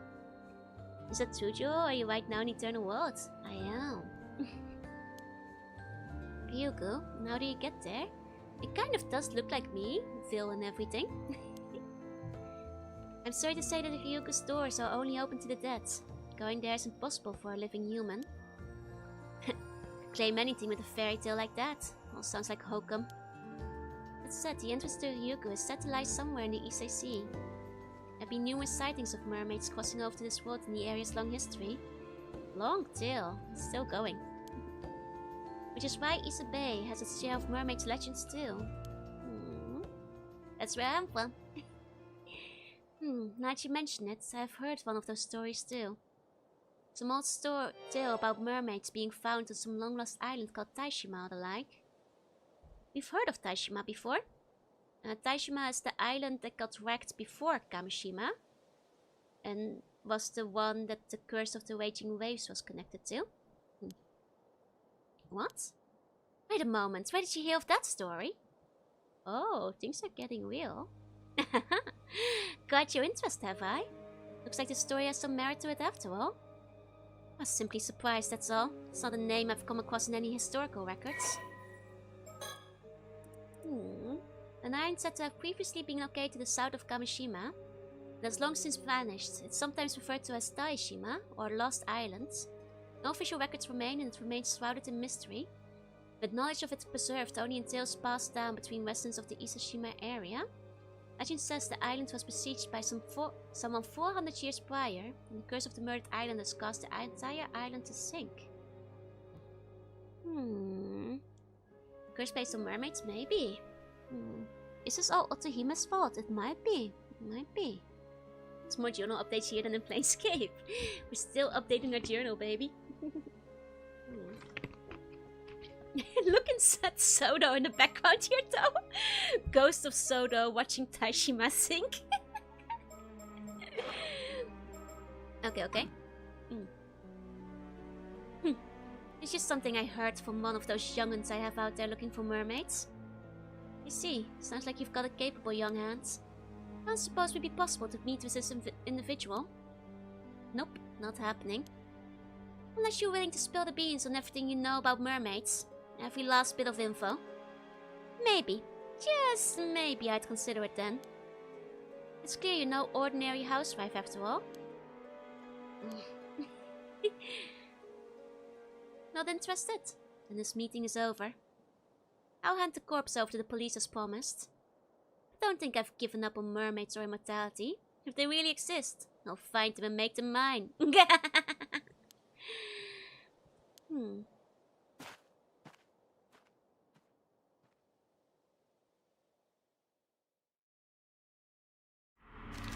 Interesting. You sound like my teacher. A bit too positive, eh? Well, I'm afraid to say that I'm not your teacher. I don't work as a teacher, I work from home, so... You might just have a voice doppelganger out there somewhere, but it's not me. Because I don't teach. So... Teachers can work from home too. I guess these days they can, yeah. She was a teacher. I used to be. You're not my teacher? No. I was a teacher a long time ago. Not any of yours. I was a teacher in Japan, so... Doubtful any of you guys were the students I taught, but... Expressways don't fit the overall art style. I think it works. They're kind of silly, but they're consistent enough. Hey, Sensei. Thank you.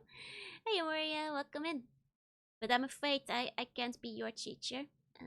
You taught my son, have I? Unlikely story. I can be a teacher of retro games, yeah. But yeah, it's interesting to hear your teacher sounds like me, though.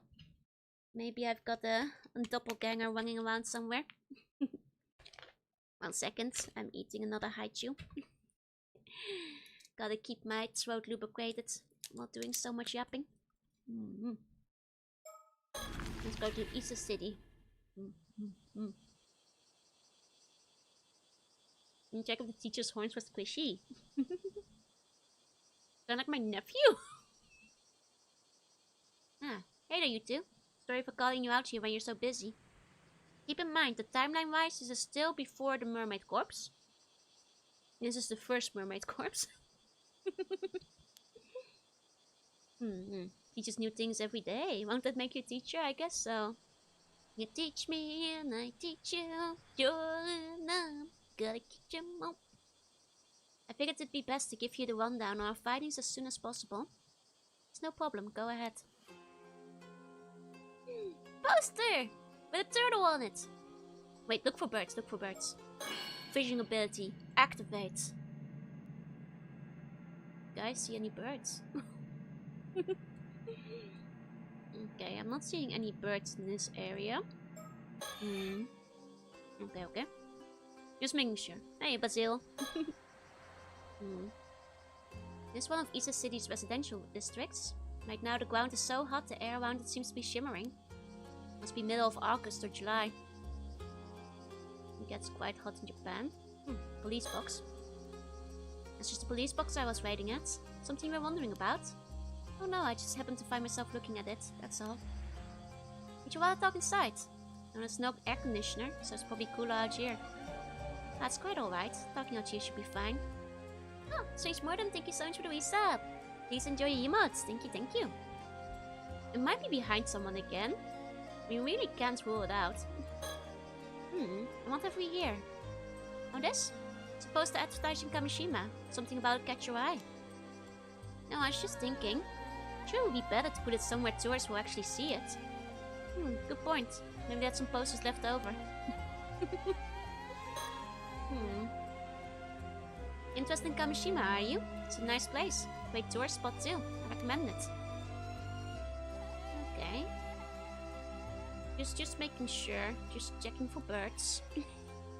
These are real photos with filters. They are indeed like either filtered or painted over to blend in. A lot of VNs, as well as anime, and even manga often use this technique. It also grounds it into the real location. And really fun to actually find this area where they took the 360 photo and like match it up with the in-game screenshots. You have to go all the way to East City though. But hey, it's off the beaten path at least. Despite the heat, Soda looks as unruffled as ever. Do hope he isn't just pretending to be alright. He is wearing like heavy dark clothing. He must be hot. Let's see what Detective Ida has to say. Like, this doesn't look like a light outfit. But yeah, I've seen like people do pilgrimages, and I saw even like some people who did it for the first game in Honjo. You want to swim in that river and such. You could do it for this game too. Like the character design? Right. I really like the thick line art style. Wondering about my suit, are you? It's just a cheap old thing, so I don't have anything more presentable. Oh no, he made himself conscious. You ever done before for a game or anime? I have actually. I've done the Lucky Star pilgrimage as well as visited some locations for Digimon. I've also been to the tutorial forest. I haven't done it for so many things, but yeah. Yeah, Odaiba has a bunch of Digimon places. I've gone to visit some of them too. It's always cool to do.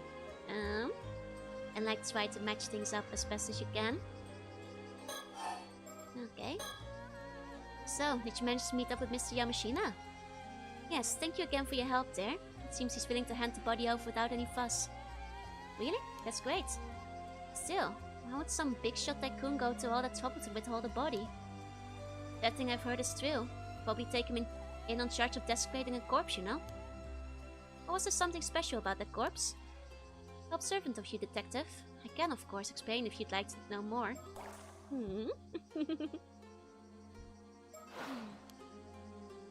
Wait a second, is it related to that secret apartment of yours? I think I'm better off not knowing if so. Oh really? I don't mind bringing you into the fold. Ma'am, please stop trying to rope him into helping us. Yeah, in the last game we found out that people don't necessarily like to be on the paranormal cases. I've tried a few, it's fun. Yeah, Fuji TV Station is like the one that most people immediately recognize. You can of course also like, for for Durara, you can find a lot of locations in Ikebukuro as well to match up. So there's promotion to becoming Ghost Hunter, right? Poor guy getting roped into all of this. Well, we know that by tomorrow he winds up getting the explanation anyway. I've never met the guy, but I hear he's quite a cranky old geezer. How'd your meeting go? I bet he was pretty wary of you being the police. But he didn't try to pick a fight or anything, did he? Ah, well, not sure you could say it went smoothly, but I don't think we upset him at least. Probably. You, don't sound very sure about that.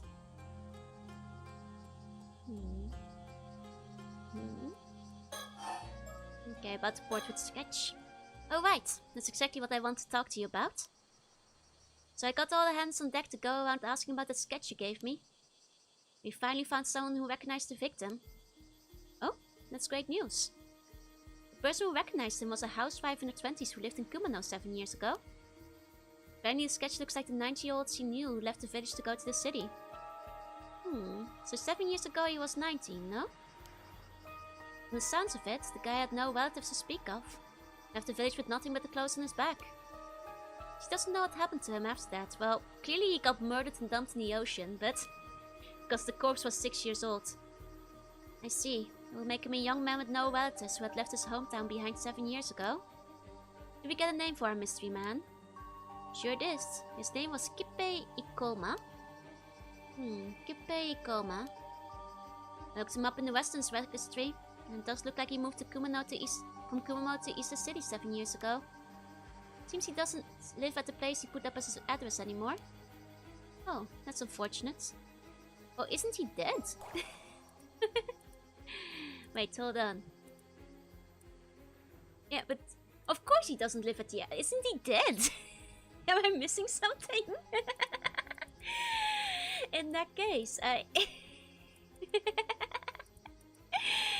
Yeah, we're talking about the bones here, aren't we? I checked in with the apartment's landlord and it would seem that about 6 years ago, the landlord had his contact terminate after he failed to both pay his rent and return to his apartment for several months straight. I guess we don't know yet if he's the guy in the picture. That's true. I just kind of assumed he was. He's less E-coma, he's E-diseased, yeah. Does he know he's dead? 1 second, I'm adjusting my seating position.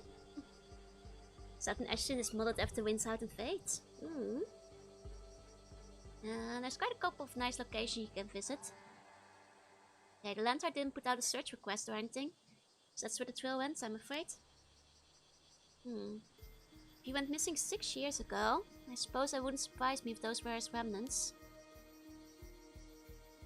I'll keep looking into a coma to see if he was involved in anything that might have led to his murder. Of course, so is the possibility we've got the wrong guy. So we'll keep asking around just in case. Please do. Hear the squeak? Nah, I'm just shifting in my chair. Adjusting my position. No need to tell him about the ability of the second body, it's so evil of them, yep. Well, he doesn't have to know about the supernatural yet, you know? It's right not to involve him, so... Probably for the better, no? Okay. Okay, testimonies indicate the individual in the sketch resembles a youth by the name of Kipe Ikoma, who went missing 6 years ago. He has no known relatives. Okay. Okay. The woman we spoke to said the sketch was really accurate. No doubt in the mind it was Ikoma. Well, that accurate. And I'm sure we've got the right person. Still, how'd you even make that sketch? There's nothing left of the victim but bones. Oh well, let's just say it's classified for now. Right, guess that means I shouldn't pry any further. Gotta be careful with these things. One of the victims all had no relation to keep in contact with. Yeah. Like, especially if there haven't been cases of missing people in the area. They might have all been people who people wouldn't notice were missing, you know. People without family or relatives, new to an area, etc, etc. Oh yeah, I also looked into that lady you were asking about, Somakawa. Oh yes, did you find anything? Well, it seems she hasn't registered as a resident even though she moved here 5 years ago. Nothing came up for Somakawa in the civil registry either. So I'm afraid I don't have anything on who she is or where she came from. Sorry to disappoint. I see, is that quite common? Happens. It's not unheard of for folks from the countryside to come here for work and just drift on. And no one really knowing who they are. Apparently it was really common during the post-war growth period. Seems we have quite a mystery woman on our hands. Yep, well, there's something I've been wondering about. Oh, let's hear it.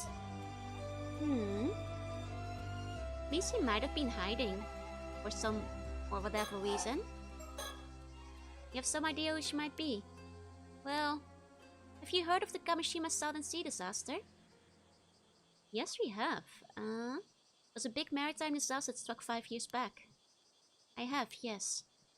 One of the victims of that disaster was an ama diver and housewife from Kamishima by the name Mara Minakuchi. Also known as Yusa's mom. But it seems her maiden name was Samakawa.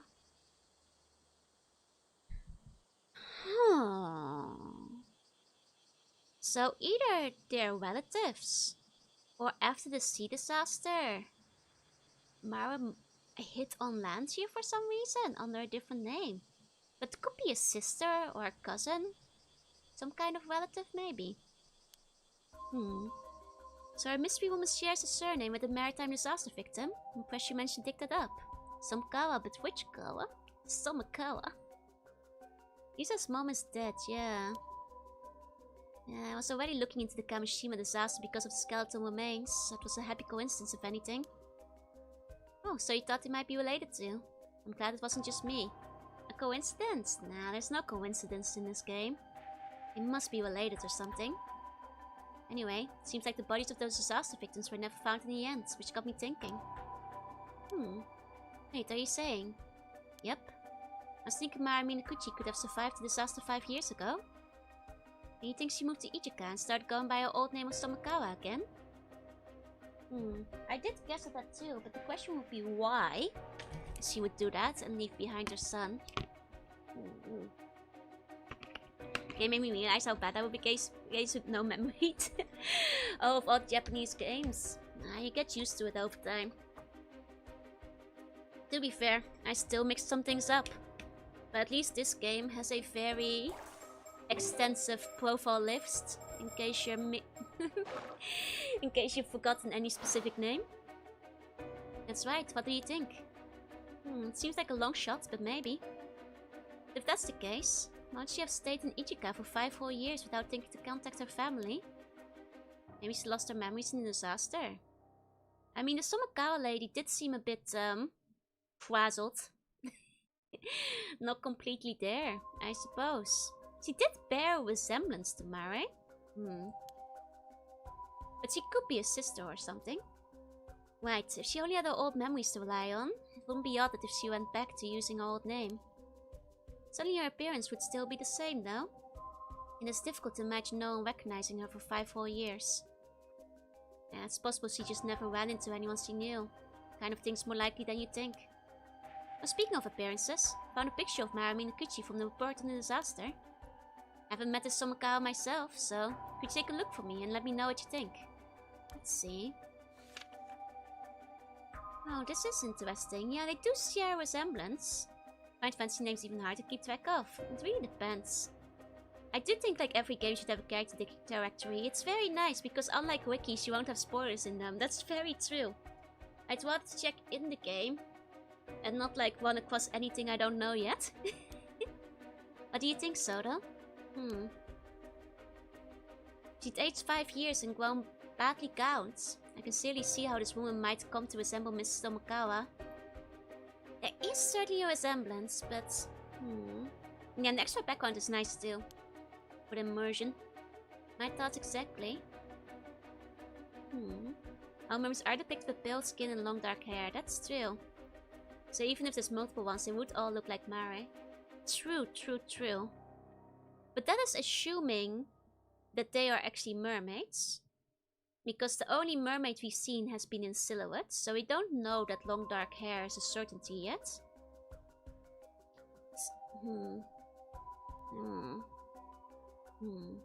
Then again, most people in Japan have dark hair, so that might not say much. Looks like she hasn't slept in the past 5 years, right? So you agree it's a pretty solid theory.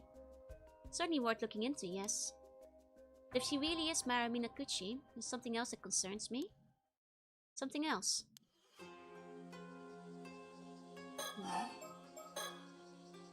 It's just what I've heard. It seems like the islanders over on Kamishima think this Marami Nakuchi was the cause of the disaster 5 years ago. What? How would they think that? No idea, but it seems like it's pretty much taken for granted by most folks over there. Even just mentioning her name is some sort of taboo. So I was thinking it wouldn't be that odd if she felt she couldn't go back home because of that. Surely not. Seems as good a reason as any why she wouldn't want to come forward anyway. She really is related to the storm 5 years ago. She's a point of interest regardless of her connection to the skeletal remains. Perhaps it's worth looking into that first. Can leave time to Miss Soka to you two then. I'll handle that, yes. That means there's mermaids in my mermaid curse game. Perhaps. So people leave this Marami Nakuchi called Fort of Curse of Waves 5 years ago, do they?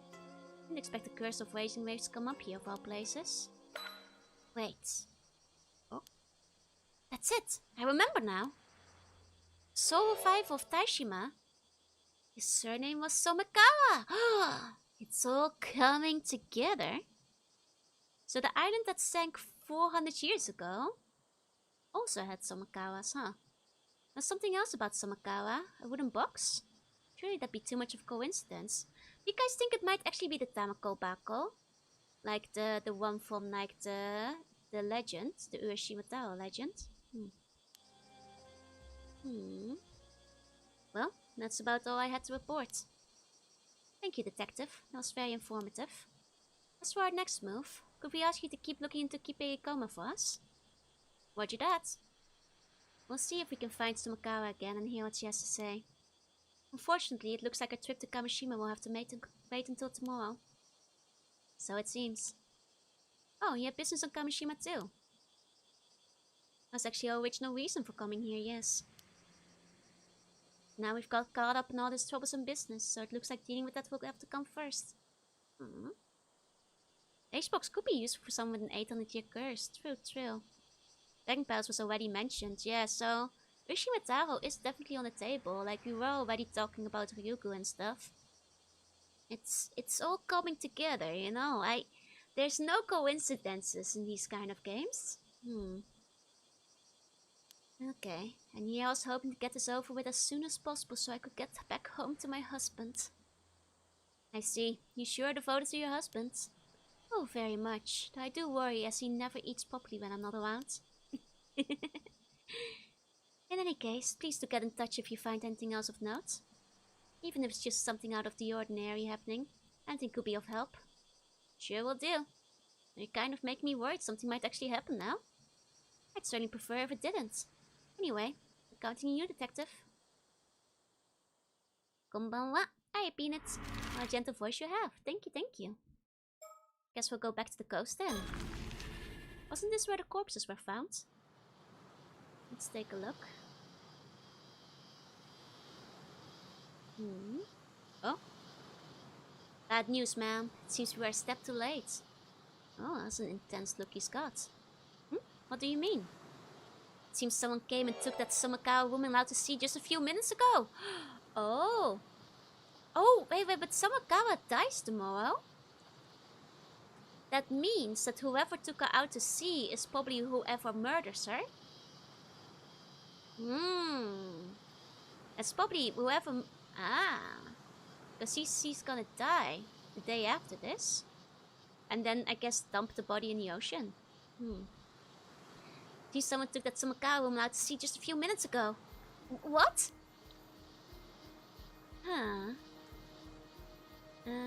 According to the witness, a foreign man came to the port with Miss Sumakawa in tow. Lynn, I'm sorry that happened, but it's a little bit off topic for the stream, I'm afraid. Hi, y'all. Hi. Date unknown, because the game does not want to be committed to an exact time, or because it's not as clear as the scene shows. They might want to keep things vague. I should dry out his curse at sea. I'm pretty sure the curse dries them out. Okay. According to the witness, a foreign man came to the port with Miss Sumakawa in tow. They then boarded the motorboat that was moored there and headed out into the bay. It didn't appear to be by force, so we can probably assume they knew each other. A foreign man. Not sure what's going on. We should probably get to a boat and follow just in case. Yes, let's see if... Soda? What's wrong? Oh god. My dark senses are tingling. And konnichiwa, Yao. This spiritual force is overwhelming. My body won't move. What's going on?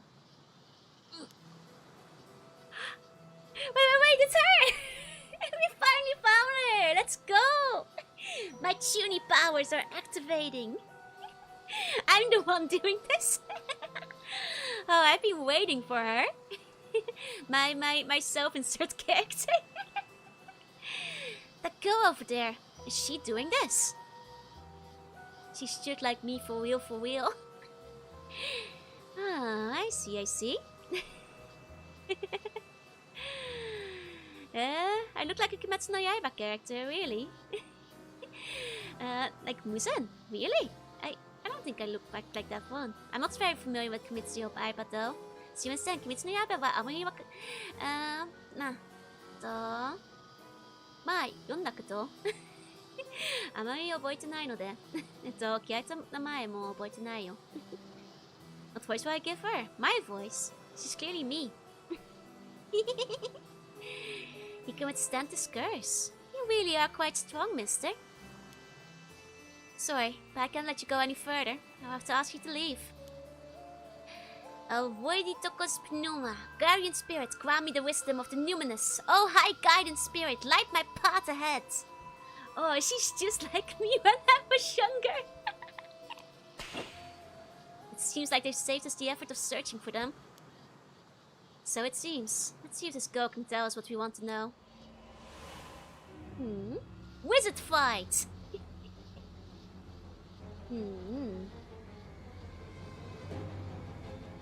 Who are you? Gambatte kudasai, arigatai. Might be a minigame. Time for a duel. Truly battle time. Who are you? I could ask the same of you. What do you want with Mrs. Somakawa? So you know who Mrs. Somakawa is, do you? Maybe. What's it to you? Ma'am, this girl's spirit sense is extremely potent, but she lacks experience. Seems resistant to employ curses against people. If I have an opening, I can use my curse of binding to restrain her. Which is too risky to use on ordinary people, but it shouldn't apply here. Alright, certainly wouldn't mind getting some information out of here. So this is as good an opportunity as any. I'll see if I can get her to lower her guards. When she wavers, I'll signal for you to use the curse of binding. Sound like a plan? Sound like a plan. On your signal. Okay. Okay. You only have 3 chances to use it. Interesting. She's even purple coded. I would have absolutely worn this during my Tuni phase. Okay. Question. Can we assume the foreign man who took Miss Somakawa is a friend of yours then? So what if he is? Why are you trying to follow them? Tuni to Tuni communication. Let's go. Now, there's no need to be so tight. How about we stop all this and just talk a bit? Not happening. I'm just going to use a curse the moment I drop my focus. What do you want with Miss Somakawa? I could say the same to you. You just want the relic for yourself, don't you? Relic? Maybe the wooden box. What? You know about the relic? Compliment? You guys want to compliment her more? I think if we threaten her, we can probably say we're with the police. You certainly have remarkable strength for your age. Why? It might even be too much for us. What's with this sudden praise? You're creeping me out. See, I knew compliment was probably the wrong way to go. You've tried all these poses? Of course. That's just what you do when you use magic. If you know about the relic, I'm afraid we can't let you get away. Get away? I'm the one holding you here. You'd rather not be heavy-handed about this either. Let's calm down and find some other way to resolve this, huh? Sorry, but that won't work on me. I'm at the rebellious age, you see.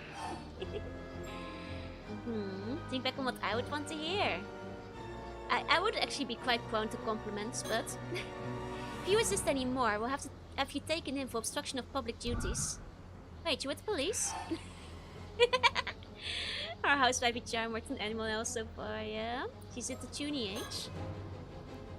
Okay, we've already heard this one before. Am I at rebellious age? Always. You know, no, we've already heard this one. I think we need to continue threatening her. Despite appearances, yes. Defying us could net you quite a heavy punishment. I see. You must be from Paranormal Affairs. Oh, she knows about it. Cute expression. And I definitely can't do what you say. What? You even know what counts as an opening here. Well, I feel like none of it so far has been an opening, so... we'd rather not be heavy-handed about this either. Let's calm down and find some other way to resolve this, huh? Okay, give up. You have quite some nerve standing up to us despite knowing where we're from. Don't think you'll get off lightly for this. Threatening me won't get you anywhere. You can't arrest me unless it's an emergency, right? She knows about us. You're also with the Paranormal Affairs then? Sorry, I have no idea what you're talking about. I suppose this is the trouble with secret departments. Not even their own members recognize each other. What a bother. To be fair, there's a high schooler working for Paranormal Affairs in the first game, so it wouldn't be without precedent for her to be working there too.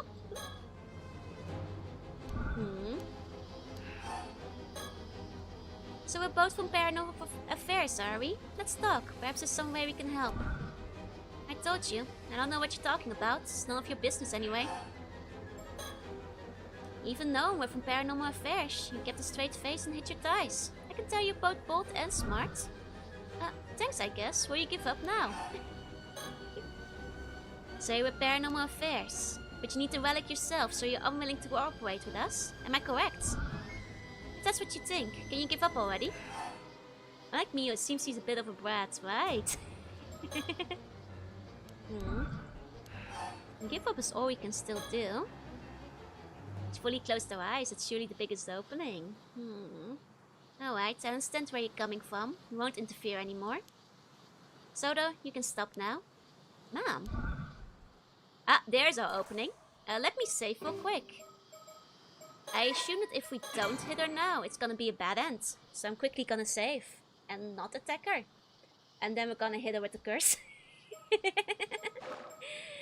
Okay. Really? Thanks. Oh, it just loops around. Okay, never mind. Well, in that case, let's hit her with the curse. Because that's her putting her arms down, so that seems like our opening. Ah! You grown-ups and your dirty tricks! Oh, poor girl. You did well to be cautious of us, but I'm afraid this is how grown-ups get things done. Now, will you tell us what you're up to here? Think you could cosplay this girl? Why? She stole my look! Ugh. I suppose I've slowed you down enough. You'll never catch up to the boat now. Placas asteri, guide my path, and with thy merciful hand uphold me. What? She broke the binding? Bye-bye. Wicked slug uses dirty tricks against innocent puny girl. Ah, confound it. Stop right there. Looks like she's giving us a slip. Doubt we'll be able to catch her now. Still, I'm going to have a word with Paranormal Affairs about that girl. Is that Barry left? Yep, you died. You just let her run away. Clearly she was very fast. What's going on in the game? Murder mystery, basically. So she everything you matched her to be. She is perfect. my tuny self-insert character is real. I'm so excited. Her expressions are very cute too. I put in a call to Paranormal Affairs about our errant young lady just now. I see, I assume she's indeed affiliated with them. Yes, it seems her name is Cersei Lunarlight. She's an exorcist from England who's come here on an exchange, part of her spiritual training as I understand. The Lunarlight family, I see. Oh, are they well known? I've heard of them, yes. They're a distinguished family of exorcists, quite an old one too. Would certainly explain the strength of her spirit sense. Even her name is Junie, right? Oh, this is this is like my Mary Sue OC come true. Yep, it's a name. Considering like Crescent and Cersei were like some of my favorite words when I was growing up, and Luna, I had a character named Luna when I was younger.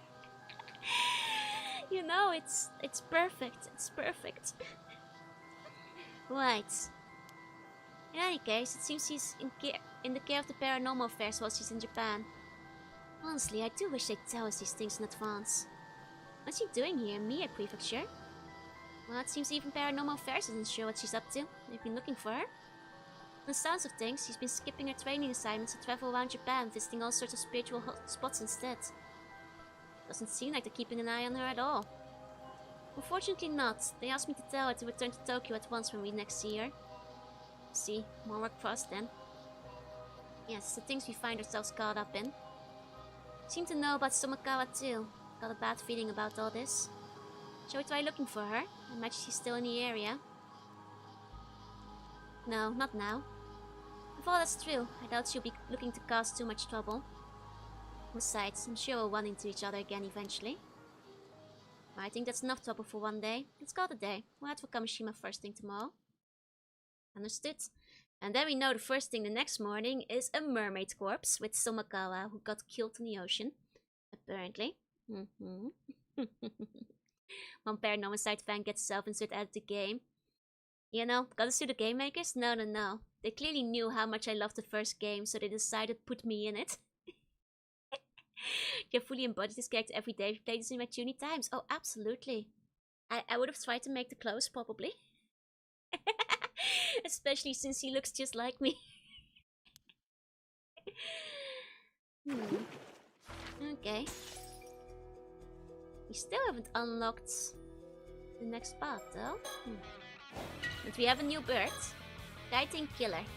The strategist of the rebels rules delinquent crew. He can often be seen circling the skies over their territory, ever on the lookout for intruders. Those fortunate enough to be spotted by him will find themselves greeted by a signature dive bomb attack and grappling claws. He and Fastlane Frigate of the Bamboo Breakdancers team go way back, having fostered a mutual respect for each other's powers during the sea racing days. Okay. Oh, these guys, they're friends. I see. Dance team. Those might be out of me in the top. I mean, but back in the day, it wouldn't have been as much. But the stickers are so good, right? It's so silly. Okay. 1 second. I'm gonna quickly refresh some water and snacks. I think I'm gonna grab myself some honey tea. So I might be gone slightly longer, just to keep my throat going.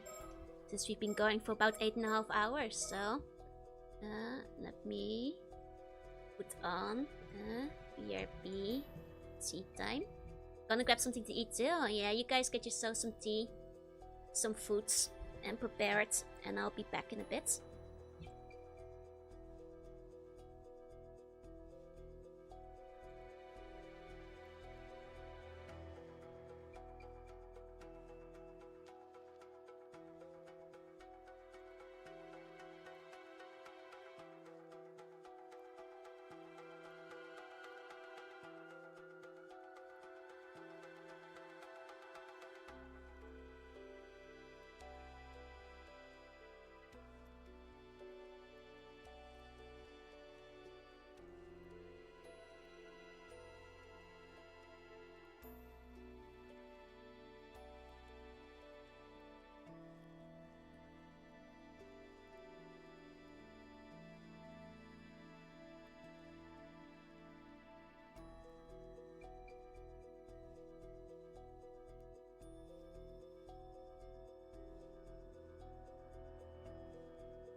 I got myself some honey tea. There you go. Hey Zach, welcome in. Gotta remember to hydrate you. She does have the 2.0 green amulet. She literally... You can't see it, but... She literally has my amulet, doesn't she? Sneaky, sneaky. It really is me for real, for real. It's still, can't believe I'm taking breaks. I mean, it's a longer stream than usual, right? It's a potato fries, hell yeah.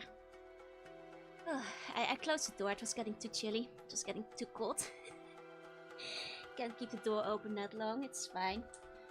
The CO2 has dipped to 1400, so... Once I caught stealing Vtuber's whole essence. Good times out to you, good morning to you, Zach. Hey, hey. And you should take more breaks. I'll just vibrate for the heat, it's fine. To give her a British accent if you feed in them now, though. But maybe she's a Dutch girl at a British boarding school. It's getting chilly, and then it's getting cold. It's getting chilly, it should be hot. It's chilly. Okay. Let's see. Let's, well, it seems we hit a dead end with Yumiko. So this one seems to be a one-off branch. So maybe let's check this one first. This is after the day after the diving. Except this is new canon.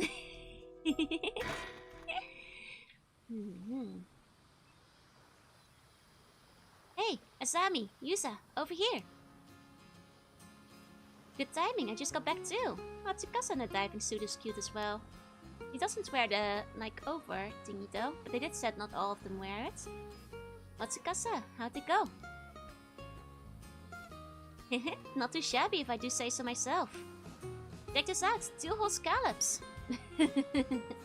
Well, on our first dive, we came back with over 100 different things. Not to brag, but this is why I'm level 17 and you're level 6. Don't bully her. I'm just saying. Seriously, Tsukasa, you don't get bragging rights for picking up 2 measly scallops. Sure I do, that was hard work. You should be praising me. Say, Yusa, how many scallops did you get on your first dive again? What was it, 53? 59, I think. I'm so sorry, Tsukasa, for mocking you by playing the minigame for 2 hours. I am so sorry. I think most people probably just move on faster than that. So they do remember, huh? No way! Are you kidding me? Guess there's a good reason to call you the patron saint of diving. Oh dang it, now my cover's blown. That'll teach me to snag every scallop I see. Anyway, Tsukasa, don't let this get you down. You'll improve over time. Don't bully her, just appreciate the 2 scallops, you know? Especially without the toy. Oh man, I've been diving way longer than you, but you're better than me already. Some people are just born to be ama divers. Spice always says, that's true. You know why she only has 2 scallops? It's because we took all of them. There's none left. We like cleaned the goddamn like seafloor. I do like that the game kept note of my grinding though. I like these kind of little meta touches that they remembered. If you ask me, all that matters is that everyone made it back safe and sound. True, you always know the best thing to say, Sato. But for the record, I would have preferred a bigger haul of scallops, and we could have had a feast. But we still have 59 yet left from yesterday, so... She doesn't want to let you die because she's afraid you destroy the ecosystem, honestly. Can you imagine he does this every day? 1 second, I'm testing my tea to see if it's too hot. It's still a bit too hot. But it's okay, it's good tea though. Guess I should have seen this coming.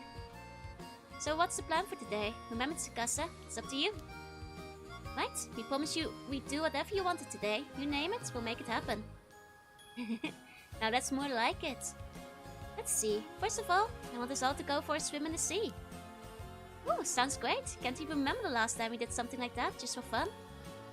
Right? Want us to forget work and just enjoy the sparkling sea for a change. I even bought a new swimsuit for this. We've got one picked out too, right, Sato? Sure do. And after that, when it gets dark, let's set off some fireworks. Ooh, fireworks. So, I think... is this set right before everybody gets murdered in the evening? Because if I'm trying to recall my timelines here... Ooh, fireworks! And then, let's have a barbecue on the beach and cook up everything we got today. Sounds like a plan. Just leave it to us. Everyone ready? Let's do this. I hope we can prevent that, right? Is there excited face? Yeah. But she's like serious excited. Ak, there's a shark and it's coming this way. Better watch out, Azami. That was a close one, Azami. What the heck? I'm a good swimmer, but there's no way I'm good enough to outswim a shark. It's okay. I'll keep it pinned down. Just get out of here while you can. And here, take this fin. It's something to remember me by. Keep it with you always. Sorry, Yusa. I don't really dig shark fins that much. Ugh, my heart. Aww, they're cute in the swimsuits. You can see her tan lines too. Which meant she was wearing a school swimsuit before, or at least a one piece. Cute art though. I like the shark as well. This is the beach episode, I think so. Look at the sea. It's like there's diamonds floating on the surface. It really sparkles, huh? Sure is pretty. A one piece! Yeah, the one piece is what she was wearing. Sato has no tan. Aw, that shark's pretty cool. I should have picked a shark instead of a live boy. He's having such a blast. Can't bring myself to ask for a ride on it. Aww. Sato's cute too, yeah? One grilled squid, coming right up. Ah, don't throw it, it's piping hot. You're getting squid juice everywhere. Let's see how you like it. Catch this. Oh, that's hot! How'd they do the picture? They might have had it on a tripod, on timer. Like the old school way. One day you must invent technology to give me the timelines. It might be impossible. You did that to yourself. Hey, check out this huge sea snail Tsukasa got. It's massive. Oh my god, that's me. I'm in this game like 3 times already. As the mermaid, as the tuny girl, as the sea snail. They keep putting me in. Hey, check out this huge sea snail Tsukasa got. It's massive. That's right. I may still be a rookie when it comes to scallops, but I got a haul of sea snails to make up for it. Oh, did we even catch any sea snails? We have a house now. Yeah, the palace. Oh, the storyteller took the picture. So, eat up, Asami. Have as many as you want. Hey, can I borrow that lighter? Sure. Want some squid too? He's got the squid thingy. And they have like the fireworks. It's a cute casual outfit as well. You'll better be all of the credits, right? Where's my name? Oh, so I can just grill it directly. Yeah, that's Kamishima's specialty. Fireworks style squid. Wait, you actually doing it? The juice is going everywhere. It burns. Okay, whoops, sorry, my hand slipped. There it is, the famous Yusa one-man show. Oh, this music is really sad though. Is everybody gonna die now?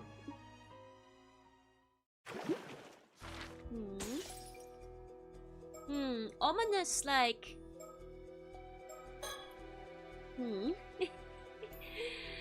Ominous, like, final music over here, but it does...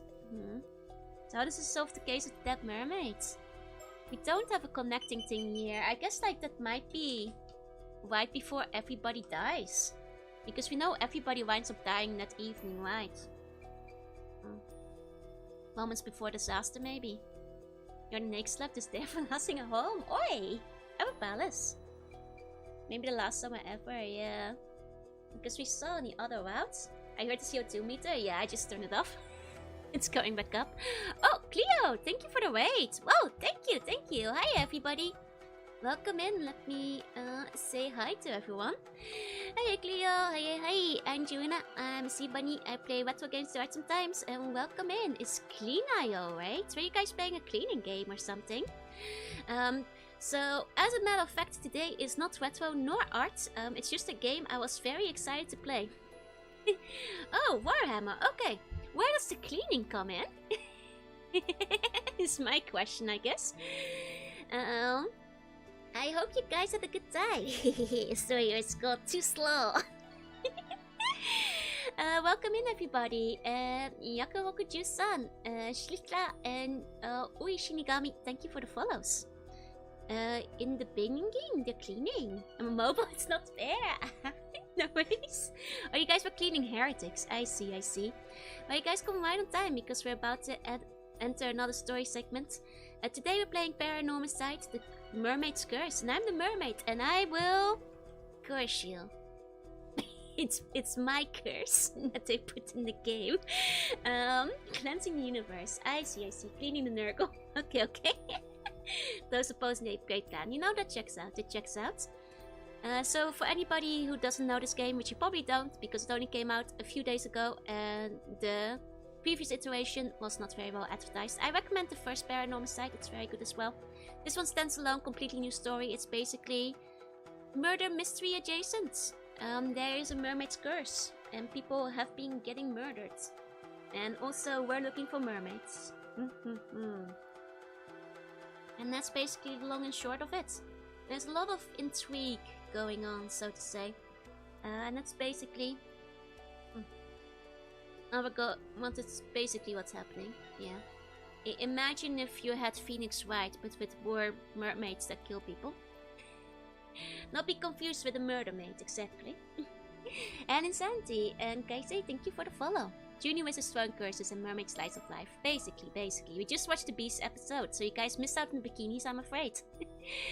The bikinis in the 10 lines, but we're gonna look around and ask around about our dead mother, Mara Minakuchi, who might have either been a mermaid or an outcast who bought a curse and then lived in hiding for 5 years on the land and then got turned into a mermaid. Could be either. Come over to our side, we have DVR. First we need to take him down spawns regardless of punch. Or she could be both, it's true. Let's take a look-see then. It's real. If there's any time to ask about your mom, it's now. I think we should see what old man Wakamura and Tsuyu have to say about the steal. I mean, Wakamura has sorcerer connections. I'm kind of curious about that. Yeah, assuming Gran agrees to talk about it anyway. Okay. Oh boy, we have plenty of places to visit this time. So we're gonna go everywhere but where we need to go, right? Guessing we should go to Wakamura and Minakuchi resident last. So we'll check the other place for birds first. And then we'll go meet Grandma. There's a lot of birds to connect, exactly. The Sneech is probably the most unique. As it should be. You guys did say I was like a Sneech. One day I'll play Warhammer, don't worry. Is there Tori to Tori? We'll see. Seems there's a bit of commotion over there. Maybe they know something about the rumors. Want me to go ask? That'd be great, thanks. Hey, what's up? Did something happen? Oh, if it isn't Azami. I don't know if you've heard, but... 15 minutes later. Welcome back. Man, once I get started, they never stop talking. Anyway, nothing about your mom, I'm afraid, but they did have something interesting to say. Interesting things? You want the normal news first or the worrying news? Let's do the normal news first. How about the normal news? Got a bunch of tourists visiting right now, as usual. What's really got people talking is that there are 2 foreigners among them recently. Not 1, but 2. I see. Oh, really? I hear the Easter Grand Shine sees a lot of foreign visitors, but it's unusual for them to come to the outlying islands like this. What's more, it seems they've been going around asking a bunch of questions. And get this. Apparently they said they've come here looking for mermaids. Well, one of the foreigners is probably Cersei. Mermaids? Curious, right? Yeah, why right when we were looking into them too. And that's not all. For some reason, they were asking about your mom, Maraminakuchi too. Oh. What? But why would foreign visitors be asking about my mom? Seems like people think they're pretty shady. I was told not to go anywhere near them and everything. No, I definitely want to hear what they have to say. Wonder where they are now. They're probably still in Kamishima at least. But the question is where? Well, guess we see 2 Westerners around here, we'll know who they are, eh? Apparently they're an older man and a young girl. Yeah, I'm sure we'll know them when we see them. Hope we can manage to find them. Omelette Chaos, thank you for the follow. This sneak usually has the least representation of the chaos gods in the game. I guess that's true. Where you've got Plague, Angry, and Sex, you've... people will probably gravitate to those. Things start with no news regarding your mom. That's also true. This is news regarding our mom. They literally were looking for our mom. And no, thank you for the follow. And hiya, Biddy. Let's hear the worrying news. Okay then. Now reports that 2 Ama divers have gone missing. Apparently both cases were around Ijika town on the mainland. We're so open about mermaids and his mom too, right? So the first one would be the mermaid that Yamashina had dissected. And the second one, I guess, would be Somakawa, who, despite being shady, was an Ama diver too, I suppose. Apparently both cases were around Ijika town on the mainland. Oh, were they diving accidents or something? I guess so. It seems it's still under investigation now. The sea hasn't been that rough lately. I guess it is a dangerous job, so you never know what might happen. Still, 2 Ama divers going missing one after another is pretty unusual, so it does make you wonder. Wasn't that long ago that there was all the talk about human bones being found in the sea near Toba, you know? I remember that, yeah. Was that also near Ichika? And here's what Chia was going on about bad omens. Yeah, it's definitely worrying news. Most of that already tying into what we had earlier. Okay, looks like that's all the info we're going to get around here. Let's try going somewhere else. I'm guessing the 2 missing ones are probably the 2 that we found that got turned into mermaid mummies. What if we go back to the jetty? Will it be someone? Oh, yeah! What was her name? Kikuko. Kikuko. Oh, looks like Kikuko is back. Want to try talking to her again? Yeah, let's give it a shot. Our single not quite hag. Our single not quite tomboy hag. What now? I've had my fill of shady rumors for the day, okay? If you want to talk, let's talk about something fun instead. Something fun. Got any ideas, Yusa? Well, how about this? Okay. It's secure early, exactly. Our wife. Okay. What about boxes? About those boxes we helped you with just now? Is that the delivery everyone was expecting? Yep, the latest Kamishima merch, hot off the presses. Oh yeah, well we can tell our friend is a big fan. He wears the Kamishima shirt. Boxes are fun, exactly. I thought so. What do we have this time? You want to know? I'll bet Azami's being keen to find out. He's always wearing the t-shirt. Sure am. Gotta show the world how much I love Kamishima. Tourists seem to love that shirt too. You wearing it all the time should make for great advertisement. Anyway, the latest addition to our souvenir lineup is this. Oh, that's cute. Look at the little mirror. I see. Thank you for the follow. What's the dive level? 41. It's higher than ours. We're just 17. Okay. You should save from turning into a true hag by marrying her now. Or wait a bit for the hag love. You guys, you can invest early in a hag. And in 2 years she will be one then. And then you can give her the hag love. You're just investing early. It stonks, you know. The value will only go up. What is that? A hand mirror. Bingo! A specially made hand mirror with a Kamishi Maru design in the back. That's very cute. So, what do you think? Looks great. Why'd you go with another hand mirror though? Well, mirrors are a pretty prominent symbol of protection for sailors. Comes from the hope that the sea will be as smooth as glass, I guess. There are even regions where mirrors are used as offerings to the sea gods. Oh, that's cool. All these people living on the islands and surrounded by the sea. You can see why mirrors are seen as symbols of good fortune here. And it's small enough to fit in your pocket too. It's both cute and practical. Wow, you really thought of everything, huh? I've actually been handing these out to the Amma divers around the island since yesterday. I told them it was a charm, and that they should hang on to it for good luck. Oh, so everyone has one. That's kind of nice. Another way to bring us all together. You're an Amma diver too now, right, Yusa? Why don't you take one? Oh, but I... Oh, right.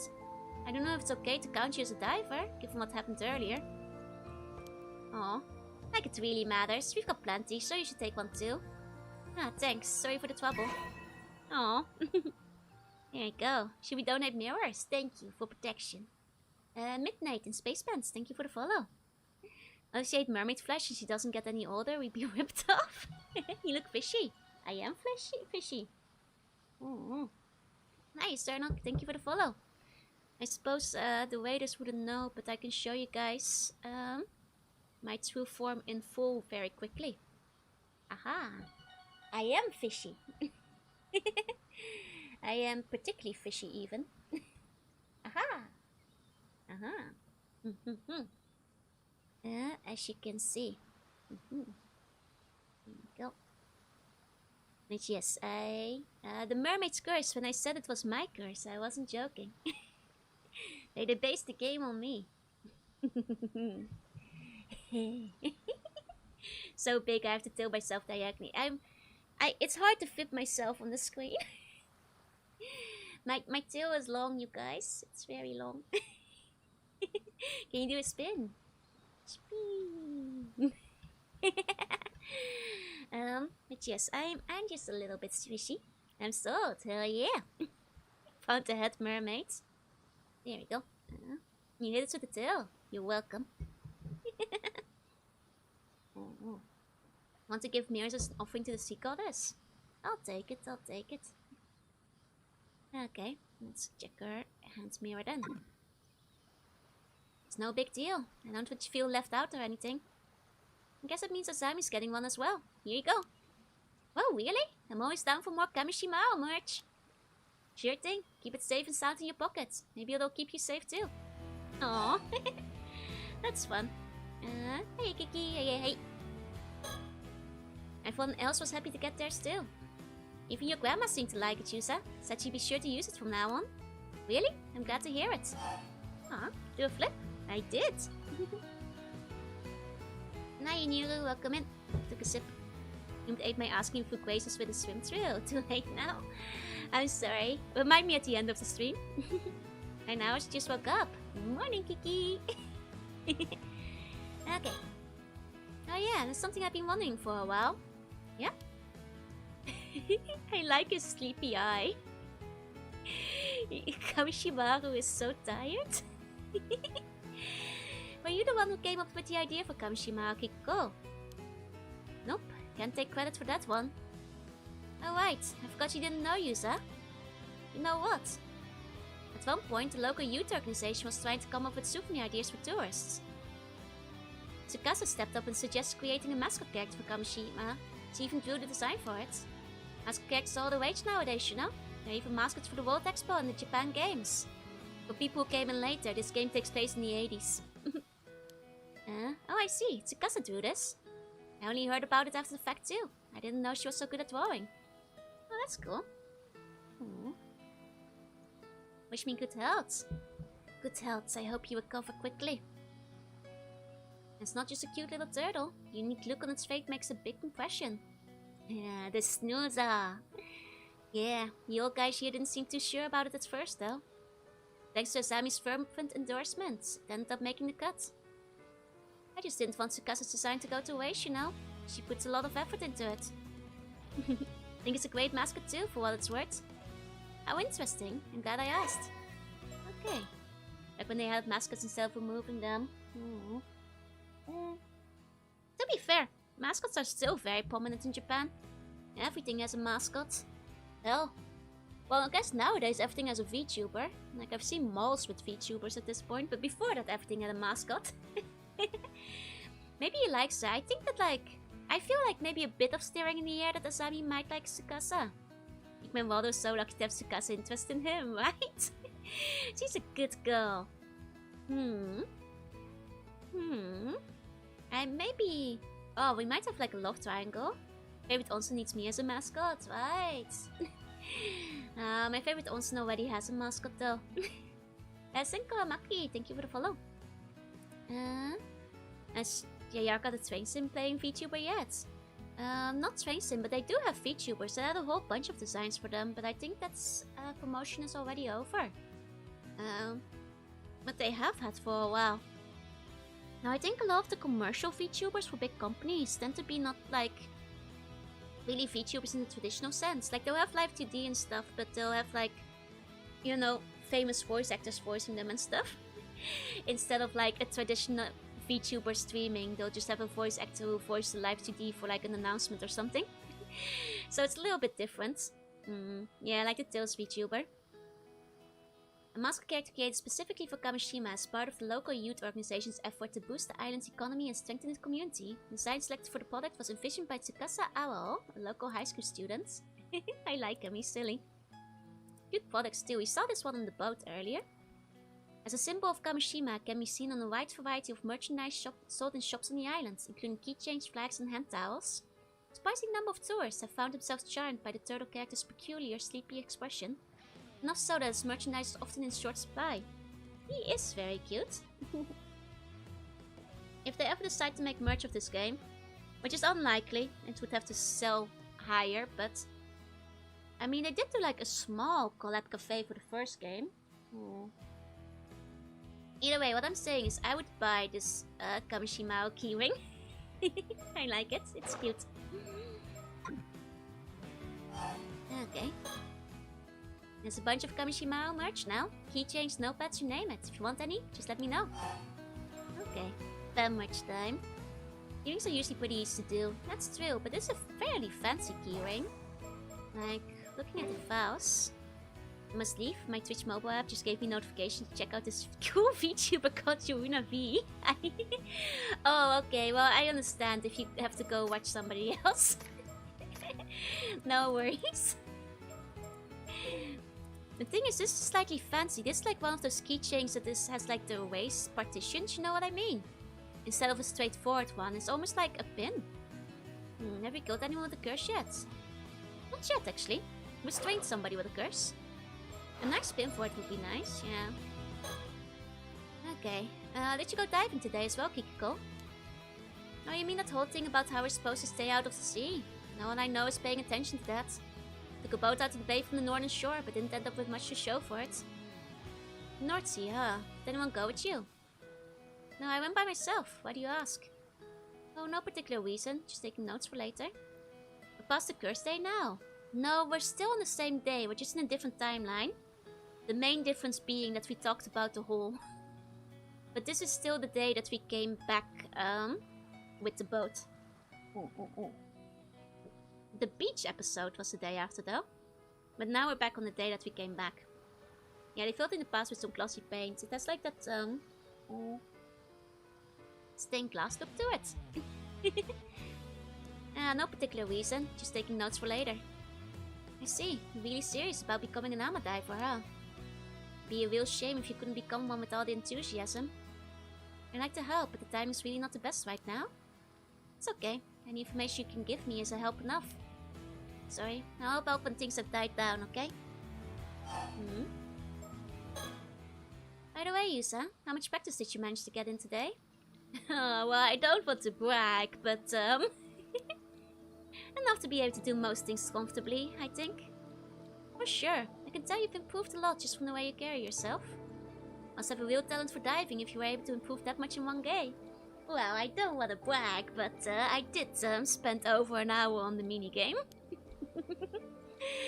Wow, it's pretty impressive you can tell that just by looking at him. Hey, I thought of a way I can show my sport. If you managed to get a high score of 2,000 points in one diving session, have I done this? I'll give you a special prize. Wow, isn't that great, Yusa? What was your highest score then today? Let's see. I think it was 70. Guys, we have to go back to the diving minigame.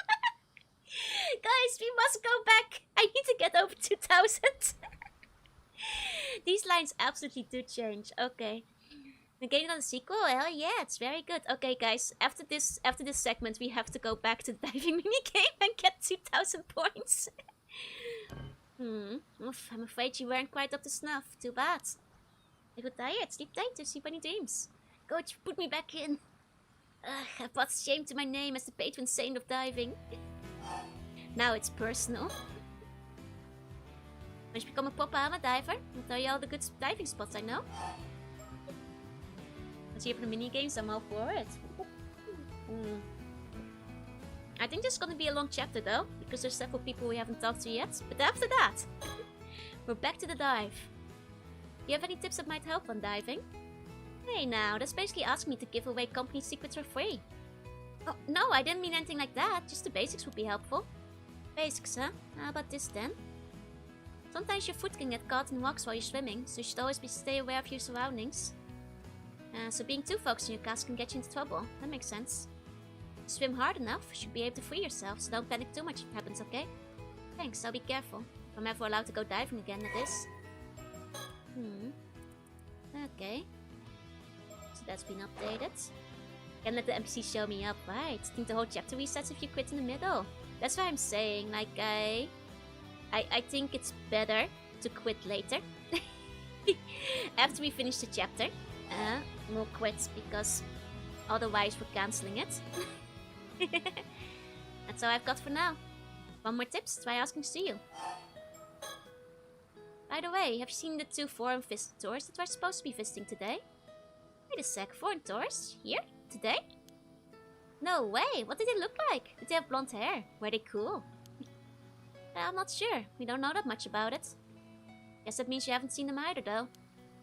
Yeah, guess they didn't come this way. Hey now, you two had better not be thinking of following them around to Gob. You don't want them to think we're all unsophisticated louts out here, do you? Aren't you just asking whether they were cool or not? Or she was blushing? I don't know what you're talking about. But if you see them, you'll come and tell me, right? Right? Okay, we will. She wants one of those handsome Tom Cruise boyfriends. Was she already acting in the 80s? You programmed the game to take your high score and plus 10. Nah, no way. Swatako, thank you for the follow, as well as Cinco. I sure hope I run into those foreigners before they leave. She's not even trying to hide what she really thinks anymore. Yeah, one of them had blonde hair, and she was quite cool. Don't know about the older man, but I haven't met him yet. You heard about the 2 ama divers from the mainland who went missing? Of course I have. They evidently disappeared one right after the other. Guess it's a reminder of just how dangerous the sea can be. Hearing news like this is always pretty sobering. Do you think they were just accidents? Well, some of the other divers think it's a sign that something's bad going to happen. Should probably keep quiet about this, Yuza. If you start bringing it up, people will get suspicious. It's probably true, yeah. Personally though, I think they were probably just unfortunate accidents. Tom Cruise was in Top Gun, that was 1986. Okay, might be just on the right time. Oh, she just followed along to look for them. Hope the boat found safe and sound. Okay. Oh, that's it all? I'll be getting back to work then. Okay. I think we went to Jewel Street, just making sure nothing new has spawned here. Don't think we'll get more information, let's try something else. Just doing a bit of a back and forth, just to make sure there's nothing else. Being all stare about outsiders getting off. I mean, we'll see. So far, it's been 2 ama divers who died. Check the town clock. Oh, if it isn't Shotaro. I was about to say the same. Me and Azami are in tune. Well, if it isn't Shotaro. Local bad boy Tsukasa has a crush on. But I guess Azami doesn't know that. Hey there, you two. Just the man I wanted to see. You wouldn't happen to have seen Sato around, would you? Ah, dang it, I knew it. I think Shotaro has a crush on Sato. It's gonna be a love triangle. Had a feeling it would go this way. Sato? No, I haven't seen her today. She was supposed to meet with me earlier, but she never showed. Oh, wait, this is because... Oh, hold on. If it isn't sexual, though. Okay, hold on. Maybe it's because we mentioned... We know that, like, Sato and Tsukasa... Sato was gonna ask him to meet her, and then Tsukasa was gonna give him a letter. But if he didn't show up, that means they didn't show. Oh god, I hope they're alive. If they didn't meet to the appointed meeting time. Like 2 times the height of non-popped collar. Custom made, baby. Could be increased love in 2 ways. Well, she was supposed to meet with me earlier, but she never showed. She didn't show? Did something happen? I'm sure it was just because of my old man's ridiculous request earlier. Honestly, I don't know what he was thinking. Still, he really has been acting off today. Can't believe he'd say something like that. What did he say? Something wrong?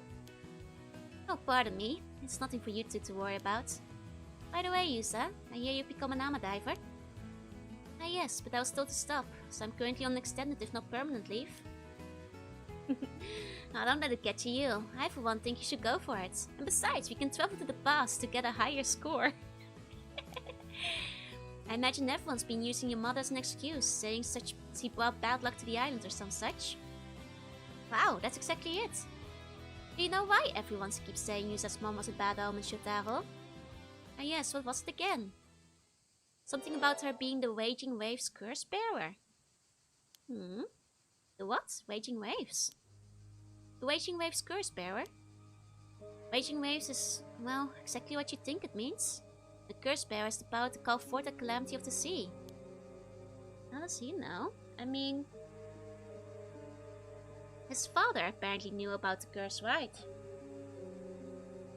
Maybe that's who he heard it from. My old man was going on about it earlier. Oh, well, there we go. My old man was going on about it earlier, but it's probably just superstitious nonsense. Don't pay it any mind. Ah, but I really should get going. Let me know if you see Sato, okay? See you later. I'm pretty curious about what Shotaro said. Yeah, the Waging Waves curse bearer, huh? Do people really see my mom that way? Maybe we should ask Mr. Wakamura what he knows. It's worth a shot at least. Anyway, let's keep moving. Okay, let's check the door. Oh. Huh? What's going on up there? He even gives wings to the guys. He's just that cool.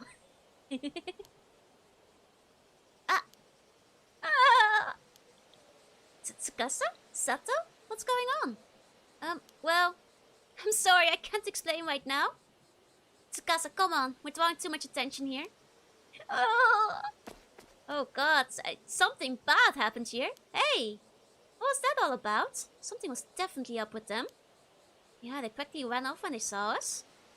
Tsukasa was crying. What the hell could have happened? Did Shotaro reject her? I'm worried too, but Sato said they can't explain right now. I'm sure that means they'll tell us what's up later. It's real, we shouldn't grill them if they're not ready to talk about it. Still, I have the feeling we probably shouldn't tell Shotaro we saw Sato here. Yeah, let's keep this to ourselves until we learn a bit more. Okay, so I guess the big question is... Are we talking to old man Wakamura or our grandma first? Grandma is probably the nicer lady to talk to. Sounds like old man Wakamura has been causing trouble around this place. No, Tori, no. Tsukasa go meet Shotaro alone and just acted like a dense slunk and asked about Sato. It's possible. Are you gonna have a misunderstanding, Arch? Maybe. Wanna go to Grandma first? Okay. I mean, the Tori might have been there, but it might have been behind us. Oh, I should have saved beforehand. That's true. Let's finish Grandma. I'm sure we have to check both of them, no? Finish on the nicer lady? It's too late, we're already at Grandma. Hey, CC. Hey. Welcome back, Yusa. Oh, and Asami's here too. Thanks for having me. You two went out diving today, didn't you? How'd it go? You get a decent haul? Well, and about that. I was all set to enjoy the next stage of my life as an ama diver, but I found myself on forced leave the very day of my grand debut. You goodness, did something happen? Oh my, she and the others said all that? If I were you, I wouldn't pay them any mind. Not breaking any rules, are you? You sure it's okay? No point fretting over pointless details, is what I always say. Aw, good old Grandma. Aw, I love Grandma. 63, she's still quite young. Yusa Minakushi's paternal grandmother and a former ama diver, born in the Taisho period, has a relaxed and broad-minded nature, but her tendency not to concern herself with the finer details often makes those around her uneasy. Although now retired due to health issues, she was one of the best ama divers on Kamishima, especially in her younger days, during which she had a fierce rivalry with Chie Toyama, also known as Chie the Mermaid. Later years she seldom reconcile, and they could often be seen talking and laughing together at the diver's hut while grilling their catches. No. She lost her husband in the war when her son Toshiko Minakuchi was 3 years old. Okay. Okay. I must have underestimated just how deep the tensions ran. I never imagined they'd still be hostile towards her. Thought things would have calmed down by now for sure. I'm sorry, Yusa. It's okay, Gran. Not being allowed to dive isn't the end of the world or anything. Are you sure there isn't a reason no one wants to talk about Mom? Well, no reason I can think of. I'd like to get to the bottom of things there if possible. It's going to affect my life here if I don't. I'd like to clear Mom's name too. Don't mind me saying. It does seem pretty weird that people will be this upset just by Yusa coming back to Kamishima. Sure there's not some particular reason they don't like the thought of him going out diving? Well, no reason I can think of. Exact same answer as before. She's determined to pretend she doesn't know. But I know you've always been reluctant to talk about Mom.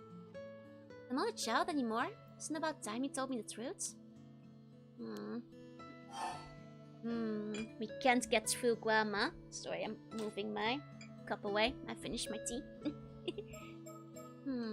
About Mom. You really can't think of any reason why everyone had such a problem with Mom? Well... Alright, I'll be honest with you. Mara wasn't actually a human. Huh? You mean we were right? Are you for real? Wait, don't tell me believe that. Can't you boys take a joke? Guys, you guys didn't believe that, did you? Just a little goof.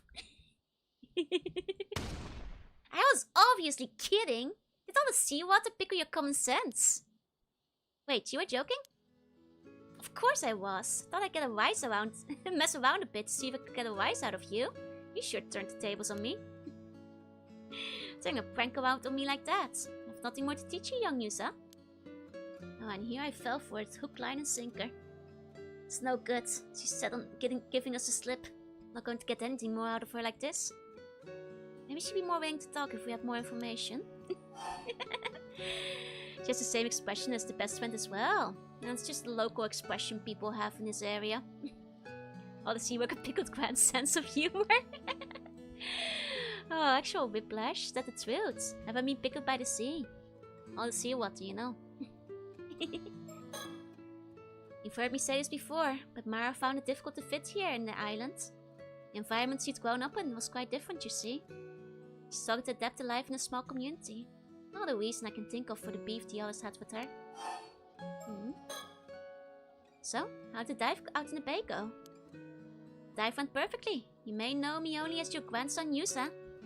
But in truth, I'm a living legend. Kamishima's patron saint of diving.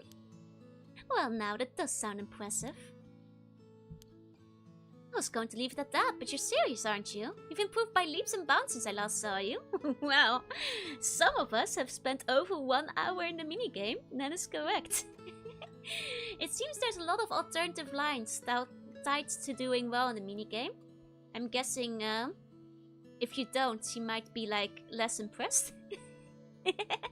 But yes, I did level up. Why, if I was to put it into numbers, she'd be rank 17. That is true, actually. Yes, we are. Wow, you can tell all that just by looking at me. Grind was worth it, baby.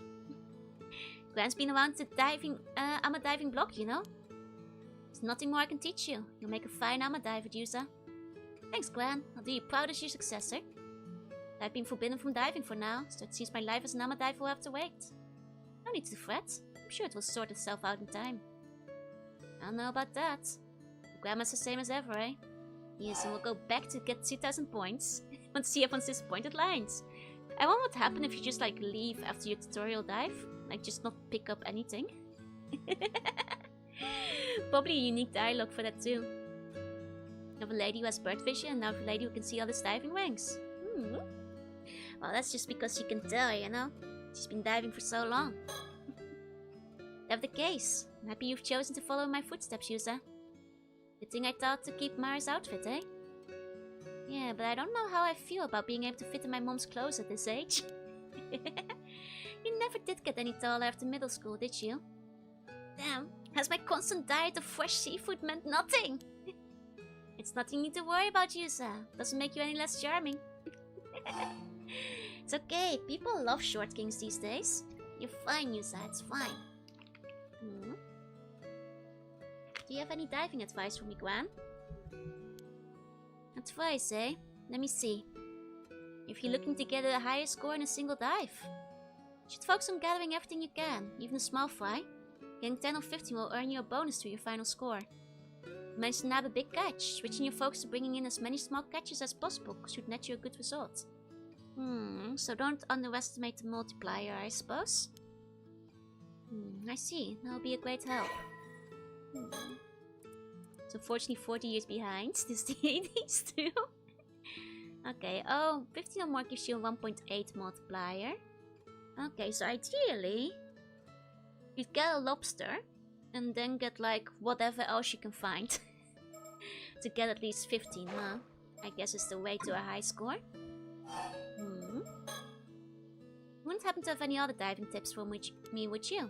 Well now, bold as brass, aren't we? But I'm glad you're keen to learn. Let me see. Sometimes you come across areas when diving that are simply brimming with sea creatures. I call them bountiful zones. Bountiful zones, huh? I'd love to see one. On the other hand, areas with lots of starfish are usually picked clean. With no sea creatures to speak of, call those places barren zones. Starfish are bad. Hey little, hey. The more starfish there are, the less sea creatures there will be. Got it. A whoop of a catch could be hiding in a barren zone, of course. Always keep an eye on your surroundings. Okay. But maybe more lobsters in a barren zone then? I see. I like 2 or 3 abalones instead of a lobster, since lobsters are rare. That's true, I've only found 3 of them so far. Abalones seem to be more prominent. I feel like the abalones at the very least seem to consistently be on walls. Like the one wall of the cliff and like the one in the cave area. Sorry I had to leave early today to go diving, Gran. Was everything okay? How are you feeling?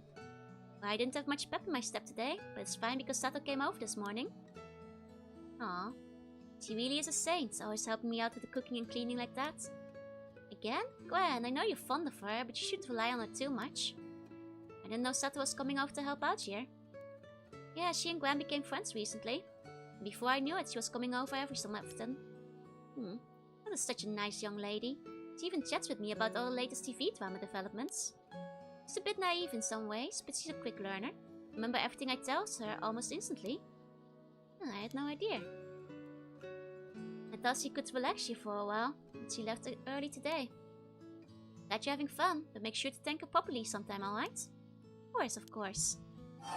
Yusa's cute, yeah. And so is Sato. They should date. Quiz Abalone, yes. Those are the ones we're looking for. I'm always happy to help, you know. There's no need to depend on others so much. I know, but if someone has to help me get things done, I'd rather it was a lovely young girl, you know. His face. I'm sorry, I guess Suyo has a point. And besides, he does a much better job at cooking and cleaning than you do, Yusa. See? I do my best to be a good grandson, and this is the thanks I get. Not a Joe's self-insert moment. You're going out again for a bit, Gran? Got it. You two take care, okay? Just rechecking the door real quick. Grandma's savage, right? Her grandson just sucks at cleaning. See, there is a door gate. You guys just didn't spot it earlier. Guess no one's here right now. Yeah, let's try somewhere else. Okay, time to go for the Wakamuras then.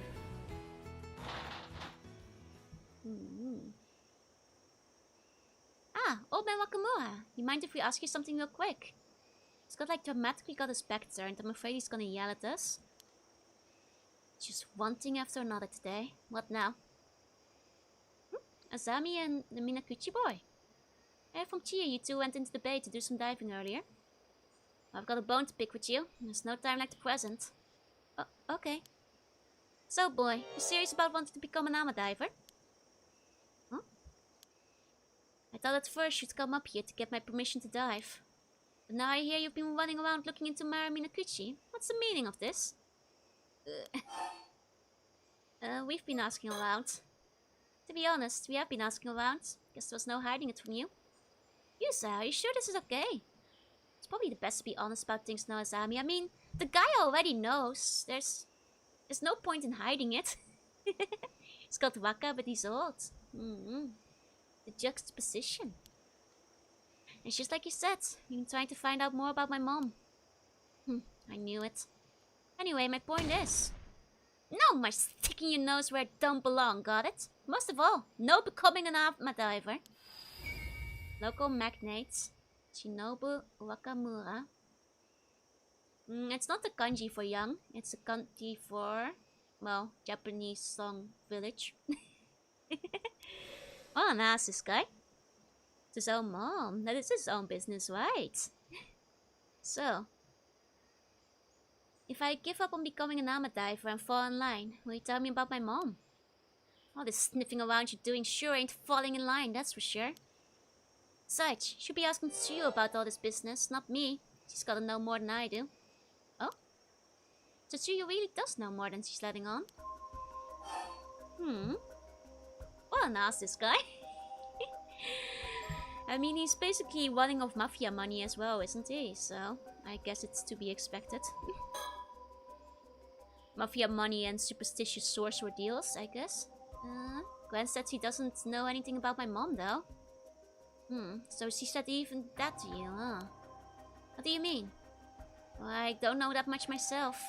She was always been tight-lipped about Mara Minakuchi, where she came from, what her deal was. You'll be saying Yusa's mom was to blame for that massive storm, even though you don't know for sure.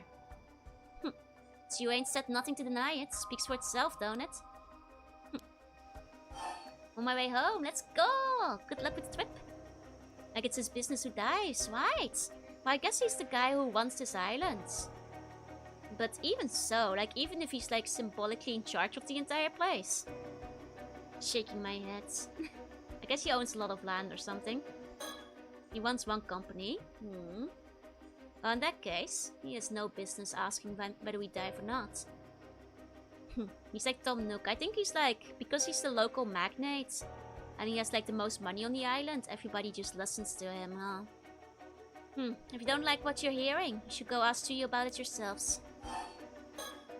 He's not some king, just a witch dumbass. True. He deserves the fish curse. Mr. Wakamura, what's this raging wave curse bearer? What? Where did you hear about that? It's gotta be Shotao. Boy never could keep his mouth shut. We heard it's some sort of curse that whips the waves into a frenzy. Does something like that really exist? It does. The Southern Sea disaster 5 years ago was caused by that very same curse. Curse of the raging waves? And your mother, Mara Minakuchi, was the one who brought it down on us? That storm was no natural disaster. It was entirely preventable. We'd only stopped her from going to the bay that day. Kamishima wouldn't have had to suffer such a tragedy. Well, my mom would have never done something like that. Just because you don't remember don't mean she wasn't up to something out there. So whether it was intentional or not, I can say. But don't make a difference either way. I don't get how you can say Mrs. Mara was a curse bearer or whatever if you don't know anything about her. Do you have any proof? Proof? Got the words of a trustworthy sorcerer backing me up. That's all the proof I need. Yeah, that's right. This guy asked the sorcerer. He's still doubting his facts. He's got a sorcerer who told him so. So, source, local Tuni told him. That's gonna be my source. Whenever you guys ask me like, hey, where did you get that from? Do you have any source on your claim? I'm gonna be like, yeah, I asked a magician and he told me it was true. It's true, a wizard told me. Source, the court sage. Hi Blue, welcome back. The game has been good. Source, someone I asked made it up. Got the words of a trustworthy source for backing me up. That's all the proof I need. A sorcerer? You basing all of this on what some woo-woo wizard said? Give me a break. Thank you, Azami. Oh, you got a source on that? Yeah, I've got a sorcerer. It's in the name. Can believe what you like. Don't change the fact that curses and spirits are as real as anything else. Don't have time to butt heads with you two, but I know what I'm saying is the honest truth. Think it's a tuning gale? I don't think so, because they said the sorcerer lived in Tokyo. And the tuning girl is like an exchange student from the UK, so I don't think it would be her. Source, local wizard saw it in a dream. Looks like there's no point trying to change his mind. Old man's as stubborn as a mule. So you really think there's a storm coming, and that storm is caused by a curse? Of course I do. Some fellas who said they were with the police told by to warn me about it yesterday, in fact. Police? Why would the police be warning you about a curse? That must have been, Saddle and, Yumiki. I don't think the British Juniko at landing this mom would just be funny, that's true. Nobishiki and Saddle, probably. Police? Why would the police be warning you about a curse? Yeah, I reckon they were just phonies trying to take advantage of the curse for their own belief. Nobody believes that they're actual magicians. Even the guy who believes in sorcerers thought that Sado was a faker. Poor guy, he is actually quite competent. But even you two must have noticed that rumbling coming from the sea over the last few days, right? It's proof of the curse of raging waves is getting stronger. So that's why you've been telling everyone to stop taking the boats out and prepare for a storm. Sure is. Naturally, I can't just come out and say it's because of a curse. There's no telling when or where it'll rear its head. It's too dangerous to go in the water in these circumstances. Even so, we'll have to take our boats out again eventually. Can't keep off the sea forever. You're damn tooting, which is why I gotta find a way to stop the curse as soon as possible. How big curse be affecting the sea around here, though? Think he made up the sorcerer stuff because he hates the mother. Now a couple of people have verified, like both like the old man, as well as like and Tsukasa have mentioned that he's been talking to a sorcerer. So I think the sorcerer is real. Just came back from AFK. Who's this Vtuber? It's me. I'm Jorunna. I see Bunny. I play retro games sometimes, and today is neither of those. It's just a game I was excited for. Welcome in. I can't wait for the sorcerer to use the main expansion. Well, they do have the Feast of Shadows. Seems like you two still don't believe me. Fine. Let's see if this changes your mind. A long time ago, there used to be another island to the south of here. Taishima it was called. I mean, we know that is true. You're a VTuber? I am. Sorcerer is a local jockey. Now we know the sorcerer lives in Tokyo.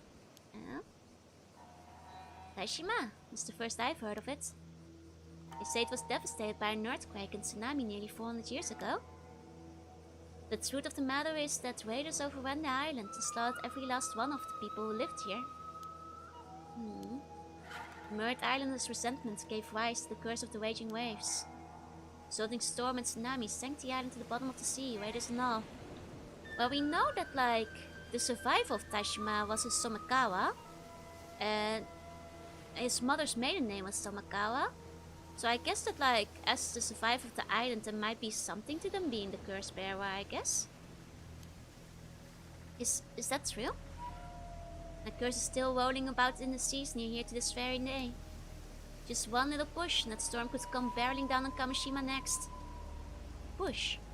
And that would awaken the islanders' anger again, such as someone with ties to those raiders, say a descendant of theirs, drawing near to where Taishima was. Descendants? Wait, you're saying my mom was a descendant of the raiders who attacked Taishima? Sure I am. And as her son, you share her blood. But How could that? Only natural everyone would see you as a bad omen, no? I really didn't want you back on the island, you know? You should be grateful I didn't have you shipped back to the mainland on the next ferry. You're telling me that's how everyone sees Yusa and his folks all this time? It's fine, Asami. Let's hear the rest of what he has to say. Like how the guy has kind of like gaudy, you know, jewelry. It gives like a very like, you know, stinky money vibe where he has like the very gaudy gold chains and watch and stuff. Hey, Zenny, why does he look like a thumb? He has a personality of a thumb too. But like I think there's like some good like, you know, showing not telling through like character design here and there. Especially in outfit design. I think that's showing off here too. Yeah, should be an option to beat the answers out of him, right? Is there him? Don't think we can. He's with the Mafia. Or at least connected to it, I guess. Maybe not there, kind of indirectly, I guess. I think he actually does care about the island. I do think he's trying to protect the island. It's just a bit harsh because we're the main character and we might be cursed. You know? Despite him being a money grubber, I do think he doesn't want the island to sink. I wouldn't trust a guy who wears gold chains, yeah. Morning, Idon. Are you saying the reason the Curse of Raging Waves remaked is because I came back to Kamishima? I mean, with the circumstantial evidence, he might be onto something. Nah, there were signs even before I came back, so the direct cause was probably something else. Oh! Oh, he's actually being reasonable, you guys. He's actually being reasonable. Huh. Still don't change the fact you're a bad omen, though. Oh, he's not so reasonable, I guess. If you count his fingers, he does seem to have all of them. But look at that gaudy wristwatch, too. Yeah. How are you even planning to stop the curse? That ain't none of your concern. You just sit tight at home and stay out of my way. I don't want to hear any more about you going out to sea, are we clear? I guess he thinks we'll just make the curse worse or something. Or he doesn't want the islanders to panic. That's all I'm gonna say on the matter. It should be clear now just how much of a danger you are to the island. Now go get yourself home and stay put. Seems like that's all we're gonna get out of him. Maybe we could ask Shio about what we just heard. She might be able to tell us more. I don't trust people without necks. I think it's like reasonable to be a bit suspicious. Like considering what's going on. Oh. Like a little bit. Especially from what we know. How young are these kids? I believe 19. These two. If I recall correctly. Oh, let me double check. Oh, 18. 18 and I think Asami... Yeah, Asami 19. 18 and 19. Let me name a fictional character that looks like him. Oh, from Ladybug. I haven't watched that one, I'm afraid. I just know a bit about it. Yeah, like him going to Ostation would stop or accelerate the curse. There's a point there, like it might do either one of those things. Oh, was there something else you needed, Yusa? Ah, Mom's curse. By the way, Gwen, we just went to talk to Mr. Wakamura. There's something we want to ask you about. What was that? My hearing's been a bit off recently, you see. Please don't say that. A lot of armor divers have ear problems, so it's not really a laughing matter. Someone has no sense of humor. So, did you know that everyone thought Mom was the Raging Waves curse bearer? Ah, I'm impressed you managed to say that without stuttering. So you have heard of it before? Oh, drat, me my big mouth. Said Mom was descended from the ones who first called forth the curse or something like that. That's why everyone's so concerned with what I get up to. Is it true though? Well, if you know that much, suppose I can tell you the truth. Huh. If I just rest up a bit, I'll be up and around again in no time. Want the two of you to come to the Southern Bay later, once the sun's gone down. Right, thanks, Greg. Wait, didn't she get killed there in the other timeline? Oh dear. Oh dear. I'm thinking back to the flashback where everybody died. Oh dear. When will I watch all the 6 seasons? I just don't have time for that. He comes across as shay, but he does seem to be respected by the community, that's true. I'm a bit worried, like, you know, tell me now, why must you tell me later? You can't tell us about it now. Think it'd be easier to show you what I mean? Okay, well, at the bay at sundown, but if you're not feeling up to it, don't push yourself, okay? Oh dear, oh dear. No need to rush now. I'll tell you everything later. Want to prepare yourself for this one? Okay. 9 hours of streams is a bit wild. I am a bit crazy. And we're still going, baby. At least till midnight. We're going out again for a bit, Gran. Got it. You two take care, okay?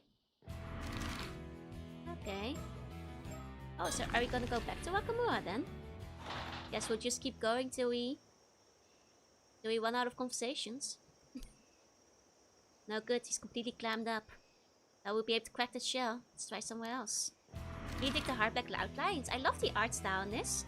People don't know, same character designer as The World Ends With You, which I'm also a big fan of. She's not mysterious about it, how else can she just die before she reveals the truth? It's true. That's the painful thing. I keep streaming until the start of the next Lover shift. That's on Tuesday. Monday is a free day. No one's here right now. Okay.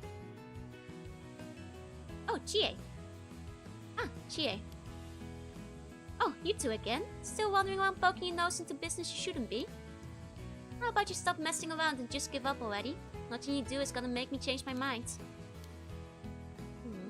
I love The World Ends With You. Yep, one of my favorite DS games. 48-hour stream it is. Now will be a 72-hour stream or something? If I went non-stop. I'm saying this for your sake as much as anyone else's, Minakichi boy. Try to understand my position, eh? For my sake. I managed to survive the disaster 5 years ago. Some would call it a miracle even. It wouldn't do to see that miracle go to waste, would it? Maybe I flew off the handle a bit earlier. Ended up coming off a bit stronger than I meant to. Can't tell you anything about your mother, but believe me when I say it's best you let sleeping dogs lie.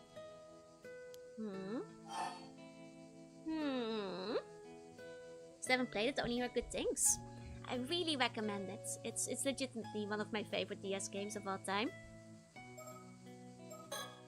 This is about how Yusa's mom caused a curse. The curse of the raging waves or whatever. Actually, we talked about death games the other day. It's a very good death game, actually, in a way. It's a fantastic game. So, you already know. Heard all about it from Shinobu, I'll wager. Do you believe in the curse, Miss Chie? Of course I do. At the very least, I know it's not some old wives' tale. I'm not saying you have to believe it too, though. Don't get me wrong. Don't want to talk about the woman, bad about the woman or anything. There's obviously something up with Mara Minakichi 5 years back. Okay, 1 second. Oh dear. There we go. She seemed always anxious and on edge, and then a disaster struck. Might be just I'm just reading too much into it, but I can't shake these doubts of mine either. Okay. This in Planescape proof is that reading a lot of text aloud really inflates the playtime. Yup. You know, it's the kind of game that would roughly take half or 1/3 of the time to play by yourself if you're not reading it out loud. Also another reason why I usually play my visual novels off stream. You know, it definitely increases the time spent playing it when you're reading it on stream. I said it before and I'll say it again. No diving. My stance there hasn't changed a bit, you hear me? Damn, guess that's that. By the by, where'd you go diving today? Paranormasight special. It's mostly because I played the first one on stream, so it just felt right to play the second one on stream too. Otherwise I probably would have played it in my free time as well. All the old farts in this game need beating. The old people on the island, you know, stuck in their ways. You preach the voice acting, thank you. By the way, where'd you go diving today? Oh well. Yusa wants a particular spot, so he went about 5 kilometers south of the island. Say what? What were you thinking diving the southern sea of all places? You've got even less sense than I thought. You know full well that everyone avoided the area because of the disaster 5 years ago. Yeah, I know. But Azami and I both lost family in the disaster too. We want to take the chance to pay our respects. Well, I can't say I don't get how you feel. That strange rumbling I told you about is coming from the south. Just do me a favor and stay away from the sea, alright? Alright. Might be a Wickerman situation, it's possible. Ain't gonna get nothing from me there. Okay, she won't help us with underwater tips. Text-heavy streams make some of my best streams. Thank you. I always worry when I play text-heavy games with you guys. I know it's irrational because you guys have stuck with me through several very text-heavy games, but I always worry you guys might get bored without like any action going on, you know. So I'm glad you guys, you know, are, you know, joining me and like giving your own thoughts and comments and ideas, because otherwise I'd be worried. I really appreciate it. It's because you get very invested in the story. I love a good story. I love a good VN. Text games are very fun. And it's very fun to have like you guys like theories like bounce back against. You know? It's like, it's cool to hear, you know, your thoughts. And I also like speculating myself, and it's fun to speculate out loud. Because it also means that like, you know, it's much more fun to say like, I knew it to you guys when you've heard me speculate about it, than if I say like, oh yeah, I saw because you weren't there when I was reading it. Really crying for Yap if you cut it 5 minutes short. Of course we enjoy you reading a game. Okay. Love reading NPC dialogue, right? Playing Tsukihime Remake on stream soon. It's a long game, you guys. Not normally interested in these kind of games, but I just love to dip out theories, right? It's fun to connect the dots. That's the joys of fun regardless of topic. Oh, I almost forgot to ask. Have the 2 forum tours come by here though? Sure did. Saw them just now actually. What? Do you know where they went? Looked like they were headed to the lighthouse from what I could tell. The lighthouse, huh? Gotcha. Finally, we'll find those tourists. Yeah, I saw that coming, lie. Long game means long yaps, good for stream. True. Also real good when someone's playing, because I can eat snacks like it's a movie. It's kind of like an extended cinema, isn't it? Lighthouse on the east side of Kamishima. The narrow pass between Cape Ihako and Kamishima has long been known to be difficult to navigate, particularly at night. So much so that it has been featured alongside the whirlpools of Awa and Ondo no Seto Strait in Sailor's Song about the most feared waterways. Following its construction in the Meiji era, spurred by reports of warships striking reefs in the area, the lighthouse has continued to stand watch over the waters of the island, ensuring safe passage to all who travel through them. Sees signs of impending Higurashi stream, puts on the secret shirt and goes, yes, yes. Best year I've got is small bombs. Oh, this is a universe where paranormal stuff is real, so I think the paranormal stuff might be happening. Hey, General Tank. Hey. Enjoying yourself? We enjoy watching you enjoy yourself. There. Need more Tsukihime fans. The thing is, if the Tsukihime remake, especially if I'm gonna play it on stream, will be like 160 hours. And that's kind of the thing holding me back. You voice act the text so it can do a bunch of things at the same time. Of course. It's like an audiobook. An interactive audiobook. It's like a book club, that's true. Paranormal stuff, if only I had a site. We'd have to go back to Shiki. Okay. Don't go following them around now just because we don't see many foreign folks around these parks you hear. She's got some sense. Chie, you heard the 2 Amadivers from the mainland went missing in some sort of accident? You heard right. Do you think that's a bad omen as well? I do. I'm well aware just how dangerous the sea can be. But 2 divers getting caught up in accidents and going missing one after another. Tells me there's something off with the sea itself. And 6 hours with baby numbers for Joru? No, I think that would actually beat my longest game so far. As a matter of fact, I think that's even longer than I spent on Fallout 2 and 3. We all done here? You two should leave dealing with the island matters to Shinobu from now on. Keep your heads down and stay out of trouble, you hear? Yeah. Well, that was something. She isn't a bad person at heart, but she's sure stubborn. Yeah. Wasn't so snoozy, I'd have more to say. Fair enough. 1 second, then grabbing a high chill. I look like Wakamura taking flights, right? Okay. So before we go to the lighthouse, I'm just gonna do another run around at our locations. No bad at heart, you could just claim them in the night space. I want to say if you want to know more, get the game on Switch, then I'm just giving them a free ad. Also, you could just do 1 route, as if 1 route isn't 80 hours. And we'll see do Baldur's Gate, but it would be a year, yeah, probably. My fault for staying up to watch you yesterday.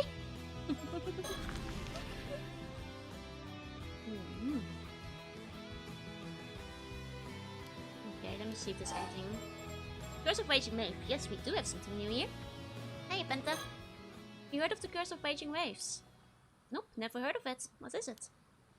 Well, you went to talk to Mr. Wakamura just now? Wait, so you mean? The disaster 5 years ago was caused by some curse. That same curse is going to cause the same thing to happen again. So it seems. The hell is he on about? Trying to pass things off as some occult tribe. Don't tell me you two believe that rubbish. Well, it seemed pretty believable. Oh please, he's obviously feeding you a load of nonsense. Don't know if you two are aware.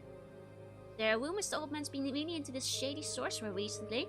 It seems everybody knows about this. And it is true. A sorcerer? Yeah, some sort of miracle worker over in Tokyo or something. Apparently he'll do anything they say. Probably why he's going on about curses and stuff. Stao did say he's been behaving oddly recently. Even Stao thinks so, and that's got to be it. So it's just a hoax? We can put things together with all the occult rumors, right? Sees this moment as everyone's business except his own, right? Shouldn't pay any mind to that hogwash. Besides, doesn't it bother you that he's trying to pin the disaster on some sort of crazy curse? I mean, I think it's... I guess, like, you know, they have been keeping it from him because, like, everybody thinks he's suspicious. And they've also not been telling Asami because they're friends with him. Okay, let's check out those shady foreigners, huh? Must be around here somewhere. There they are! Oh, looks like we found them. That looks like them, alright. Excuse me. That's me! We found them! You rang. I mean, they did say they were at the lighthouse, right? Do my eyes deceive me? Could these young islanders have come all the way here to talk to us? Welcome, welcome to Kamishima Lighthouse. There's not much here, but please make yourselves at home. Thanks for having us. Why is he the one welcoming us? It's because most people here have been avoiding him. He's excited someone finally wants to talk. These two seem fun. I hope we get us their route soon. Oh. Anyway, you are wondering if you could spare a moment to talk. Wait, before you do, shall we play a game? I want to guess why you've come to talk to us. May I? Sure. It's probably safe to assume you know we've been making the rounds here asking questions. Indeed, it was most likely hearing such news that decided you to climb up all the way here to meet us, which means... I've got it! We've almost certainly done something to offend the good people of this island, committed some manner of ill-mannered faux pas. You must have come here to tell us the lighthouse is off limits to everyone except authorized personnel. Actually, no. The reaction! The bitter taste of failure. And thus does my stint as an aspiring detective end in ignominy.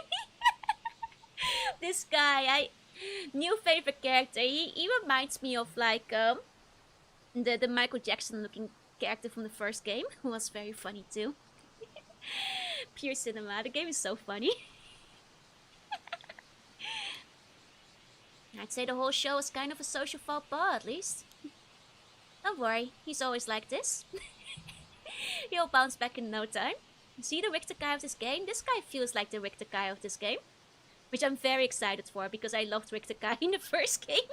I thought he was very funny. Yeah, he's himbo millwife coded. I love it. Amazing. I see. You must be pretty resilient. Since you didn't guess right, do you mind if I continue? Oh, asking my permission, are we? Well then, by all means, permission granted. Thank you, yes, my name is Arnav Barnum. Oh, did they base him on, like, the circus guy? The Barnum circus guy. He does seem a bit extravagant. You can call me Avi, as a sign of our newfound friendship. And also because I like it better. Tourist Arnav Barnum. That he cooks a mean omelette, right? Okay then, Avi. Thought he was a detective, got excited for a second. I guess we already have 2 detectives in the game, so... I guess the other game had 3 of them, but... Maybe he's a detective in disguise. How's yours bag staying on there? Seems to be a messenger bag, but no strap in the front. That's a good question. I don't know. Maybe there's like a better look of her from another angle at some point. Ah, such a pleasing ring to it. What can I do for you, young man? Would this girl be your daughter? Not quite. Mrs. Cersei Lunalight here is a distant relative of mine. Yes, Miss Cersei Lunalight would be me. Nice to meet you. Tourist. Cersei Lunalight? I'm Yusa Minakuchi, a resident of Kamishima, and this is... Asami Kumoi. Nice to meet you. Yusa and Asami, eh? The pleasure's mine. Wait. Minakuchi? The D&D character name. She has a very D&D character name. Very fancy. Okay, about them. Oh, so we've piqued your interest, have we? I'm a fancy writer by trade, with a reach spanning the Atlantic, from Bonnie England to vast America. Ah, he's a writer. Ah, that's why he talks like that. He's a fancy writer. That explains a lot about this guy, actually. Especially in the 80s. What do you think her actual name is? Well, apparently she comes from a long line of exorcists, so maybe that is just her real name. Like, yeah, Cersei is the Greek mythology figure, but it might just be her actual name. Considering she comes from a line of, like, mages and exorcists and wizards and stuff. I guess he means he documents occult stuff. That could be it. Like, he might be an occult researcher. Or if he's, like, family to Cersei, then he might just be, like, in the spirits, paranormal realm as well. And maybe, like, investigating the occult. And then he could write it down as fantasy. That's true, that's true. Good observation. I think you might have had them figured out. But yeah, they both have very Kia names. Okay, I'm a fancy writer by trade, with a reach spanning the Atlantic, from Bonnie England to vast America. Not that any of his books sell at all. That's right. For some reason, no one buys my novels. Quite a mystery, no? Alas, a fancy writer has no need for mysteries. What's that? I earn more as an occult writer, so that might as well be my main job now. Ah. Humbug, I say. Stick a sock in it and mind your own beeswax. Well, it seems he does well as an occult writer instead. Instead of fantasy. Wasn't there a character like that in the first game? Like the researcher, who wants to do like normal historical research, but because occult, during the occult craze, was selling well, he started like writing, you know, articles on occult. Seems to be a bit of a reflection of that. He's the weird uncle in a family of weirdos. I mean, maybe he should become an occult writer. It's selling better, clearly. You know. Okay, so maybe he does investigate the occult to fund his living as a failing fantasy writer. Yeah, the guy who started the ritual, exactly. I see. In any case, I'm just your average free spirit, footloose, fancy-free and all that. What's that? You're wondering if my bohemian nature is the reason I remain unattached and unwed? Humbug, I say. Stick a stock in it and mind your own beeswax. You seem to be enjoying yourself. I am indeed. Why not give it a try yourself? 1, 2, 3. Humbug, I say. Actually, I'm good, thanks. Impressed with this. I concede doing this pose 3 times might have been a bit much, yes. This guy sure is hard to keep up with. Be weird if he didn't, if he split a super junior, still. I mean, he's clearly traveling with, like, an exorcist, so he's got some stuff going on. At any rate, I recently found myself with a pressing need to visit your fair country for research. Fortunately, young Cersei here just happened to be studying in Japan, and kindly agreed to accompany me as my guide. Your guide? Indeed, she's quite enthusiastic when it comes to Japanese folklore and occult phenomena, and such a pleasure to converse with as well. Isashima is a deeply spiritual region, full of sacred places. I'd always wanted to visit. We traveled around the mainland before coming here. This place stands above and beyond. My nose almost started bleeding from the exhilaration. Okay, I think we finally unlocked their route. Wasn't called the land whither repair the ways from the eternal world for nothing, you know? It wasn't the Vows earlier, yeah. Land with a what? What's this? You never heard it called that? It said that Yamato Hime no Mikoto, the Empress of ancient Japan, was searching for a suitable place to enshrine Amaterasu 2000 years ago. She received a divine revelation that the waves around Ise province came from the eternal world, which led her to establish the Ise Grand Shrine. She even has freckles. Yep, she's literally me. We need more characters with freckles. Please, please, please, I'm begging. Did the screen skip? Really? What is the stream skip? Which part? Oh yeah, there does seem to have been like a small drop on my YouTube stats still. I wonder what it was. Just when you unlocked the new story POV. Oh, strange. Hopefully that didn't like lose too much of the VOD then. Well, at least it didn't like skip much in that case, because it was just saying that we got the Arnav route, the Barnum route, for a bit. I mean, chose the giant Sakura tree in the end, yeah. It's okay on the Twitch side. Sorry, VOD friends. I know I've had like VOD troubles in the past, but I haven't had them recently. So hopefully they don't like reappear. As long as it was just a few seconds, it's fine, I guess. This eternal world is a separate realm from the world in which we live. Some described as a perpetual paradise. Well, you're gonna have to slow down there a bit. So, what does that mean exactly? We learned about it in our local history classes, remember? Oh, yeah, I think I remember, sorta. Basically, Ise is such a sacred place. Even the ancient gods took a liking to it, right? Yeah, the YouTube messages were getting eaten on stream as well. I hope YouTube fixes its problems, because I hear it's been happening for Ami as well. Exactly. There's such an enchanting vibe. Just being here is enough to have my nose gushing all day long. The Westerners wouldn't be feeling too hot if our noses kept bleeding all the time. One thing's for sure though, you seem to really like Ise Shima. As a local, I'm super happy to hear that. Oh. Okay, we now have some of their profile. It seems to be an abbreviated one. Nickname Avi. A fancy author and occult journalist whose books are published in both America and England, but they apparently don't sell well. Unmarried. Has apparently come to Japan in search of mermaids. Author/occult journalist. Cersei. A young girl from England, currently on exchange in Japan, seems to harbor an ardent interest in Japanese folklore and occult stories. He's single, ladies! You can get in with a failing fancy writer right now, baby! I mean, he might have magic powers too. We don't know yet. Will you be staying on Kamishima tonight? If you need somewhere to stay, I know a few places. Ah, we've actually booked a guest house back on the mainland. We're taking the last ferry back after this.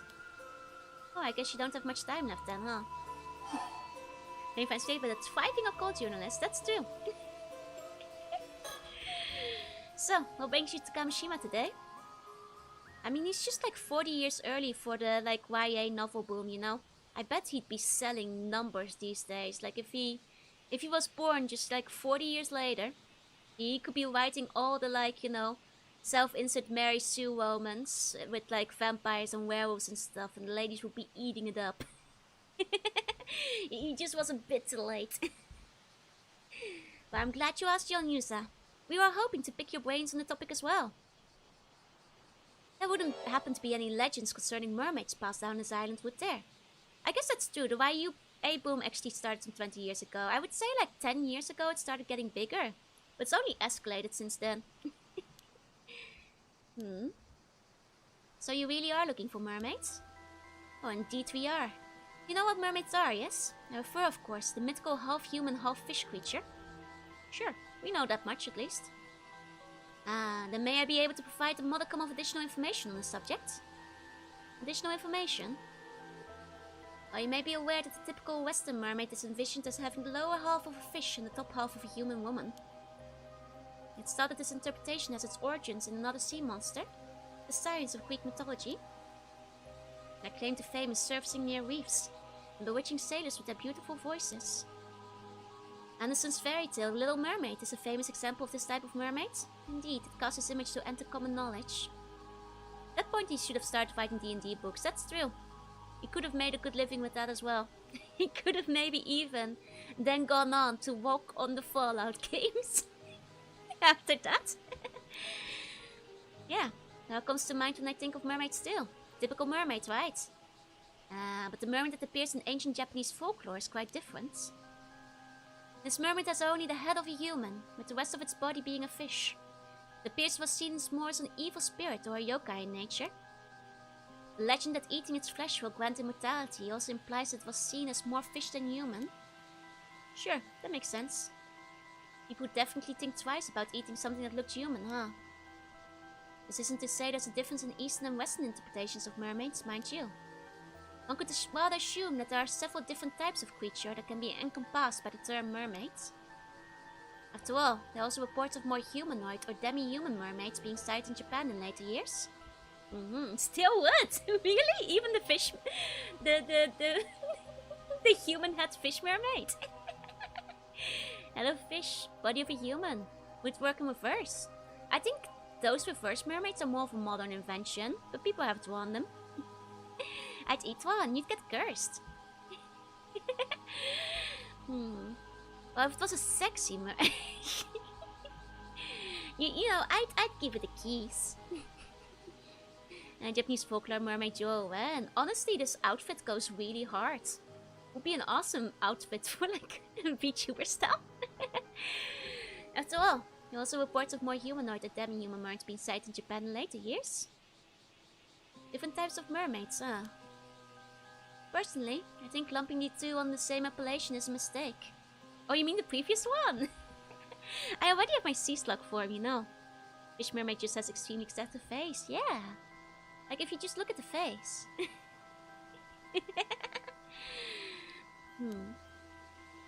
After all, they're two different creatures that just happen to share the same trait of being half fish, half human. Leads to the misunderstanding when conflicting stories get passed down. The whole concept gets treated as occult malarkey. I think I see what you mean. Listening to you talk about them, sounds like you believe mermaids really exist, Avi. But of course I do. After all, I didn't come to research mermaids. I came to look for mermaids. Bum bum bum. This is all very compelling. Isn't it? I think this is the first time someone's agreed with me on the matter. I like this guy, he's silly. He reminds me of Victor from the first game. You know. Jaker, thank you for the follow. Welcome in, welcome in. He comes with his own sound effects, right? It's at least a sexy head. I just assume the mermaid head must be sexy, yeah. To be fair, as somebody who also does their own sound effects, I think I can relate to this fella. We're so similar, he and I. And that brings me to my next question. You wouldn't happen to have any local info on mermaids, would you? You know, I too wrote really bad fantasy novels for NaNoWriMo that did not sell because I didn't publish them, but yet another thing we have in common. Do mermaids lay eggs? Depends on the mermaid lore. Most of the time, yeah, they're like fish, you know. Okay, that brings me to the next question. Wouldn't have happen to have any local info on mermaids, would you? Unfortunately, I've never heard of any folklore about mermaids here. I see, that would align with the answers we've received to our other inquiries thus far. And with Seymour investigation has branded us as certified weirdos, most everyone now turns us a blind eye as well as a deaf ear.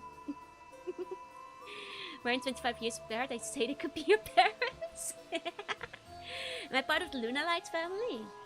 Now don't dox me, but I'm just saying, a lot of these traits run in the family tree. But perhaps. Those I know are covered in white stringy things, called palidification. I don't think I know those. Garfunkel, thank you for the follow. Welcome in. Okay. Mermaids lay eggs, then white breasts. Sexy. To lure sailors closer. Rebanding to Jorunna L. Jorunna Lunar Light. It's not too late yet. Well, it's probably not just because of that. Wait, the small thing, right? Like, they've branded us weirdos because of, like, our investigations. Nah, you're probably branded a weirdo because of other reasons, basically.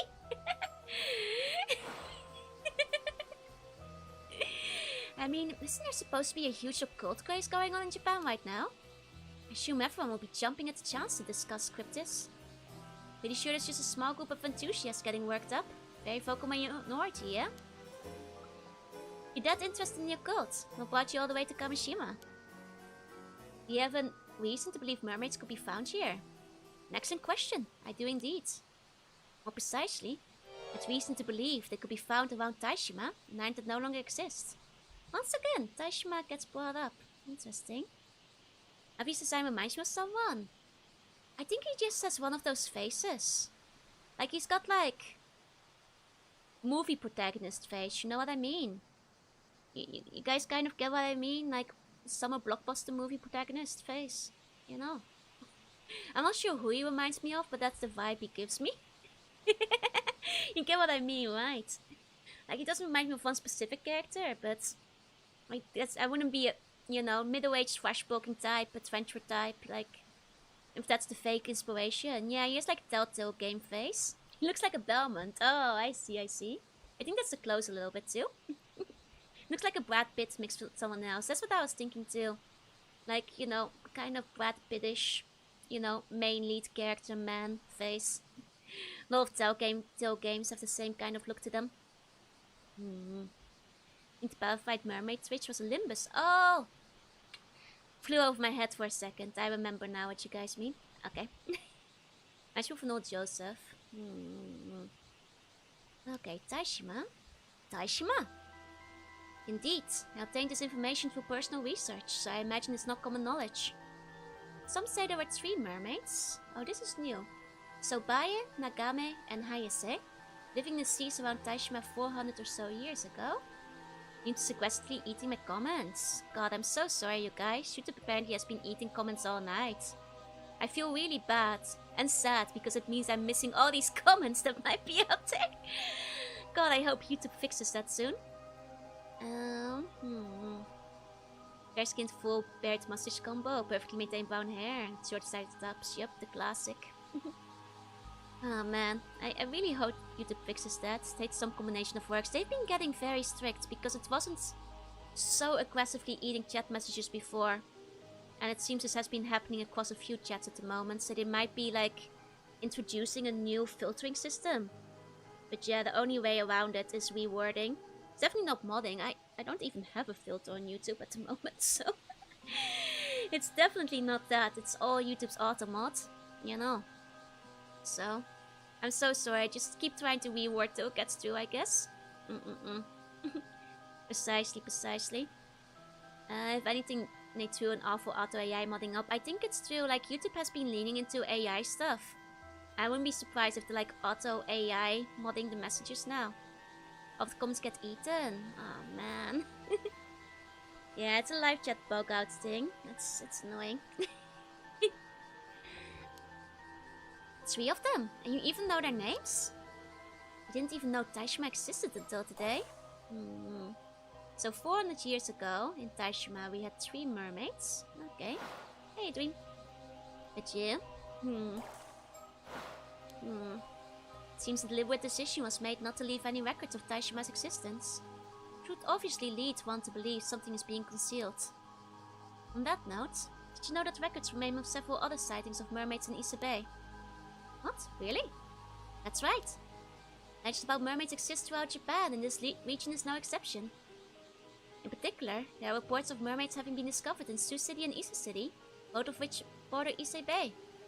Oh, I had no idea. I think I've heard of those before. The match that gets blocked in air and sand, but often when one is missing, it's just silently gone. I've jotted down some notes on these legends, so please take a look if you're interested. Okay, what's the story? Mermaid murder. Curses and such. I blame Twitch puns. You can't start blaming Twitch puns. You're just looking for a civil war. Okay, the Mermaids of Betsuho. According to the Kokon Shomonju, a collection of notable tales old and new, an anthology of spoken stories compiled in the 13th century, 3 mermaids were discovered caught in a fisherman's net in Betsuho in Ise province. Okay. Found out we sent their assassins to take them out. Okay, fine, have your little civil war. But I think YouTube's new like AI moderation is behind this. Mermaid murder, who's killing and who's the victim? Maybe both. There are total of 6 mermaid sightings mentioned in the Kagenki, the ancient annals of the Horyuji temple covering the latter half of the Kamakura period to the Nambokucho period. One of these entries describes a mermaid sighting in Futami, Ise province, one-day Futami town in Ise city. In the second year of the Embo era, the mermaid was subsequently named Enmeiju, a name composed of characters affiliated with long life. I see. Down with the puns. They've had it too good for too long. They can barely attack back. All the messages are getting eaten. This is an unfair battle. Then Anota Xiao Bikini. Although the exact time period is unclear, legend tells of a girl named Osato from Kusawa town in Ano town of the Age district, who became immortal after eating the flesh of a mermaid and went on to become Yao Bikini, a nun who lived 800 years. That is suspicious. Is Sato the Osato from the Yao Bikini? Because the O is often just added as a way to make it sound like more polite. Interesting. While this information is not recorded in any literature, according to Avi's research, 3 mermaids, Sobai, Nagame, and Hayase, purportedly lived on Taishima, an island said to have sunk 400 years ago. She would have changed their name more. I mean, nobody said they were smart. Maybe they're hiding in plain sight. There we go. Okay, well, interesting. Thanks, it's all very interesting. So, which type of mermaids are you looking for, Avi? Oh, it seems a lot of mermaid sightings around Ise Bay were fish mermaids. Fish mermaids? The mermaid sighted around Taishima were apparently the human mermaid sort. So stands to reason that any mermaids around here will be human mermaids as well. By human mermaids, you mean the sort that are closer to humans than fish, right? Indeed, the ones close to fish, meanwhile, are known as fish mermaids. That's what I call them anyway. Ah, so you made it up. They tried to do this a red herring last game. Surely they're not doing the same gimmick again. That's true, but if it was a red herring in the last game, then maybe it's a blue herring in this game. You know, Tata does have the too perfect trope vibe. I'm just saying, suspicious. I see. I don't know whether that makes it easier to understand or more complicated. In that case, mermaids whose flesh would make you immortal if you eat it would have to be fish mermaids then, right? Not a fine question. It is indeed difficult to imagine people eating the flesh of human mermaids. I personally believe that human mermaids have the power to bestow immortality on people. Oh yeah, memoration, it's Cyberbond 2077. You won't wish to touch buns, eh? Well, have fun. Simply kill and see if he gets back up to confirm it. Oh, you think he is immortal? Nah, Sato is the one I'm wondering about. My hair made me see from green. I'll allow it. I say in red that this is a blue herring. No, they can only say it in blue. To say it in red, we'd have to find a witch. Okay, so you'd have to eat a human mermaid to become immortal, huh? Oh, I wonder. How about another refresher on myth and legend? Are either of you familiar with a place called Ryugu? Yes, we did talk about it earlier. If you don't eat the mermaid for an 800-year life curse, you can get a true immortality blessing. That's what I'm getting, like maybe that the mermaids are able to bestow immortality on you. And that might not be to do with the eating instead. I tried making a rallying speech like 5 times and the AI won't ate it every time. Oh, I guess Civil War is cancelled. That's really sad though, eh? I'll go check my settings to see if there's anything I can change, but I fear that's the way YouTube is, probably not. So hopefully they cool it on the auto moderation. Ryugu? It's related to the Ryugu Palace that appears in the tale of Urashima Taro. See, I was wondering about that. Just so! Could well be considered inspiration for the Undersea Palace in that familiar fairy tale. Well, I was right. The Tale of Urashima Taro. I was talking about this earlier because Ryuko came up and we had the, Tamatobako. Or at least what I suspect might be the Tamatobako. Because there was the suspicious wooden box. Never get Civil War. I'm sorry, you guys. Go always does this, yeah. You'll have to propose the Civil War till Tuesday, I'm afraid. Sorry. Long, long ago, a youth by the name of Urashima Taro lived in a village by the sea. One day, upon rescuing a sea turtle that was being bullied on the beach, Taro was amazed when the turtle thanked him by inviting him to Ryuko Palace, the legendary undersea palace of the Dragon King, a token of gratitude for his kindness. 2 steps ahead of everything happening. I think that much like Cersei, I too am a nerd and a weeaboo, and my brain is like always going bzzz. Putting everything together. You know. But to be fair, isn't that the thrill of any detective novel? Like, isn't that the thrill to, like, be always 2 steps ahead? Like, you know, pick up on all the clues and, like, figure it out early. Like, that's, like, half the fun. It's like being able to figure things out before the characters do. You know. It's like, you know, any murder mystery, you want to solve it before the detective does, right? At least I do. It's why I like always talk to my thinking as well, so you guys could theorize with me. It's like a race, exactly. It's like a race to get there before the game characters do.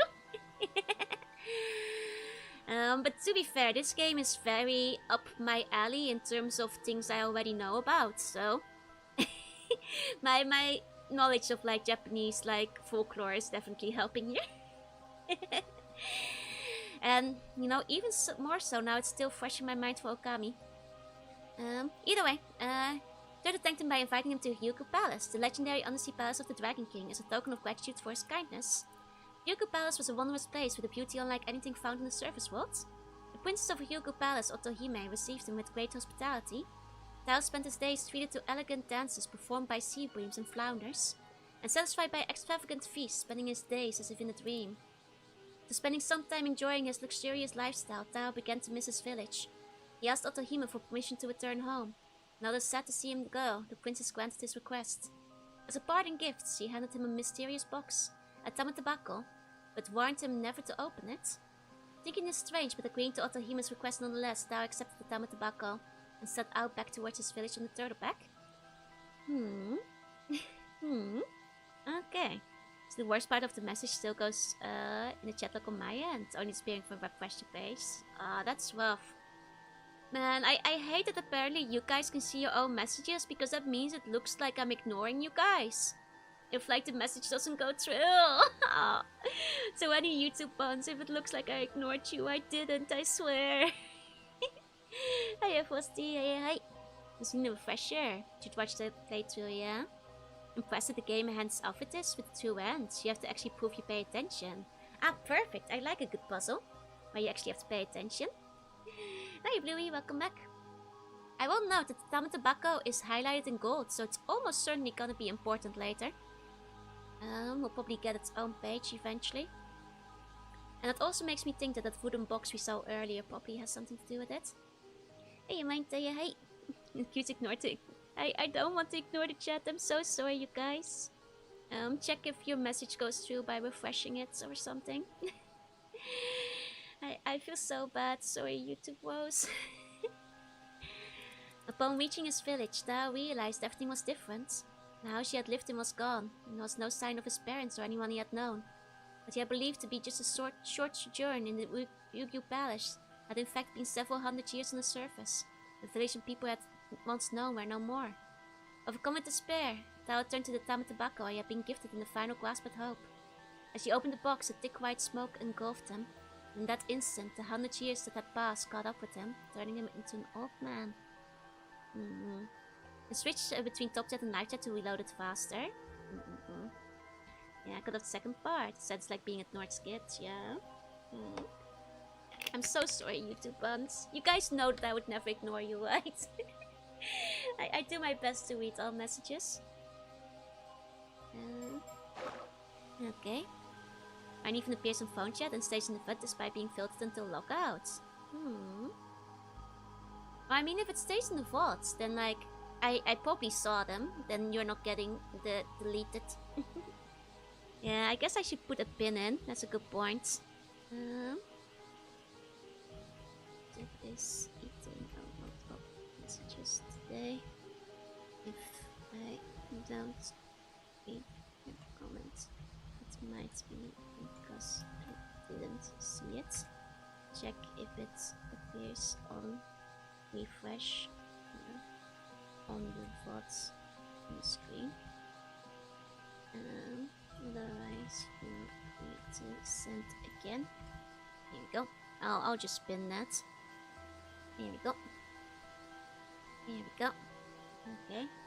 That's a good idea, Sneo. Good thinking, good thinking. How's fishing going? It's going well. Is there more to the story or something? Why did they betray the guy like that with the whole box? Mythology just is like that. I guess it might have actually, rather than betrayal, as they were trapping his age in there. And like, you know, allowing him to stay young despite the 100 years he stayed on the ocean. They probably should have told him about it though. The Ryu, dragon, surely refers to the god of the sea. It's not uncommon for deities associated with what to be serpentine in nature. Yeah, it's like Orpheus' story, but they should have probably told him. This would then make Ryugu the palace where the god of sea resides, the palace of the Dragon King.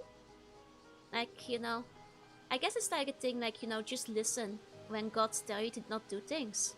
And don't question it, just start listening. I had no idea Ryugu Palace was based on something else. Ryugu is known for being home to the priestesses who attend the god of the sea. These women are collectively referred to as Otohime. Oh yeah, Princess Otohime appeared in the tale of Urashima Taro, didn't she? It's been doing this for like a week now. Oh dear, it might just be that like people haven't noticed it yet. I had noticed that like to a degree some messages had slowed down lately. I just thought people got busy. Oh dear, well, I hope I haven't missed too many messages then. I feel awful if that's the case, if people felt ignored. I guess I'll put like a message about it with my next announcement too then. Yeah, but she was described as the ruler of Ryugu Palace in the fairy tale, so she was actually a priestess. As a slight embellishment to make for a more interesting story, I assume. Hardly uncommon. There's also another interesting theory about the Otohime of Ryugu. It said that they were half fish, half human women in appearance. In other words, they were mermaids. That's true. We did actually see the palace in Okami, and they were half fish, half woman. Oh. That was the last streamer too, but that was just me and wasn't as bad. Okay, so it's been getting worse today, or recently at least. Got it. Maybe they're slowly rolling it out. Check us Gundam, thank you for the follow. Excellent username, by the way. But what's that I hear? You say? That's all well and good, but where's this Ryugu Palace anyway? Want to know? You're dying to know, aren't you? Very well then, take it away, Cersei. Yeah, right, as a matter of fact. Ryugu is said to be the exact same place as the Eternal World I mentioned earlier. Whoa, really? In other words, the sea around Ise, which is said to consist of the waves from the Eternal World, is in fact the location of Ryugu. And Ryugu is home to Otohime mermaids, right? That's right. What's more, as priestesses who live in land said to be an eternal paradise, wouldn't be odd if they had some sort of power to grant immortality to humans. Even in the tale of Urashima Taro, Princess Otohime displayed an ability to influence the physical age of others using the Tamatabako. Ah, the story has its basis in the ability of mermaids to influence human lifespans. The power of hers makes a lot more sense, don't you think? True. The viewers resolution to the Twitch who's just ignoring our messages? No, I feel bad! Well, if you guys are happy to use the other platform, you're more than welcome, but I know some people can't use Twitch, so... I'll see if I can fix it, or if there's like settings I can mess with, in terms of like moderation, because I'm guessing this is auto moderation or something. I see, so that's why I think human mermaids are able to grant immortality even without eating their flesh. Oh haha, you see, intriguing is it not? But how would you even get to Ryugu? Aha, what creature was responsible for bringing Urashima Taro to Ryugu in the eponymous tale? That's right, a turtle! Rakame. And what's the name of the island we're currently standing on? Oh, Kamishima! Ah, it's all coming together! Hey, goodness, I hadn't actually made the Kame connection to the tale of Urashima Taro yet, actually. Oh, I see. Well, that tale Kami norm would come into use, right? Which is the last resort. It's funny to chat as #1 Johanna fan. Fair. And there you have the reason for our visit. So you believe there might be some clue as to how to get to Ryugu hidden on Kamishima? Could Kamishima really have some sort of link to Ryugu? Well, we're on the turtle. Gotta save something being bullied, yeah. I mean, if we're on the turtle, maybe we have to save the island. Gotta save the turtle, right? It's all coming together. See the moving back at least to this chatting till it's resolved. Understandable. Need to spread a bit extra to YouTube Premium. I do really appreciate that, thank you. The Tales of Ryugu, the abode of the god of the sea, exists in every area of Japan. Posited by some theories to be the eternal world of legends, it is said to be a perpetual paradise connected to this world via the seabed that bestows everlasting youth and a natural longevity to those who live there. Some tales also equate Ryugu with the underworld, the place where the dead journey after their death. Don't we have to prove we're worthy? I guess that's true, probably. Tale of Urashima Taro about a youth who was invited to the seafloor palace of Ryugu as thanks for rescuing a turtle led to Ryugu's name becoming widely known throughout the country. In the story, a princess called Otohime serves as a ruler of Ryugu's palace. Otohime originally referred to the priestess as serving the god of the sea, who presided over Ryugu. By the way, Yusa. Yes? You said your name was Yusa Minakuchi, correct? Yes, that's right. Are you familiar with an individual by the name of Mare Minakuchi? Huh? Mare Minakuchi was my mom. She passed away in an accident 5 years ago. I apologize for the indiscretion. My condolences. 5 years ago, huh? You wouldn't happen to have inherited anything from your mother, would you? No, but what do you mean? Why do you know about my mom? Did you have some sort of connection to mermaids? Well, this is more related to my personal research, I can't say for sure. Please tell me. I'm also looking for mermaids. If you know anything, I have to know. Well now, you've certainly grown lively all of a sudden. Let's calm down a bit, huh? Regrettably, the only lead I have is a rumor that suggests some connection between mermaids and Mare Minakuchi. A rumor? From where? Oh, you want to know? I suppose you would, wouldn't you? That's literally our mom, yeah. We don't know of the curse yet, I think, yeah. Why do you know my mom? Are you my dad? No, our dad died in the accident, right? Very well, I'll tell you. I heard it from a descendant of the islanders who used to call Taishima home. I mean, in that case, from Somakawa, I guess. Because a foreigner was seen taking Somakawa out to sea, right? And if Somakawa was the Minakuchi family name, then that's maybe who he heard it from. What? Because we know the Somakawa's descended from Taishima. So someone survived the disaster that sunk Taishima and their descendants are still around today. Long story, yes. Isn't it all fascinating? This particular individual was also the one who told me about the 3 mermaids who were said to have lived on Taishima. I see. By the by, if you're also seeking mermaids, you must have some information of your own, yes? Sure, this one-sided exchange of knowledge will wound your good conscience. Allow me to remedy that by accepting any information you have. Did Avi kill Somakawa? That's the thing, right? Because in that case, Avi would be the one who's last seen with Somakawa before she dies. But at least right now, he doesn't seem like a bad guy. I wonder if somebody else finds them and kills her. Avi also doesn't seem like somebody who has magic powers.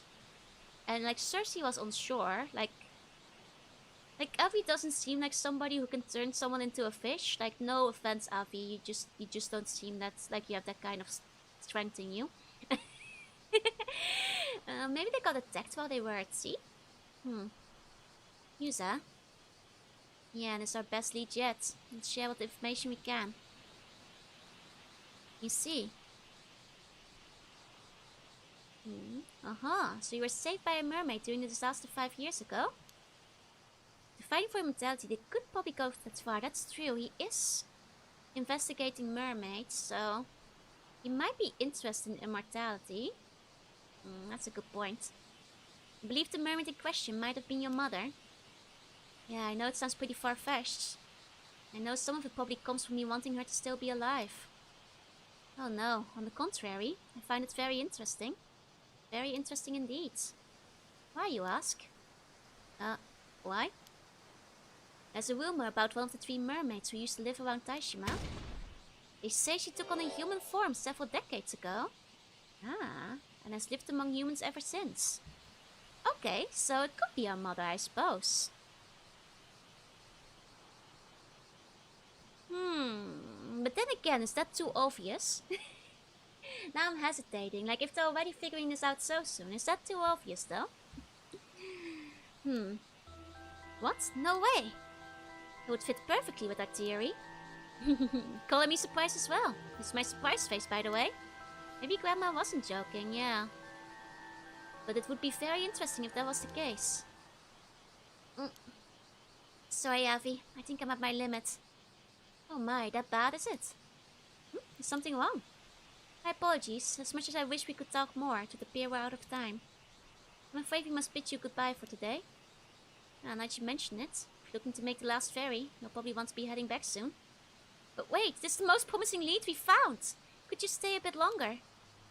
Believe me, I'd love to continue our chat too, but Lady Ladies has been feeling under the weather ever since arriving here, you see? Yeah, it kind of feels like they're signaling Mama being a mermaid a bit too hard. You know. Yeah, taking human first and getting kids fish curse is also brutal, right? I don't know. Feels too obvious. Oh, I'm sorry to hear that. I'm not going to get another nosebleed. You're feeling that bad. Maybe you should stay for the night after all. I've 1 hour of thought time remaining.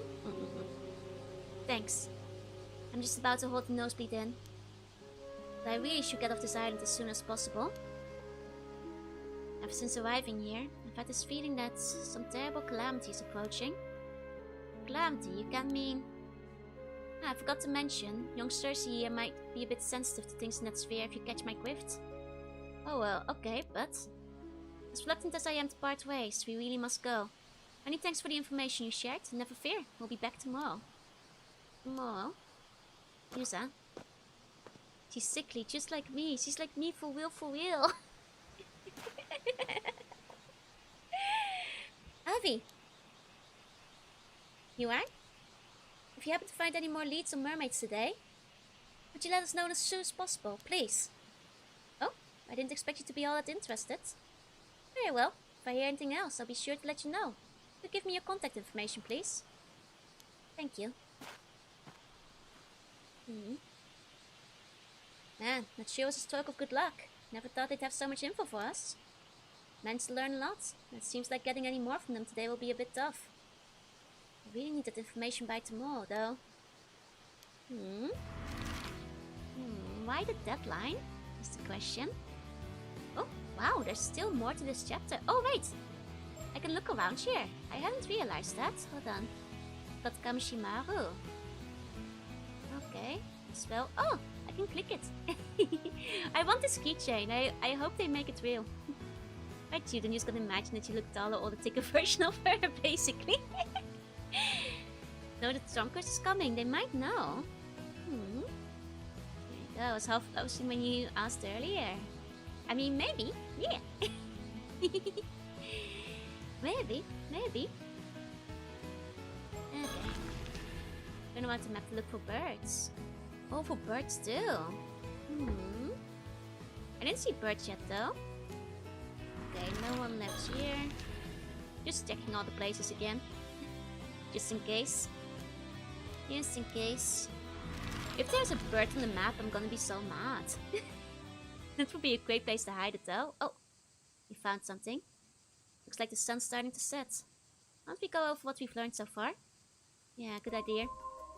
First we learned that my mom was considered cursed by some of the islanders. Yeah. He said she was descended from the person who originally called forth the curse of the raging waves or something like that. Are there forever missable birds? I don't think so. The first game didn't have any you could miss.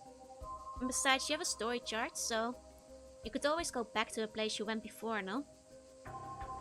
I don't think so. You just have to replay the chapter, I think. Because he thinks the curse is about to break out again. Mr. Wakamura is currently trying to find a way to stop it. Not everyone on the island believes in it, though.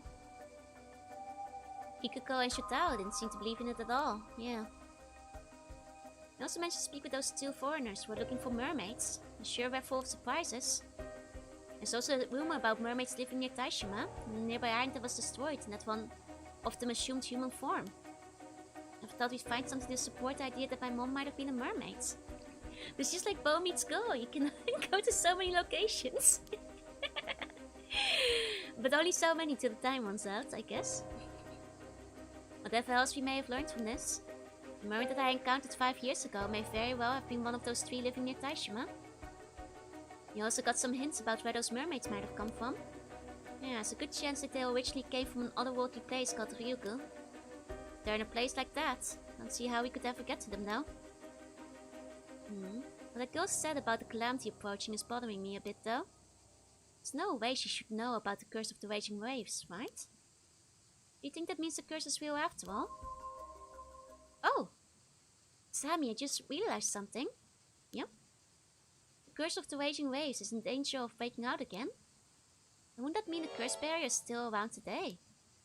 Oh damn, you're right! Your mom is, well, not with us anymore. So Wakamura seems to think I wasn't the direct cause of the curse reappearing too. Yeah, he'd probably be coming down on you even harder if he thought you were. So the person responsible would be someone who wasn't here 5 years ago, but is here now. Well, assume the curse is real anyway. Yeah. Still, I really do wonder if my mom had some sort of link with mermaids. I hope whatever Gran has to tell us sheds some light on things. Yeah, you mean what she's planning to tell us at the bay tonight, yeah? What's wrong? There's a bunch of noise coming from Churro Street. I think I heard screaming. Uh-oh. You guys, I think the murders are starting. Oh dear. I mean, to be fair, we haven't done much else differently, so... I didn't expect we were gonna be preventing any murders yet. All we did is, like, you know, did differently is talk about the hole at the beginning, so... I figured that wouldn't be enough to stop it. Let's go!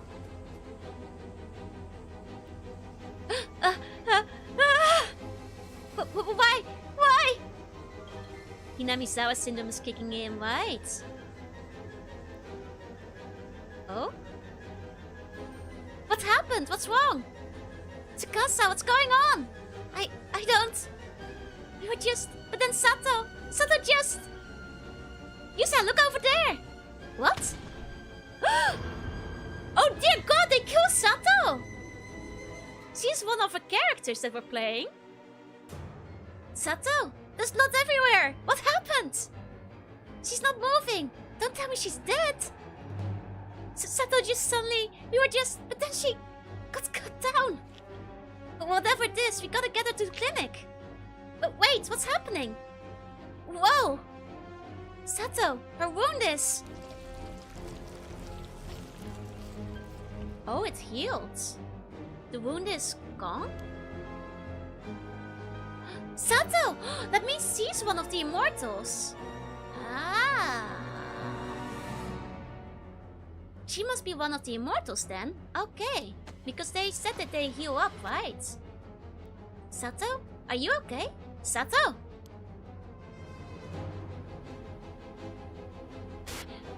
Oh. Oh. Oh, I told you guys! Oh, Sato! Oh, it's okay, game. I figured that out. I got it. But what color is the thing?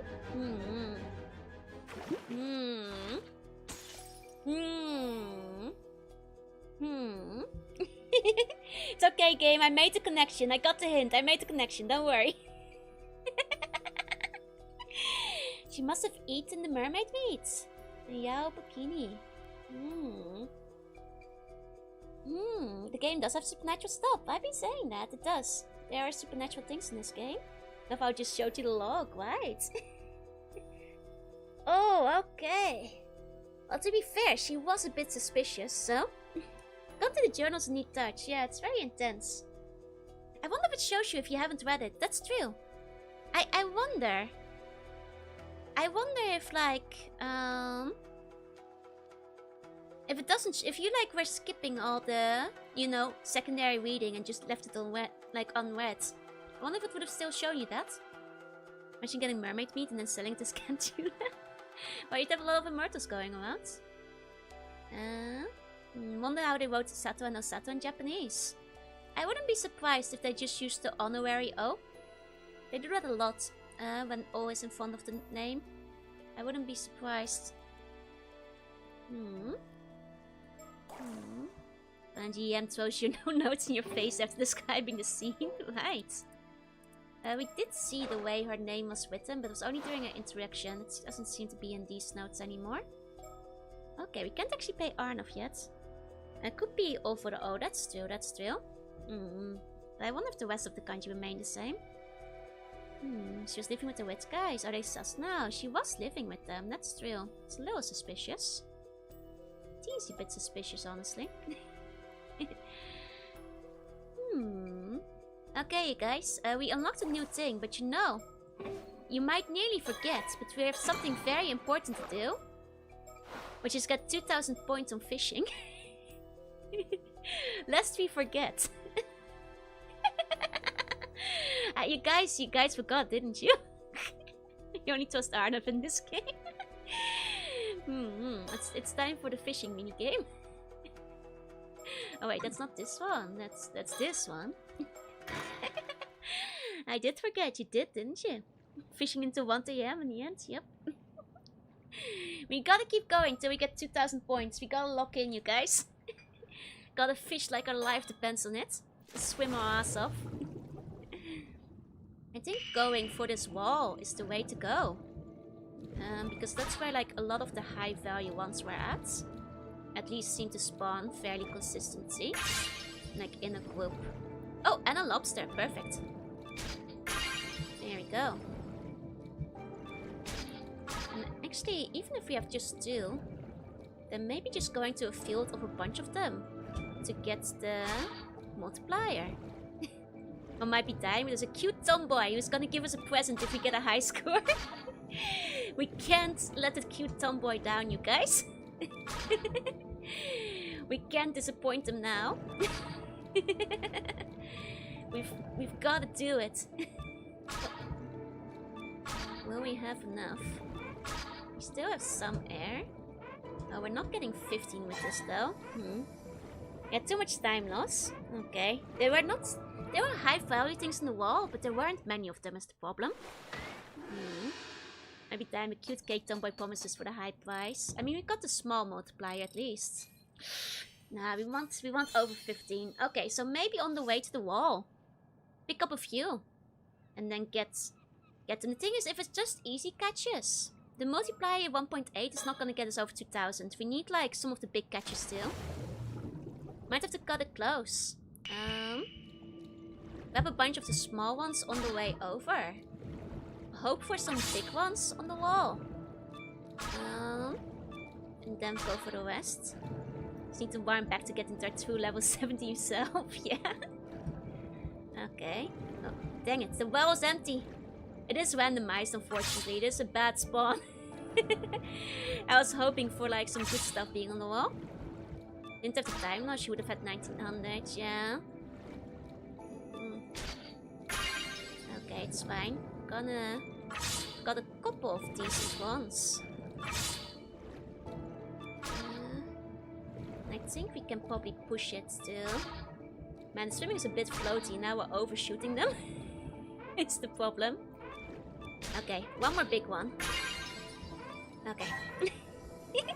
Resto seems to spawn on the walks. That's what I'm thinking. The best stuff seems to be on the walls. But it is further to get out the walls, is the problem. I guess maybe I should scan for the big zones a bit more. Oh, we got to 15. But we're still short, see? Even if we get a bunch of small ones, we do really need at least 3 or 4 of the good stuff. What happens if you run out of air? Game over. Dive failed. You die. Our training is working against us. Okay, so let's scout for... Yeah, we need at least 4 big ones, is the thing. Okay. It seems that most of them are on this side right now. Okay, you should count the small ones. Once you get like 7, stop grabbing them. Yeah. Good point. Okay, 3, 4, 5, 6, 7. We still haven't found any of the good ones though. It doesn't seem like they're on the wall today. Dang it, bad spawn. One lobster near the really busy areas and it should be easy. That's the thing, that's the thing. We had a good spawn earlier, but we didn't catch enough on the way over. We need more of the big ones. That's the thing. Sometimes the lobsters are over here. This is a good one. I think we're still lacking enough good ones for 2000 right now. That's the problem. Yeah, you lose a bunch of air for catching stuff. Honestly, we actually have more time to look around than you think, because most of the air goes to swimming and catching. So we technically have time to be stationary and look. Like, more time than you think to be stationary and look. You know what I mean? Okay. Let's see. Okay, there seems to be a lot of them over there this time. Okay, so this definitely seems the direction to go. Pick a few up on the way. 1, 2, 3, 4, 5. Okay, looks like if you don't move, you basically lose no air, yeah? Lobster got me very close. We might just want to get lucky with the lobster again. Like, if we just had a few more next to the lobster, we would have made it. Let's see. Lots of medium ones this time. But not a lot of good ones. Is the problem. I think just a bunch of mediums won't get us up there. Oh, but we've got a couple of good ones now. I'm gonna cut a bit closer just to get an extra. There we go. Let's see. We got a decent amount of them. The 2 small hit ones are even worth for the extra air loss. That's a good point. But they have like a not bad amount of points. I think that's worth it. Oh! Got it! Just barely put it over the edge. Nice, nice. See, those mediums are worth it. Ignore the small ones. No, we want the small ones for the bonus. I just want to know, but Jorunna C4 is free. Go skip driving 3 times a week and have 74 euros. Okay, we got them.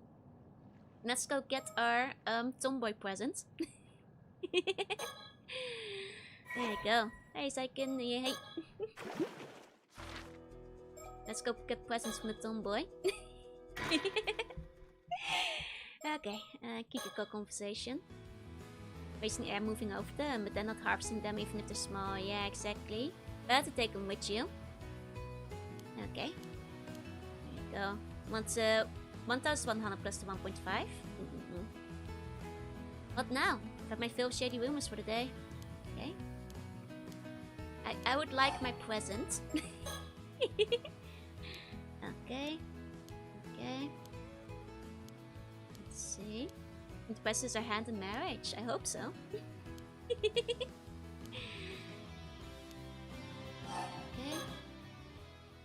There we go. Here we go. Okay. Just gonna say it. Managed to get over 2,000 points. Here we go. Oh, isn't that great, Yusa? What's your highest score today again? Let's see. I think it was 2006 points. Oh, wow. You really did it. I sure did. That's amazing, Yusa. Guess you've earned yourself a prize. Here you go. A rare bird sticker I found while diving the other day. Aha! Bird sticker it is? Oh yeah. New bird for us. There we go. Albatross boss. I'll see you with another reward here. Then we're going back to diving. You lucky dog. Didn't think you'd get a new broken bird sticker so soon. Looks like a rare one too. Oh, really? Nice. Okay, so I'm a little bit curious. If we go back into the chapter,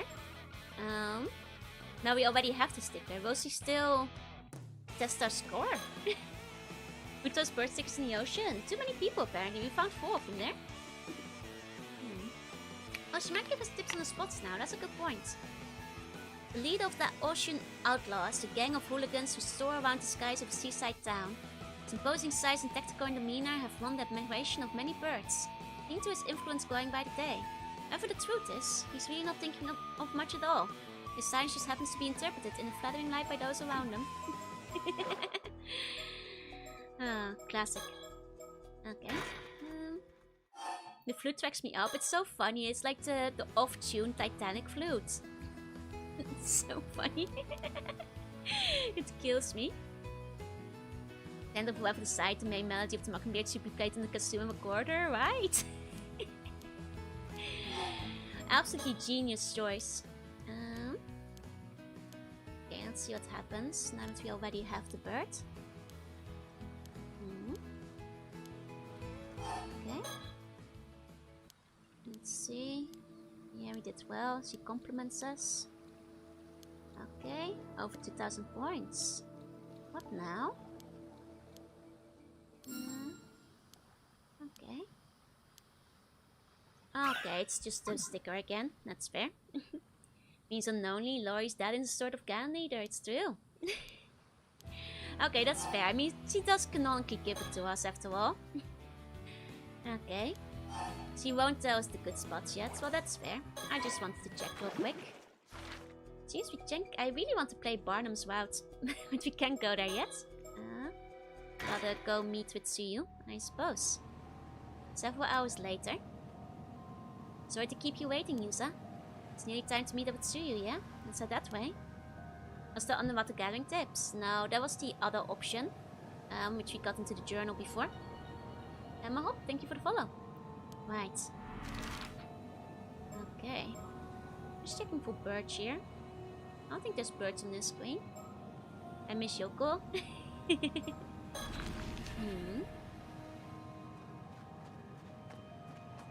The whole island was in an uproar after that. Didn't even get to ask Sato what happened. Yeah, apparently she shut herself up in a room at the Wakamoors and hasn't come out since. Going past midnight, just a little bit. just not one more chapter. What the hell was that though? How'd she even get hurt like that in the first place? Some of the islands were kicking up a real fuss, saying that Sato isn't human.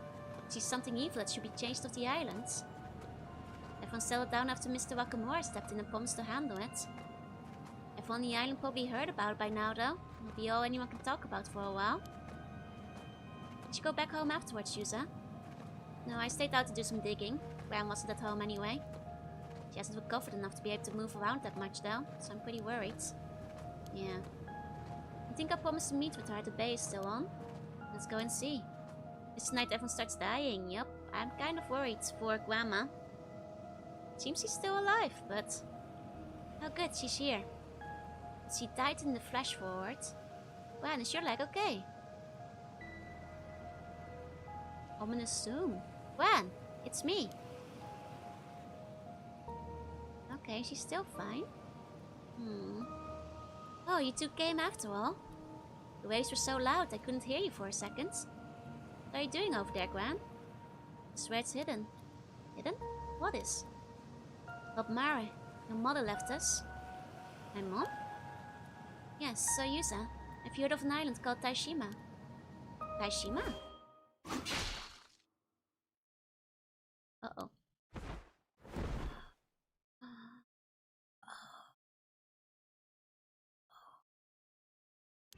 Huh? Gran? Okay. So it's the ghost of the Heike who is going around cutting people. The same one that's been cutting up the people every 10 years in the bay where they had the bones. The samurai, the Heike ghosts, oh dear. But somebody's using it, isn't it? Gran? Gran? See you, what's wrong? She's hurt bad. We have to stop the bleeding. Ah! What are you two doing over there? Kikako, this isn't what she just suddenly...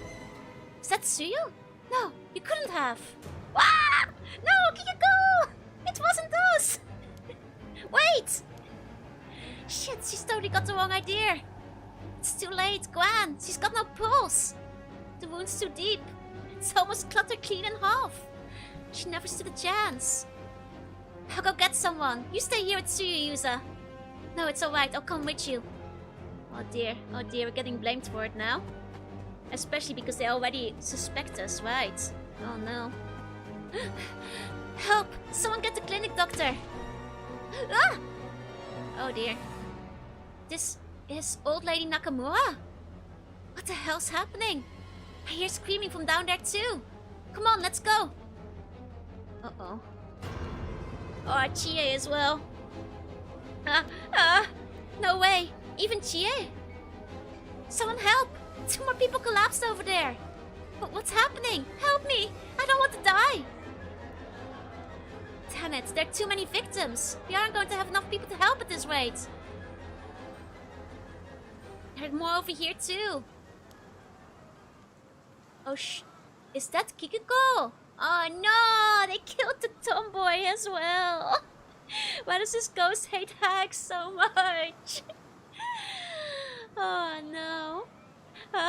What the hell is happening? Is that Kikako? It got her too? Someone tell me what's going on. What's with these guys just appearing out of nowhere? This isn't right. There's no way this is normal. It's the virus. Oh, so really a curse. Oh no. Those affected by the phenomenon died instantly. I'm a hag too. What has happened to me? Man, if I wrote the game, Kikako would have caught the blade between her hands and she'd have been totally awesome. Oh dear, she spared the kind of Philse and just go around killing everyone. It's possible. Got mad at the name being hard to pronounce. It's just Kikako. The strange calamity that had suddenly descended on Kamishima plunged the island into a panic. With no knowledge of the cause or reason, there was nothing that could be done to prevent it, and the massacre continued unabated for a time. The survivors were seized with fear. Some ran to escape. Some simply broke down. Some flew into a wild rage. A frenzied chaos swept over the island. A short while later... Oh man. Maybe he's trying to find the mermaids who can't distinguish him. That's true. Maybe he's just cutting down everybody to see who revives as an immortal. Like Sato. At least we were able to meet up with Tsukasa. What the hell's going on? The whole island is in an uproar. Everyone's so panicked we couldn't find anyone who could talk straight. Who could blame them? No one knows who will be affected next. It's probably best to hide here until things settle down. You okay, Tsukasa? No. I have no idea whether my ma's safe or not. I wasn't able to find Sato either. I'm so worried about her. Old man Wakamura said he'd handle things, so I hope she managed to make it back home at least. Hey, do you think Sato's wounds healing up like that has anything to do with what just happened? You've held up prying into Sato's past up to now. It did seem like she was being cut down by the samurai too. But maybe that won't fly anymore. Come to think of it, didn't this whole curse of the raging waves mess start when Sato came to Kamishima? Oh dear. Don't say that! This isn't Sato's fault, she's just a normal girl. I won't let anyone say anything bad about her, not even you, Azami. I'm sorry, Tsukasa, I didn't mean anything by it. I wasn't thinking straight. I mean, I never thought something like this was really possible either. Huh? Something like what? You have some idea what could have caused this? Well, a little while ago, when we were at Old Man Wakamura's place, some guy phoned and threatened to kill all the women in Kamishima with a curse. Oh. Oh. Okay, so who was phone? I suppose is the question. There was a phone threat murder in the first game too. Hi, Spoopy. Hey. She loves TV. She's normal. Yeah. Have you considered you want to kiss Sato? Maybe. He might be trying to find the hidden mermaid, yeah. Shock sound is a gunshot. I always expect someone to fall over with a bullet hole in them. Gotta go sleep. Hope that mermaid ain't cursing. Bye-bye. Sleep tight and sleep funny dreams. Okay. So a guy phoned and tried to kill all the women on Kamishima, huh? Well, it seems he's doing a good job at it. Not a curse? Who was it? What did they want? I don't really know. He said something about no mercy, just punishments for anyone who defies him. It's really creepy. What the hell? All those people had to die just because some guy didn't get what he wanted. Homan Wakamura said he'd do something to stop the Raging Waves curse. Things just got worse instead. Sammy, calm down. It's no use getting mad at me. You're right, sorry Tsukasa. Guess I got a bit heated. Even so. Means those gashes were deliberately caused by someone using a curse, right? So they're the ones responsible for all this. Right, even if the massacre was caused by something supernatural, someone made it happen. About that, something's been bugging me about this whole thing. What do you mean? Didn't seem like the victims were being targeted at random somehow. Oh, well, all women for a start. So I was trying to think of a common point that would tie them all together. Maybe being ama divers? There's a lot of them on the islands. Tomboy's dead. How would he learn about the secret fishing spot? We'll never know. Unless we can go back into the past again. 69 is to get the number of the caller. I see. That's our Tsukasa, sharp as ever. So what were you thinking? Could they have been targeted because they were ama divers? Yeah, I was thinking the same thing. I mean, I guess it goes to follow when like 90% of the population is ama divers here, but it's a big part of the plot after all. How'd you mention it? Weren't all the victims we saw on the way here ama divers? I guess most of the women in Kamishima have at least some ama diving experience. Me cutting down 20 buns to get Pokopia Ditto merch. Nah, I hope you guys aren't even ordering Pokopia. Ah, but they went after Sato first, right? That wouldn't fit. That's true, Sato isn't an ama diver. Oh, you're right. Sato isn't an ama diver. I forgot about that for a second. Hey SK, thank you for the follow. I was pretty worried Yusa and I might be targeted as well, but I guess we can breathe a bit easier now. Yeah, Tsukasa is, and so is Yusa. We still don't know what the conditions are though. None of us are out of the woods yet. Wait, the victims were only women. Ah, could the killer have been using this to find the targets? That would mean the culprit is... What's up, Yusa? You figured something out? Oh. Hey guys, remember in the preview when it said, Yusa, your head? I think I figured out what happened. Guys, I think I figured out what happened to Yusa in the preview. Oh dear. I think he got... Yeah, he got decapitated, didn't he? Huh. I need to lose your head over it. Oh dear. What? Oh, that was his POV falling to the ground. Creepy. No fish head, no. I didn't. He has a good head on his shoulders. Well, not anymore. He should have quit when he was ahead. Yusa! Your head! It's... No! Oh yeah, and there's our fish invading as our head lies on the ground. Ah, creepy camera angle. Well done in your efforts thus far. You have now borne witness to the details of the tragedy that befell Kamishima. However, please do not be discouraged. This too is necessary knowledge for your journey. The situation you find yourself in is a complex indeed, a veritable maelstrom of events. I'm sure you will be able to overcome this trial and accomplish your true objective. For now, we will turn to a story chart where you may proceed through the different routes. I wish you the best of luck on your journey. You know, I think I might have figured it out. But I won't say it yet, but I think I might actually have figured out what connects them. But I don't like it because it might might implicate somebody I don't want to be implicated. You just forgot the boss's attack pad and didn't level constitution, yeah. I love Kira, thank you for the follow. Maybe the keychains. I'm thinking the mirrors. Because Yusa very specifically got a mirror as well. And I think so did Sato. Actually, I don't know if Sato got one. But we know Yusa got one. And gained the fortune to most bad thanks to not the good end. Yep. How the samurai and the storm related? They're separate curses. I think they're two different curses, yeah. Though the samurai might be one of the spirits of the raiders. That's what I think, yeah. I was using the Heiki ghost as looking for mermaids and killing people to reduce the number of people possible. That might be mermaids. I think that's what I'm thinking. I think the Heiki ghost might be searching for who's the mermaid. And seeing who doesn't die, maybe. Yeah, I remember there's a keychain. Yeah, I'm thinking maybe the mirror. Was Colonel Mustard in the library with a candlestick? Oh, that's unfortunate because Kikuko was the one handing those out. But then again, she might just be getting used. Because the guy making the threatening phone call was a guy you were talking about, so... Now his name still looks like a word puzzle, right? Here's being engaged in the spirit world and such is common. It's true, it's true. We can peek at one more chapter. I just think that I want to see more of Cersei and Arnov now and Avi. Now we finally, you know, unlocked their route.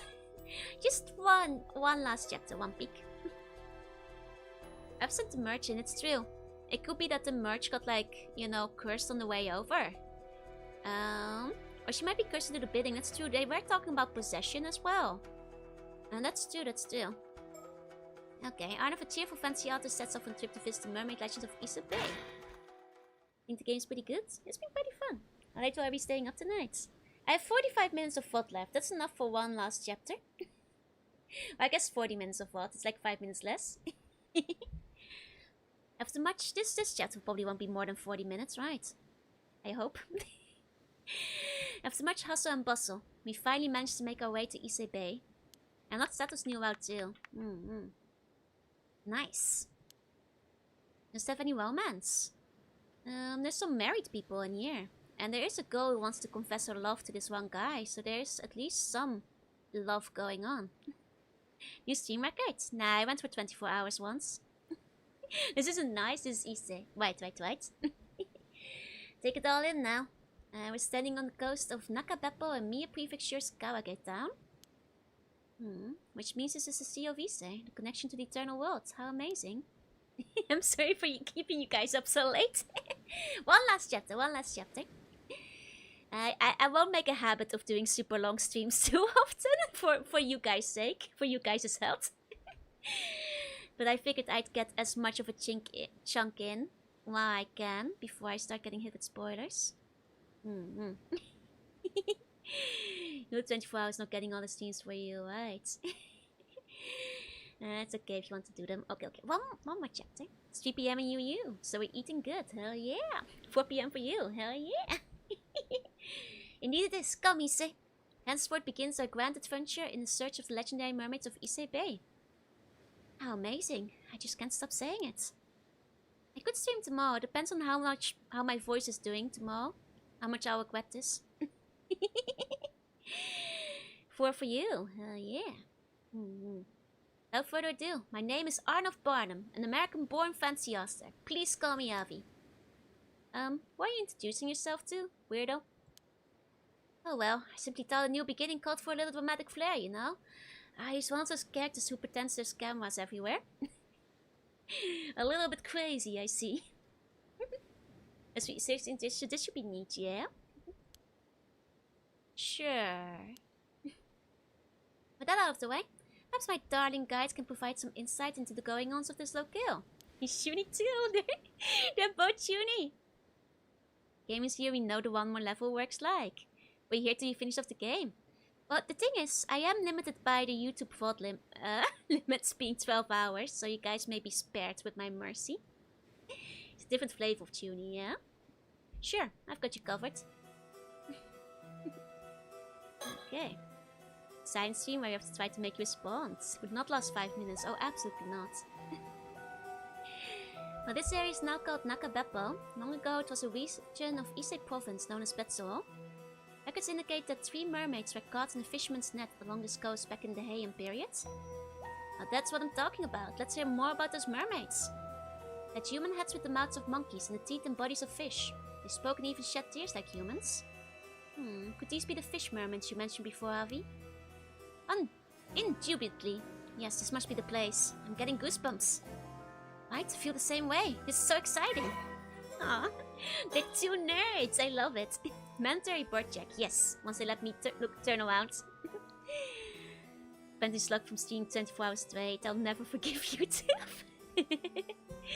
Betso is the old name for the area now known as Nakabeppo, Kawage Town in the Agate district, so named during the events of the story, has since been merged with Sioux City of Mie Prefecture. Said to have been the territory of Taira no Kiyomoi's father, Taira no Tadamoi, the area has a deep connection to the Issei Heike, the Heike again.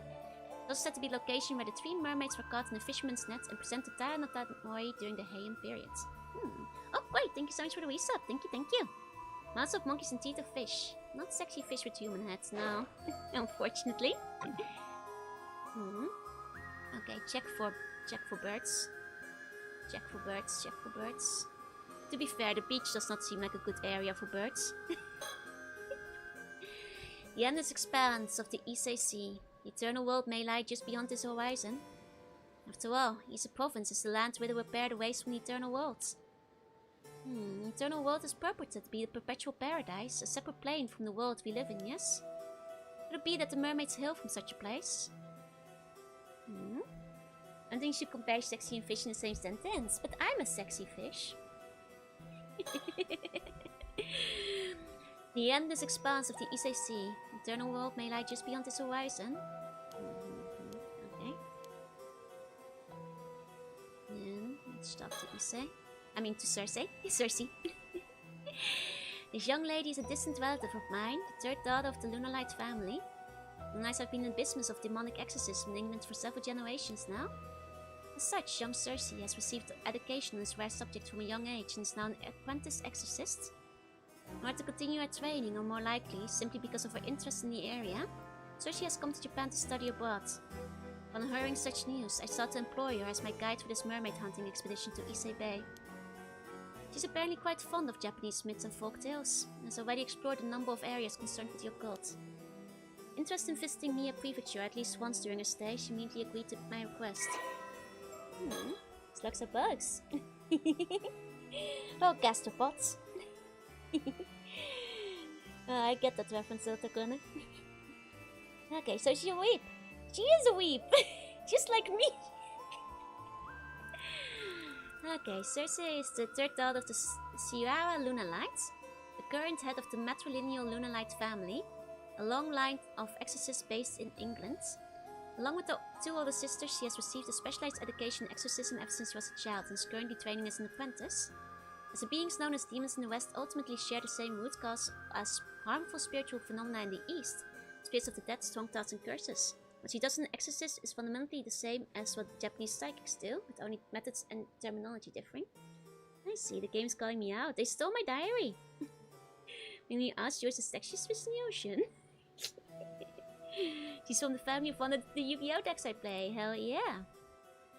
They find one of my USB sticks of Junie stories. I think so. Okay, so we've got guardian spirits. The ability to call upon the numerous guardian spirits of the Lunarlight family and invoke their powers to exercise spirits and negate certain psychic damages. Shikigami. The ability to turn a piece of paper with an individual's name written on it into a butterfly, which will turn to the individual in question. Although she does not have to be the one who wrote the name, it must be Cersei who cast the spell on the paper. Okay, so the papers can find somebody. Guardian spirits is just to exercise things. Okay. Dowsing. The ability to use a pendulum to search for a target based on what the user can sense of their spiritual power. The effective distance of the spell depends on the strength of the target's spiritual power. I see.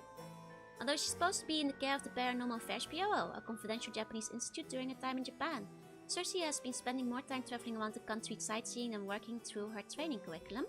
The supervisor in charge of her training has all but given up on trying to manage her as a result. Resolving to keep an eye on her but otherwise not interfere, as such she's afforded a relatively high level of freedom. They cannot control her.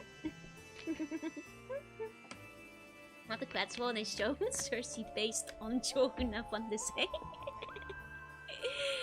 Cersei is an ardent fan of Mio Kyozuzu, a girl with potent spirit sense and her senior in the industry in Japan. Ah, call back to the first game.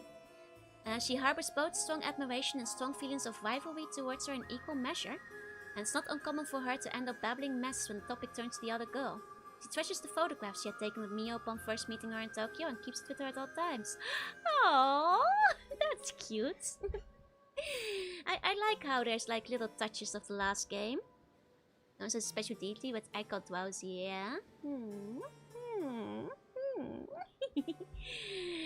Keeps it on with her at all times. It reminds me of like that one comic. The rifle picture photo on the Pillock comic, you know. You guys remember? It's like my nemesis. Like my the comic. Do you guys know what I mean? Credits roll, every position is just art. I'm trying to remember it. It's God, I see a parody of it, but I don't see the official one. Rival comic. Where it's like... God, what is it again? Well, I found a parody of it, though it's not the original version. I know the original version is something else, but this is like a Fire Emblem one. But it's this comic I'm talking about, just not the redraw. You know, scary picture of my rival to me always fill me with vengeance. Yeah, it makes sense. I should take it to my bathroom and sleep with it on the other pillow by my face.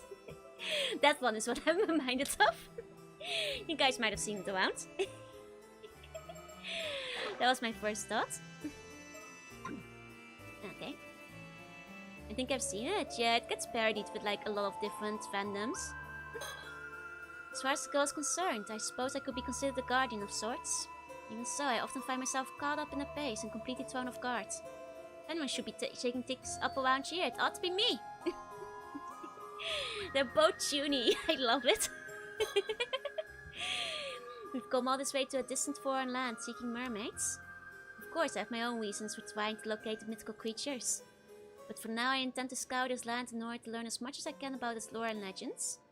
Now, it occurs to me that I never actually explained the particulars of my Issa Bay mermaid excursion to the girl. No matter, it's nothing of consequence really, so I'll just introduce my reasons a bit at a time. Missions from Harker Vagrant. That's the one I was thinking of. Nickname Avi, a fancy author and occult journalist whose books are published in both America and England, but don't sell well. Notable works include The Fiend of Ringgit and The Solar Crow, Hermod's Tales, and the Bon Appetit the Phantom Gourmand series. I think I understand why they don't sell well. He needs to think of some better titles. Sorry, Avi.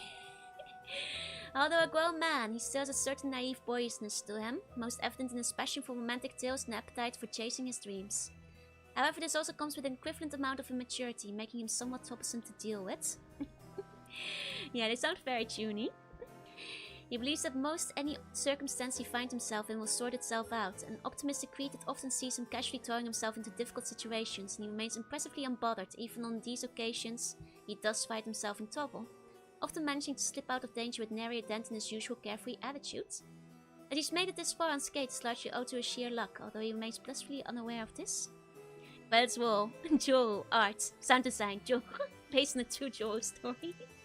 Your navy is quite similar to my navy outfit as well. Why the jacket? He's currently in Japan seeking mermaid flesh, which is believed to grant immortality. The reason is simple, a fascination with the occult, a pursuit he feels is worthy of devoting his entire life to. Indeed, he is primarily driven by his pursuit of romantic ideals. If he finds something suitably inspiring, he will readily risk his life for it, and is willing to change his views just as quickly for the same. No, the Phantom Gourmand sounds pretty cool. I mean, to be fair, that's the best out of the series. Like, I could see that being a good light novel. But he's ahead of his time in that aspect. It's still the 80s. Okay. So he just likes to chase, like, adventure, I guess, and occult things. Avi's interest in occult was born when he discovered his great-grandmother's vast collection of mysterious occult artifacts in the storage of his family home in America. Among them was a mermaid mummy, which yielded a mysterious map when taken apart.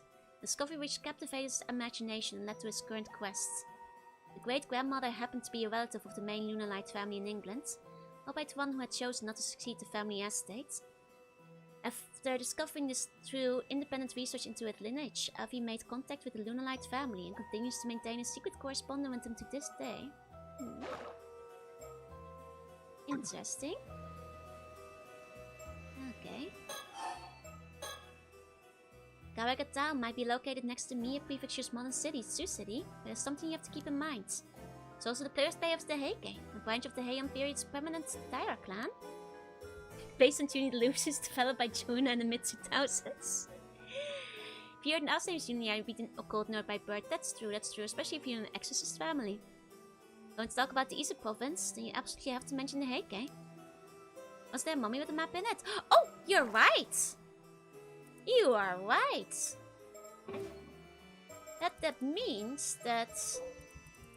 Hey, there was! Well remembered! Yeah, the mermaid mummy, which yielded a mysterious map.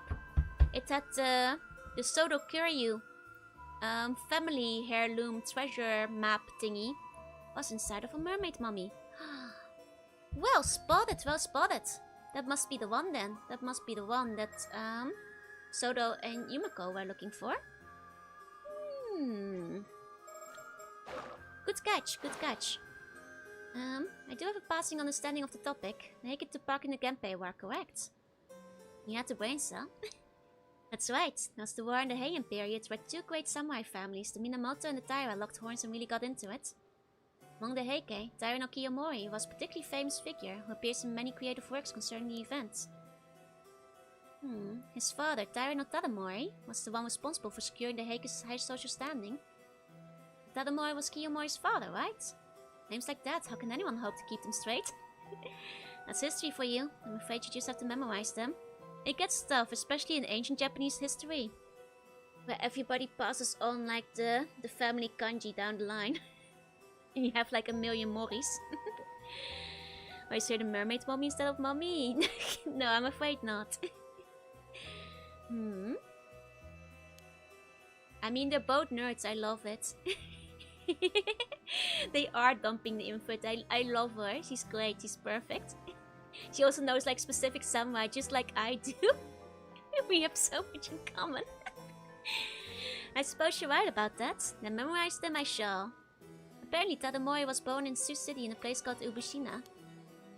Ah, so that's why they call this area the birthplace of the Heike. Now the Heike aren't necessarily my specialty. As you guys know, I'm more around the Sengoku era, but I am at least aware of them. City located in the center of the Eastside Plain and the capital of Mie Prefecture, previously known as Anotsusu City, has served as a port town during the Heian period, after which it continued to flourish as an important port city for Japan. The city is also known as the birthplace of the Heike. The Ubushina area in some parts is said to be where the Taira no Kiyomori's father, Taira no Tadamori, was born. Remember getting the Abi skin for me? Now I need the Cersei skin. Yeah, one kanji of the given name will get passed down. Yep. Makes memorizing them quite confusing. But at least you can often like remember which ones belong to which family, to one degree. But then again, they'd sometimes pass, you know, their kanji down to like, you know, notable retainers or close friends or people who get them a favor, so you can't really count them out. Still have a million Moris, they do. Let's also not forget that the Mori is also a separate clan. Like just on their own, there's also the Mori as a clan. Being outread by my in-game alter ego. Nah, I think we're still on par with each other right now. Okay. Okay. I think this is gonna be a long chapter. I think I might actually, before we get really into it, we kind of got our introduction to Cersei and Avi, but rather than like having to quit halfway through the chapter when we're in the middle of a conversation, this might actually be a better part to to call it before I run out of like YouTube airtime. Because looking at how much she has to talk about, and we might even have to travel across a map or something as well. It might be better, like rather than saving mid-conversation, to save here while we're still rather fresh into the chapter. Go. I do care less about the Mori. I do. Look for a bird real quick. I did look for a bird, but I don't think there's a bird on the beach. Will we ruined your sleep schedule over this? Was it worth it? Oh, absolutely. My sleep schedule is fine though. This is not much later than I usually go to bed. You know, we'll be playing this tomorrow as well. If my voice holds up, I'll consider it. You know, with mystery games, it's best to continue playing them while your memory is fresh. Because like right now, I'm able to make a lot of connections between characters we met and things we just heard. And all that kind of stuff. But like in a week from now, how much will I still remember of all the characters we met and things we heard and that kind of stuff? So it's best to like, you know, especially when it comes to mystery games, to like not put too much time between streams. So I might play it again tomorrow. Yeah, because then, you know, it won't just be me. You guys might not remember anything. I'll be reading manga for 2 hours. I'll try not to. Might not be as long of a stream tomorrow. I'll give you guys extra time to sleep as well. After today, I know a lot of you guys got up extra early or stayed up extra late, so... But if I stream again at the usual time tomorrow, I probably will go again for this one. Yeah, normal stream starting hour. I won't make you guys suffer to another 12 hours. I know you guys need sleep too. It was a fun stream though. Thank you guys so much for coming. It's very interesting so far. I'm quite excited that like so far there's less murder overall. But the first game was kind of a dead game, so that makes sense. But it has an interesting plot. It's stimulating the part of my brain that really likes folklore and mermaids and yokai and stuff. So this is like playing right into my interests. So I'm glad the sequel seems to be holding up so far. More games like this require more thinking and rereading time between gameplay sessions than the rest. Exactly. So, novel little hints and connections. Like, I think there's a lot to pick up on. Like, if you're paying attention between the routes. Like, things that get vaguely mentioned in one get, like, you know, alert to in another. Like, I feel like some things are already coming together mystery-wise, which is interesting. Like, a lot of, like, Chekhov's gun is paying off. A lot of, like, things that are certainly gonna be important later. The difference between Japanese mermaids and Western mermaids. Mostly the appearance. But the Japanese one have some that look more like the Western ones too. But they go more into it in the game. There's like a whole discussion about it. We've had like 5 of them during the stream. From various characters. Maybe the yokai is just playing the dead game this time. Well, they do imply that the yokai is whoever made that phone call, right? Whoever made that phone call is like controlling the Heike soldier. Game stage 1 was very different from the rest of the game. That's true, the rest of the game was not as murdery as the prologue. The first game's prologue goes very hard on the murder. And then the rest of the game eases up a little bit. You know, honestly, the guy in the prologue is just kind of a psychopath. He just goes all in on it. This was mentioned in depth, so they've definitely got to use it eventually. Possession is probably gonna come up. But then again, Possession was in the first game, so it could be a reference to the first game that they're like mentioning it, but the soldier might have made the phone call, but the soldier is Ghost. If soldier is Ghost, then who was phone? You know what I mean? Can Ghost make calls? I guess they sometimes can. I guess in the ring and stuff, that's true. In the Ghost phone, I guess depends on the setting, right? That's true. Ghost might be able to make phone calls. Either way. We'll see. Thank you so much for coming, and thank you for, you know, enjoying the game with me. I don't play VNs on stream often because I get a bit nervous sometimes. But I really enjoyed like bouncing off you guys for theories and speculation and mystery. So I really enjoyed discussing it with you guys. Thank you for accompanying me during this. Yeah, the curse echoes are usually non-sentient, exactly. They just have grudges. To all the everybody, thank you for coming. To all the lurkers, thank you for lurking. If you're watching the VOD, thank you for watching. I will be back sometime, maybe tomorrow, if my voice holds up. Otherwise, not. Maybe Monday. We'll see. So, till next time.